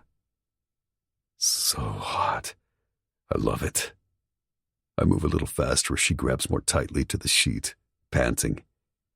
David, I'm so sensitive, she moans loudly. Touch your cunt, baby. Rub that juicy nub and come. I can feel you close. She turns her head to the other side and moves one hand to her pussy as I control my thrusts. Oh, God. Her sounds of surprise make me smile. I'm breathing through my nose, trying not to fucking jet off in her ass. Yes, she whimpers, and that's all she needs as she jerks and her ass squeezes my cock so hard I let go and release what feels like 10 years of anguish. I'm floating as I leisurely pull out. In an instant, her hole contracts and I drop next to her. She turns to her side to look at me, her eyes wide and shiny with tears. That was... I reach for her neck. I love you. You need to know that whatever happens, I love you. I grab her hand and place it on my heart. I always have. I call you my light because without it, my heart will cease to beat. She nods as a tear slides down her chin and onto my elbow. I love when you speak like a poet. She smiles. I've never felt like this with anyone. This moment is pure, and no one can take it from me. She has given me everything. The chances of us making it and having a normal relationship are slim, but that's for later. I trace her shoulder. Thank you. Her eyes lock on mine. For what? Letting you in my ass. She whispers ass. I can't help but grin. That, yes. But the thank you is for loving me, for having faith in me. Because God knows I don't. I knew you were the one years ago. She smiles back. Let's go soak in the shower. I wish you had a tub. Are you sore? Kind of. But not like I thought. I lean over and kiss her, then pull her up and into the bathroom. After we're clean and I've paid the pizza guy, I walk back to her bedroom and see an open bottle of wine. And for the first time in years, I have to make myself walk past it. I want it, want to guzzle it. Sweat attacks my body and I feel as though I'm going down. I set the pizza on the counter. Charlie is in bed, laughing at the TV. Fuck. I lower my head and try to breathe through this torture. I might be almost done with detoxing from the drug, but it's taken hold of my mind, and that's worse than the fever and chills. David, are you okay? I grip the pizza box and steady myself. Her eyes are twinkling as she sits naked and happy, propped up with tons of pillows. And that's all it takes. She is my light, and suddenly I have oxygen. What's wrong? She stands and comes to me. Her cool hands caress my wet hair. I'm fine, just sweating out the chemicals. I look over at her flat-screen TV. She's put it on pause, waiting for me. Okay, she whispers, and I pull her into my arms. Her body is all mine. She's giving me everything, and still, I want more. It's okay. Everything is fine. She holds my head as I fight the urge to throw her on the bed and fuck her some more. I pull back and toss the pizza box on the nightstand and strip out of my sweats.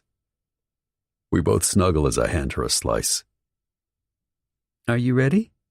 I look at her and she's got a mischievous smile on her face. Press play. I take a bite of the spicy sausage and pepperoni pizza.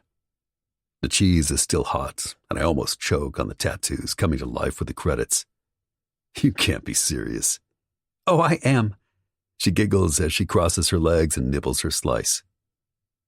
You want me to binge watch Sons of Anarchy? I love it. I think Charlie... Don't say it. Say what? That he's so fucking hot? She laughs as I roll her on top of me. I can't have you watching this. It's going to put all kinds of stuff in your head. Relax. You might like it. She looks at me with so much love, like I'm special. I mean, if I trust you enough for, Her voice gets low. No. For what? Her eyes get huge. You're such a jerk. She jumps on top of me. I grab her face. What we did was something more than pleasure. It meant that you trust me, and I have not earned it, but I'm going to try to deserve it every single day. She cocks her head at me, then lowers her ripe, puffy lips to mine, and we kiss. Nothing but our slow-moving tongues twisting together. Turn off Charlie Hunnam. It's Jack's teller, she murmurs. Whatever, get it off. I grunt into her mouth since she's already grinding her pussy on top of me. She reaches over and clicks off the TV, and it's only us. The monsters, witches, and all my demons are quiet. I breathe her in and steal her breath as I make love to her all night and well into the morning. 31. Charlie. I'm in a dark room with water at my feet. Is there a leak in my apartment? No, this is not my place. I walk and scream David's name. His scent surrounds me, and I take a huge inhale. Smoke and spice and everything nice. I keep hearing that play in my head. Or is it something else? David? There's no answer, only the crazy voice saying, smoke and spice and everything nice. David? I try to run, but the water is getting deeper. I can't move. I bolt up with a gasp. My eyes dart around the sun-filled room where David stares out the window, his magnificent back on display. The large disciples tattoo that goes from shoulder to shoulder is the sexiest thing on the planet. I flop back as reality floods me, and David is not gone. Bad dream? His voice sounds tired, almost angry. Oh my God, I had the creepiest nightmare.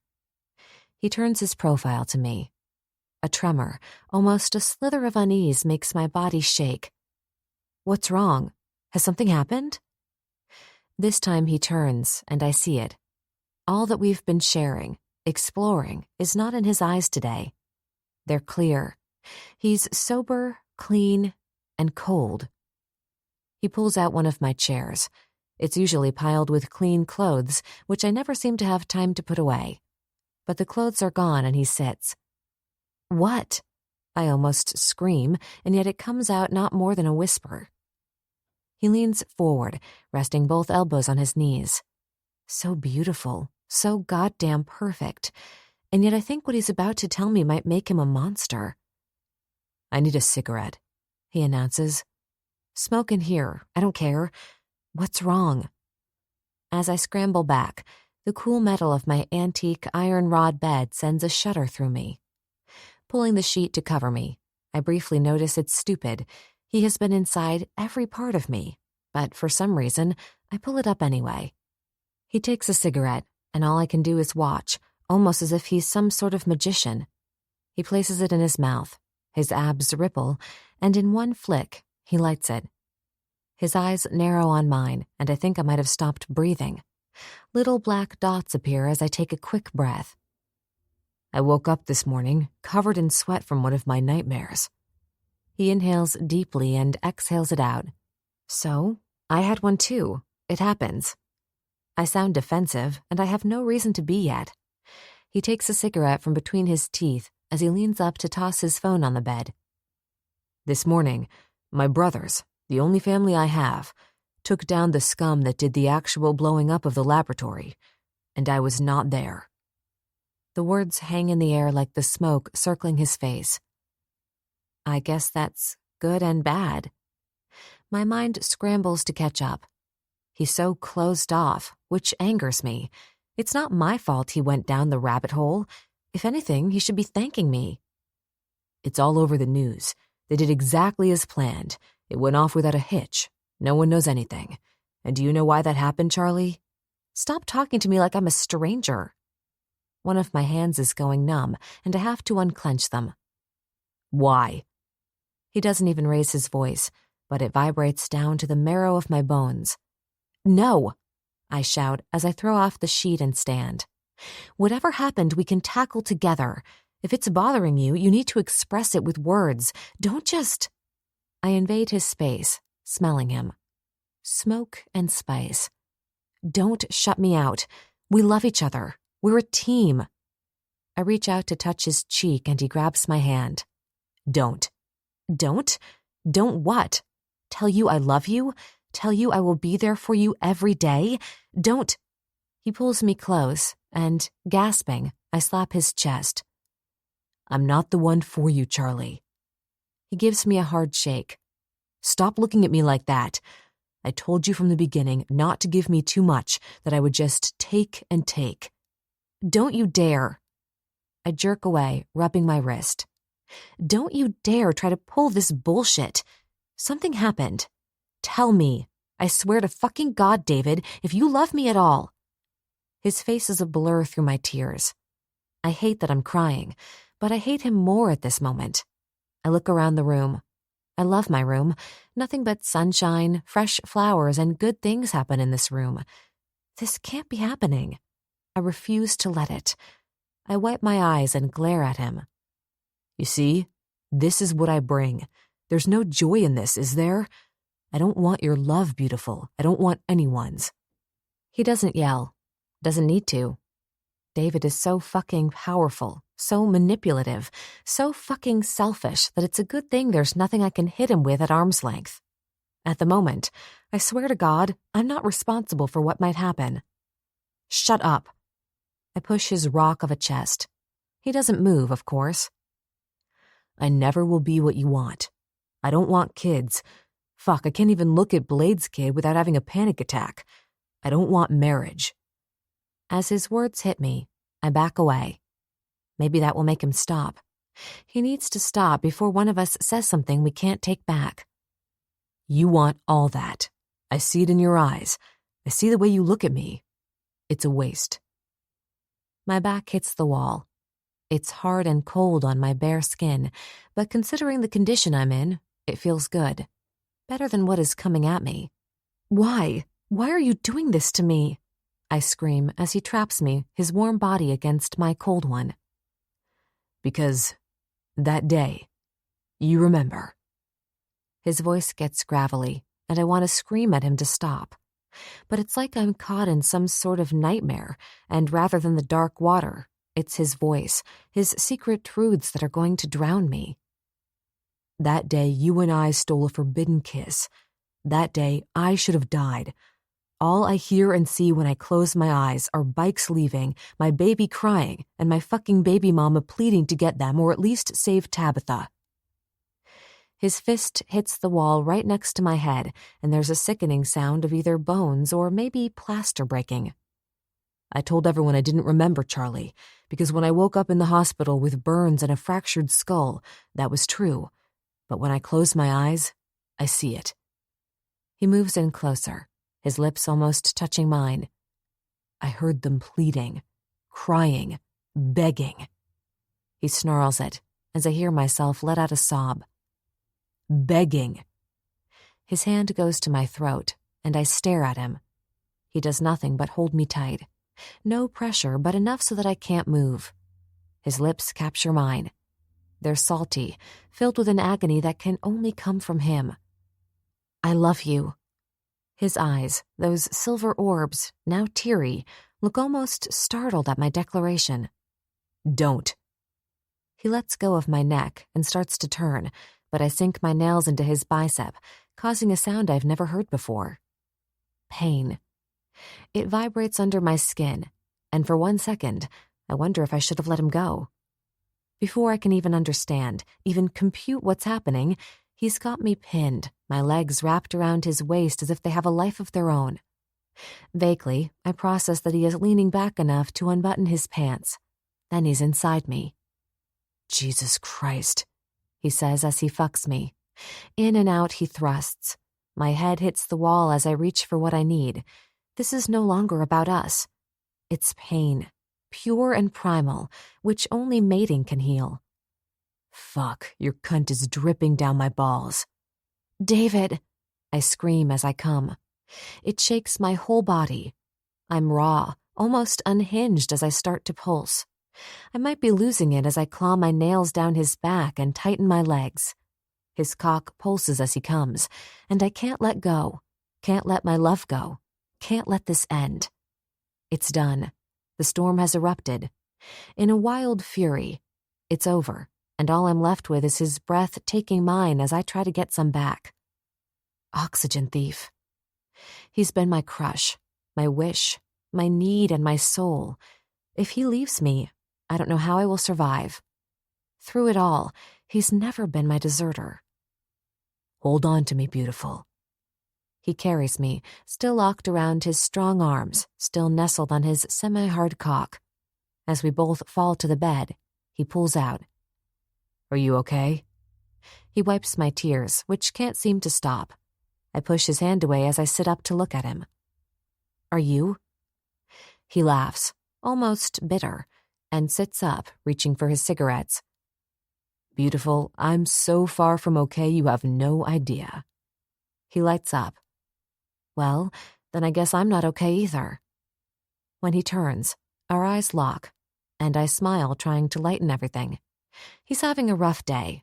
He's trying to deal with the past and the present. I get all this. He cocks his head, leans down, and kisses my lips. I'm no good. Not for you, not for my club. Anything I love goes bad or dies. Do you honestly think I'd let myself ruin your light? He turns and unzips the bag Edge brought, and I bolt up and grab the first thing I see. It's the t-shirt David was wearing yesterday. No, no, no. I run after him as he carries the bag and slips on a dark tee. David, please. I love you. I've always loved you. Give us a chance. One chance. My hands reach out to him, even though his back is to me.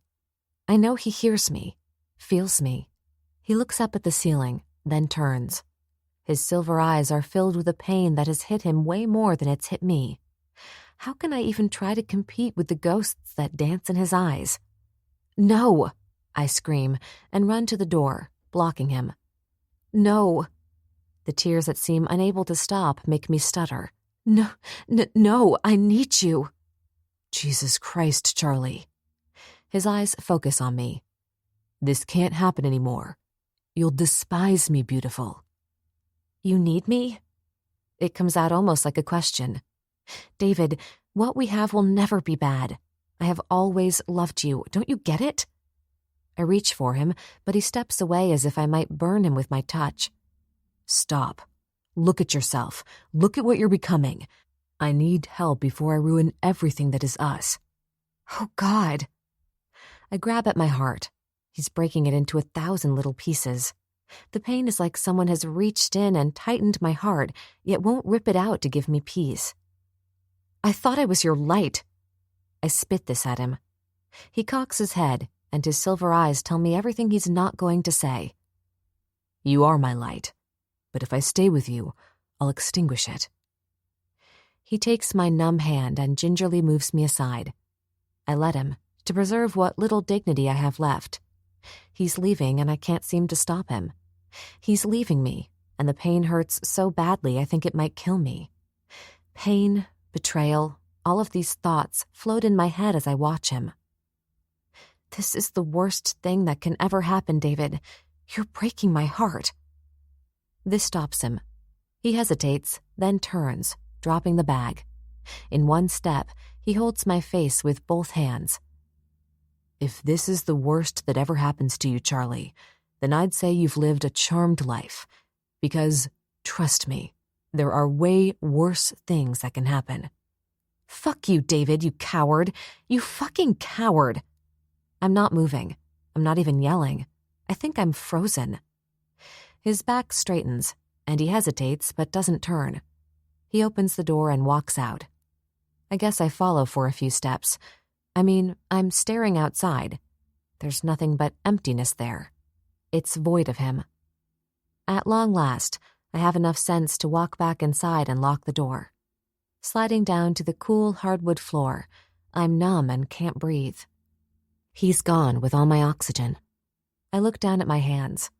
They're shaking, same as his were not 3 days ago. I'm as sick as he is, just as addicted, but not to drugs. I'm addicted to him. David was everything, my fantasy of a perfect man and all I ever wanted. I truly believed that I was enough. The tears drip down my face, wet drops landing on my knees and hands. I roll into a ball as I face the truth. I'm a liar. I lied to myself even when he told me the truth. It doesn't matter, though. How could I give him up? I try to gasp in some air, but I'll never breathe the same way again. 32. Charlie. I turn off the engine of my new Ford Explorer and pull down the visor to examine myself in the mirror. Christ. I roll my eyes as I reach for my purse, needing my makeup bag. It would help if I didn't look like death warmed over. It's been more than 3 months since the name I can't speak left. Saying it, hearing it, will make me burst into tears. It's fucking pathetic, and quite frankly, I'm over it. I grab the concealer and try to cover my black circles. It's a daunting task, and considering I'm only meeting Cindy, Dolly, and Doug, who cares? Not even bothering to check the color, I slather on some lip gloss. After a glance around the new dark leather seat for my phone, I pop the visor and exit, clicking the remote. I had to break down and get a new vehicle because, apparently, when it rains, it pours. Since Asshole left me, my beloved Prius died on me during rush hour in the middle lane of the 405 freeway. Symbolic? I think so. My upstairs neighbor's toaster oven burned up, causing a fire, so I moved in with my mom while they fixed and repaired all the damage. The ancient sprinklers sprayed brown-tinged water down the hallway, leaking into my apartment and dribbling down into my closet. Half my wardrobe was wrecked thanks to the rusty water stains. I toss my hair, thankful I'm back, even though a slight, musty smell lingers in certain parts of the building. Poor Sheila and her cats had to move into an assisted living facility while all this mess was going on.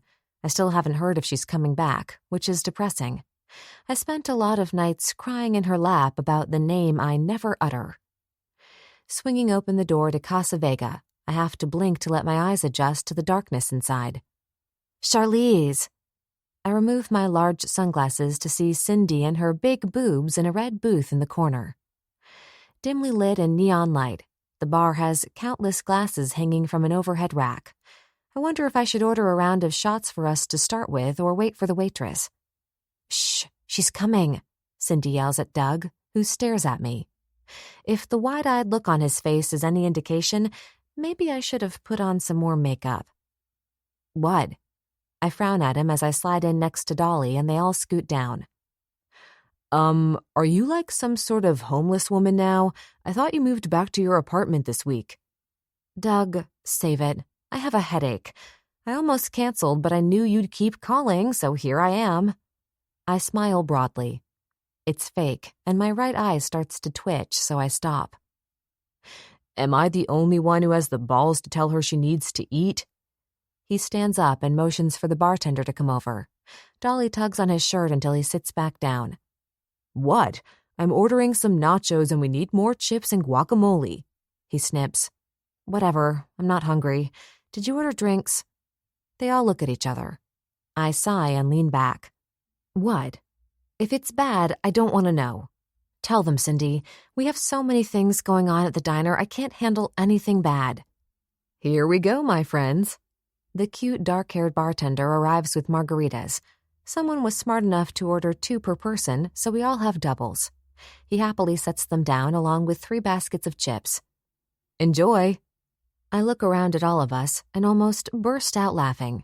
It's either that or cry, because we all are like the dark cloud party. We look like someone has killed our pet or something.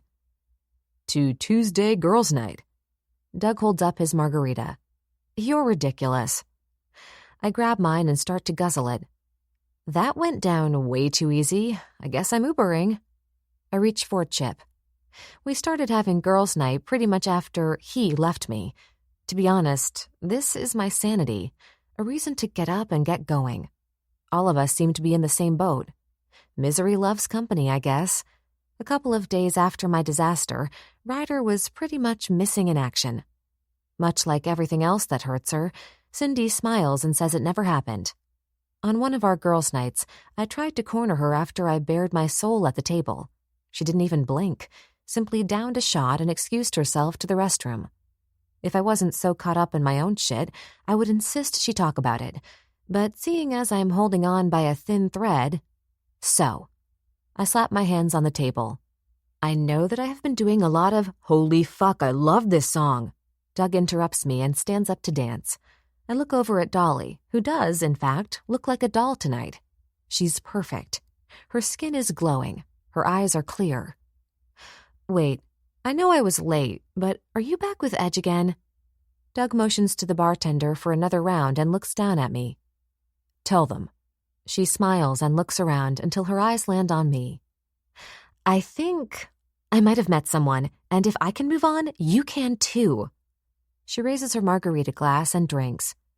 I'm sorry, what? I have no idea why I'm not happy, or why I feel like I'm going to burst into tears. Yes. She smiles. Cindy screams and looks to the ceiling. Thank you, Lord, you've answered my prayers. Her dramatics make Doug dance over to her and snuggle his arm around her. Yes, our little doll has finally moved on. He takes Cindy's drink and downs it. You okay? He nods at me. Am I okay? I look around as if they're all from a different planet. These three have become my best friends. We've shared all our secrets. Well, I've shared all my secrets. Why is this the first I'm hearing about it? I look her straight in her pretty brown cat eyes. I wanted to be sure. You wanted to be sure? How long has this been going on? Last week you were bitching about Edge. Look, Beauty, it doesn't matter if it's a day or years. When it's right, it's right. Now, if Dolly can open herself up and find love, then you can move the fuck on too. Doug snaps at me. I look down at my hands. They're shaking. This is surreal and I need alcohol. I grab the closest margarita and down it in 3 gulps, letting the tequila go to work. My face heats up as my head starts to spin. You look like you're going to cry. She reaches for my hand. I'm hurt, that's all, and I was secretly always rooting for Edge. Look, Charlie. It's bitchy sounding, and I raise a brow at her. I haven't said anything because I had to go through these emotions alone, but this guy is nice and he doesn't make me look like you, so that's a big win for me. Wow. I pull my hand away. I don't need her lecture. I've been vomiting out my pain to these 3 people, and come to think of it, all they've done is hold my hair back when I throw up and tell me he's not worth it. I need to go. I try to scoot out, but Doug blocks the exit of the booth with his skinny ass. Nope. You're going to wish Dolly well. You're going to say, congratulations. You should have said something. Am I the only one in our group who's honest about their feelings? I slap my hands on the table. Define honest. All I see is a beautiful woman who used to be happy and strong and now looks like a waif who needs new clothes. She points at me. All because she fell in love with a fucking disciple and let him ruin her. Dolly shoves a basket of chips at me. Here. Eat something before the wind blows you away. I shake my head. Dolly. She glances up at the ceiling and around the bar, which is more crowded than before. I'm sorry, but when I look at you, I see me and it's killing me. We stare at each other, our eyes filled with tears. Oh, come here. She reaches for me, knocking over a margarita in the process, but neither of us cares as we hug until the wet, sticky drink makes us pull away. This is why I don't ever fall in love. Cindy wipes her eyes, her hands animated. Look at you two, Dolly lying to herself and Charlize downright pathetic. She jumps up. Excuse me. She runs toward the restroom, her blonde hair and boobs causing the men at the bar to stop and stare. Doug clears his throat. Here. He dumps a couple of red cloth napkins on the sticky mess of sweet and sour and leans back to look at us. Now listen up, you two. I look at him as I try to move my elbow. It's stuck to the table. Beauty. He snaps his fingers. Yes, I'm listening. I love you both so much. He rolls his eyes. Okay, slow down on the tequila. He points at me. Both of you need to move on. Dolly has taken steps. Dylan is smart, has his own business, and does not kill people. This is a definite plus for you, Dolly. Dolly looks over at the door, and her eyes widen. Oh my God, she shouts as Edge walks in and looks around. It's impossible to ignore his rock-hard, tattooed body. Edge has always been my favorite, and not because he's a fucking hot ginger, but because he loves Dolly and she loves him, and if they can't seem to make it, we're all doomed. How did he know we're here? I say way too loudly. The whole bar heard me. Edge turns and a hiss escapes Dolly's mouth. Jesus fucking Christ. Doug grabs a drink and shakes his head in disgust at Dolly. You texted him, didn't you? Dolly doesn't even respond and remains fixated on Edge, who reminds me so much of David my heart flutters. They look nothing alike, but the way he holds himself, moves. Danger, I whisper as Edge moves toward the booth. Yes.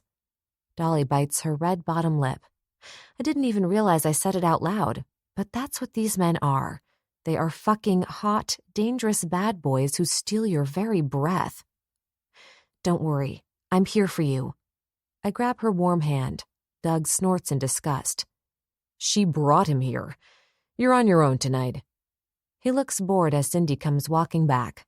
Her eyes are puffy, but it looks like she put on a bunch of lip gloss. What now? She puts her hands on her hips. Get up, Edge snarls, not even glancing at us. He stands behind Cindy and she screams. He ignores her, but the manager over at the front frowns. They need to turn up the music. Everyone is staring at us. Cindy turns and looks behind him. Where's Ryder? Working, Edge grunts. Of course he is. She rolls her eyes. I'm out. She leans over and grabs her purse. Cindy, don't go. I try to stand, but I'm sandwiched between Doug and Dolly. See you in the morning, Charlize. Edge, tell your friend to lose my number and to go fuck himself. She slams open the big wooden door as she leaves with a dramatic flair. Nice, Edge, Doug mumbles. I said get up. We're going. Edge holds out his tattooed hand. No. Dolly. He almost spits it out. If you don't want me to put a fucking bullet in that pussy you've been seeing, you'll get your ass up. I look at Dolly, then Edge. Edge? He looks over at me, and his eyes change from fierce to... Is that pity I see? You doing okay, Charlie? And I drop Dolly's hand and want to slide down the booth and hide. Instead, I hold my head high and say, I'm fantastic. Then cringe at how pathetic that sounded. Good. His eyes drift back to Dolly's. Choice is yours. She huffs. Why do you care? You fuck anything that moves. This isn't about me. This is about my girl's cunt being around another man's cock. If I found out you really did, Dolly. His hands clench and a small shudder goes through me. You'll what? She snarls. You can't hurt me anymore, Edge. Oh, God, I whisper. The violence in Edge's eyes is something I never saw in David's. He was more tortured. Edge looks like a lunatic. A hot lunatic, but a lunatic nonetheless. An uncomfortable silence falls over the table as I glance at Doug and kick him to do something. Oh, for fuck's sake. Doug slaps the booth as he scoots out, motioning with his hand for her to leave. Go. He's what you want. I don't want him. I hate him, Dolly says as Edge glares at her. With a snort, he reaches for her. We'll see when you're begging for my cock tonight. I stare in shock as Edge pulls her with him. For the first time in months, I forgot about my own shit. Edge and Dolly are a fucking mess. I look at Doug, who hands me someone's slushy margarita. He was kidding, right? I pick it up and motion to Edge as he pulls Dolly out. He's not going to kill what's-his-name. Doug reaches for a chip. Dylan. And who the fuck knows? Edge is a maniac where Dolly is concerned. David never acted like that. Some of the disciples are scary. I take a sip. He throws back his head and laughs. They're sickos, all of them. Don't kid yourself and think your David is a prince. He gets another chip and looks at me. And relax. Dolly didn't fuck Dylan. Wait. My eyes narrow on his. You said Dolly had moved on and found someone else. Basically, you both said she fucked him. Chuckling, he shakes his head. Look, we had to. You're a shell of your former self, and since Dolly didn't go through with it, maybe you should consider having dinner with him. I freeze. Are you for real? You can't be serious. He keeps shoveling chips into his mouth, spilling crumbs all over his black t-shirt. Absolutely. This might be a blessing in disguise. You need to get laid. This guy is straight. He points a chip at me as he raises an eyebrow. A non-criminal who more than likely won't fuck you in the ass and leave you. He winks. I never should have told you that. You absolutely had to. Whatever. I play with a chip on the table. David ruined me. I'll never be the same. Those fucking tears I hate so much start to form, and I grab a margarita and slam the whole thing. Doug shakes his head. Yeah, the damaged, tortured ones always fuck so good. You might be ruined for others. He adjusts himself as I frown at him. What? My dick is hard just imagining him and you. Stop! I slap him in the chest. Just stop while you're ahead. Let's get drunk and you can sleep at my place. Oh, yes, please. You know I love our sleepovers. He looks over at the bartender. 2 shots of Patron in the check, please. 33. David, poet. Seville, Spain. I lean my head back and let the sun bring its healing warmth into my skin. My eyes see dots even when they're closed. The sounds of the small cafe make me relax. I'm outside drinking a coffee and eating a Spanish omelet. I have been in Spain about 3 months, and not a day goes by that I don't think I hear her laughter, see long dark hair, and wish that somehow she has found me. It's ridiculous, but then again, we can't help our thoughts. My eyes blink open as I glance up at a man staring down at me. God, you're a fucking pain in my ass. Reed pulls out an iron chair and sits. How the fuck did you find me? I can't help but smile. Wearing a white button-down Oxford shirt rolled up at the sleeves and mirrored aviators, he stares at me. You look every bit the billionaire playboy, I smirk. I had business in Germany and Paris. Otherwise, I would have been here 2 weeks ago. The waiter stops by and Reed orders a coffee and water. He leans back. You look healthy. I feel good. I look around the streets and gesture. It's hard not to be happy here. Look around. Reed glances around as if nothing much impresses him. I'd have Jay hire a couple other guys to track you down. Still not into the whole having a phone thing, huh? He reaches over and starts to eat my omelet. I lean back and laugh, shutting a notebook, which is filled with my poetry. He looks over at it, his green eyes curious as he points with his fork. You writing again? I am. It's the best therapy for me. Nothing that I would publish. All of these are only for me. Nice. So when are you going to grow a pair and come home? Jesus Christ. I'm saved by the waiter setting down Reed's coffee and water. He raises an arched brow. It's time. I look down at my clenched hands, thinking that it's not the first time I want to throttle him. This is my home now. He throws back his head and laughs. I thought you got therapy and shit in rehab. You sound like such a fucking pussy. I want to punch you. I grab for my backpack and start shoving all my stuff into it. Reed is going to make a scene, or I am, so I need to pay and go. Pulling out my wallet, I toss way too many euros on the table. Nothing. You've got nothing for me. You gonna sulk off? Be the tortured, misunderstood poet? Or are you a biker here? He takes a sip of coffee. I stop and sigh. Reed, I have done a lot of work over the last months. Meetings, therapy, exercise. Hell, I even went vegan for a week. I look up at his expressionless face and grit my teeth. Silence fills the space between us, and I almost get up to leave. So I have to tell you, she's doing okay. I sit back as if he'd gut-punched me. What? Charlie. Tess and I have had her over a couple times, and I thought you should know that she's okay. He stretches out his long legs and crosses them at the ankles. My Charlie? I must look crazy. Maybe you should have some water, Reed says. I stare at him and he stares back, a silent battle.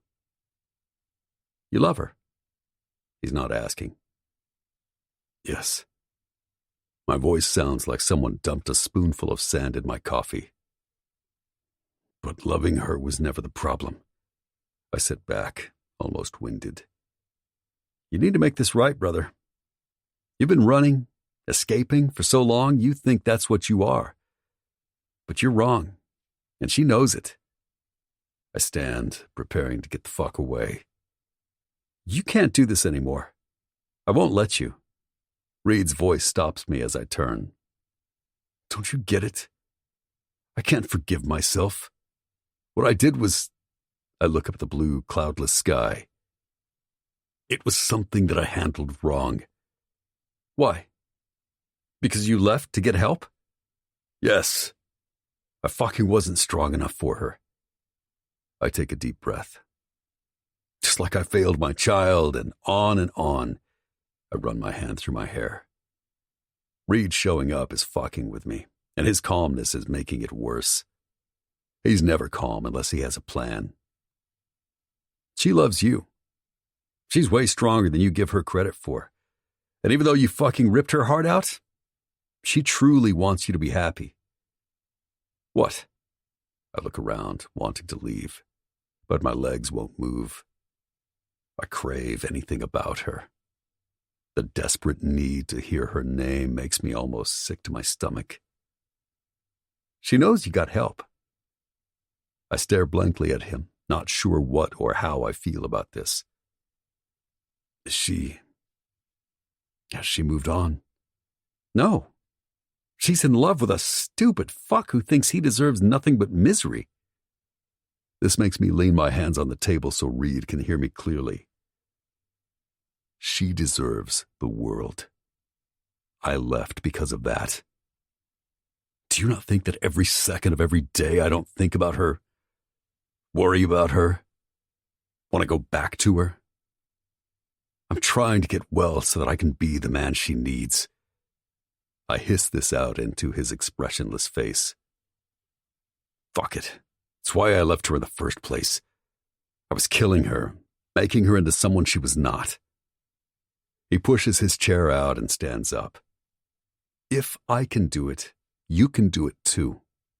His green eyes bore into me. He's not fucking around. Go back and figure out what you want.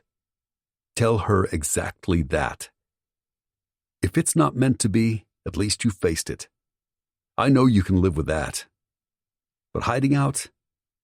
Well, one day you're going to wake up and eat a bullet. I let out a harsh breath as I listened to him, but I can't possibly believe it. You belong with her, and you deserve to be happy. Don't wait until it's too late. He starts to leave, and I turn and watch him pull out his phone.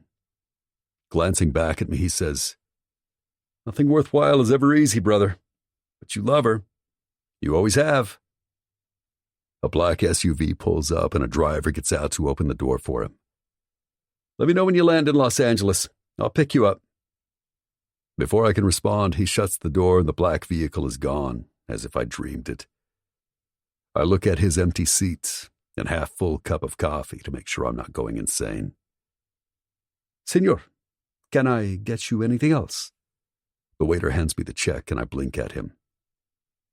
"No, thank you." He smiles and says over his shoulders, "See you tomorrow, amigo." I scan my surroundings. Seville is incredible in a way that can only be described as magical. But it's not home. Nothing is home. Charlie. She was the closest I ever came to having that feeling. So, instead of saying, "See you tomorrow," I reach down for my backpack and say nothing. Not even goodbye. Reed's right. He's always right. I need to go back. I need to face all that I did. I need to finally atone. 34. David, poet. I stand in a long and winding LAX customs line. I could take a 2-hour nap and maybe move 3 feet. I need coffee, a shower, and a bed. Behind me, there's nothing but a line of people whose faces mirror mine. I pull out my phone to text Reed. He's picking me up. Months have passed and I haven't seen her, smelled her, fucked her. I destroyed us. I know all this, and yet I'm back anyway. Reed was right. I'm going to wake up one day and end it all if I don't own my shit. Memories of what happened that day buzz in my head, joining forces with my demons. But for reasons I can't understand, I checked myself into a 30-day stay at a Malibu rehab.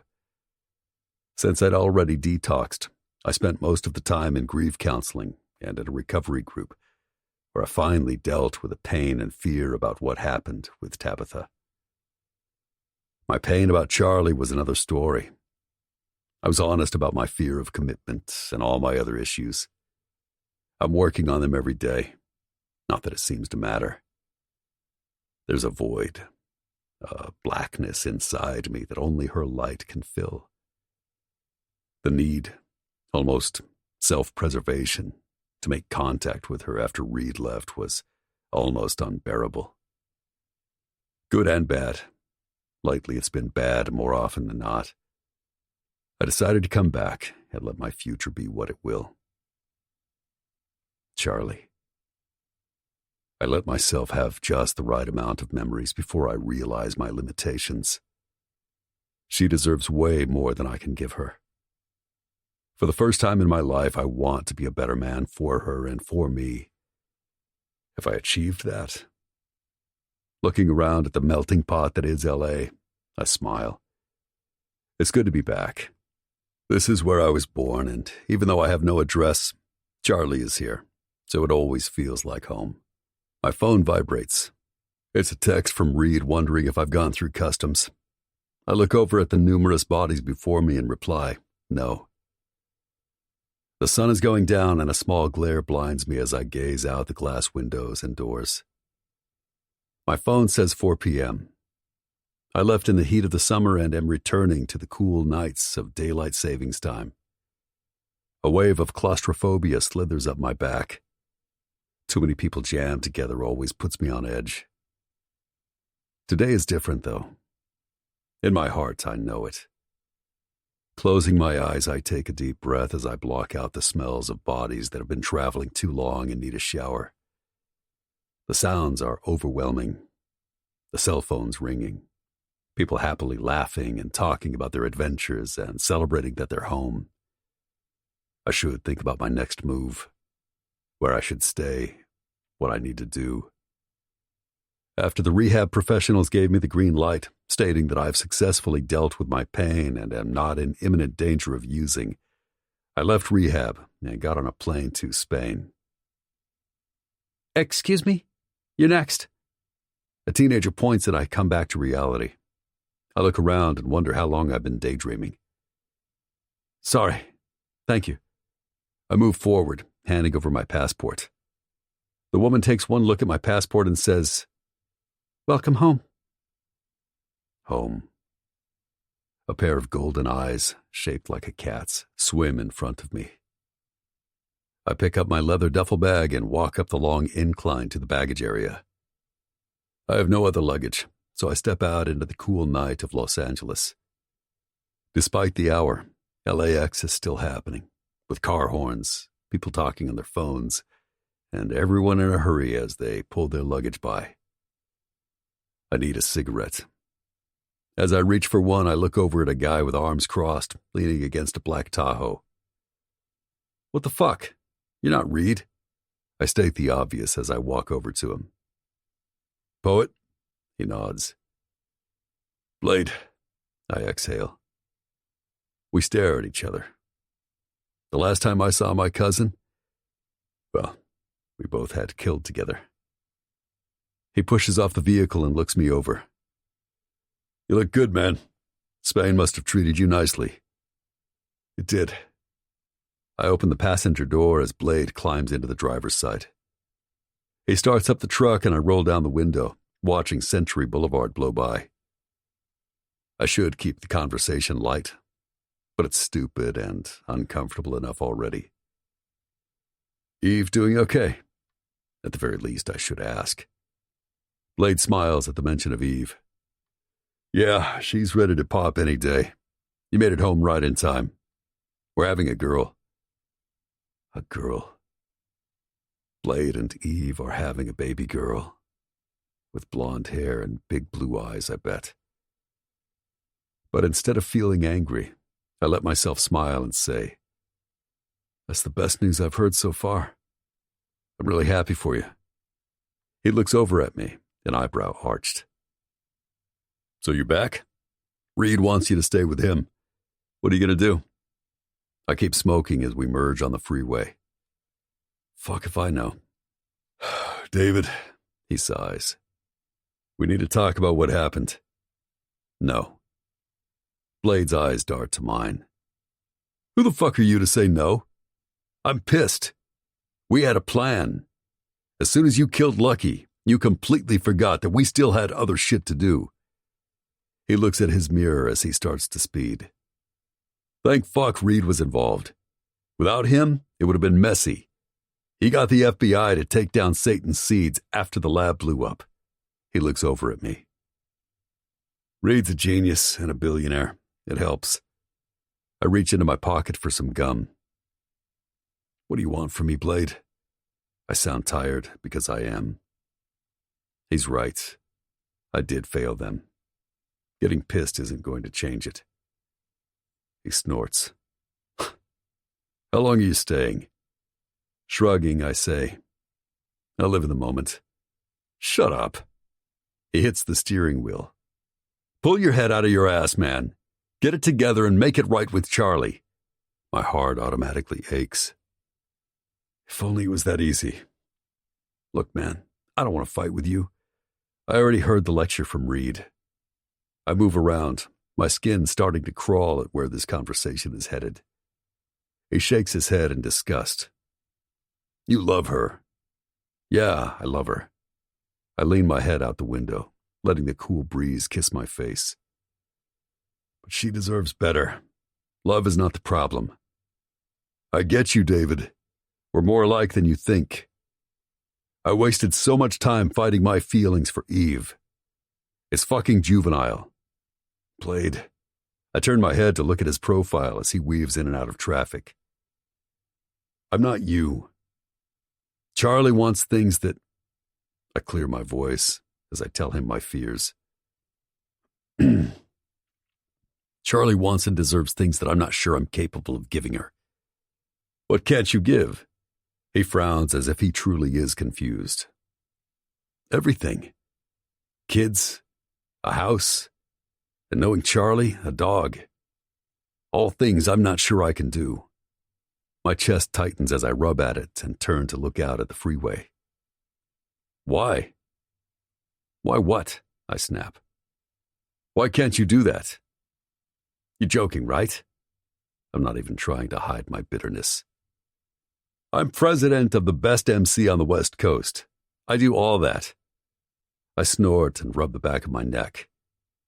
There's a big fucking knot in it. I'm not you, not even close. I shouldn't have come back. He looks at me with a stupid grin on his face. I have faith in you, man. If I can get it together, something tells me you can. Ha! You sound like Reed. Not everybody gets a happily ever after. Some of us get fucked. He ignores me and exits the freeway, heading toward the clubhouse. Before I can even ask why, he says, "We're having a welcome home party for you, asshole." Blade turns down the long gravel driveway, the dirt and rocks crunching as I smell the citrus trees and smoke from the huge bonfires. Music is pumping from the outdoor speakers as we pull up. Blade slams into the park and turns.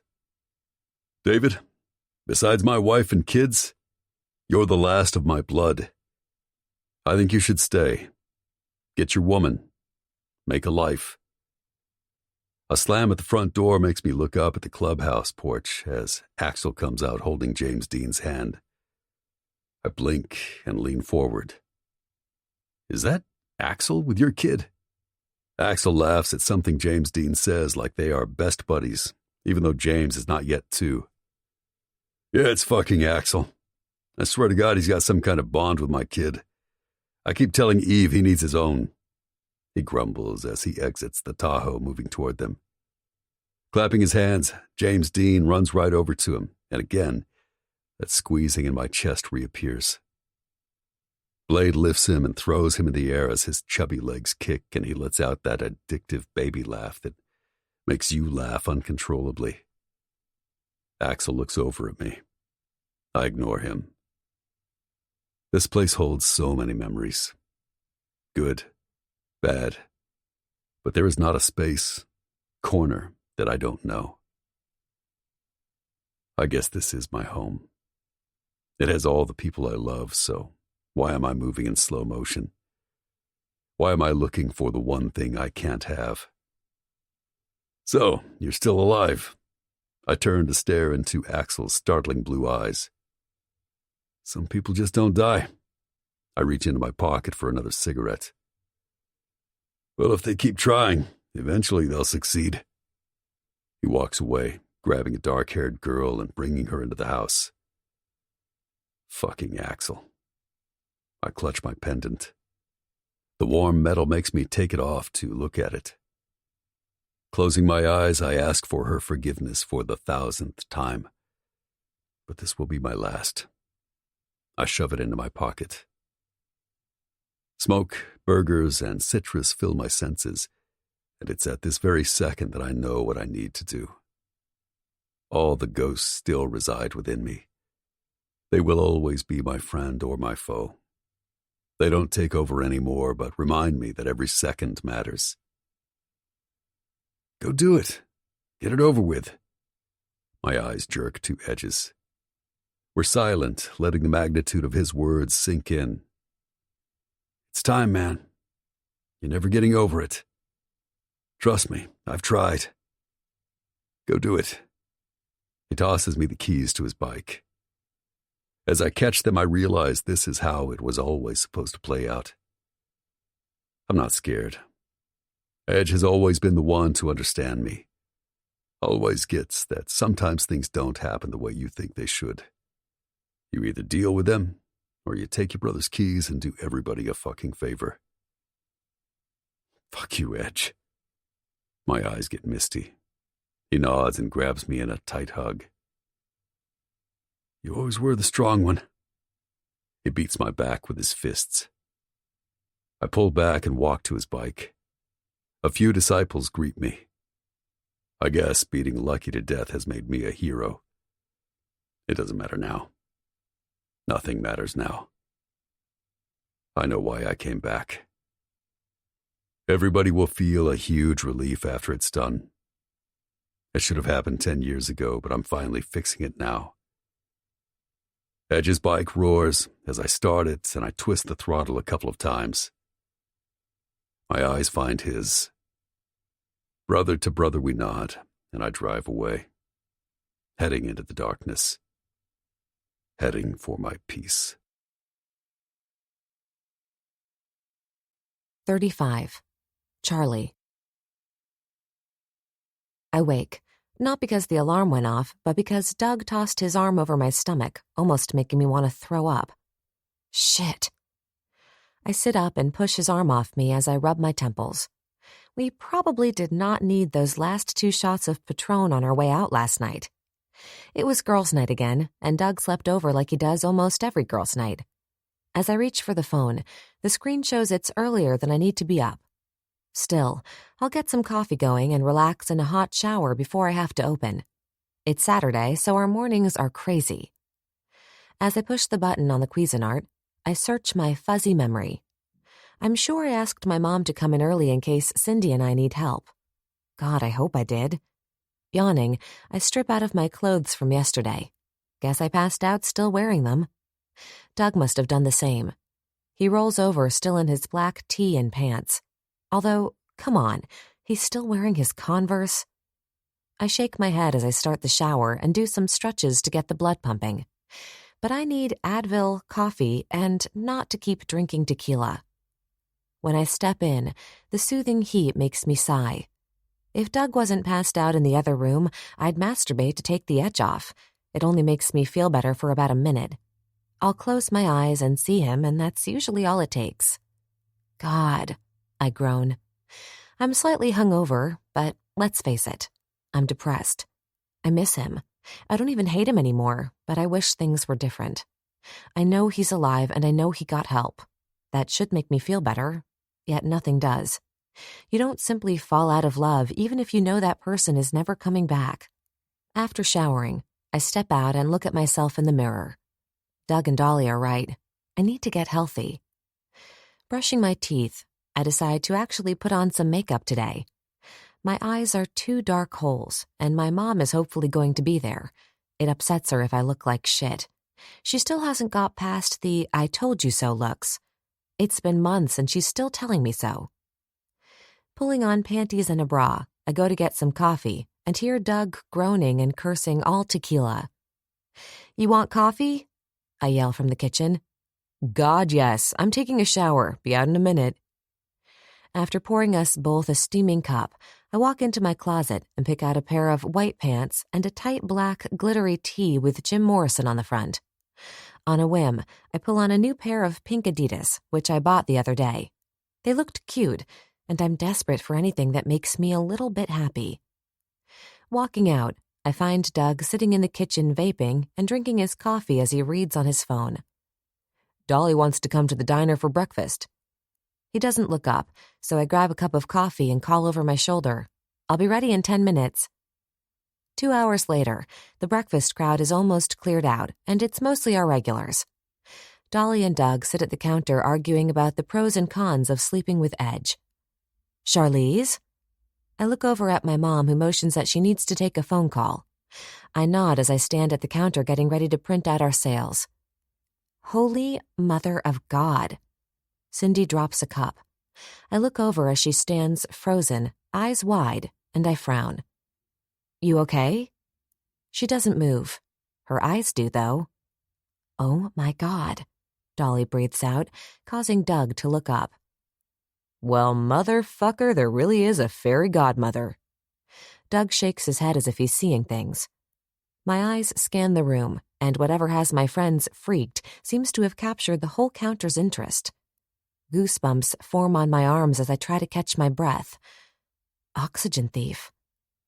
Strong hands wrap around my waist, pulling me back into his hard frame. Smoke and spice are all I smell as warm lips find my neck, and I grab the counter so as not to fall. I swing around to look into silver eyes that are filled with something I have only seen in a few precious, guarded moments. The world has ended. Or maybe I'm just dead. How else is he here?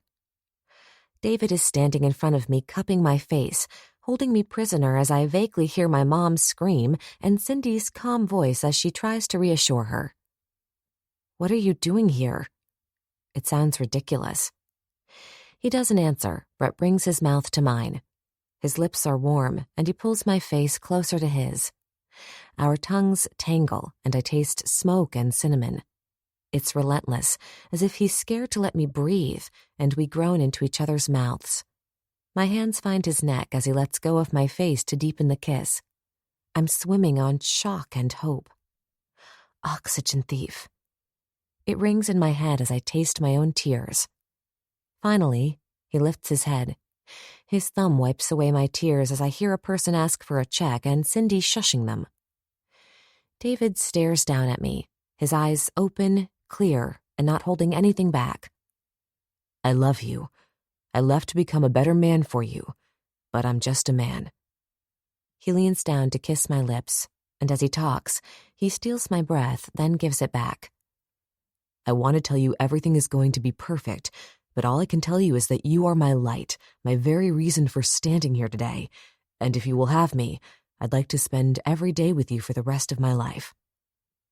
The diner is silent as I hear my breathing.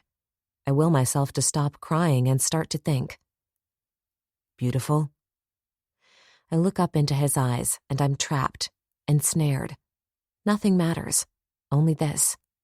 All of our pain and sadness can heal as long as I have this man looking at me this way. "I've loved you for as long as I can remember," I say at last. "It took you long enough." He grabs my face and kisses me again as he whispers, "You ready? I want you on my bike." Before I can answer, he sweeps me off my feet, kisses me, and walks us to the door. Jesus Christ, tell me you're filming this. I look over at Doug and Dolly, who are hugging each other. Doug has his cell phone out and Dolly is crying. "Mom, you might have to close today," I yell as I cry and laugh at the horrified expressions of a couple walking in holding the door for us. The morning is crisp and cool as David carries me like a bride to the shiny black Harley. I slide down and look up at him. I almost didn't do this. His voice cracks. I almost decided that I wasn't worth it. Not trusting myself to speak, I simply nod. But I am beautiful. I fucking love you and I want it all with you. Kids, a house, maybe even a dog. I want that too. Still crying, I throw myself at him. He pulls me close. Let's drive to Vegas and get married. Really? My heart pounding, I'm almost scared to look around the parking lot for fear this has all been a dream and I'm going to wake up late for work. You know, once we're married, there's no turning back. He demands my attention. I know. I sigh into him. My mom hates you. He chuckles.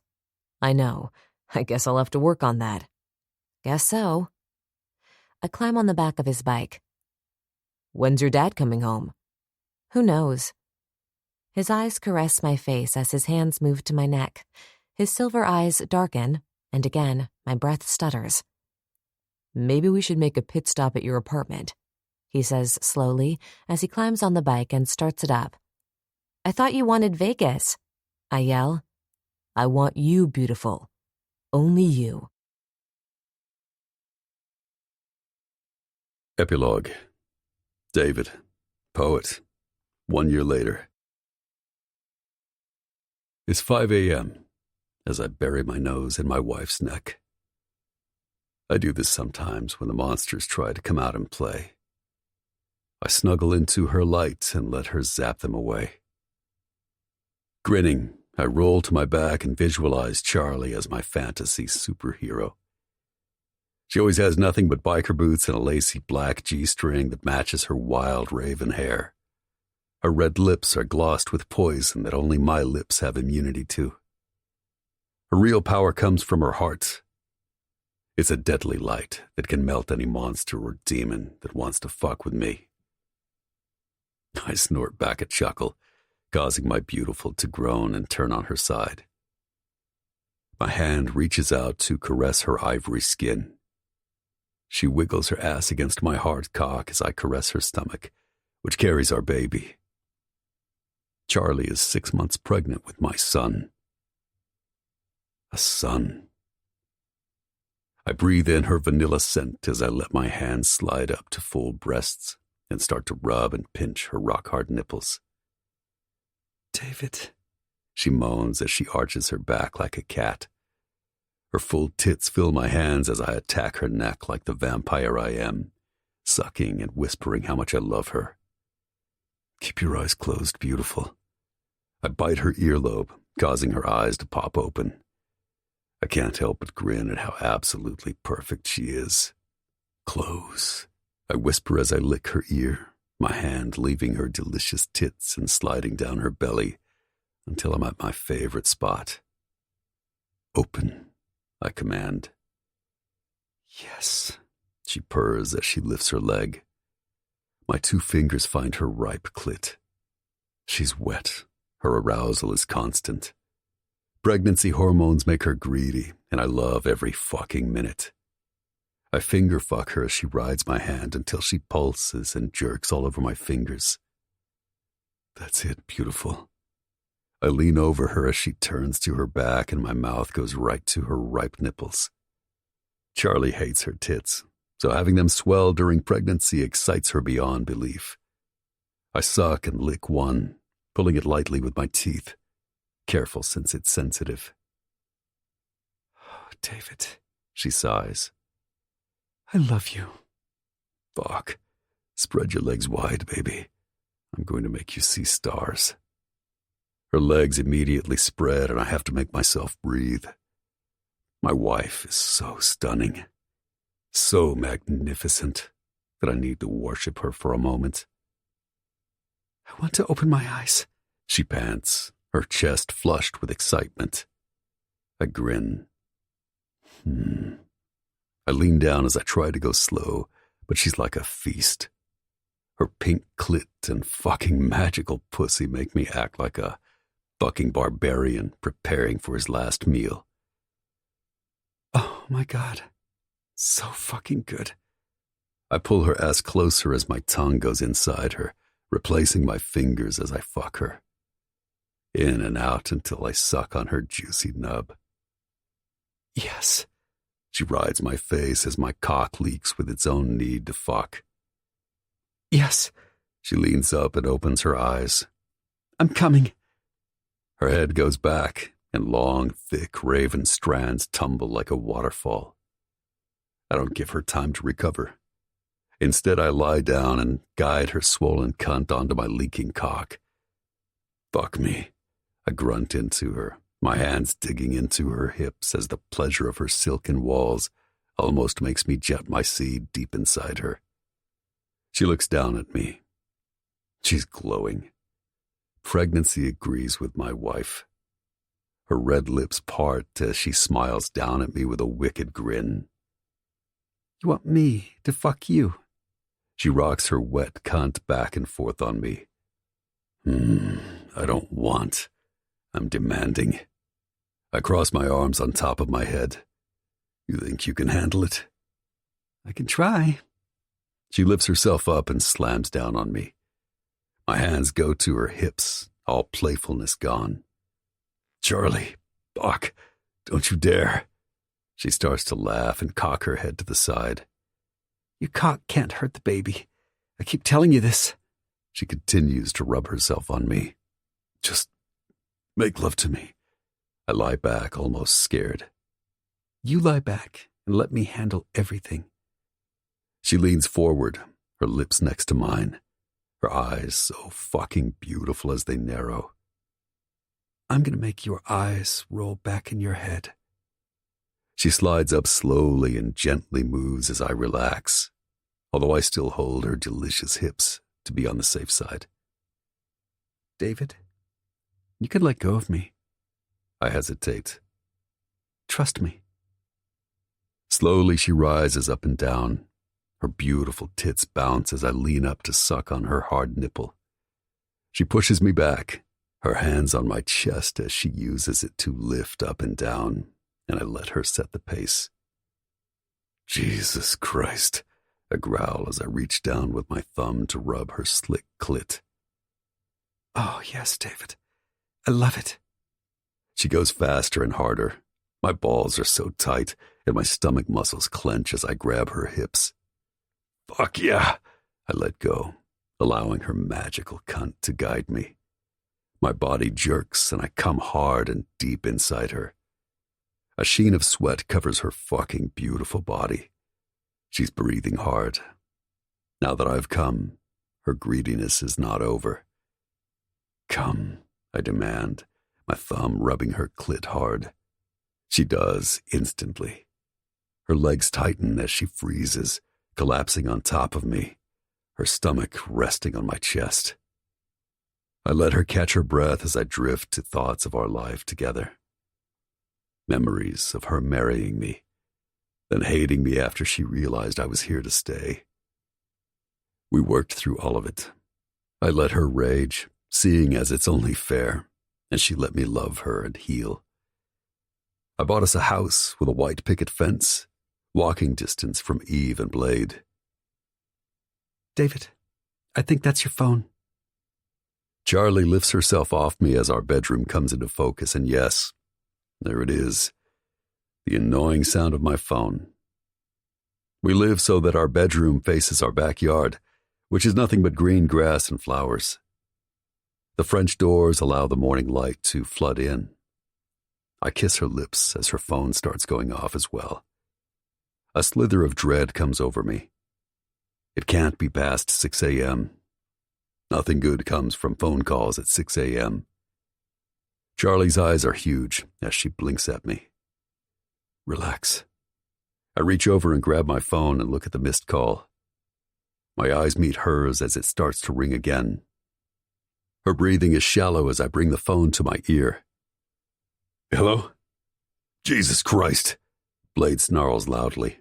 My hand goes to Charlie's stomach as I feel the strong kick from our baby. What's wrong? I grind out. We're at the hospital. Dolly stabbed Edge. The end. Read Repent now. This recording of Atone, the Disciple series,